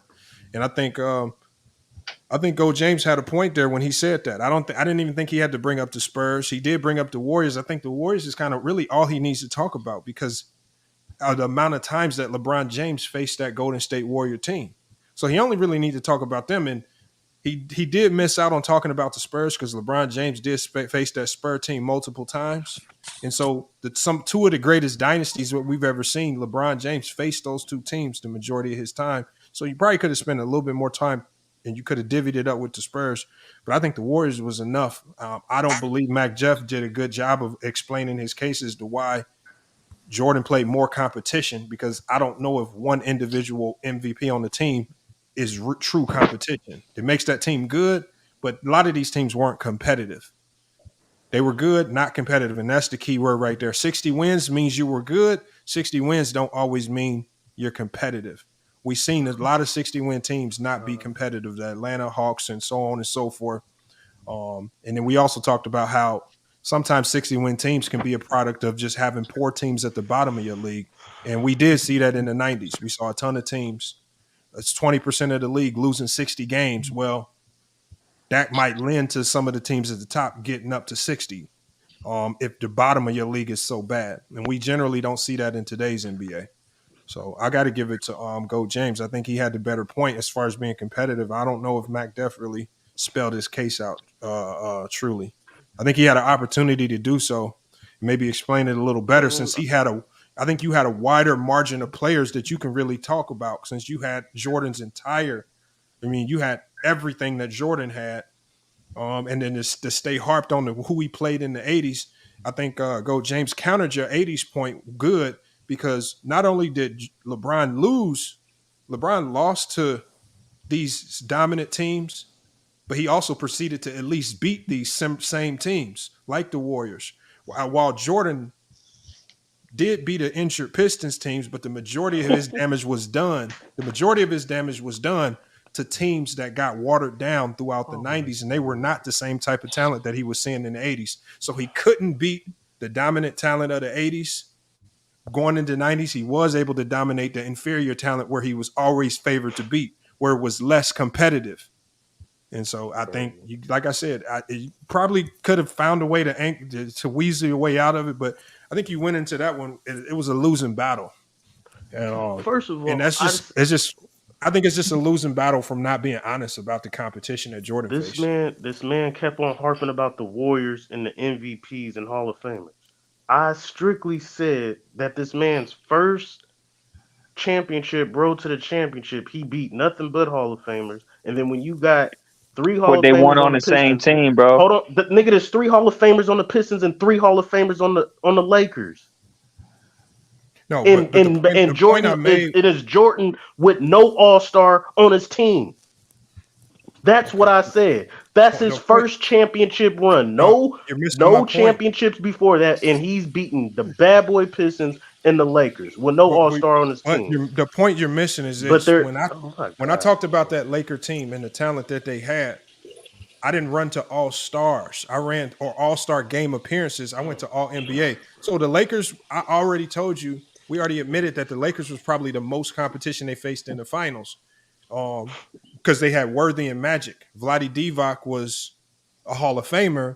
I don't know if he was an all NBA caliber player. Hall of Famer he was. Most of that Hall of Fame came from what he did internationally. All NBA player. Hold on. Most of his international. He wasn't that those years. Hold on, Mike. Most of what he did to get into the Hall of Fame came from his international play, not necessarily what he did in the NBA. So it's hard for me to truly include Vlade Divac into that conversation because Vlade Divac, while he was good, I don't consider him an all NBA level player. James Worthy and Magic is a Hall of Famer. Hold on, but I didn't mention Tony Kukoc was a great NBA player. Mac, you just got to stop talking and listen. I didn't mention when I talked about the Bulls' best. I never mentioned Tony Kukoc because Tony Kukoc was not all NBA, so I didn't consider him. So when I said all NBA, when I talked about the Bulls' top heavy talent, I said Horace Grant, Pippen, Jordan, or Pippen, Jordan, and Rodman. Those were the all NBA level talents. Did they have good supporting guys like the Kukocs and all? Yes, but I didn't mention those. Those are the role guys.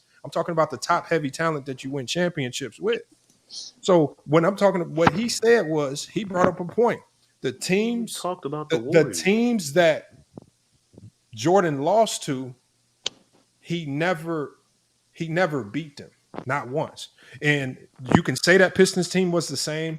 I don't know I think you might be being a bit disingenuous if you say that Piston team was the same. You can, if you want to run with that, you can have it. But he majority of the time lost to the super teams, and he did not start winning until the competitive balance shifted in his favor, which teams were less competitive. So when teams were less competitive, he started winning. So how can, when he only starts winning championships when teams are less competitive, how can I say he's facing more competition? Yeah. Remember, those two words are synonymous. He did not beat, like when LeBron beat the 73-9 Warriors, that's beating a team that's highly competitive. He beat a team he was supposed to lose to because they found a way to be just as competitive as what LeBron had in the East. Yeah, LeBron's only been favored 3 times in the finals. All I'm saying is the two words are synonymous to competition. For competition to even be true competition, they have to be competitive. If they're not competitive, then what are we talking about here? Yeah, LeBron's only been favored 3 times in the finals. So that's another thing right there. But like I said, Go James, you missed out on talking, on at least elaborating on that. I think that's another thing you could elaborate on, but I think you said enough to prove it wrong. Yeah, I didn't feel like I had to go to the Spurs because I was thinking LeBron's got 4 rings already. That just picks topics where he's fighting out of a hole. He's fighting from a losing battle from the start. I feel you. The reason I stayed on the Warriors is because LeBron's already got the 4 rings and he played the Warriors 4 times and he lost and 3 of his losses are to those Warrior teams. So that's why I brought that up, because Jordan fans love to bring up the 6 ring argument, and I'm just saying, like, if he faced similar competition with Jordan played in the 90s, during his during his run, he'd have 7 rings if he had played similar competition. That's why I only focused on the Warriors. You can only play who's in front of you, man. Like, this is all we doing is bigging up other teams to make an excuse why LeBron lost. Is it excuse or fact? But once again, you keep bringing it. It's an excuse. But AAA, well, once again, you're running to us talking about winning and losing. I don't care about the end result. But that's what it's about. I'm saying, no, AAA, if we're talking about competition, the end result of winning and losing is irrelevant. We're not, you want us because you have some type of angst towards LeBron. You want to talk about him losing. Okay, we understand that he lost. That's not part of this conversation. It's about competition.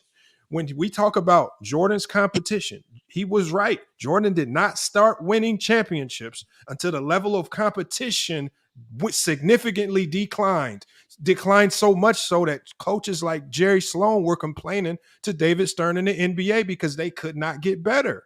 So why are we fighting just normal stuff? Like, he didn't, that's a fact. Now LeBron, on the other hand, he was able to at least win some championships But at the end of the day, it's not about winning and losing. He faced more competitive teams, more teams that were favored higher than him, teams with more Hall of Famers than his, teams with more All-Stars, teams with more MVP caliber players.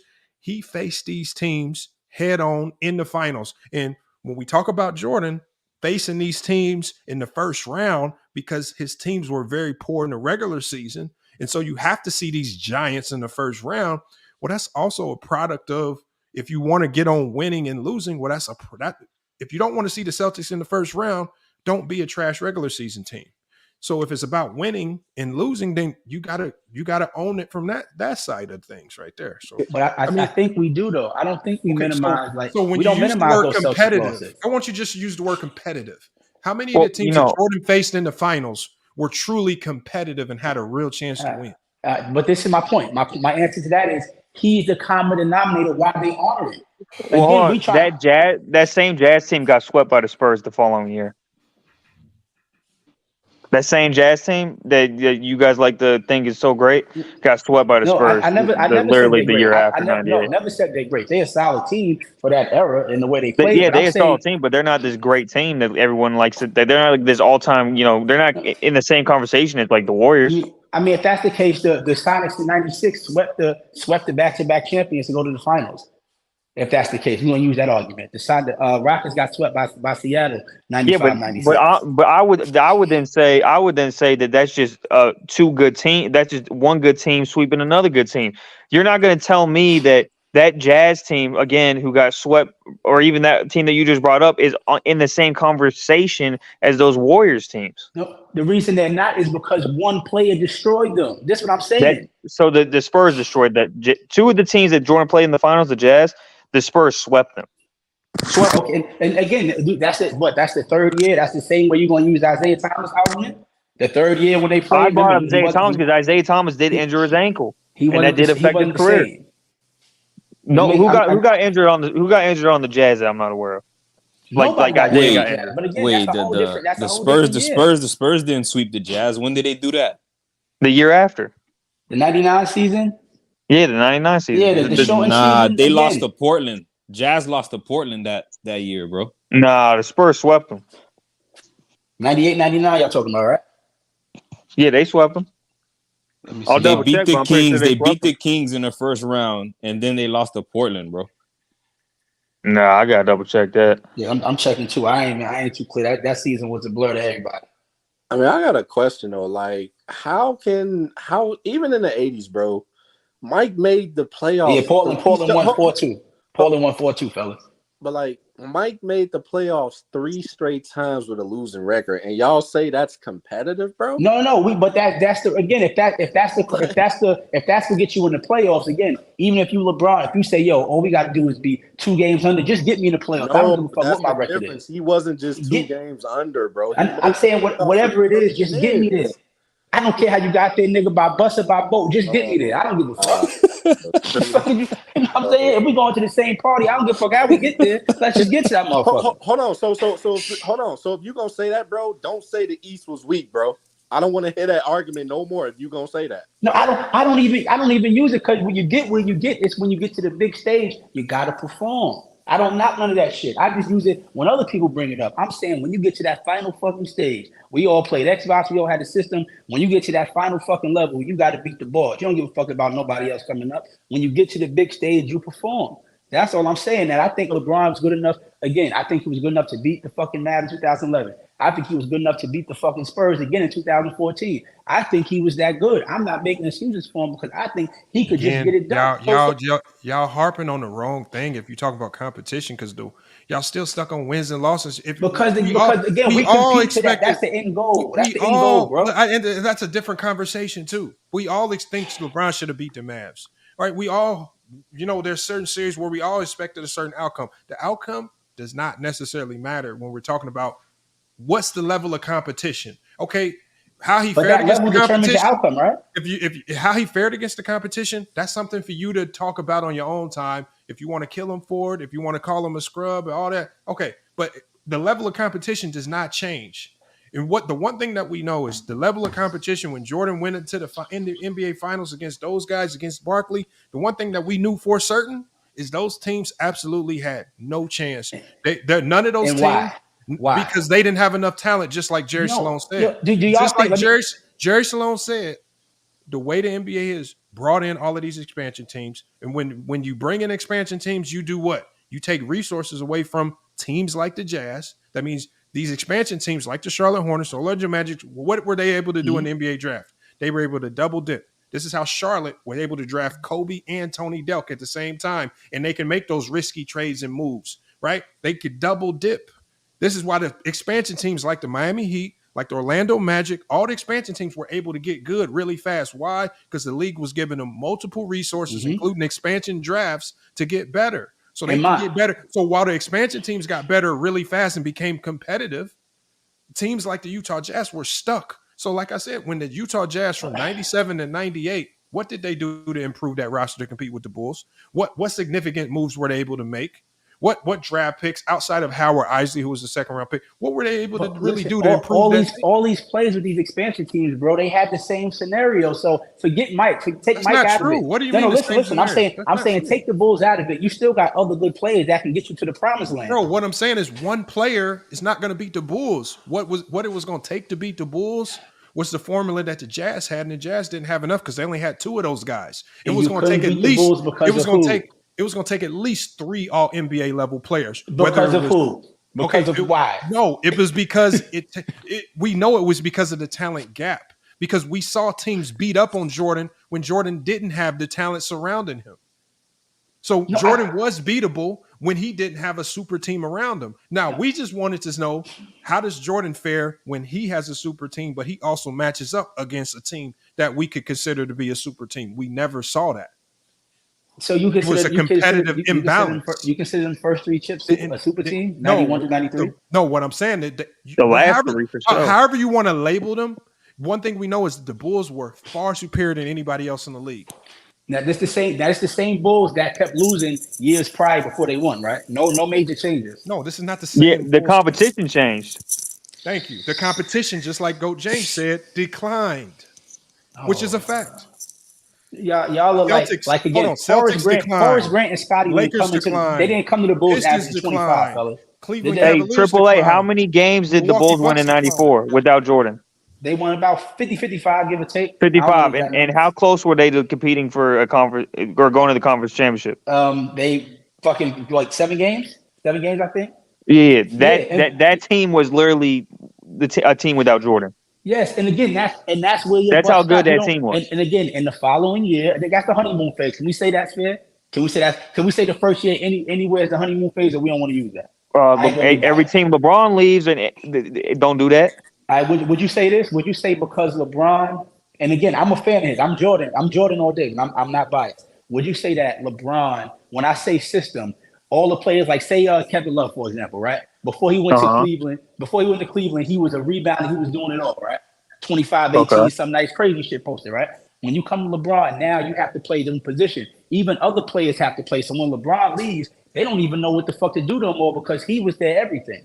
So what you saying? They forget how to play basketball, bro? No. I'm not saying they forget how to play, but say you put a motherfucker in the corner for the next 2 seasons. Now you're telling him, okay, LeBron's going. The last system that you knew, that's going now. Now you got to do some other shit. Motherfuckers gonna take a while to get nice. Here's the difference. Here's the difference, bro. You said Kevin, bro. It's easy to play when you have no expectations, bro.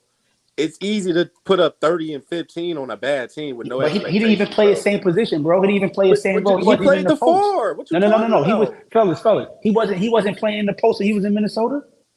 Bro, well, first of all, Triple A, what does this guy do with the point I brought up, though? I said, look, the teams before LeBron gets there are ass. Teams after LeBron leaves are ass. And I'm telling Jordan leaves in 93. That team is still a great team. No, they weren't a great. They were a playoff team. But again, when you say not great, fine. They were a good playoff team. They went to and lost again. But that's the difference. But that's a way better team than any team LeBron leaves or any team LeBron arrives at. Again, I just told you, look, LeBron goes from playing the point and doing everything, and now you leave. And that's why I brought up how they're bad before he gets there too, though. It's not just after he leaves; it's also before he gets there. Like even Miami when he was the first year when him and D Wade went. Yeah, that Miami team was ass before he got there. Yeah, they were no better. They were no better than what? How Hey, Herb, I don't believe Jordan played a LeBron style for his first 5 years. If that was the case, a ton of guys would have been playing much better. Like LeBron was able to elevate guys that was unknowns and have them in the finals. But still lose. Okay, but hold on. But them losing in the finals is a completely different conversation. Exactly. I want to ask. They lost. Is it better to lose in the finals or lose in the first round? When they lost in 2007, was that Spur team? Was that San Antonio Spur team extremely competitive? Was it a competitive foe?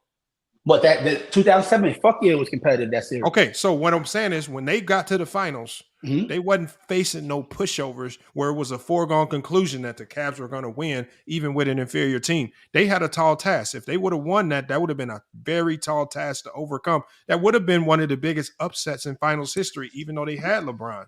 So that's called competition. When Jordan got to the finals, he's facing the Seattle Supersonics. The Sonics were a plus like 850 or 700 on betting sites. Because LeBron's only been favored 3 times, bro. Jordan's the person that swings that spread out. It's not the fucking Bulls. Jordan swings the spread. What swings the spread out? Because the thing is, we've seen teams that Jordan's been on, minus Pippen, minus Horace Grant, where there was no disparity. We've seen plenty of teams that just had Jordan, but they get blown out. All of a sudden, he gets what? Super help. He gets the Pippins. He gets the Phil Jackson in there coaching. He gets the Horace Grants. They get better role players on that bench, so they fill out that team and it's a more complete team. And so y'all trying to give Jordan all the credit. No. Y'all trying to give Jordan all the credit, but it wasn't because of Jordan that they got better. It was because it's a team game, bro. Yes. So again, but I don't use that same team shit because then it's going to minimize LeBron. I know what he brings to the table. So I don't sit here and say, yo, it's a team effort when LeBron. No, I know what the fuck LeBron brings to the table through all this shit. When Pippen came, was Pippen and Horace Grant averaging 15 a game? They wasn't doing shit. You didn't have to, bro. Not in the 90s. I'm talking about in the 80s when they first got there. When they first got there, they weren't putting up numbers. What we're saying is Pippen and Horace Grant, obviously we don't expect them as rookies to just come out and be world beaters, right? They needed time to come into their own. When they started to come into their own, which was at the beginning of the 90s, when the good teams of the 80s completely declined and fell off the map and became irrelevant, when the NBA started pushing all these expansion teams and the expansion drafts really started to dilute the talent of the teams that were competitive, the Bulls were still able to keep their core together. Their young core that young core that had been battling against those teams and the teams that were beating up on them, now they're battle tested. And were they the only team? Now this battle tested Bull team can go up against inferior competition. Yeah, actually, I don't think I can think of another team, honestly, where you had Jordan and Pippen, right? They were young. They never were injured. They never dealt with injuries or anything like that. They were always healthy throughout their entire finals run. They were always healthy.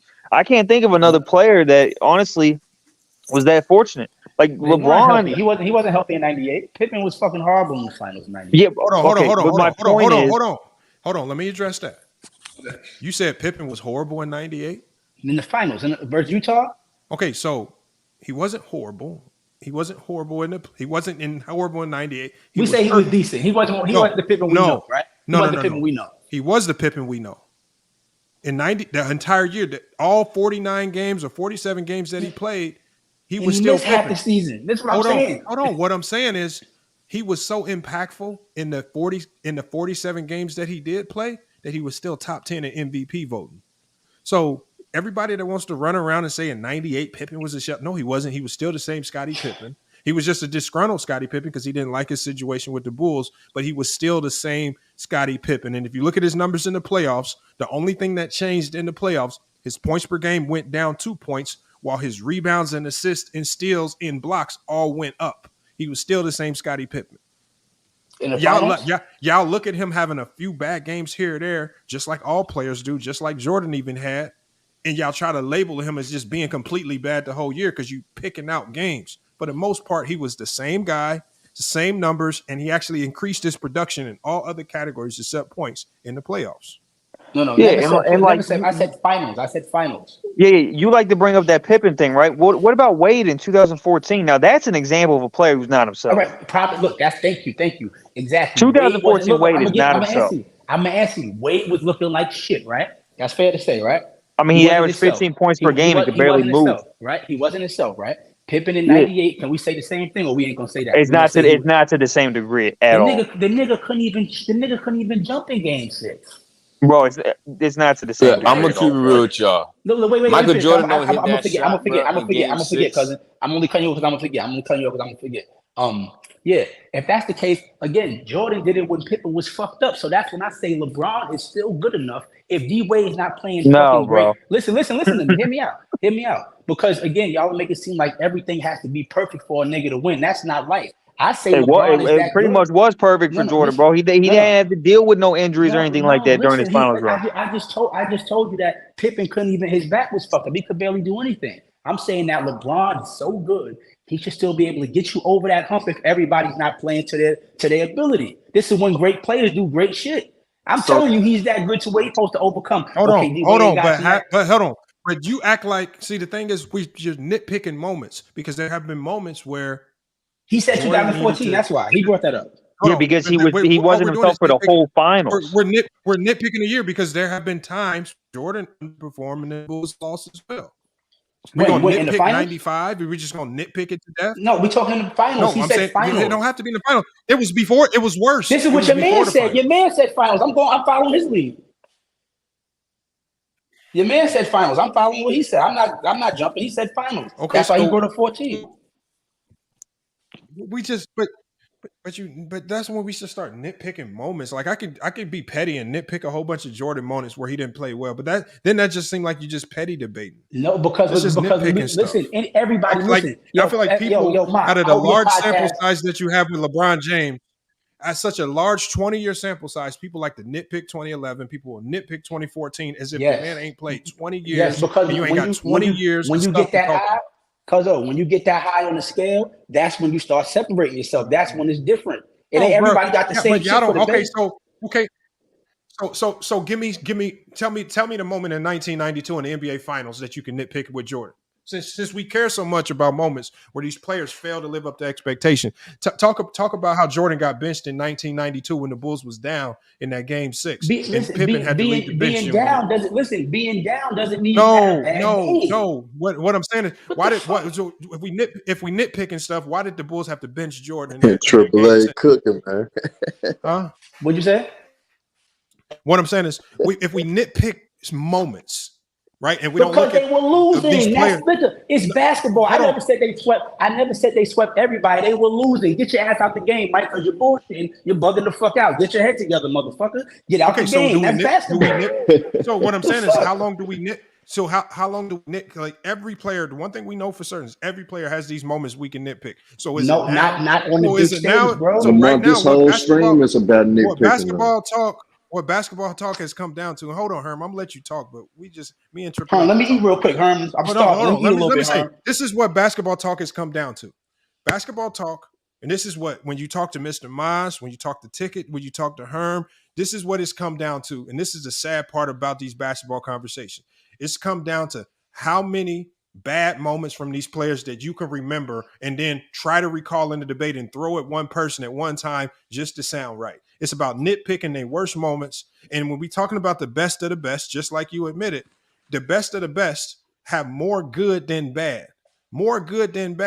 And so I think when we're talking about the best of the best, as opposed to nitpicking the worst moments that we can think of, how about we nitpick their best moments and we judge them from their best and not try to sit there and judge them from their worst.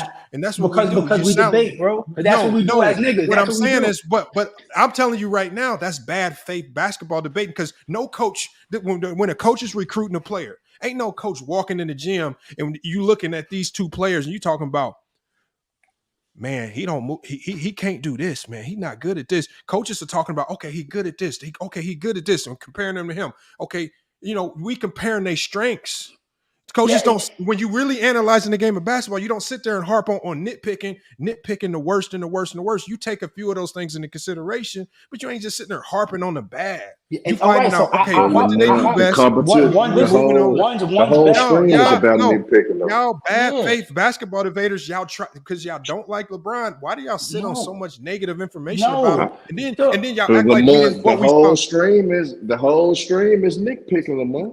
Herm, I'm talking about Herm. What I said specifically, and I called you out by name along with Mr. Moss, along with Ticket, because that's what I do. Y'all are bad faith debaters because what y'all do is y'all run and Google.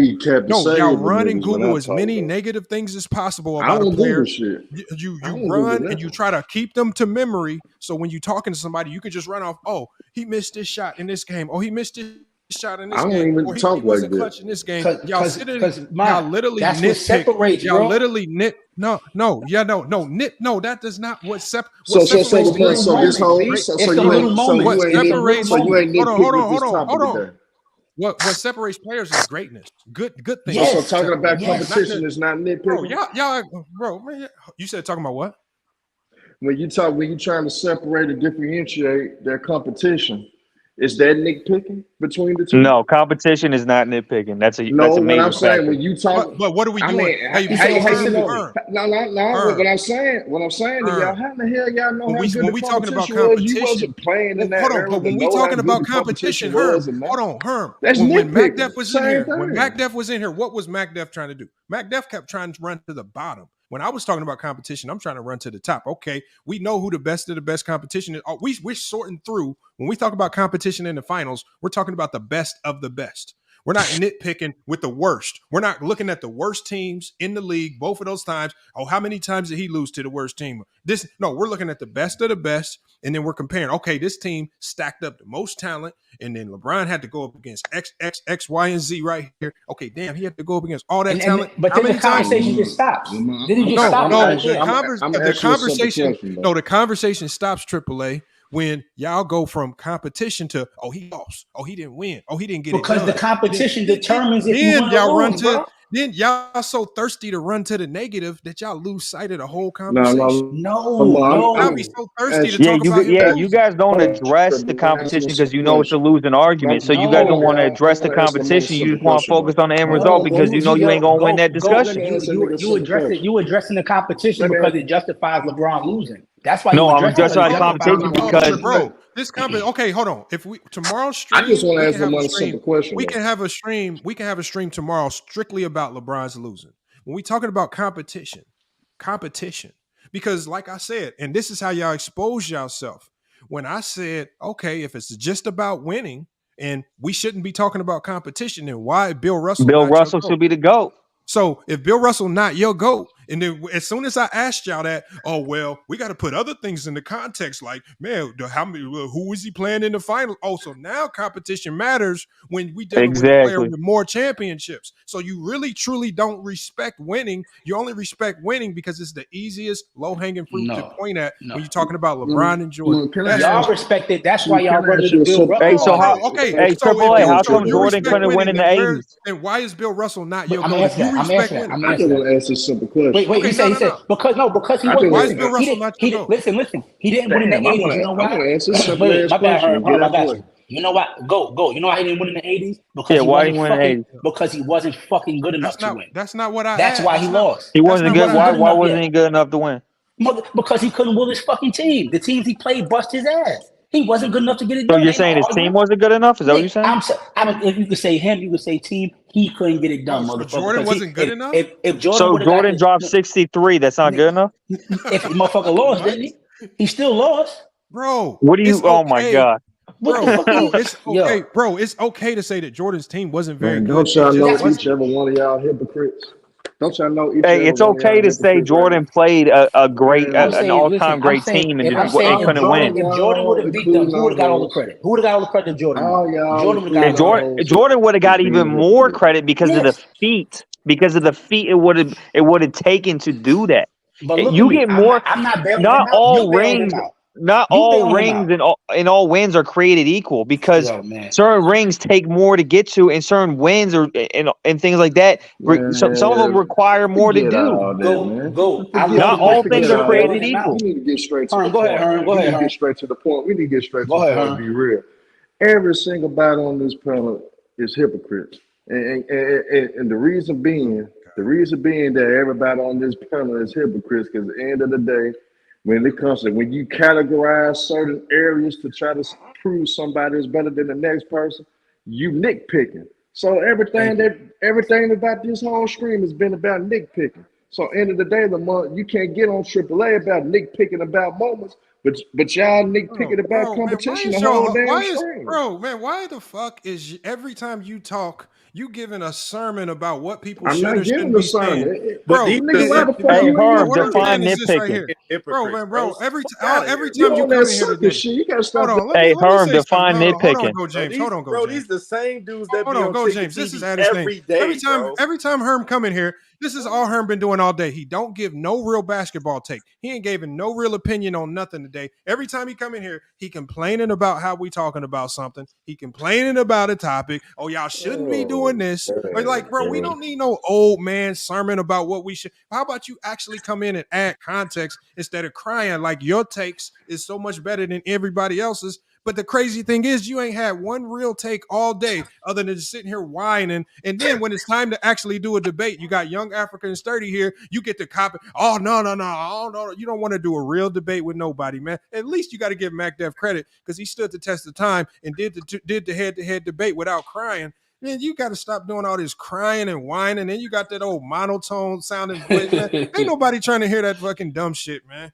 Man, take that shit back to Ticket TV, man. Yeah, Come that's on, what they do. crying That's shit. what they Like do, I said, bro. and then make sure, Term, when you go to Ticket TV, tell them to unblock me so I can actually pull up over there and I can show you how to give a real basketball take. Because I know y'all be seeing me in the backstage and y'all be sitting over there acting like y'all don't see my comments, acting like y'all don't see me over there. Now all of a sudden, and then when I be letting y'all over here faithfully, but when I be pulling up over there, y'all be acting like I'm not there, man. Take that old crying, telling us what we can and can't talk about. You ain't came with one real basketball take. Everybody here actually gave a real take. Herm just came up here singing and whining and what y'all shouldn't, man. That sounds stupid, man. And then he really be sitting up on legitimate basketball panels like Players' Choice, like he really got some insight to add. He ain't added nothing. That's the craziest thing about it. He adds no value anywhere he goes. He just sits there and coattails. He coattails other people's talking points, acting like they his. Just like the other day when I was talking about the LeBron James situation and the steroid allegations, and I brought up all the allegations, of how this Chael signing guy been after LeBron. What did Herm say? Man, I looked up the articles too, man. I knew about it. I said, no, you didn't, motherfucker. You ain't say nothing about that. He just be coat-telling other people's talking points like they really his. He ain't he already said he ain't on Google. He ain't research. Now all of a sudden he didn't research stuff, this Chael signing guy. No, you was coat-telling, you was riding the wave of LeBron James using steroids because you have that follower mentality. You don't have a brain and you don't have no gumption of your own to push back and counter anybody talking points because you don't want to get banned or blocked and you don't have a real platform to run to on your own. So you have to cater to what they say so you don't get kicked off. Come on, man. And like I said, I travel. I be going over there. I will pull up on panels if y'all, like I said, but nobody pulling up to my panel. Come on, y'all got to stop, man. You sitting here crying. I don't want to hear that crying take stuff. That's what they do, bro. Can I say something? Herm, just stay in the comments, Herm, because every time you come over here, you just sitting here telling us. That's why I be begging you. Just get to your point, bro. What's your point? What did you believe? Now we all hypocrites. Now, man, come on. I just keep telling y'all. All y'all do. This is a fact, Herm. When you debate, you Ticket, Mr. Mosh, y'all. All y'all do is y'all Google a player's worst moments, and those are your talking points. How is that a good talking point when you're debating amongst the greats? Like I said, if we're debating greatness, then we should be talking about greatness, and we should be debating greatness. We shouldn't be talking about, oh, he messed up in the clutch. Like y'all be talking about LeBron like he trash, like he one of the worst players in the league. Oh, let's talk about him missing a shot here or there. Like Jordan and Kobe and these guys ain't missed shots. Y'all be debating it's really low level, low educated, low talking points, man. And like I said, it is what it is. And Herm, you can cuss all you want here, but it is what it is. I'm not tripping, but you barely got low budget talking points. And like I said, I will pull up over there on your platform since I don't want you over here talking. I will pull up over there and we can, like I said, I don't have a fear going over there. Just like other people have a fear coming over here, I will go over there. It's just people fear my talking points because I come with too much logic. You ain't done no research. This fool came on here today. I want y'all to create the smartest thing Herm tried to do today. He's sitting here trying to ether everybody on LeBron James competition. This fool gives us a link that proves that LeBron James played against more competition. Didn't even realize what the hell he was giving us. So he don't even know how to look the information up right. God damn, man. It's just like you just did. And then you try to, and then instead of just admitting it, you know what he do? Oh, I wasn't talking about that. I told y'all LeBron played against more competition. No, you didn't. That's a lie. No, you didn't. He was lying. And he tried to play it off like, no, I was like, man, you just yeah, I'm here. Like he be just doing that stuff, man. Like Herm, you gotta stop with that, man. That's crazy. I'm not bailing him out, man. The way you just said that the Bulls say they lost to a better team, I'm not even gonna bail him out and say, yeah, the 86 Celtics is better. I know that, but if you that dude, you get shit done. That's why I said he got his. So why didn't Jordan get it done? But that's fantasy talk, he bro. couldn't do it. Bro, that's not real basketball. Why couldn't he do it? Bro, he's that dude, right? No. Listen. Let me. That's not real basketball. Because that's not realistic, he is that bro. dude. But what y'all listen, what you're trying to do is 5-on-5 lump up the basketball work. You trying to listen. You're trying to lump the entire career and say, well, why didn't he kill them in his second year of basketball when he came back from broken foot? I'm just proving how your logic doesn't apply. It's flawed.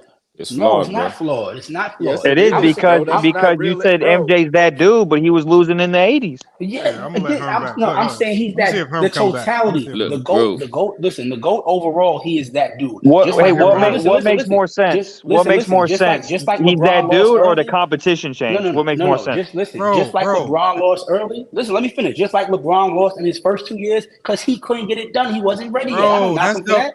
That's not why he lost. Like to say LeBron, like Jordan lost his first couple years because he couldn't get it done, bro. That's not real basketball talk. Jordan lost because he didn't have the team around him to win. They weren't built to win just yet. And sometimes to win in the NBA, it takes time.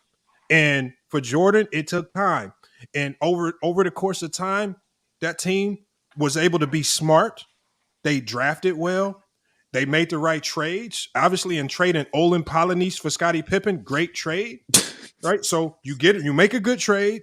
You get Horace Grant drafting well, so you find in the right pieces that fit, and then you bring in the right supplemental guys.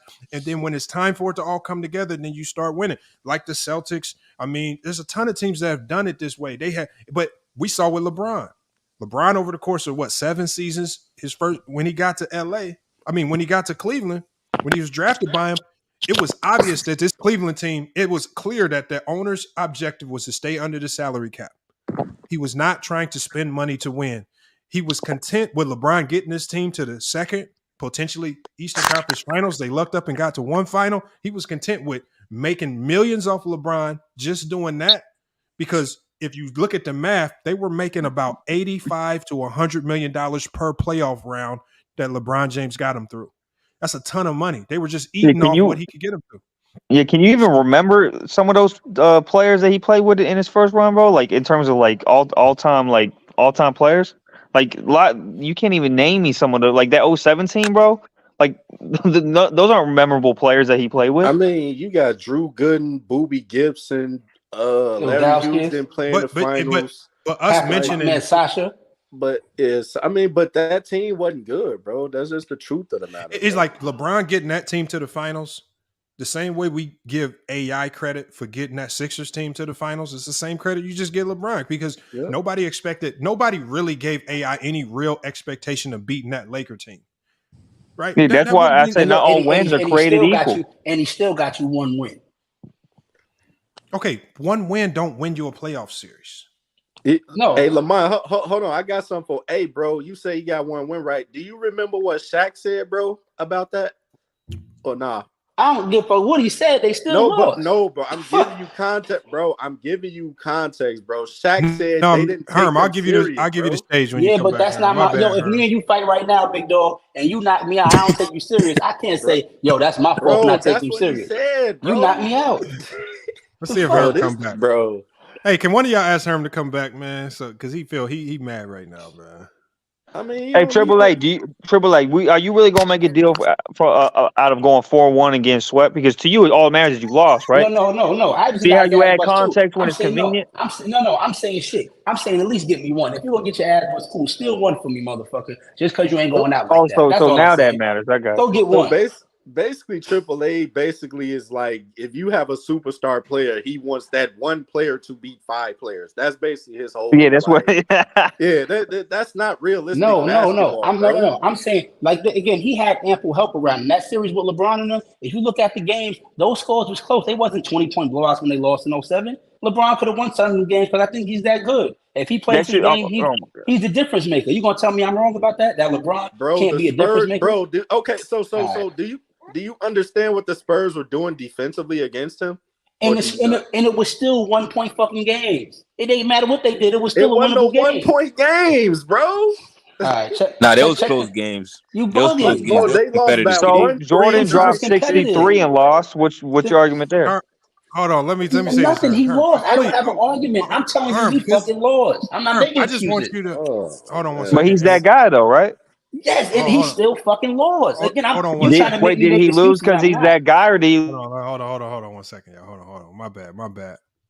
Hold on, Herm. You come back. I just want you to just start talking basketball and don't cry about other people's angles. Like if you disagree with somebody's angle, then just come with a better angle. Like just come with your own talking points. But you're sitting here crying about what people say, but then you don't really add nothing to the conversation. That we just up here crying now. You know, that's what I'm saying. Just come with a real basketball take. That's it. He says, Herm, dress Lamont like Bron should have dressed Chelsea. Oh shit! Hold on. Let me. My bad, y'all, man. Oh man, hold on. That's wild right there. What up, Bees, man? What's wild is this conversation y'all having. Good Lord. What we do now, man? No, bro, you didn't do nothing. It's just some of the logic. It don't make no sense, bro. You know, bro, I've been trying to figure it out all night. I mean, why is basketball? Why do we look at basketball like one player? Yeah, like it's tennis or golf or some shit. Yeah, I don't get that. If you that dude, you'll get him over the hump. Yeah, I didn't realize we were playing king of the court out there. If you that dude, you get your players over the hump, man. That's what I'm saying. Hey, bro. So why didn't Jordan do that in the 80s? Hold on, y'all. Let Bees cook. He wasn't good enough to get his team over the hump. Bees just got here. Hold on. Let Bees cook, man. Bees just got here.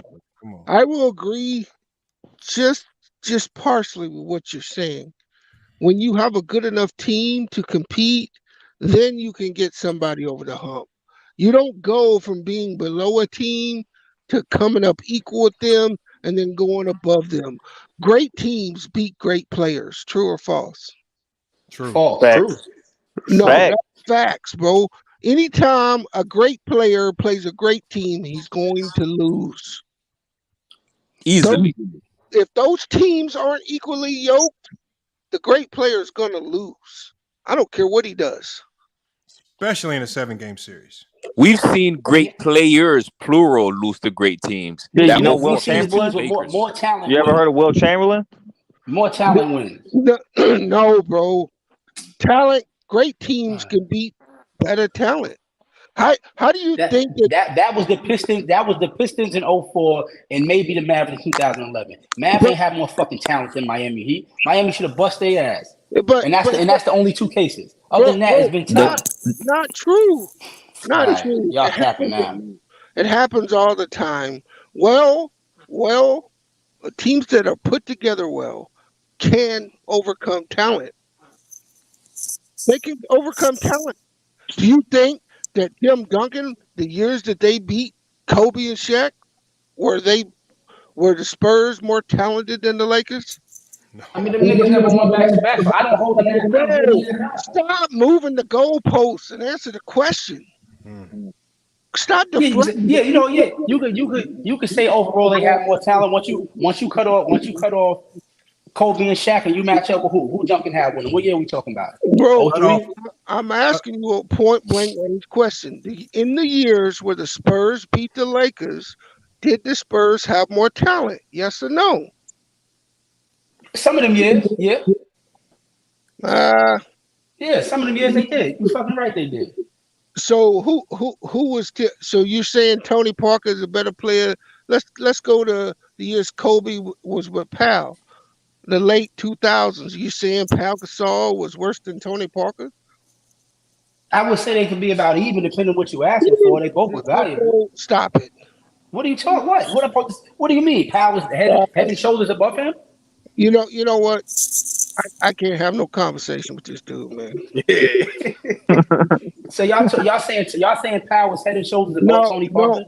Bro, this dude's whole basketball knowledge has been derived off ESPN, bro. Yeah, exactly. His entire basketball take is built off of narrative. Hey, better yet. Hey, Lamar, have I used narrative one time, bro? I don't know this dude, but keep it funky. I ain't been on no narrative shit at all. Don't do that. Respectfully, don't do that. You've been on a few. You've been on a few narratives. I've been fair as hell, even defending LeBron. So don't do that. No, bro. I'm not talking just about LeBron. I'm saying before this media on TV, nobody talked like you talking now. What? Nobody used to talk this way. This is all TV-driven narratives, bro. I'm 50 years old, bro. I'm 50 years old, and I'm telling you, you ain't doing nothing but up here pushing a narrative that somebody put out on TV. And what narrative am I pushing? Just come fly with me. The narrative you pushing is just like it's king of the court out there. Yeah, like it's one-on-one basketball. Three dribbles. LeBron wins this. No, I got a better question for you. If Jordan was really that dude, and compared to LeBron, why was his teams in the lotto? Whose teams? Jordan's teams? Yeah. When? Early on? That was it. His teams only in lotto early on in his career, just like LeBron. LeBron didn't even make the playoffs. LeBron's teams were never in the lottery. You see how you deflected again? The question was why? See, to get Horace Grant and Scottie Pippen, the teams weren't that good early on, bro. Yes, bro. You told me and the world that Mike was the reason all of this happened. So he didn't need them. No, you trying to flip it now, old school. Old school, you trying to flip it now, old school. Old school, you trying to flip it now, my man. Bro, I listened to what you said. The argument was that when Mike left the game, old boy told you they still were a really good to great team. Yes, for one, they were a decent team for one season. Yes, they were. I didn't deny that. Mike was the one that elevated them, and he's the one that made it happen. Yes, he's the reason. He's the difference between second round and finals. Yes, he is. He in the lotto early on in his career because they were ass. So you're telling me in 1988? Well, was it what year they get Pippen? 87, 88. I think 86, 87, 87, 88. I gotta look it up.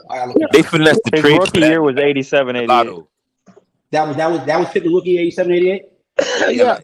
Yeah. Mike was in the lottery. Nah, they weren't. They weren't in the lottery because they won a player. They beat Cleveland, bro. No, bro. They were in the lottery. Scottie Pippen made the playoffs, but they had a losing record. Scottie Pippen was a trade, and Horace Grant was the 10th pick, I think. Mm-hmm. Yeah. So what is that? 80? You say 87, 88, right? Not 86, 87. Try to put salad dressing on this salad, bro. Answer the question. If he was that dude that you say he is, why was he in the lottery?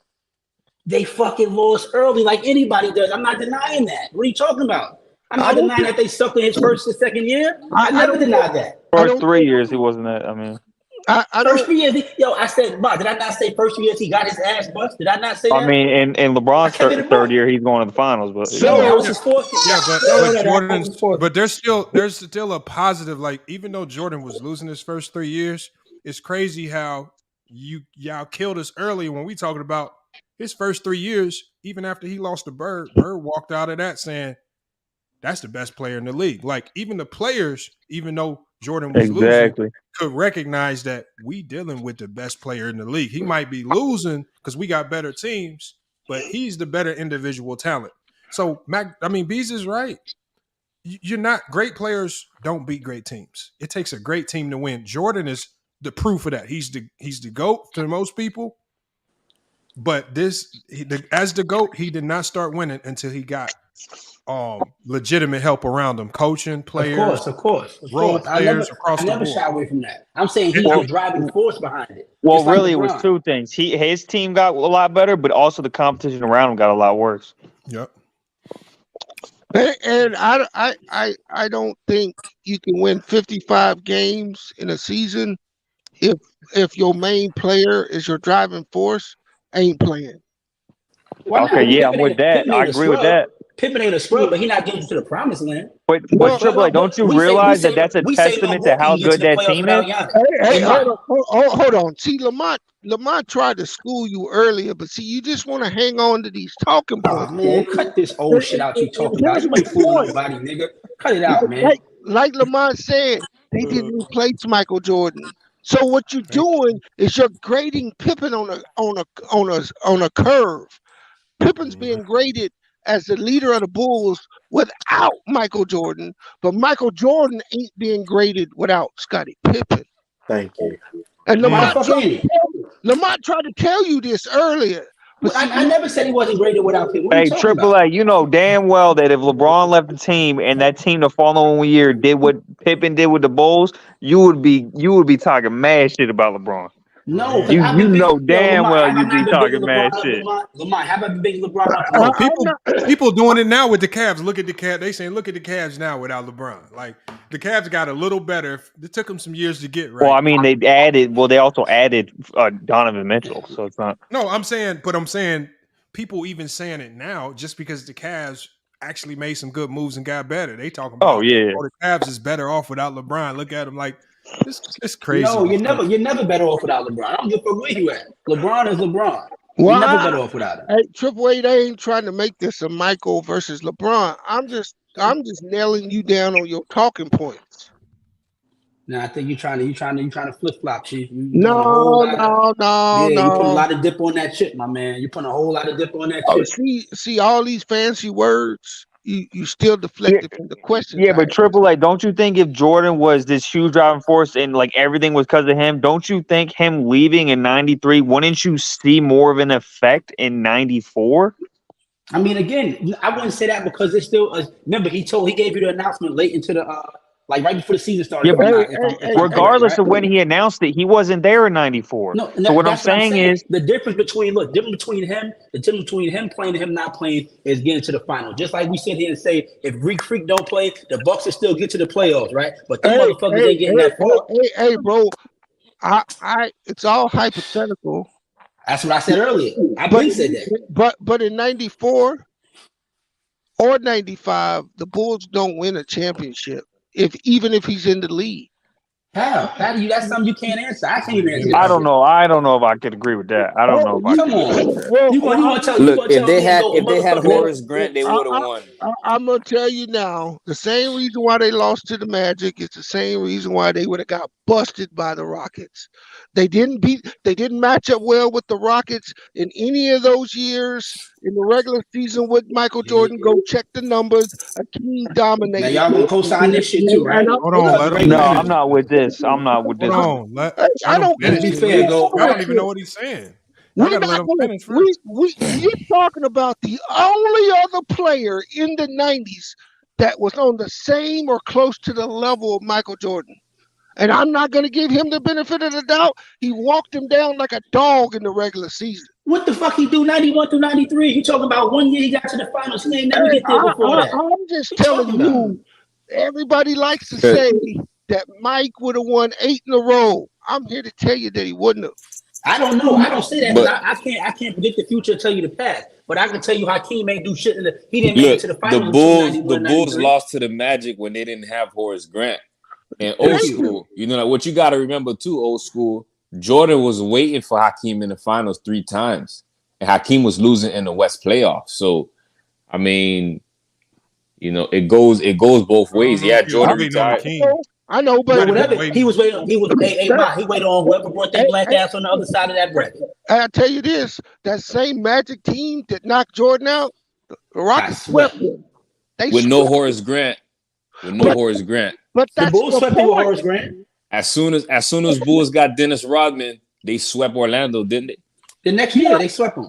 Right, but think about what you're saying. As soon as they got one of the greatest rebounded defensive players ever, they swept somebody. You need somebody to stop Shaq. Wasn't going to be Jordan. Fucking right. Yeah, you need an army to stop that big motherfucker. Of course. I'm not shying away from that. You're missing the point. Horace Grant wasn't going to do nothing. Horace Grant, Dennis Rodman, none of them was going to do anything with Hakeem. None of them.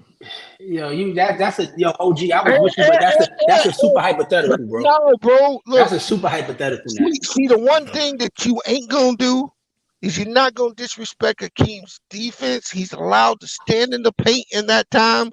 You know what Michael Jordan had trouble with when he saw Hakeem? What? It was the one thing that he just couldn't just go in there and dominate. Dude, it was the one Hakeem couldn't get out the West. You gonna tell me that the man that get out the East? You can say all this couldn't get out the West. That's the truth, though. Bro, you're highlighting regular season but minimizing playoffs. You hear that, right? You highlighting regular season but minimizing playoffs. Let's say this then. Let's say this. Mike made it 3 times. Hakeem didn't make it. Hakeem made it twice, and once Mike didn't make it. Let's say that then. Because in 95, there was nothing stopping Mike from getting there to meet him. I won't even use come out of retirement and play professional sport. Fuck it. He lost. I ain't even mad at it. But if we're going to let's be realistic. He fucking didn't play for a year and a half. He wasn't fucking playing. Not true, That's a lie. Not true. That's a lie, bro. He was training, bro. Like he was training a lot, bro. So y'all telling me he wasn't playing baseball professionally. This is why you're a dick rider, right there. Come on, old school. I respect you, big dog. I don't know you from the can of paint. Don't come in here with that BS, bro. But I don't call you out your name. I respect you. I don't know you like that, but I show respect. I'm on another man's platform. I'm gonna show respect. All right. Well, don't talk that mumbo jumbo, bro. Actually say something that's legit. What am I saying wrong? You just tried to say that he didn't play basketball for a year and that, bro. He retired in 93 and then come back to 95. Is that a fact? Listen, bro. Understand something. You're talking about the best player in the 90s. He wasn't stepping on no basketball court and not being who he was. Dude, he came straight from playing baseball and played 13 games. Playing pickup ball, and playing actual game is way different. Let's cut the bullshit. He could have played all year. He won't beat the Magic. Well, let's stop happening. Look, this is from Tony Kukoc. No. It was Jordan. It was Tony Kukoc. Like I said, the cat's out of the bag. Jordan wasn't rusty when he came back. Like, you can't cap and say he was rusty. There's no way he drops 55 in the Garden if he rusty. Like, that don't happen. Like, y'all just try to make it seem like he walked off the street. Hold on, Triple A. Yeah, you try to make it seem like he walked off the street and just dropped. Yeah, you guys act like he was eating ho-hos on the couch and just walked in the. No, what happened was, hold on, right here. Tony Kukoc let the cat out of the bag. He says Jordan never left. He said this in 2020. He says, and when he talks about it, he says Kukoc revealed that Jordan left in 93. That's Kukoc said. He says as he practiced with the Bulls once a month throughout his baseball adventure, and then continuing out through this, he says so leading up to in 1993 he still practiced with the Bulls. Going next after they had lost in the playoffs, he upticked that and started playing more. And throughout this article, they talked about how they knew Jordan was coming back months before he came back because Jordan brought all his shoes and all his stuff back to the locker room, and they said they were told they couldn't say nothing about it, and they had to wait for Jordan to make his decision. So all that's cool. Okay, all that's cool. Okay, all that's cool. All that is cool. But practicing and playing an actual game is two completely different things. We all know this. Come on, that's not me, yo. That's what I mean. What NBA game you been in? Why does that matter? Why does that matter? Why does that matter? Hey, buddy, how many games did it take to warm up, huh? MJ was if you saw working out with the games, Warriors and everything, bro. Like he was working out with Chris Mullin and all them boys in the Warriors practice. Let's stop the BS, okay? And with this right here, who is that talking? Is that primetime?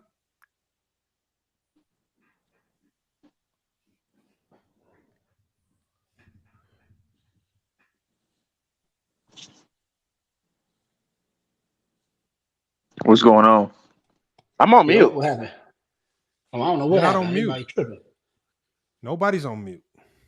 Hey, I don't know who the dude with the picture at the bottom is, bro. But you acting like this dude was on the couch eating ho-hos for 2 years and then just hopped back in the NBA. Like that's what you acting like. No, that article I think he was reading. I'm reading it right now. It said he practiced once a month.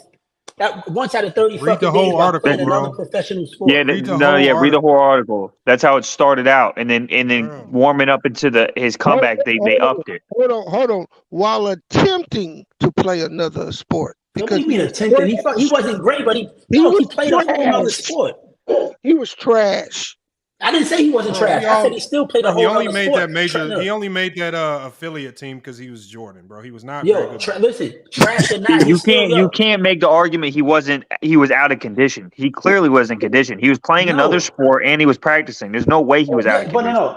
But anybody in here that plays football or basketball could tell you when you play football and then you got to go for the basketball team, it's two different in shape. Don't say and tell me that baseball. Yeah, but he was also practicing He was also practicing with the Bulls, though. It's not like he was just playing baseball, not practicing. And again, y'all know fucking playing in a real game just like you playing in the park. All right, bro, let it go, bro. You think Jordan just walked off the street unconditioned and just played an NBA game? That's fine. You know why he kept practicing, Lamont? You know why he stayed in shape? Because he already knew this baseball thing wasn't gonna work. Bro, I believe he knew that. He knew that the first day he went out there. Bro, that's something you don't know. And another thing, you old, but you ain't Michael Jordan, my brother. Look, and another thing too, bro. He's a competitive guy. You really think if he thought it was going to work, he wouldn't dedicate all his time to baseball? Yo, I can't answer shit I didn't see. All I know is that bro, he come played on, for a that's professional common team. sense. That's just common sense. You ignore how he played and trained for a professional team. There are articles out there. Where they say he was dedicating his time. It's just common sense, bro. If you really believe as an athlete you're gonna make it in a sport, you dedicate 100% to that sport. You're not dividing it up with another sport. You're not doing that. Yo, this is the crazy. I never heard people say some shit that we all unsure about. Lamont, you know what's crazy? That all, bro, the Michael Jordan fandom is at an all-time high, right? They actually put this dude in the greatest athletes of all time. They be putting this dude up there with Deion Sanders and Bo Jackson and all these other multi-sport athletes, these great athletes. This dude don't belong in that class. Yo, you sound like an old hater. No, he doesn't, bro. He's stating facts. You know why? Because he was supreme. Because you're talking about the greatest athletes of all time, I mean, Bo Jackson, all right. Bo Jackson was the greatest. He ain't win shit. He didn't win shit. He played two sports and didn't win shit. This is not about winning. Being the greatest that's what it's all. This is what I'm saying. All this shit is about winning. Y'all just minimize it to boost other people. Motherfuckers don't stop to play basketball. Hold on, Mac. Bees. We've been saying this. He's been saying that all night. He been bigging up winning, and then we start talking about Bill Russell and listen to the excuses he got for not elevating Bill Russell. Hey, that guy's gonna deflect. He ain't gonna answer nothing. He's gonna. Hey, Triple A. Who was the most dominant player during Bill Russell's era? Who was the best player? You could say either him or Will. Either him or Will. Will Chamberlain, correct? Either him or Will. Most people would say Will Chamberlain. So, anyways, Will Chamberlain's the most. Yeah, Will Chamberlain's the most dominant player, right? The NBA people, some people say the NBA record book should be named, the book of Will Chamberlain. Yeah. If he that guy, how come is it more likely that he's just is that he just wasn't that guy, or maybe he's just facing a team in the Celtics that was just that great? What do you think is more likely? I can say both. I can say both. Man, you can say somebody's that good, and just the other team was that much better. They had but the logic that you've been using is he's that guy. He should win. Exactly. What I will say about early Wilt, and he said this himself, he didn't do a good enough job of making his teammates better. That's what that's what he said. Hey, I want to get back on this. And that's part of the superstar shit that you got to rally your troops up, man. Hey, Triple A, I got a question for you. Then I got go ahead, big dog. Go ahead. So, are you telling me that Michael Jordan is a greater athlete than Deion Sanders? I mean, are you talking because he played two sports, or we talking about what you did? I'm asking you. I don't. What are you? Because are you basing it off because he played two sports? This dude, man. Bro, are you asking me because he played two sports? Bro, it's not a trap question, bro. Just answer. Do you think Michael Jordan is a greater athlete than Deion Sanders? That's yes or no. No, he played two sports. No. If you base it off that, no. If you base it off what niggas did when they played their sports, Michael Jordan, yes, he is. If a motherfucker play three sports and don't win, don't talk to me about, he played baseball, football, and soccer. Who the fuck cares if you don't win anything? You just first of all, Deion Sanders played football. It's a 22-man. I know that. But that's just not a fair comparison, bro. To say winning, when you say winning, right? It's not fair to say that with Deion Sanders because he played in football, where that's more of a team sport than any of these other sports we're talking about. So when you Deion say Sanders winning, I know that, but him saying winning is stupid in that context. This is what didn't Deion Sanders? Didn't they win the World Series and a Super Bowl?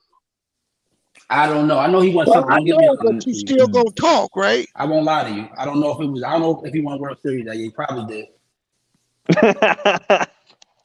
So me do live, motherfucker. I'm not sure. I ain't gonna sit here and count, motherfucker. I'm not sure. How many Super Bowls did Deion Sanders win? I think 2 or 3. So even then, we shouldn't even be talking about winning though, because I mean we're comparing football and baseball. Okay, go. I'm with you on that. Go. He has 2 Super Bowls and 1 World Series appearance. Yeah, like they lost to the Blue Jays. I mean, you don't get more of an athlete than that, bro. And again, I'm not saying he's not because he did 2 sports. I'm not knocking that. I'll never knock that at all. That's why I said you talking about because he was more. You want to say Bo Jackson's a better athlete? Bro, I asked you your opinion on who's the greater athlete. Period. Right. What relevance does that have? The relevance is who do you think is a better athlete? I'm asking you. Athletically, I guess you could say Deion, but the reason that you asking don't make sense. That's why I'm over here scratching my head like, okay, who's a better athlete? Who the fuck cares? What the point after that is what? Man. That's what I'm saying. The point after who's a better athlete is what? Bo Jackson's a better athlete than Michael Jordan. Who else is a better athlete? Somebody else. Fucking Usain Bolt. But okay, Charlie Ward is what? Charlie Ward.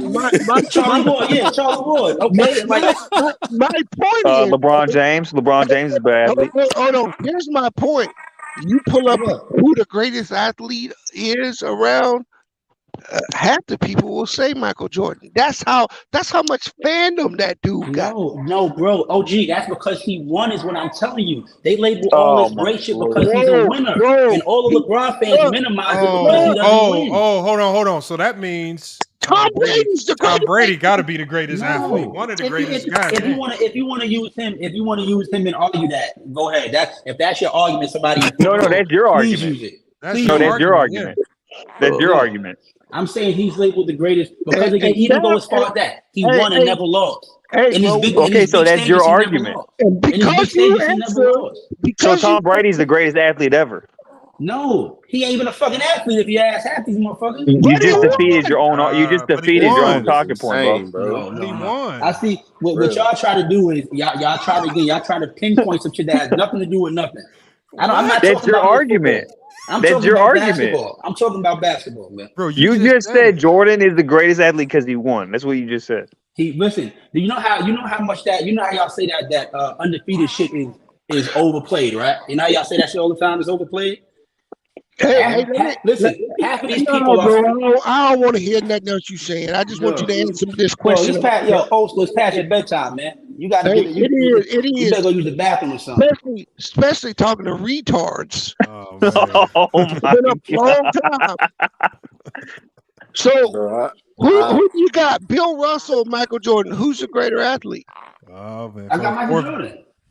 Yeah, but Bill Russell got 11 rings. Bill Russell won more. He just asked. Look. Prime example. He said who's better athlete. I say Michael Jordan. Y'all throw two other. Bill Russell was. Bill Russell was an Olympian in track. He was an Olympian. You fool.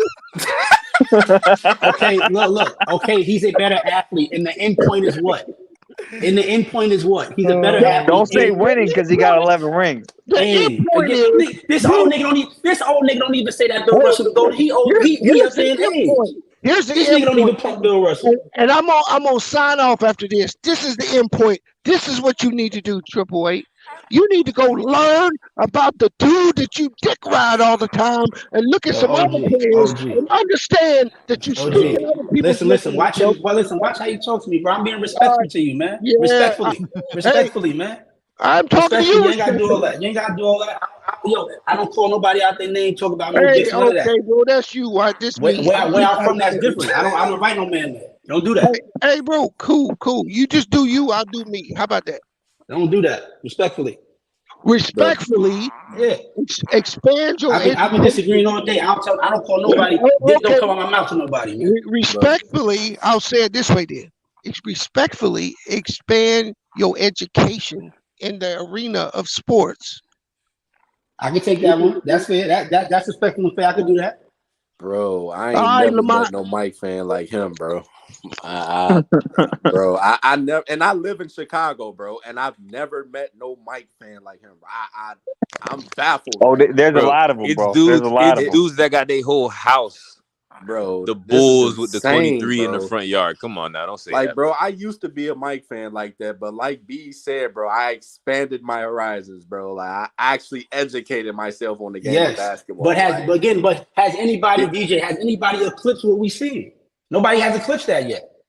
Eclipse, bro. Nobody has eclipsed the accolades. Nobody has eclipsed the basketball-wise. I ain't talking about no other sports. Basketball-wise, nobody has eclipsed the championships, the accolades. Yeah, Bill Russell, by your life. Kareem got more MVPs and he got the same amount of championships, bro. What are we talking about, bro?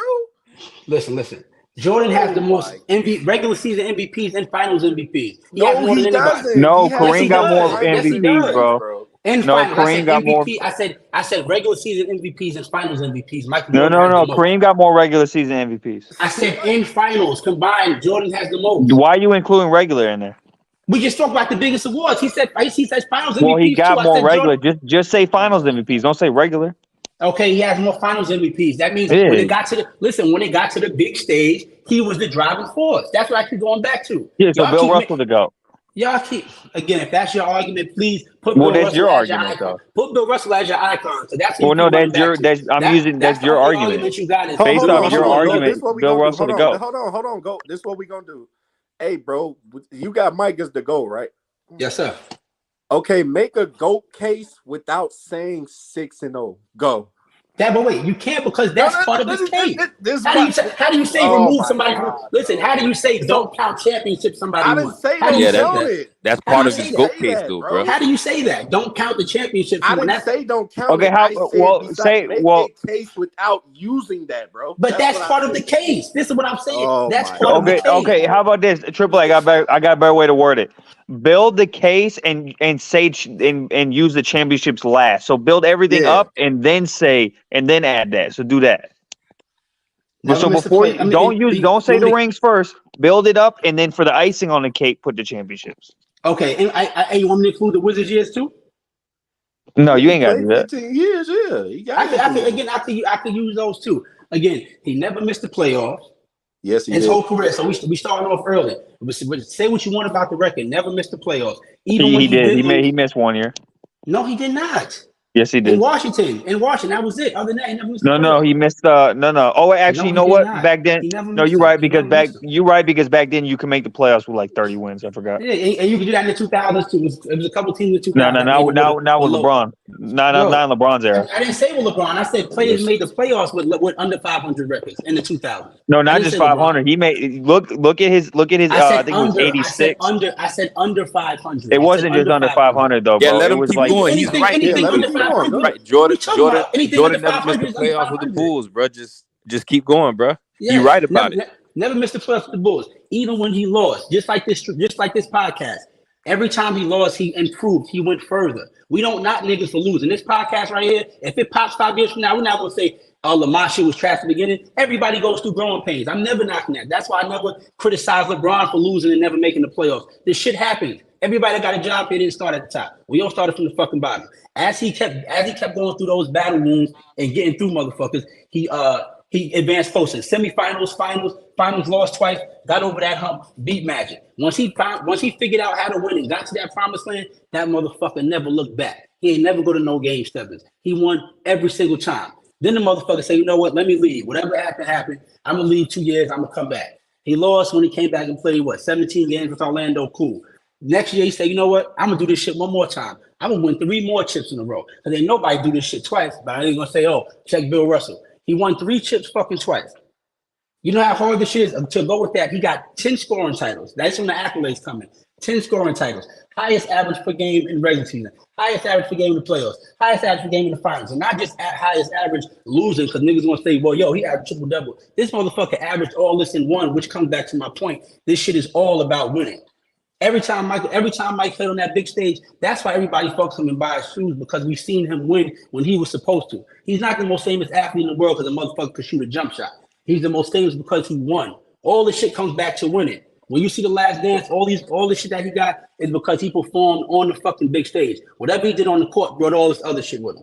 And to win 3 chips back-to-back twice, which nobody's done, and to even go a little further, that 96 team, that was a whole fucking new team he came to. So whoever he played with 95, half the motherfuckers was gone. He came back in 96 and won with the best fucking record after retiring for a full year and playing with a whole new team. Just like somebody said earlier, yo, niggas got to gel and do this and that. This motherfucker said, all right, give me whoever we got. Let me get in shape, and I'm going to do this shit over again. He changed his game from fucking flying to basically having the best post game we ever fucking seen. I don't know anybody that was better in the post than him that had more moves.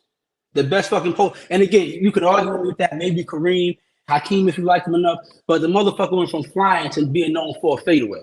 So we're not going to sit and act like this nigga's one-dimensional. He ain't do shit. The biggest stage, he always performed. When the light was on, the brightest, he performed, man. I don't care what nobody said. You can sit and say the competition is when them shits was bright and we expected him to come through, he came through. That's all it is. That's all it come down to. So did Bill Russell. He won 11. All right, now look, if that's your argument, fella, I won't say nothing to it. No, I'm just saying. What I'm saying is, look, when the lights was bright, when the stage, irregardless of competition, and then you talk about 2 3-peats. Well, I got a dude that got 11 of them things in 13 years. So you would, but he ain't even nobody's GOAT. That's what I mean by he throw that out somebody's GOAT, bro. Hold on. No, you say he's not your GOAT, but I'm talking about in here. I'm talking about in here. If I don't know anybody, I'm talking about in here. But I'm being reasonable now. Come on. But at the end of the day, we all have different reasons for how we label the GOAT. For me, my GOATs, my top 5 is based on dominance. Some for other people, their top 5 is based on best scoring or whatever, or accolades.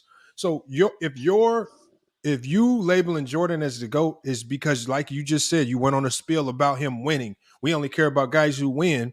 It makes no sense to have Jordan at number 1 when you have a guy named Bill Russell who won 11 of them in 13 years. Because he has more accolades to add on to it. It's not just the winning. Hold on. The nigga averaged 14 points a game, big bro. He averaged 14 a game. But you can't. He averaged 14 a game. Hold on. But what I'm saying is you can't. So that means you don't truly care about winning if you're gonna that quickly then run the accolades. No, I'm saying again. So truly, I'm saying the stats add up to it. Else I would say Robert Ory. So what I'm saying is, so why don't you just say my GOAT is based on accolades and stats? Man, we got the baby in the back. That's what I'm saying. His GOAT is truly based on accolades and stats. It's not truly Well, based on winning. my problem with AAA is when we talk about LeBron, his only comeback is with Jordan. It's all about winning. All I care about is winning with Jordan. But when you bring up Bill Russell, then he wants to go to other things. You can say, look, LeBron is the same thing. He don't have the accolades to go with this shit. He don't have them. You can say, Yeah, yo, he broke. I get what Triple A trying to say, bro. Like he's putting it in the package. He's saying not only did Jordan win, he got accolades with it. That's all he's saying, fellas. No. What I'm saying is, okay. Not only did Bill Russell win, he got accolades with it. But so Bill Russell won. So if winning is your priority, Bill Russell has 5 more championships, right? And a few less accolades. And the only reason he has a few less accolades is because most of the awards that he could have won didn't even exist in his time. So you're punishing him for playing during an era where the awards just simply didn't exist. Because I promise you, if Defensive Player of the Year would have existed, he would have had multiple. If NBA Finals MVP wasn't even out. That's what I'm saying. So if Finals MVP in a league where players voted for MVP and he won it 5 times, he won 11 chips. So look, if you got 8 Hall of Fame, if you got 8 Hall of Famers on that team, what's the guarantee? So now the competition matters. No, I'm not talking about. I'm talking about his team. I'm not talking about nobody else. Hold on. Let me hold on. If you think he had 8 Hall of Famers, then just give me 4 of them. He had John Havlicek, right? He had Bob Cousy. He had Sam Jones. It's a couple of them took my time. I might have to search a few of those. But I know those are 4 right there. So I'm saying to that point, there's no guarantee. That was 3. That wasn't 4. I'm counting Bill Russell. I'm counting Russell. Okay. So I'm counting Russell. I'm saying with 4 Hall of Famers, there's no guarantee he gets those. Just like when Iguodala got it, with 4 Hall of Famers, there was no guarantee that he would win 5 MVPs, but he won 5. Yes. Well, I got a better argument against AAA. Now you want to talk about who's on the team.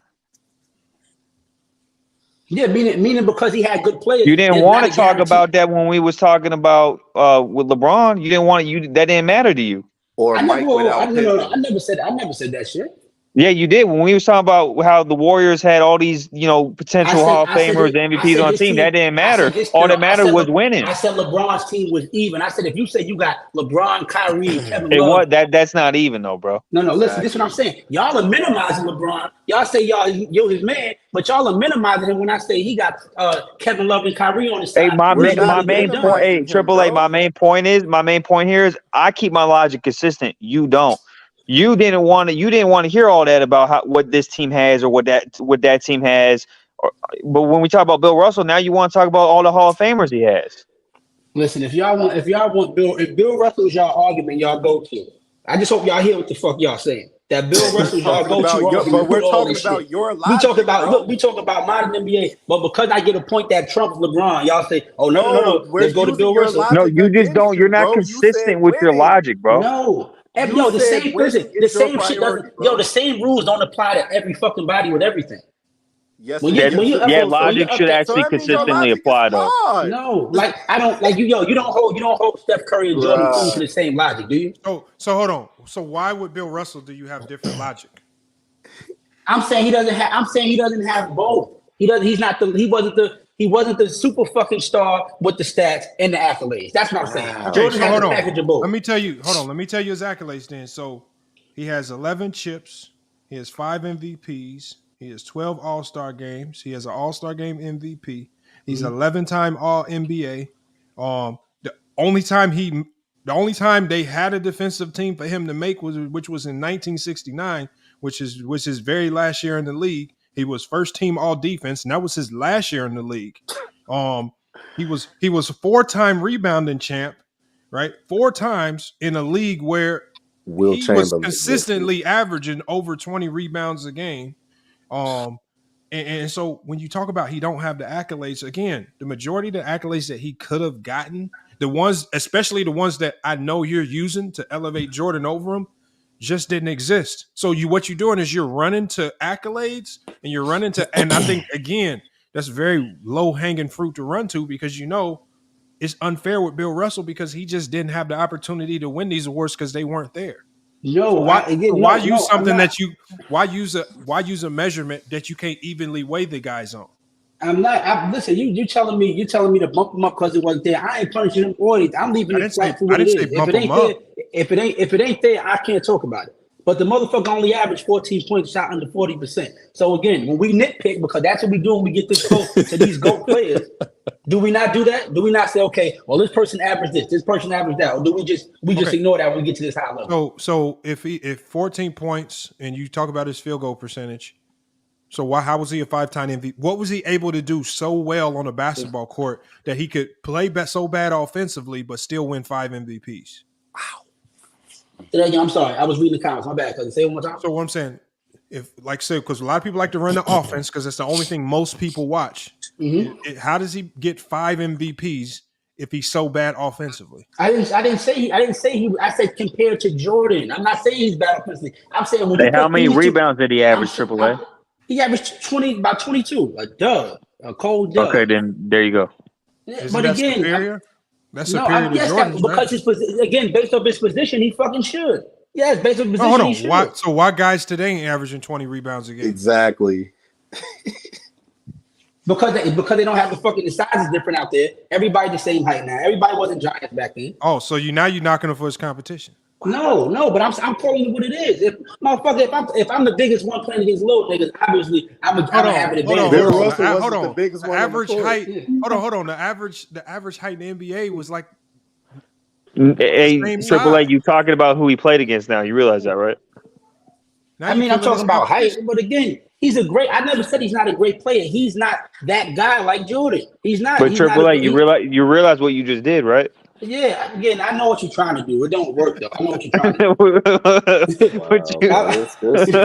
I fuck with you, though. You see, I wrote that in the comments. I fuck with you. He's trying to avoid saying it by all costs. He don't want to talk about Bill Russell's competition. He want to say it. Yo, you know why I want to talk about it? Because I'm a real to say I don't know half them fucking teams he played against. So none of the motherfuckers besides Will and the players on his team stand out. So that's it. So you talking about their competition? Yo, don't nobody in here know every starting 5 from all them fucking teams that he played against. What was it? 18? So what you trying to say, bro? But AAA, well, this is what I tell people to do. I said research. It's like you can research all you want. I don't really recommend people to actually go back and watch because it looks different, and nobody's gonna really judge it fairly if you go back and watch. The only thing we could do is just judge it based on the results. A ton of winning, a ton of accolades based on the ones that exist. He got them all. He dominated. For 13 years, great teams. He also won as a player coach. So when you look at what he did in his career, so he's based the best on how the game based on how the game was played at that particular time, he dominated to a degree that we rarely have ever seen. I don't think we've ever seen that in the NBA. We've never seen a player dominate for that long, to that level for so long.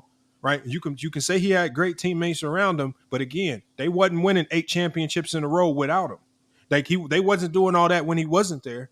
Right, he came in right as soon as he came into the league. Everybody said as a rookie, he's the best defensive player in the league from start to finish, and then he finished as the best defender in the league, making the first all defensive team in 1969, the very last year he played. So he started as the best defender. He finished as the best defender. He was one of the greatest rebounders of all time. He's arguably the best defensive player of all time. And see, the crazy thing about being the best at something, how many categories can you truly say Jordan is the best in?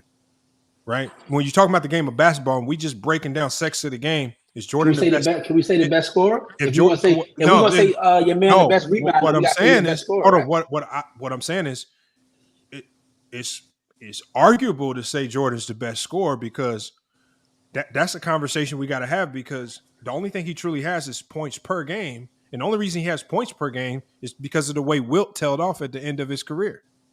And that's Mike really shot the ball a lot too, bro. And he doesn't have all-time points, which Kareem held for the longest. Now LeBron broke it. You wouldn't say again because, for example, Karl Malone was second. We know that nigga ain't shit compared to Bill Russell and Michael Jordan. We know that, so I'm not going to say overall. Karl Malone, for the longest time before Tim Duncan came around, was looked at as the greatest power forward of all time. He was something. That I don't know because you had Barkley in there, so I can't call it. No, Karl Malone was looked at. Barkley was MVP before Malone, so I can't say a motherfucker Malone ain't is win. a 2-time MVP, and Malone was looked at as the consensus best power forward in the game, best power forward of all time until Tim Duncan came around. Tim Duncan is one that passed up Karl Malone. Yeah, because remember, Charles Barkley tailed off, and Karl Malone was still going strong. So he passed Charles Barkley probably like 96, something like that, 95. That's what I'm saying. That's what I'm saying towards the later years, but it wasn't no clear cut in the 1990s. Karl Malone was the best. Hell no. Karl Malone ain't even get nice until we talk about. We don't even really say shit about Karl Malone until 97, 98. Hey, Triple A, I don't know, and this is a point a lot of people don't like to talk about, but Triple A, a lot of people don't like to talk about this, but are you aware of a illegal defense? Yeah. So do you agree that benefited Jordan's game? No, in that response, legal defense, the shit wasn't called enough to where I'm saying it makes a fucking difference. Just like when people say zone. Motherfuckers ain't playing zone every game where you like, yo, they had a zone and it makes a big difference. Niggas ain't doing that every game where you bring it up and say, yo, illegal D, he could sit in the paint. Like, come on. Let me ask you a question. You want me to tell you how much of a difference? You know, I'm gonna give you a real time example of how impactful the zone is. Okay, we could just look to the NCAA the same zone that niggas was killing. Hold on, bro. Hold on. I know you want. I'm just going to a real time example. Like people try to act like these zones just it ain't that much. It ain't nothing. All right, I'm gonna tell you how strong a zone is. Purdue, #1 team in the country. Purdue with the consensus player of the year, 7'4", most dominant force in the paint that we've seen in college basketball this year. They play in the first round a 16 seeded team. That was owned by they were the shortest D1 team in college basketball. Shortest. They lack size. They had no player that could match up with Zach Edey one-on-one. Now, if this was an era where illegal defense existed, they would have had to put one of those 6'5" bigs on Zach Edey by himself, and Edey would have destroyed. What with the zone, you know what they were able to do? They were able to send 4 and 5 guys, and I'm doing a film study on this tomorrow. They were able on every possession, they were able to load up before he caught the ball. They were able to load up on him when he caught the ball. So even before he caught the ball, that he had 4 guys zoned up around him. That's how impactful a zone is, that a 16 seed was able to scheme out a #1 seed. They were able to take out the best player in college basketball with the zone. So Jordan himself even said out of his mouth, he told David Stern, do not bring back the zone. It's going to affect my individual statistics. I'm not going to be as good. Teams are going to be able to scheme me out. I'm not going to be able to score as much. This is why they didn't bring the zone back until after Jordan retired. They didn't want to mess with the best player in the league. They wanted to let him have his way until he was done. And when he was done, they brought the zone back. And then Kobe, Jordan 2.0, had to deal with the zone. Yeah, and that affected his efficiency numbers. When you look at Kobe's efficiency, one of the reasons, and he mimicked Jordan's game. His efficiency is in comparison to Jordan, LeBron is not. It's not even in the same conversation. A lot of that has to do with getting rid of illegal defense. Because when you can just have a guy sag off in between 2 players and pretty much play a free safety type position, it makes it harder to play that game that Jordan and Kobe love to play so much. Hold on. Phil Miner says source. What source on what? What do you need a source on? Here, I'm gonna drop the link for you. So if you got a question, I've watched a lot of tape on it too, bro. I've watched a lot of tape on it. What source are you talking about? I don't know what you're referring to. Are you talking about the Purdue game, the one that we just watched? Are you talking about Matt Painter's system? When I coached at Purdue University, when I coached the club team, I used to work hand in hand with them. I know exactly what they do. Bro, they loaded up on Edey like to the point where he didn't get a shot for the last 9 minutes of the game. I thought it was 13. 13 minutes. No, he got one shot. He got one shot in the last 13 minutes. So bro, they were just that's like a bunch of Bobby Joe. Bees. This is another lie about zones. He says the zone is to hide a weak link. Right? That's not true. No, that's completely not true. Zones are designed. Because what I like to do, even though I don't run a lot of zone as a coach, I like to make my team practice zone because it forces your team to communicate and it forces your team to move with the ball. Because a good man-to-man defense, and this is what Jim Boeheim said at a basketball camp I went to. He said the best man-to-man defense is the one that looks like a zone, where everybody's shifting. And that means everybody's shifting. That means guys off ball are shifted into help gaps. The guy's strong side is glued to his man. The guy's weak side is shifted over into help, playing their help lines. So a good man-to-man defense is going to look like a zone. And in the NBA, with the size and length of these players, when they go man-to-man matchup zone and they put that 6'7" guy on the point guard at the top, and they have that center sitting behind them, and then they got the two wing guys, and then they got the one guy covering the backside. Bro, it's to me, it's amazing that we have the athletes that can drive through that and still finish. And people still have the nerve today to say that no defense is being played, but we see some of the craziest finishes at the rim that we've ever seen in NBA history. And players now act like it's normal. Guys finishing over 7-footers, through 7-footers with contact, around 2 and 3 defenders, and now people walking away saying, "Oh, it's bad defense." Bro, guys make a lot of contested shots in today's game. Like people just look at it like, "Oh, they're not playing no defense." Go watch games. Oh yeah, I always say, would you rather play against a guy that can hand check you but it can't keep up with you, or do you think it's hard to play against a guy that can keep up with you but maybe not be able to hand check you? I know that the Rockets this season don't got a good defense, dog, but that game with Dame, besides the free throws, every bucket Dame scored was contested, bro. Oh, we played every point. We played all the points. Like people were saying, we literally played all 71 points. I think he might have had like 4 points that wasn't contested. So, Yeah, it's crazy, bro. It's like I think it's harder to play against a guy that's athletic and can keep up with you, even though he can't hand check you, versus a guy that can't keep up with you but has to get physical just to stop you. You get what I'm saying? Omar Rana, this is so basically what he's saying. He said illegal defense was rarely called. Actually, that's not true. Right? I have examples of one half of basketball where it was called 4 times. What happens is the illegal defenses punish you so much. Remember, when you get an illegal defense called on you, the other teams gets to go to the free throw line. So teams didn't want to get that penalty because you're giving up points every time. There was no warnings. This is not like you delay a game where you get a warning. As soon as they call illegal defense, they're going to the free throw line and they get a bucket. So teams are going to not risk it. They're not going to risk giving up points, getting illegal defense called. They get the bucket and the possession back time and time again just because they want to cheat over in the help. They're just going to deal with it. So that's what was happening.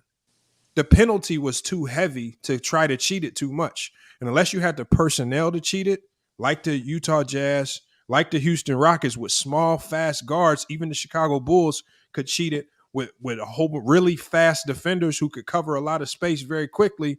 A lot of teams didn't have that personnel. So they couldn't cheat it. So y'all act like it wasn't called because the penalty was too harsh. It's just too harsh. You can't afford to just keep sending the team to the free throw line for nothing and they get the ball back. That's the easiest way to lose a basketball game. Giving up free throws. Yeah. Hey, I'm pretty sure you've seen tape, right? Where Jordan's in the triangle, he's on the low post, and guys are sticking to his man. I've seen, and there's no defensive player sagging off to potentially get there quicker. In comparison to I've seen LeBron tape, right, where he's not in a triangle, but he's in a similar position with low post. But there's a guy playing free safety to deter him from driving to the paint as easy. You know what I'm talking about? Go back and watch the 98 Bulls and Jazz. Like, bro, I was thinking to myself, why did not get the ball out of MJ? It's like this dude's one. Yeah, that's what I'm saying. There's not a free safety. There's not a free guy to deter Jordan from just abusing his dude one-on-one. Well, and then what did the Bulls do? See, the Bulls did a good job. Like if you look at the way the Bulls surrounded Jordan, the Bulls did a good job of putting shooters on the floor. So you got the Kerrs, the coaches. Even Pippen could do a good job of making that long mid-range too. Sometimes the 3-point shot. So they did a good job of putting shooters on the floor, at least enough to keep those guys honest from cheating off too hard. Yeah, because you couldn't recover as easy because when you double team, you had to commit. So if you commit on double team, you couldn't just play in between players. So when you commit on that double team, and if you were to pass to Kerr for a 3, it's harder to recover back to the 3. Just imagine as a defense. Imagine as a defense. going into knowing that I can't do this or I can't do that. I can't do this. I can't scoot over too far. So you're constantly thinking, and when you have a team second guessing and thinking like that, they're prone to mistakes. They're prone to y'all making do know tough in zone you get more open shots too, right? That's what the open shots that you get out of a zone is based on your personnel because.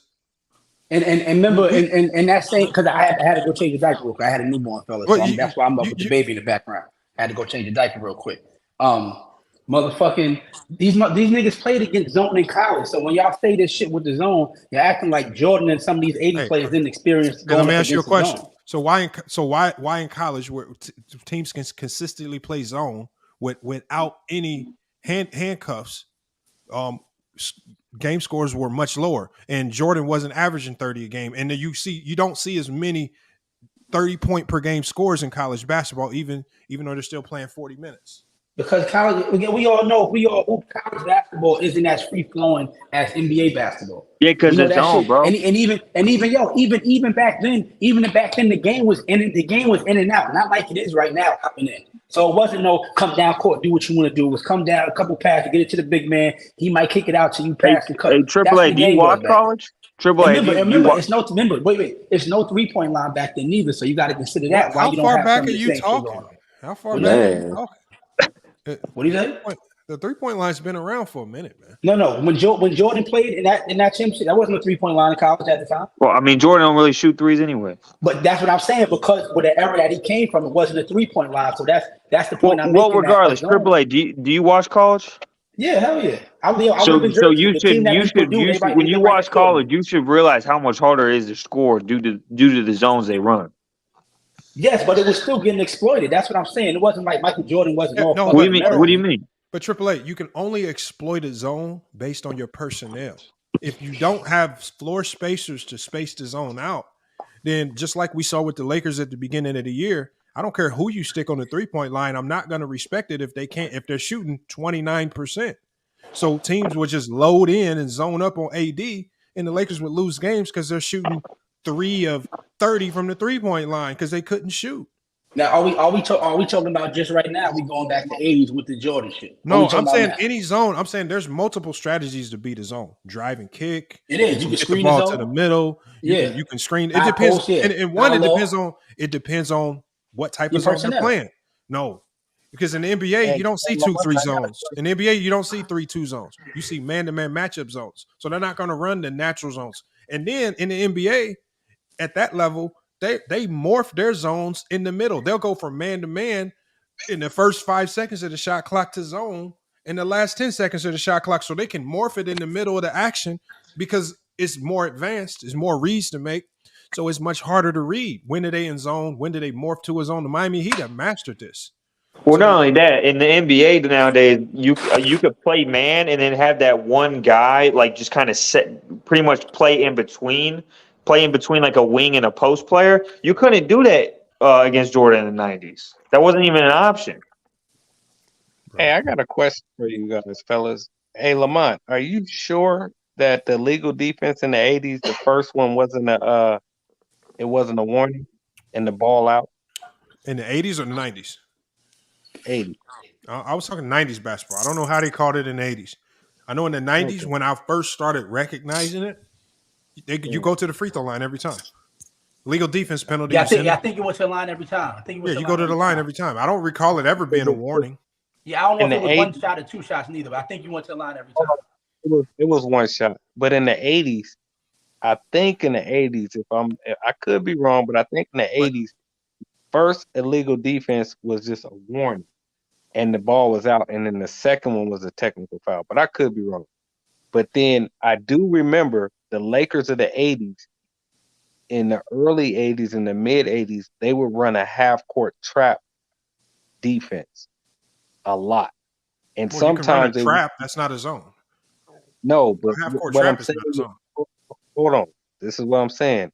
It wouldn't be a trap is when you're just sending one person. They would start off, like how you do a press. They would run a half-court pressing trap from the beginning. That's not a zone. I'm not. You could trap, aka double, right? But you had to commit to it.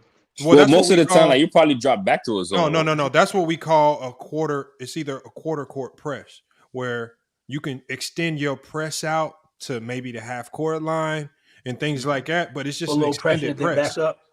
So the other teams, and the reason why you press, what you want to do is, even if you fall back in the man, the goal of pressing, you're just trying to get them to burn time off the shot clock.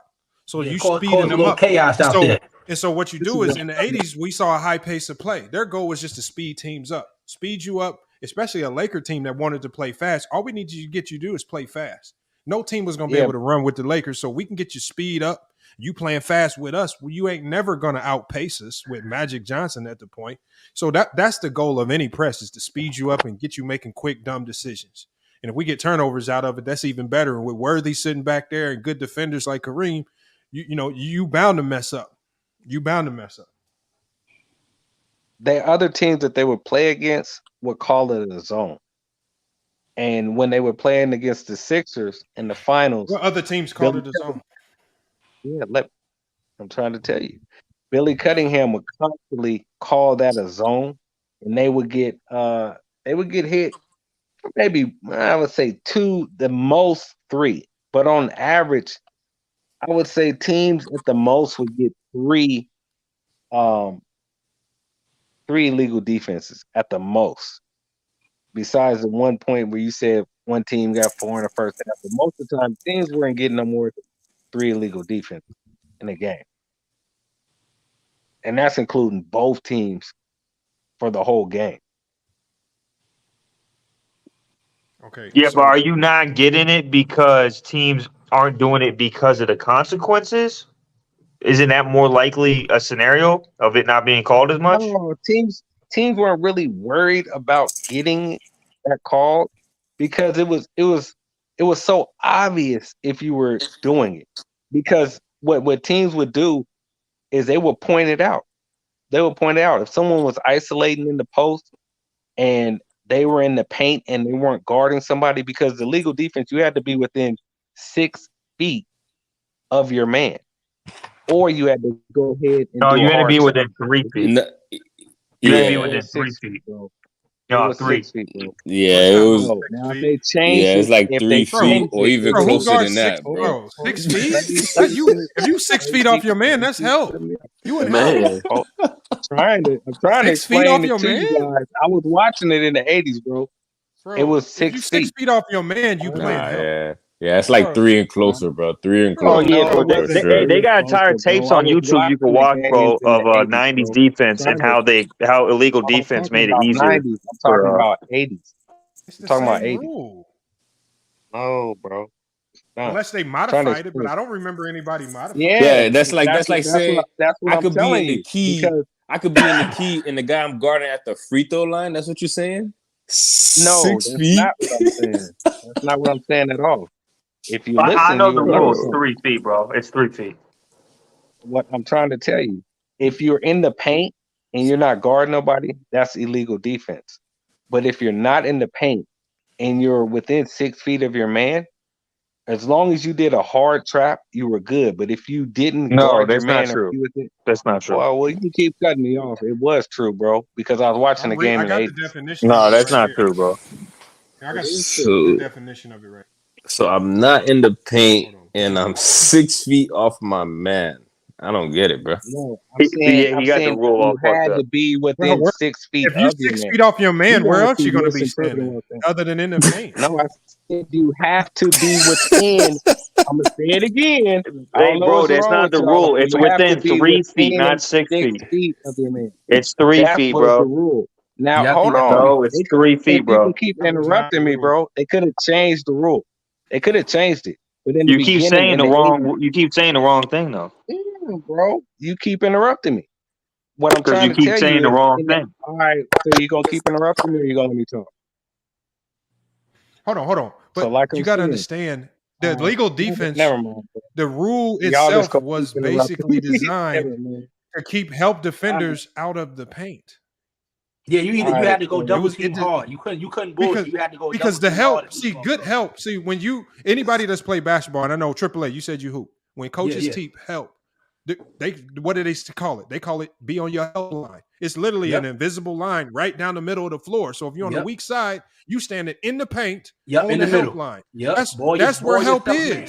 Like, so if you can't be, if the ball's on the strong side and you defending on the weak side, if the only place I can stand is on the opposite side of the free throw line and I can't go into that paint, you're gonna get dunked on every time. Like that for me, that's what I tell my players right now.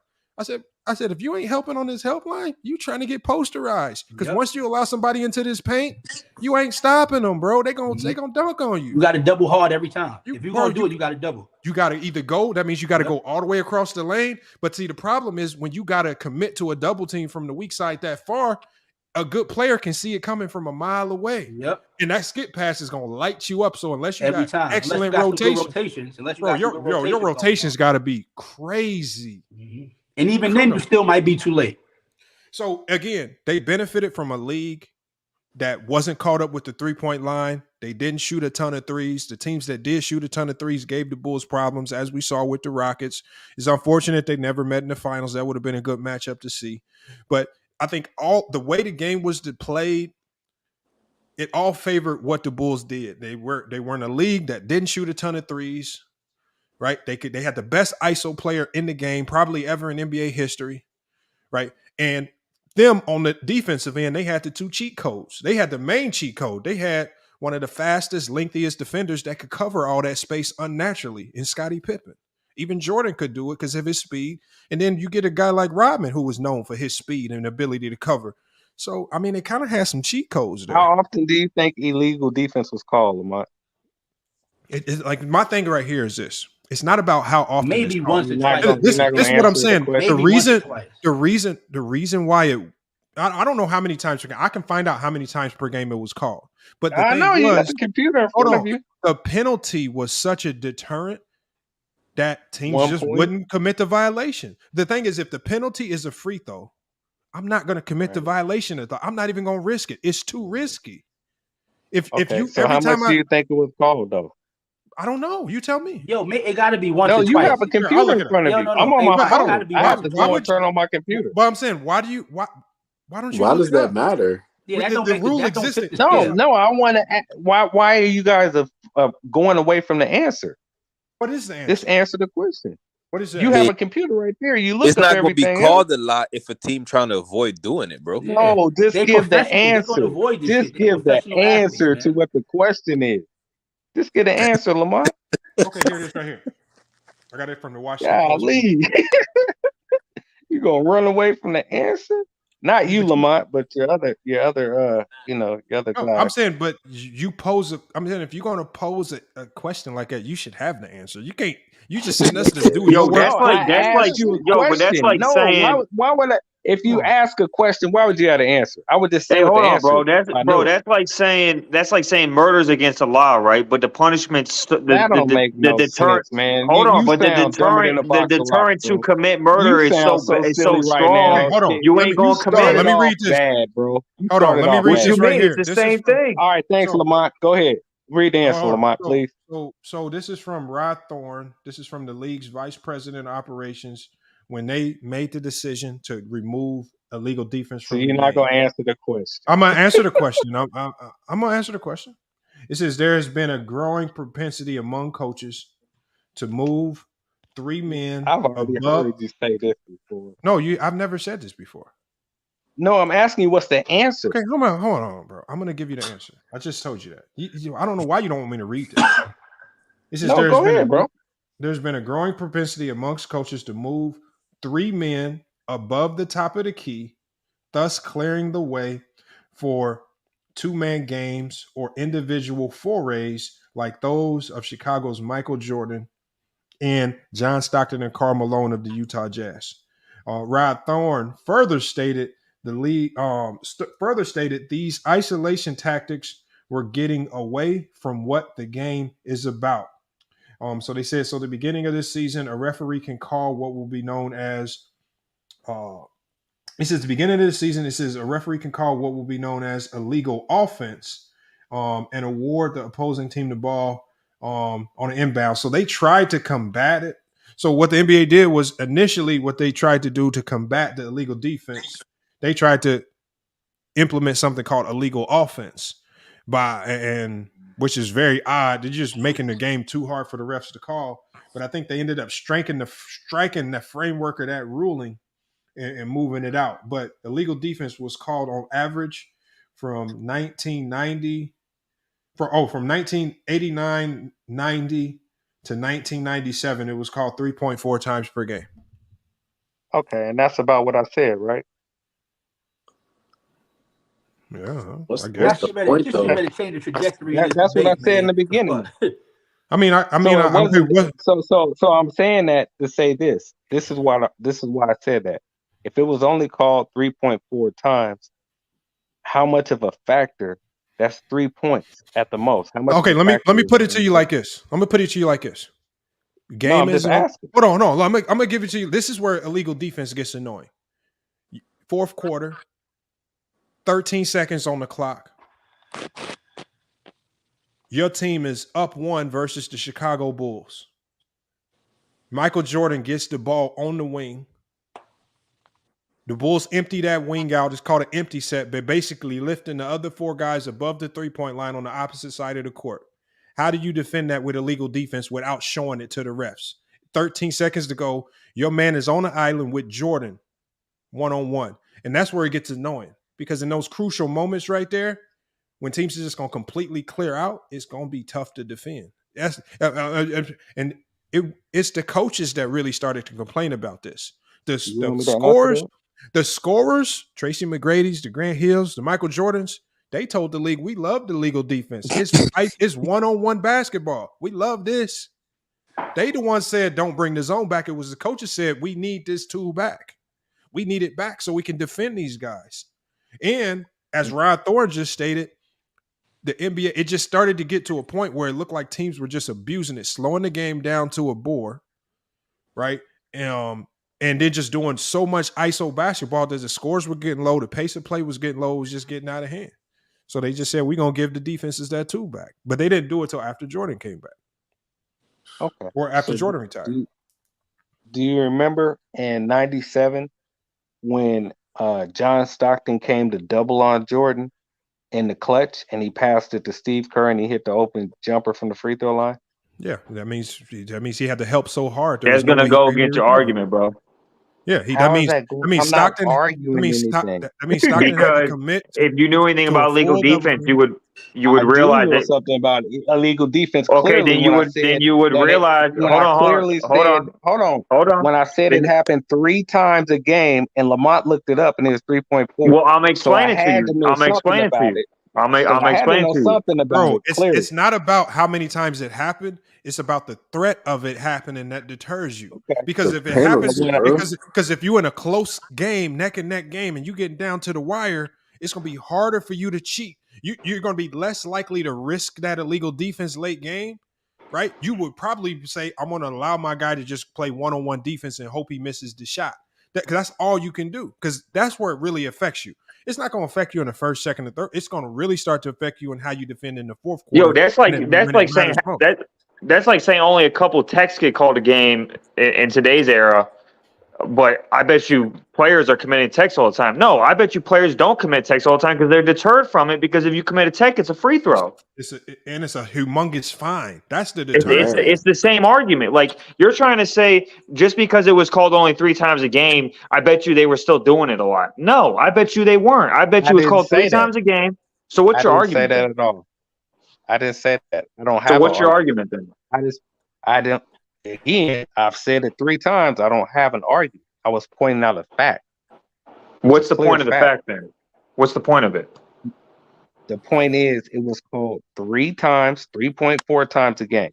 So that equals 3 points at the most. Okay, so but what's the point of you bringing that up? You're not really. Hold on. That doesn't equal 3 points. What that means is you get the point and the ball back. So that means you could turn a possession where a team scores 2 points into 3, or possession where team scores 3 points into 4. That's a big deal in basketball. A 4-point possession. A 4 points clean change everything.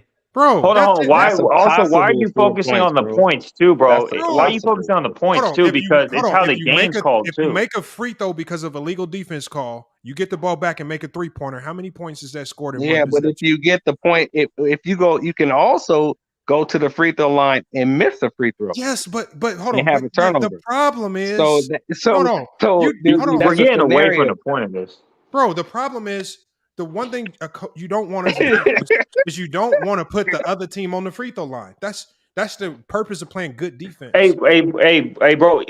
Regardless of the point thing, you couldn't play a certain type of defense. Is the main point here. Regardless if you give up 3 calls a game, they weren't playing. They could only play man defense. So regardless of this 3 points, giving away 3 points a game, that's not the point here. The point is, so you couldn't trap. That's called that. Okay, you could. Hold on, trapping is not a defense. Trapping is a strategy that you employ, but it's not a defense. I'm asking the man a question. No, I'm gonna counter that with the point you brought up earlier, where you said, Wes, you said you played college ball. Why are you asking them these questions? I did play college ball. That's a fact. So you don't know the answer? I asked him a question. No, hold on. First of all, Lamont, for one, I'm in Vegas. I'm a professional sports gambler. I did play college basketball. That's a fact, bro. I mean, you can't take that away. You can try. I didn't say you did. I'm giving it to you. I'm saying if you play college ball, when the questions, but you be asking, I did. That's a fact. There's no if to that. I did. Being on your help line. You like. So how can you be 6 feet off your man and not being help? I didn't say. Y'all keep saying I said 6 feet off. Hold on. Let me counter him with this. You brought up how they doubled Jordan and he would pass the curve, right? You want me to answer Lamont's question or your question, bro? I can't answer both. Hold on. Remember how you brought up they doubled Jordan, he would pass the curve. Remember how you said that? That's a fact. It happened in the finals. Okay, it is. And this is what I'm about to tell you. The difference between the way they did it then and what you could do now is back then when you double Jordan, you had to fully commit to it. You couldn't just help off. I know that. When they would double and he would pass the curve, you had to recover all the way from the double from Jordan all the way back to the 3-point shooter. Unlike today, where you can actually play help defense. That's the difference. Yep. Okay, so are you gonna let me respond? Or you gonna cut me off? Okay, so now he's gonna say I got that. you. Let me add 1 point in. No, let me add 1 point in about doubling. Hey, wait, fellas, doubling I'm about to tap out. I want to say, I see y'all niggas tomorrow. I'm gonna tap in with y'all tomorrow, fellas. Stay easy, bro. All right, man. Yo, good shit. Go, my niggas. Right. Y'all stay up, fellas. My niggas. I'm saying one of the punish, and we saw Jordan do this a ton. One of the down pitfalls to doubling, especially a guard like Jordan, is if you overcommit or over pursue, you completely open up the paint. And we saw Jordan get into the paint a ton off just bad double teams. Like double teaming in and of itself is a skill that you just got to be nice at. And so when you asking your defense to overcompensate itself in a trap, trying to trap Jordan, I just think it's going to make for a long day. You're just gonna spread the points out to everybody else. Yeah, well, not only that, like what my main point is, if the guy on Kerr, for example, goes from Kerr and goes to commit to Jordan's double, in today's game, he doesn't have to fully commit to Kerr. He could help off, right? Making the recovery easier. So back in the 90s when he's playing Bulls, he had to stay on Kerr, and if he chose to double, he had to go all the way and fully double on Jordan. And if he wanted to run back to Kerr, he had to fully recover back to Kerr instead of just playing help defense. No. Well, here's the thing with traps. No, this is why I think so. The fewer steps it takes you to trap, the better your trap is going to be. So if you have a guy sitting on his help line, and let's say the defender on the perimeter is going no middle defense, and he's playing aggressive on-ball defense on Jordan, and he's saying, okay, Jordan, we know you got a lot in your bag, but the only way you driving is you driving baseline. And if Jordan makes that baseline drive, if that guy is already sitting on his help line under the basket, as soon as Jordan makes his move, this is a term that coaches are going to say. They're going to say, okay, you need to go meet Jordan outside of the lane lines, and you got to have high hands to prevent the skip pass. But if you got to come from the opposite side of the lane to come sprinting over to try to trap, where Jordan can come see it coming from a mile away, he's going to much more easily either be able to split or get the skip pass off to the open shooter on the weak side And then you have to scramble as a defense, and now your defense is completely a mess because you got guys scrambling all over the place, especially that team is whipping the ball around the perimeter. So, I mean, you just really taking away a lot of weapons. Like if you can't have help defense, if you don't have a guy sitting in that help, bro, you're in trouble, bro. It's just hard to defend when you don't have good help. And the illegal defense was just kind of designed to take away the help. Yeah, that's what I'm saying. That's why when I said he brought up that Kerr point, I was like, that goes against his argument. Because Jordan could see it coming a mile away. Like when you can see that trap coming, that's not a good trap if you can see it coming a mile away. It's not a good trap. That means you're just trying to get the ball out of his hands and you hope that somebody else beats you. But that's still not. That's what the purpose of his trap was. But the failure in Utah's trap was they didn't have no rotation. And that's why, Kerr got the open shot and he hit it. But some teams had traps and they would rotate better. Like the 89 Pistons and the 90 Pistons, they would rotate better with their traps. Plus the Pistons, of course, they played a lot more physical defense. But a lot of teams would rotate that were the good defensive teams when they would trap. It would be the first man that comes trap, and then that second man would come on the rotation. And like you said, Lamont, you said they would scramble. They would scramble. Yeah, but you don't. As a trap, if you trapping, the one thing you don't want out of a trap is the skip. The purpose of the trap is to prevent the skip. You want him to throw the ball on the same side, preferably to the guy that just passed it to him. That's the purpose of a trap. If you're trapping and a guy's consistently being able to throw it to the weak side, you need to stop trapping. That's not a good trap. So that means your trap failed. But see, their trap was based off one, it's a 24-second shot clock, and they would just be trying to get the ball in other people's hands. They would be trying to force it to someone, like when the Lakers would get trapped, they would be trying to force somebody like AC Green to take a jumper. They'd be doing traps like that to try to get it in somebody's hands who's not a good perimeter shooter. Like, for example, teams would double off with Dennis Johnson and try to leave him open and rotate on Bird and rotate on Danny I'm just saying, Wes, I want you to imagine today's NBA with illegal defense, with all the shooters. And let's imagine the team having to defend the Warriors with illegal defensive principles. Right. I'm just going 5 out if I'm an offensive coach. I'm putting Wiggins or somebody who can attack on a wing. I'm putting Draymond or somebody on the wing, and I'm just gonna pick you apart. I can run a same side ball screen.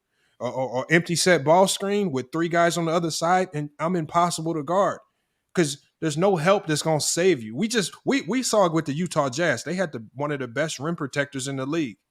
But we saw them guys, when you getting beat with one dribble, right? When you allow guys to get into that paint because your help defense is late. Rudy Gobert, one of the best defenders in the league, wasn't even able to help fast enough.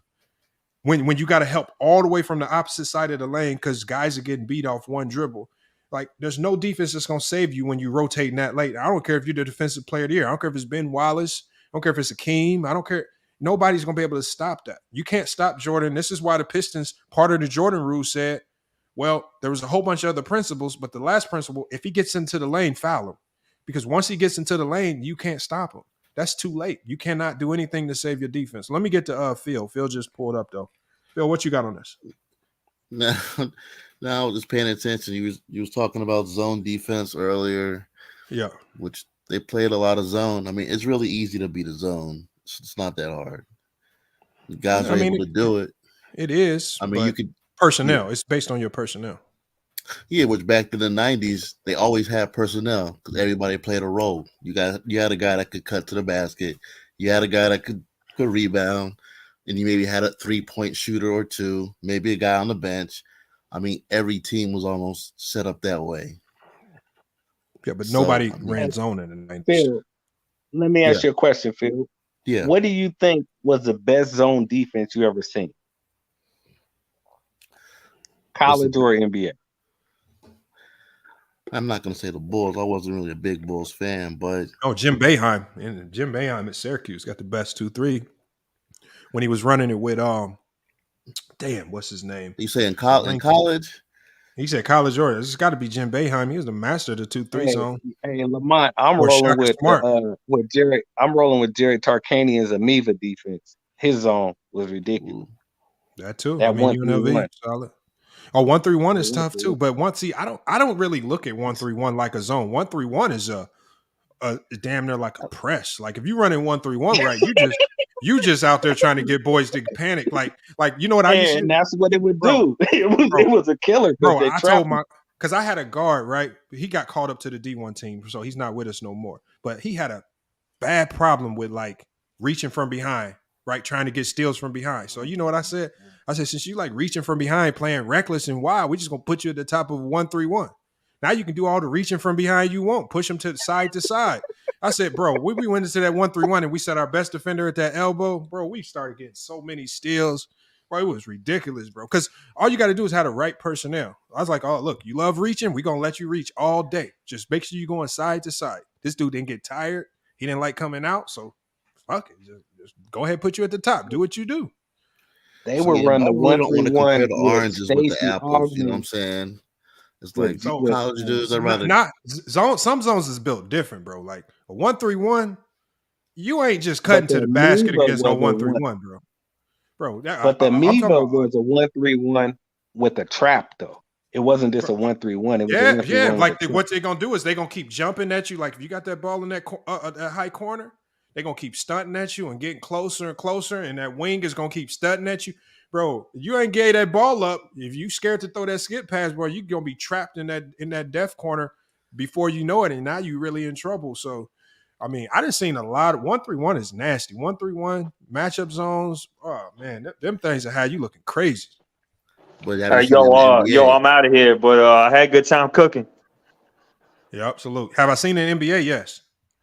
Who runs the 1-3-1 in the NBA? At the end of the day, in the NBA, this is why teams won't run a wild 1-3-1 zone like the ones you see in college, because the point guards are too elite, and that's the one thing that will dice up a 1-3-1. If you got a shifty guard that ain't scared to handle the ball, which in the NBA, like imagine trying to run a 1-3-1 and you got Kyrie at the top. Like, yeah, I don't know.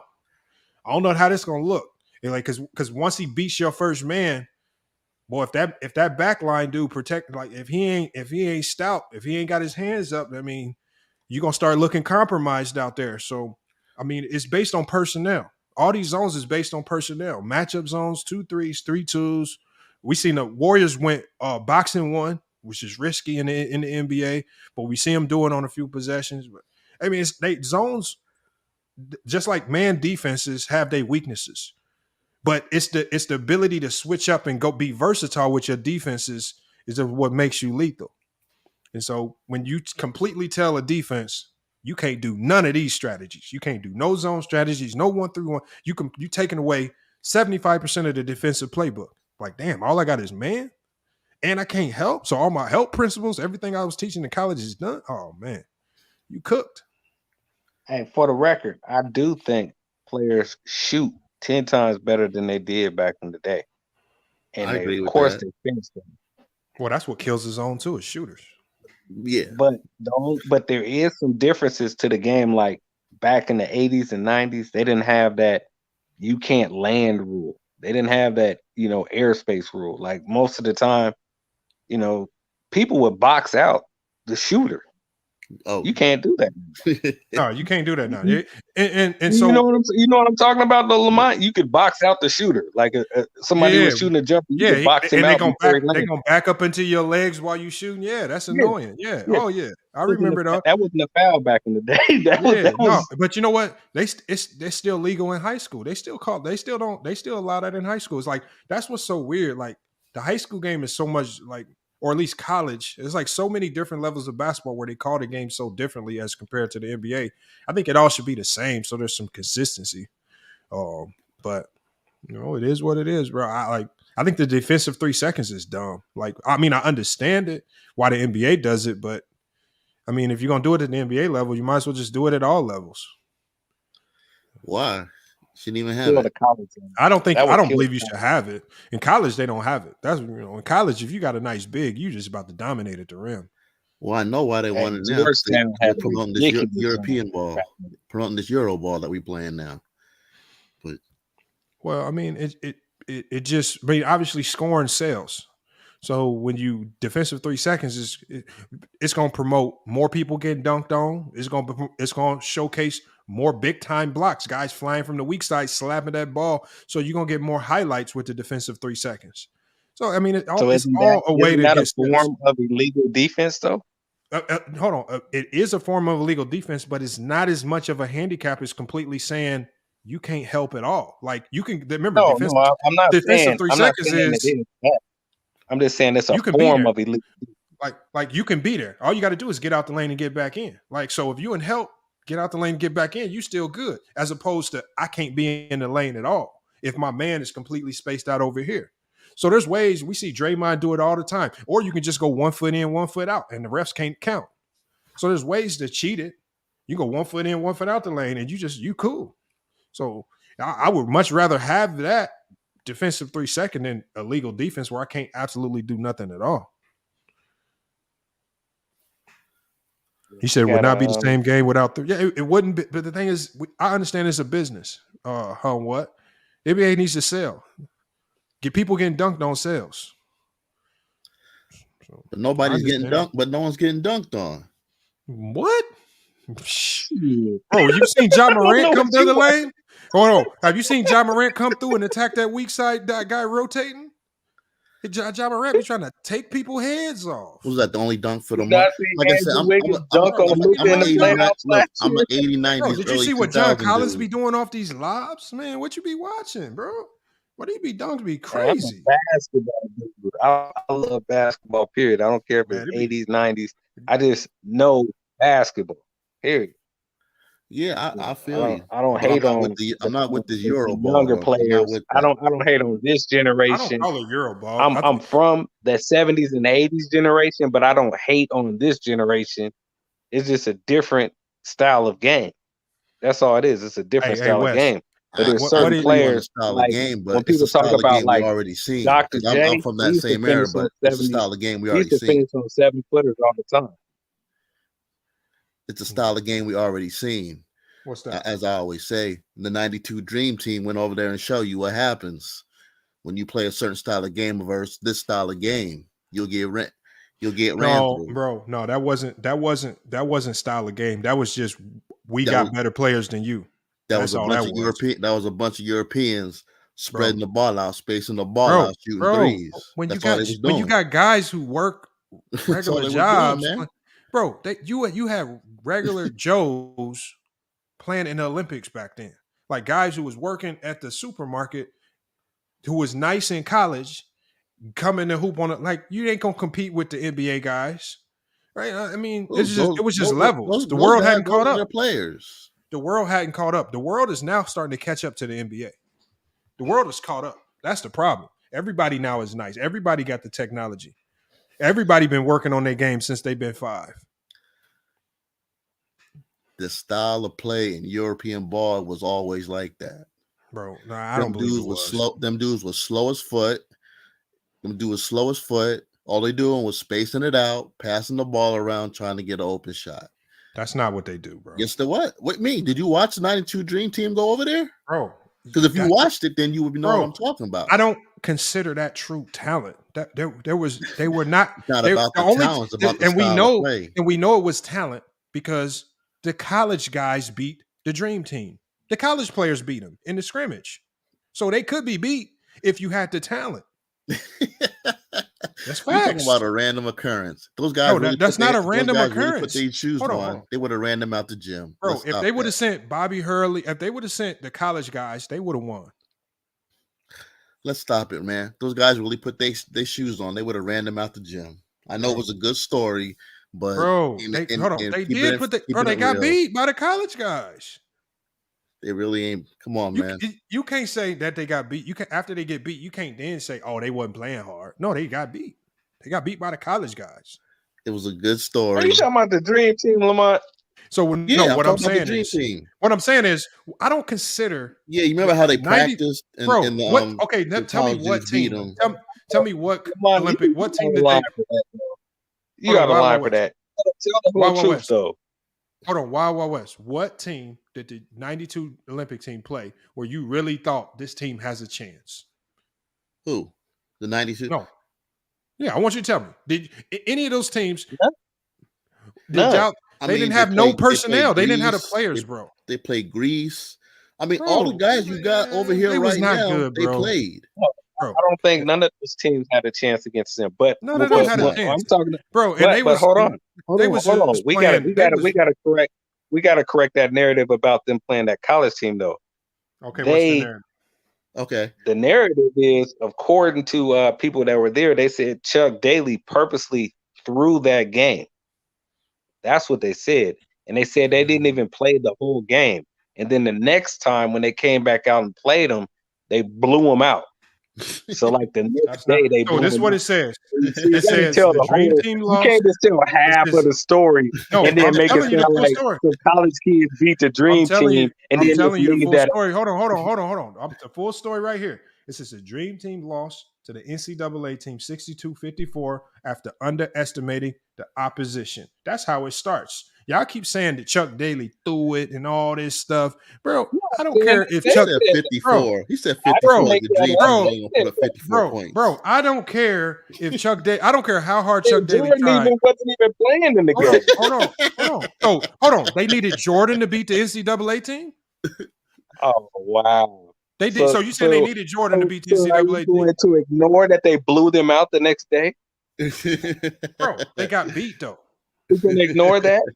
They got beat. That's why I came on. That's why I came on here, man. Because I love this, man. I love how this works. So, Lamont funny as hell, man. He was really trying to what up? No, hold on, Wes. The whole point is if you actually hold on 1 second, Wes. The whole point is that competition changes the game. There was at that time in '92, there was no team in the Olympics that had the players to compete with the U.S. I don't care. Like there was only one team with one NBA type of talent, Tony Kukoc, and that wasn't enough to even compete. They got blown out. Like nobody could compete with that team. The talent gap in '92 with the rest of the world was humongous. Now that talent gap has shriveled up. And so now you're going to see closer games. So teams like Spain, who's damn near they whole team are NBA guys, right? So they got much more talent. They can make these games much more closer, even sometimes be in the game at the end of the game. We saw Nigeria, a team that normally gets beat by 80. Well, they were loaded with NBA guys. Gabriel Vincent and them boys and Precious Achua, they were loaded with NBA guys, not the Nigerians that they normally bring out. So, I mean, you got to have the talent to start. You're not going to like this rebuttal. Hold on, P. Let me we don't know that. Let me give him out this rebuttal. Hold on, P. He ain't going to like this rebuttal. So, in the 84, when Jordan was on the Olympic team, he whooped. Hold on. Let me finish, bro. You know he whooped the NBA players. When he was on that Olympic team, when they played the NBA All-Stars, he whooped them. I understand. You know why? Because they were actually playing. Because he's Michael Jordan. No, because they were playing. Bro, hold on. But that don't surprise me because if you put that NBA talent up against legitimate Jordan who hadn't even played in the league. 1 second, let me finish what I'm saying. It don't matter if he ain't played in the league. It's still viable competition. It's still legit comp. Like y'all telling me some guy out of Czechoslovakia and 4 other guys that we ain't never seen. We don't know if they even played college ball. Most of them didn't even play college ball in the U.S. And they supposed to beat the dream team, the best of the best that we have in the U.S. It ain't happening. And I don't care if they run zone. I don't care how many times they pass the ball around the perimeter. It's levels to this. And you ain't beating them. Now, you might be able to throw a few guys out there to make it a little bit more difficult, slow up a few plays, but at the end of the day, it's going to be 20, 30-point blowout. Just like we saw when Tony Kukoc was on that team. And Tony Kukoc had a decent game himself, but they got blown out. See, he's not aware of how the Europeans play basketball over there. I do, bro. I know how they play, and then they clog the paint, bro. Just like everything he's talking about right now. That's how they was playing. Hold on. First of all, we don't play any similar. First of all, the European game right now is still extremely physical. One, which is not what we say about the NBA today. Secondly, how they defend, they can literally goaltend. They take the ball off the rims. There's a lot of things they do differently over there than we do over here. There's a lot more ball movement over there, but you also lack the ISO talent. So they don't have as much ISO talent. They're using Americans Hey. for the ISO talent. They're sending. That's why they only limit 2 Americans per team. I wonder why when you go overseas, the legitimate teams, you can only have 2 Americans per team. Once again, how we're playing right Lamont, now, this is almost was already a formula set in place from when the 92 Dream Team went over there. Bro, I don't want to put talk the about the whoop ass 92 on these Dream Team guys. because they weren't playing against anybody. So bro. again, This these is guys almost spaced as the ball bad out, as and when then they you was had clogging the paint. that fake scouting report and he was showing it to her. What fake scouting report?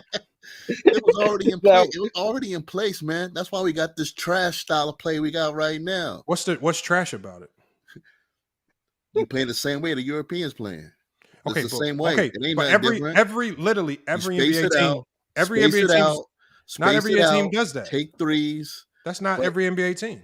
Like I said, the Dream Team went over there and played straight ball. We played D. Bro, they were playing against like high school teams, Play bro. D. We get the ball. We want a fast break. 5 Hold out. on, Pete. Let me put Lamont on the couch, man. Lamont, you need a counselor session. What do you have against 90s basketball, bro? Nothing. You've been on like Hold on, Wes. This is not about 90s basketball. I don't want to talk about the 92 Dream Team. I'm not hold saying on, it's about- I'm just Phil. saying Hold on, Phil. basic Hold on, Phil. playing- All I'm saying style. is, I'm just talking about playing style. hold I'm just on, talking about playing style. Phil. I understand playing style. I don't care what their playing style was. They could have went over there with literally no plays and no coaches. As long as you have the Olympic guys, the Dream Team, they was going to beat everybody by 30. They didn't even need coaches. Pippen even said it. We wasn't even running plays. They were just out there hooping. Bro, they weren't playing any real comp. Why we acting like them playing Czechoslovakia and we don't know not a soul out there, and most of these teams was walking out without even a 6'11 guy, acting like they was really going to compete. Like, bro, they was going to lose. I don't care what style of play they played. Well, it don't matter. This is it's like if you put a high school team against an NBA team, what you expect to happen? You expect a blowout. Nobody's saying that. I bet you the 2004 Lakers were saying that too, and they're going to play the Pistons. But now he's dissing the Dream Team. Bro, how did I diss the Dream Team? How? Like, y'all, like, why do y'all say I'm You dissing the Dream just Team? said, and Bro, I quote, they didn't play. Okay, they were Pootie. supposed to beat him. Pootie. Who did tell me one? Tell me 5 high level players that they went up against in the Olympics. Other than Tony Kukoc, I don't know. Okay, why did you not know anybody? Why weren't they playing against guys that were in the NBA? I can't answer that. But all I could say is that the Dream Team just did what they had to do. Hold on. Do we knock the Dream? The Dream Team did exactly what they were built to do because they sent a group over that previous time. Them guys went over there. They wasn't focused. They ended up losing to I forgot who they lost to. So they said, you know what? We ain't losing again. We gonna send the most elite that we got. We sending the NBA guys. We ain't sending. But they had a weak team, Lamont. Who had a weak team? That team that went before was a weak team. That was a team that was before you cut me off. That was a team that was coached by John Thompson. That was a weak team that went over there. Bro, they didn't send the best. What I'm saying is when they sent the Dream Team, they sent a team that they knew is next to impossible for them to lose, or even a team to come within 10 points. They made sure they were going to win. They call it a Dream Team for a reason. They sent the best that America had. They were done sending college guys. They were done sending guys that college careers was over. We don't know what they're doing next. Some of the guys weren't fully committed. Some of the guys weren't practicing. Things like that was going on.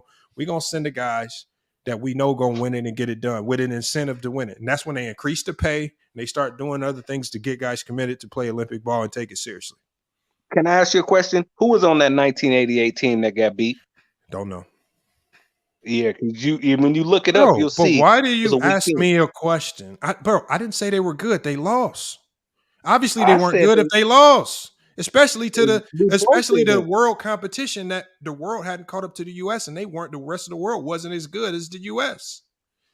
So of course I know they were bad. I'm not saying they were good. They lost. They sent a bad team out and they got bad results. This is why they created the Dream Team, so they would never lose again. And over time, we saw the world starting to catch up, and we saw it with Canada, and Canada started to close the gap, and they start getting more competitive with the U.S. And then you started seeing it with other teams. And in the morning, fellas. You guys have a good night. Cut you off, but then 4 years before that, didn't Jordan win gold? I don't remember. I just know that when they created the Dream Team, creating the Dream Team was created so that they didn't lose again. Yeah, hold on. Ramon Hope says, in '88 it was a team of college students playing against pros. He says the Dream Team shut the college players out in the first half and held them to 0 points. I don't know, man. There ain't no video or none of this, man. It's all speculation, man. People say it. I just know wasn't nobody beating that Dream Team, man. Wasn't nobody beating them.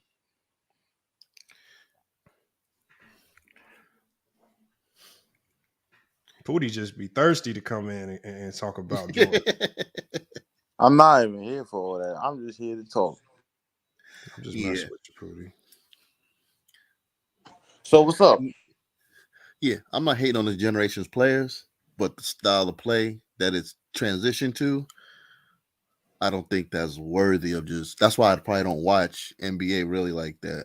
I mean, the style of play is based on the rules. I mean, what do you want them to do? Go against the rules and change it up? Do you want them to? I mean, when you got a team like the Warriors shooting 33s and they're making them at a 36 to 38% clip, are you just going to stay pounding the paint, shooting twos and layups? Like, what do you do? There's some level of adapting to the game that you have to make. Like, or otherwise, the game leaves you behind. Nah, they were doing it. They was doing it, but it was also shown because they did win that chip. Barkley said no team ever won like that. Then they won. Who are you talking about? When Charles Barkley said that year, he said no team ever won a chip shooting like the way the Warriors was winning, but they did. They won that chip. But it also was shown through basic ball, you're going to give up something, and that was point paints. And they was down, the next year, they was down to Memphis, 2 games to 0 because they was getting killed in the paint. They came back and won, and then they was down to the Thunder because they was losing in the paint. Thunder ain't finished them off because they was trying to take jump shots. So that style of play is not really conducive to winning chips, actually. I think one of the things we forget is that, and to take into consideration is that maybe when we see teams taking jump shots, especially in a game with a shot clock, is because teams are defending, so you can't get in the paint as easily. So when teams run especially when we look at the Warriors, and we know they got competent defenders, they have one of the best in the league in Draymond Green, right? And he's in the paint, he's playing great help defense, he's communicating everything, right? He's making sure the rotations are perfect. By the time that shot clock starts to wind down to 8, and these teams are finding it's hard to get inside. It's hard to get to the basket to create against that Warrior defense. They did have one of the best defenses in the league. It doesn't surprise me they were forcing teams into taking bad jump shots. That's called a defense doing its job. I don't believe that these teams are just walking down the court, just chucking up shots outside of the offense. I think they're taking what the defense gives them, which is contested jumpers. That's what a good defense is going to do. So we can say that they choked. I'll give credit to a team that was one of the best defenses in the league, actually executing a defensive game plan. Keep them out the paint. Don't let them get easy shots at the rim. Contest all jump shots. That's a great defensive strategy. Yeah, they was actually doing that to Jason Tatum in the finals. Well, we saw them do that to Kevin Durant last year. That too. Right? When they crazy on ball pressure, they said, you know what we're going to do, KD? We're not going to let you catch it in your sweet spots on the elbow. We're going to load up over there. We're not going to let you catch it over there. The only place you can catch it is at the top of the key. And when you catch it at the top of the key, we're going to squeeze both help defenders. And you're just going to have to go ISO from the top of the key, which we know is not your strength. And when they saw, so they kept it out of Kyrie's hands. They're forcing KD to do what Kyrie normally does. And then they started to struggle because now you turn KD into that ISO. I got to dribble 1, 2, 3 times to get my shot. And that's not KD's game. So they schemed him out of his game, and they schemed him into doing something he was uncomfortable doing. Let's give credit to good defense.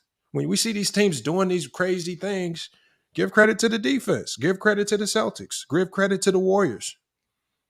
Right? Give credit to the Miami Heat for walling up on Giannis, preventing him from dominating on the inside. Right? I mean, it's defense being played out there. Don't look the same because the rules are different, but it's still teams executing and defending at a high level.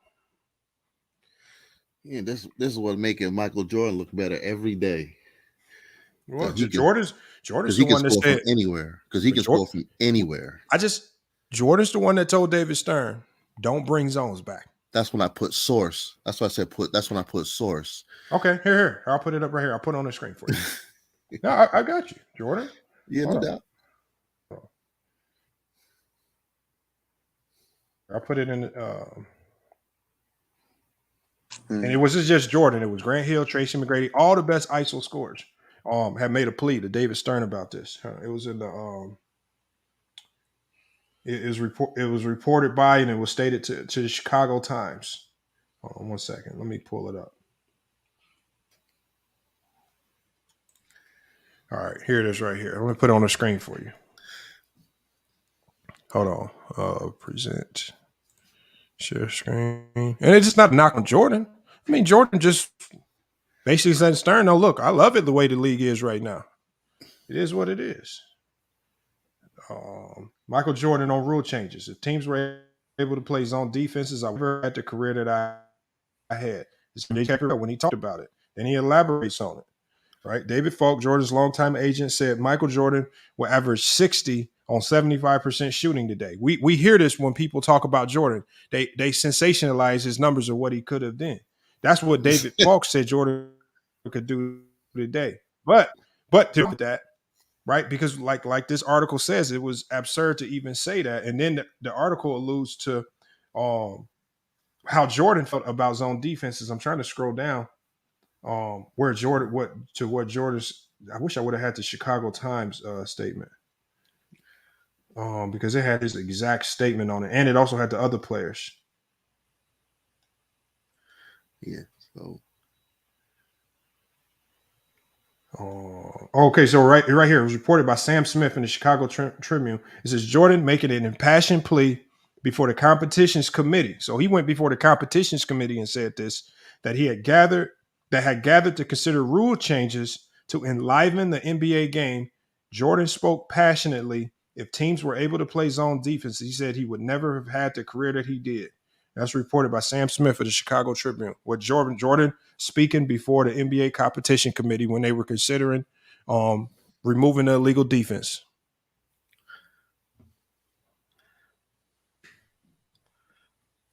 And Tracy McGrady also spoke there. Grant Hill spoke there and said the same thing. All the best ISO scorers were there in support of keeping the illegal defense. So basically, it's not saying the zone was hurting him. It didn't help him or hurt him, because that's just actually the zone prevented him from being better than what he already was. No. Well, I mean, zones just give defenses another. The ISO players don't like a ton of players messing around in their space, right? Because the one thing Jordan didn't want to do, he didn't want to pass that ball. He didn't want to get that ball up. And this is why you saw Kobe take a ton of bad shots. He didn't want to pass that ball. He had to deal with the zones. This is why people say Kobe was inefficient, because he would take the bad shots and miss a lot of them. Kobe adjusted. Kobe expanded his game beyond the three-point line, became more of a threat out there, and it was much harder to guard him. When Jordan played, they pushed the three-point line in for him a little bit. He shot his best percentage from the three-point line. You said they pushed it in for him? They pushed it in to they pushed the three-point line in to increase scoring, because this game was getting too stagnant. Okay. So when they pushed the three-point line in, it was like, okay, we need to increase scoring. We need to entice more players into shooting this three, right? Because what was happening is, even when teams were skipping it to the weak side, guys would be wide open on the three-point line and still not take the shot. Maybe it was because they weren't comfortable with taking those long-distance shots. But they were passing up too many threes. Scoring was down. The game was getting stagnant. The NBA is always trying to find ways to give the fans what they want to see, which is more scoring. And so those games of the scores ending 70 to 80 or 80 to 75, like, those weren't relegated to defense? No, because like Jerry Salone talked about, and just because, remember, I think Pat Riley even talked about this when I read about defenses in the 90s. They would just slow the game down like Stockton and Malone would do. They would literally slow it down and then start operating at the very end of the shot clock. Like with Jordan with the triangle offense, they would space it out so much. So, and Rod Thorne even talked about this in the article that I just read. He said it started to become where it was not what they intended the game to be because teams were abusing it. They would just put 3 guys above the 3-point, 3 or 4 guys above the 3-point line, let Ewing work completely opposite on the opposite block, and help defenders is just looking like, okay, what do? Do we go double? Do we give up these wide open threes? Like, what do we do? Because then you start to feel like you're playing unnatural defense when you can't play help. And I think they had to make the change because they said the game was getting too unnatural. It was getting too slow, stagnant. And then when we get into the 2000s, when they gave every NBA team zones back, NBA teams' offenses hadn't caught up with zones. So then we see defenses just completely dominate for a period of time with the Pistons defense in the 2000s and the Memphis Grizzlies and all these teams great defensively. And then we saw the Phoenix Suns. The Phoenix Suns were ahead of the game. Why? Because their owner was a part of the competition committee. He knew that this rule change was coming. So the Phoenix Suns were able to create their team out ahead of time, ahead of the rules. So they had the shooters, right? So they had the great offense. They just didn't have no defense, and they couldn't win in the playoffs. But they had a great offense. So it is what it is. So I play zones. I have the links too. Is it Jordan plays zones? All right, Vibe Star. I mean, Jordan might have teams might have been able to disguise zones, but there's no such thing as a disguised zone is what I call a bad zone. Right? When you go into zone, teams should know, okay, this team's in a zone. You don't want to really disguise it.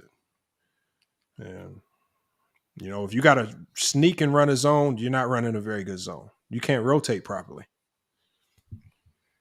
Yeah, they're not playing college basketball though. They're in NBA. So if you're throwing it inside out, if you're going inside out, which is traditional inside out, then I mean it's the only way I see it, which is you see it differently, is and I said with the '92 Dream Team, if you watch them play, they play basically fundamental basketball. A guy misses a shot, we get the ball, we run the lanes, we get easy buckets. That's Showtime basketball 80s.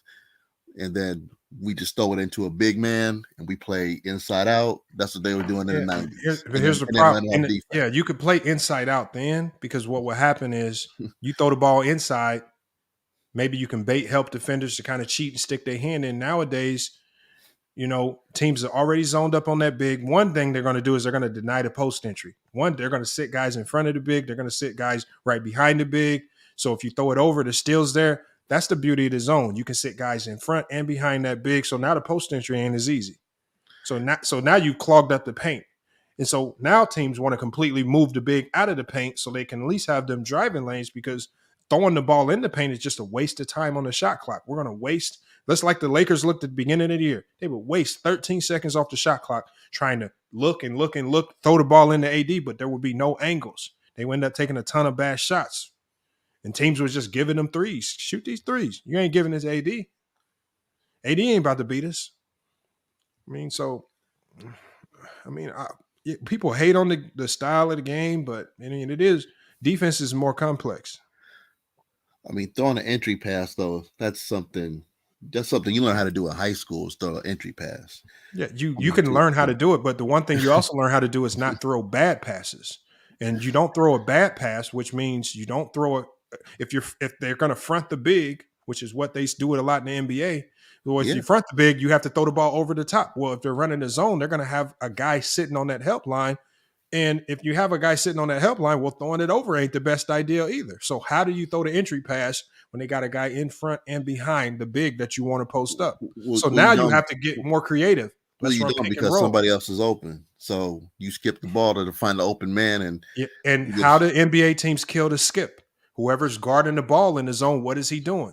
They maximize ball pressure, and they usually send a bigger guard out there to do it. So if you have a Marcus Smart or one of these bigger guards like a Wiggins out there on ball on the wing, his goal is to play max ball pressure and play enough pressure to where you're going to struggle to throw in any decent skip passes. So these defenses already have this stuff planned out.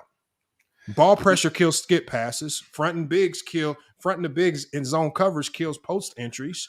And if you are able to, you can't talk about that style in this era because that doesn't happen. That was does happen 80s and 90s thing. That doesn't happen now because there's no guys that go down low for the easy high percentage shot. As they quote you now, can't go down low shot. because teams zone up. Like AD tried to do at the beginning of the year. They were just putting AD on the low block. They were trying to throw post entries, and they could never get the ball into him. Just watch film from this year. Teams just zoned up.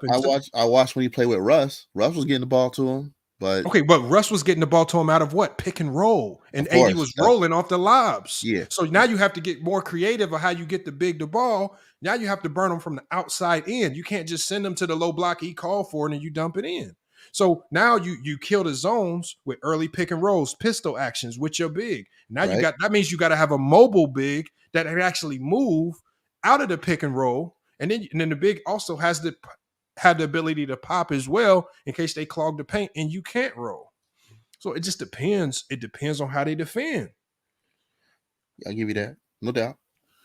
Now, I mean, I know a lot of people don't like it because it's changed, and the people are resistant to change.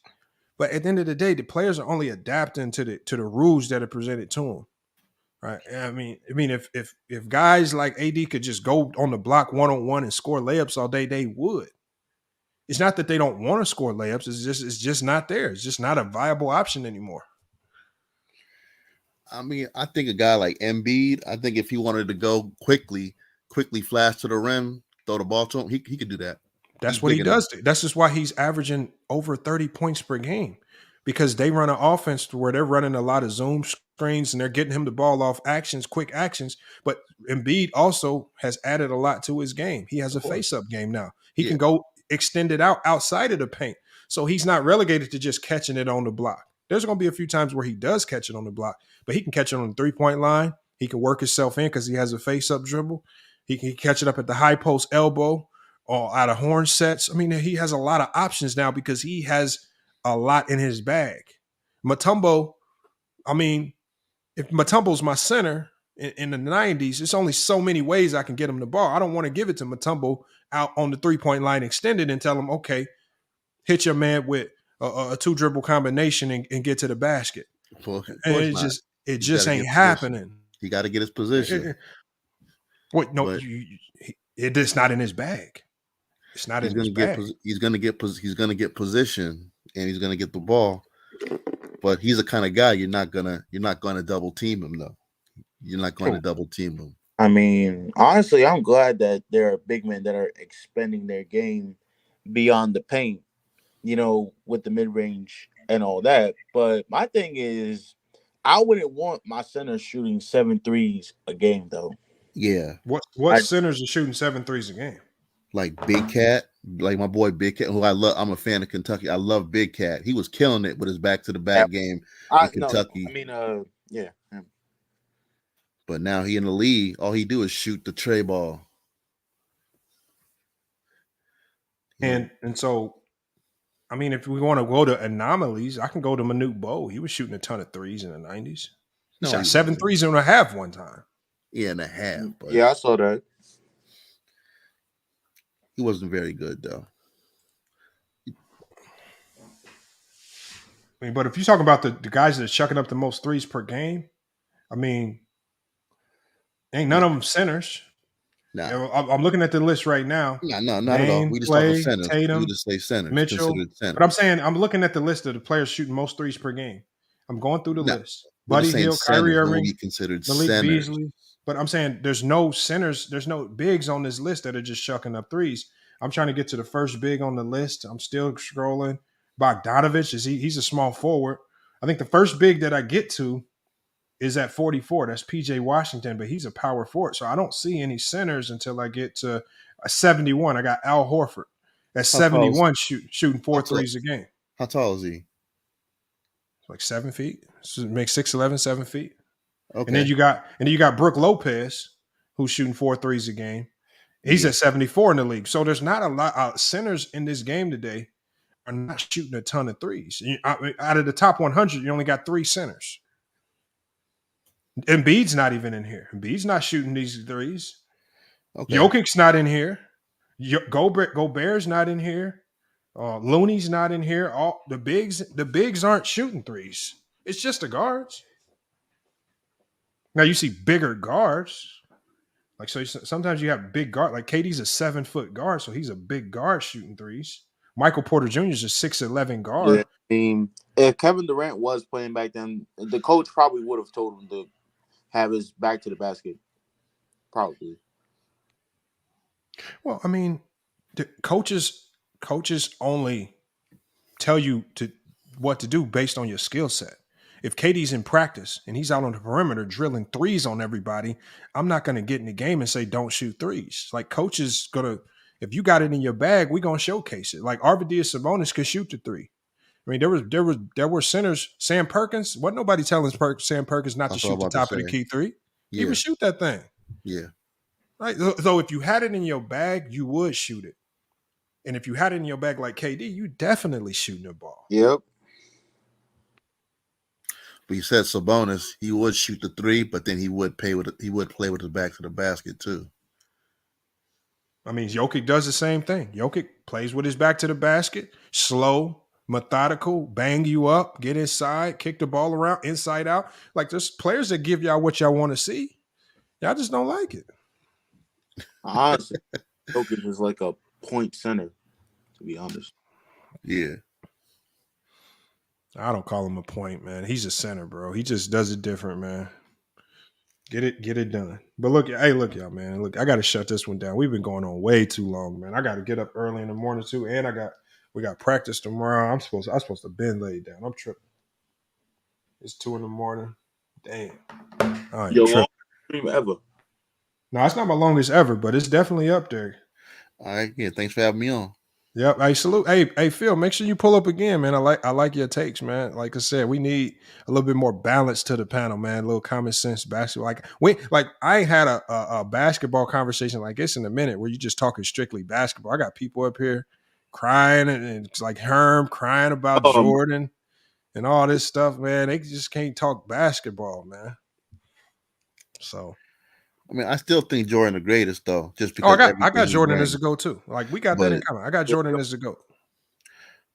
But I still just playing styles and just things like that. I do have a little bias, but I'm not gonna lie. Some players are better now and other things, but then there's some other things. I got issues with, but I've watched you a lot. I just never asked to come on, but I've sat and just watch you work. Appreciate it, man. I like I said, I want more and more people to pull up, man, because like I said, a lot of people have a lot of good things to say about the game, and I get tired of hearing the same people come up here just saying the same thing. Like, Pootie come up here and just say the same thing all the time, man. You know how, No, I just mess with you, Pootie, man. I just mess with you. All right, y'all. Let me get this one shut down, man. I appreciate y'all pulling up, man. I'm gonna go ahead and let y'all go, but like I said, y'all welcome on the panel anytime y'all see me live. I'm probably gonna be back live Thursday afternoon, man. So y'all welcome to pull up when we go live, man. All right, bro. Yes, sir. Peace. All right, y'all, man. FYF Sports, man. Another great show. We was live way too long today, man. Way too long. It's crazy stream. But look, sometimes we got to do this right here. Crazy stream went live a lot longer. I got to get up out here. I'm definitely going to be chopping this stream up. I got to chop it up into bits and pieces. I don't expect anybody to come back and rewatch a 10-hour stream. So we're going to be chopping this one up. We're going to find a way to get you guys the bits and pieces out of this. I think the Herm debate was all right, or not Herm, but the MacDuff debate was decent. I mean, he came through with a debate, even though he lost in the poll. So, it is what it is. But yeah, it's FYF Sports, man. It's been another great podcast episode. And we will be back with more sports and news. Until then, it's FYF Sports, man. And we out.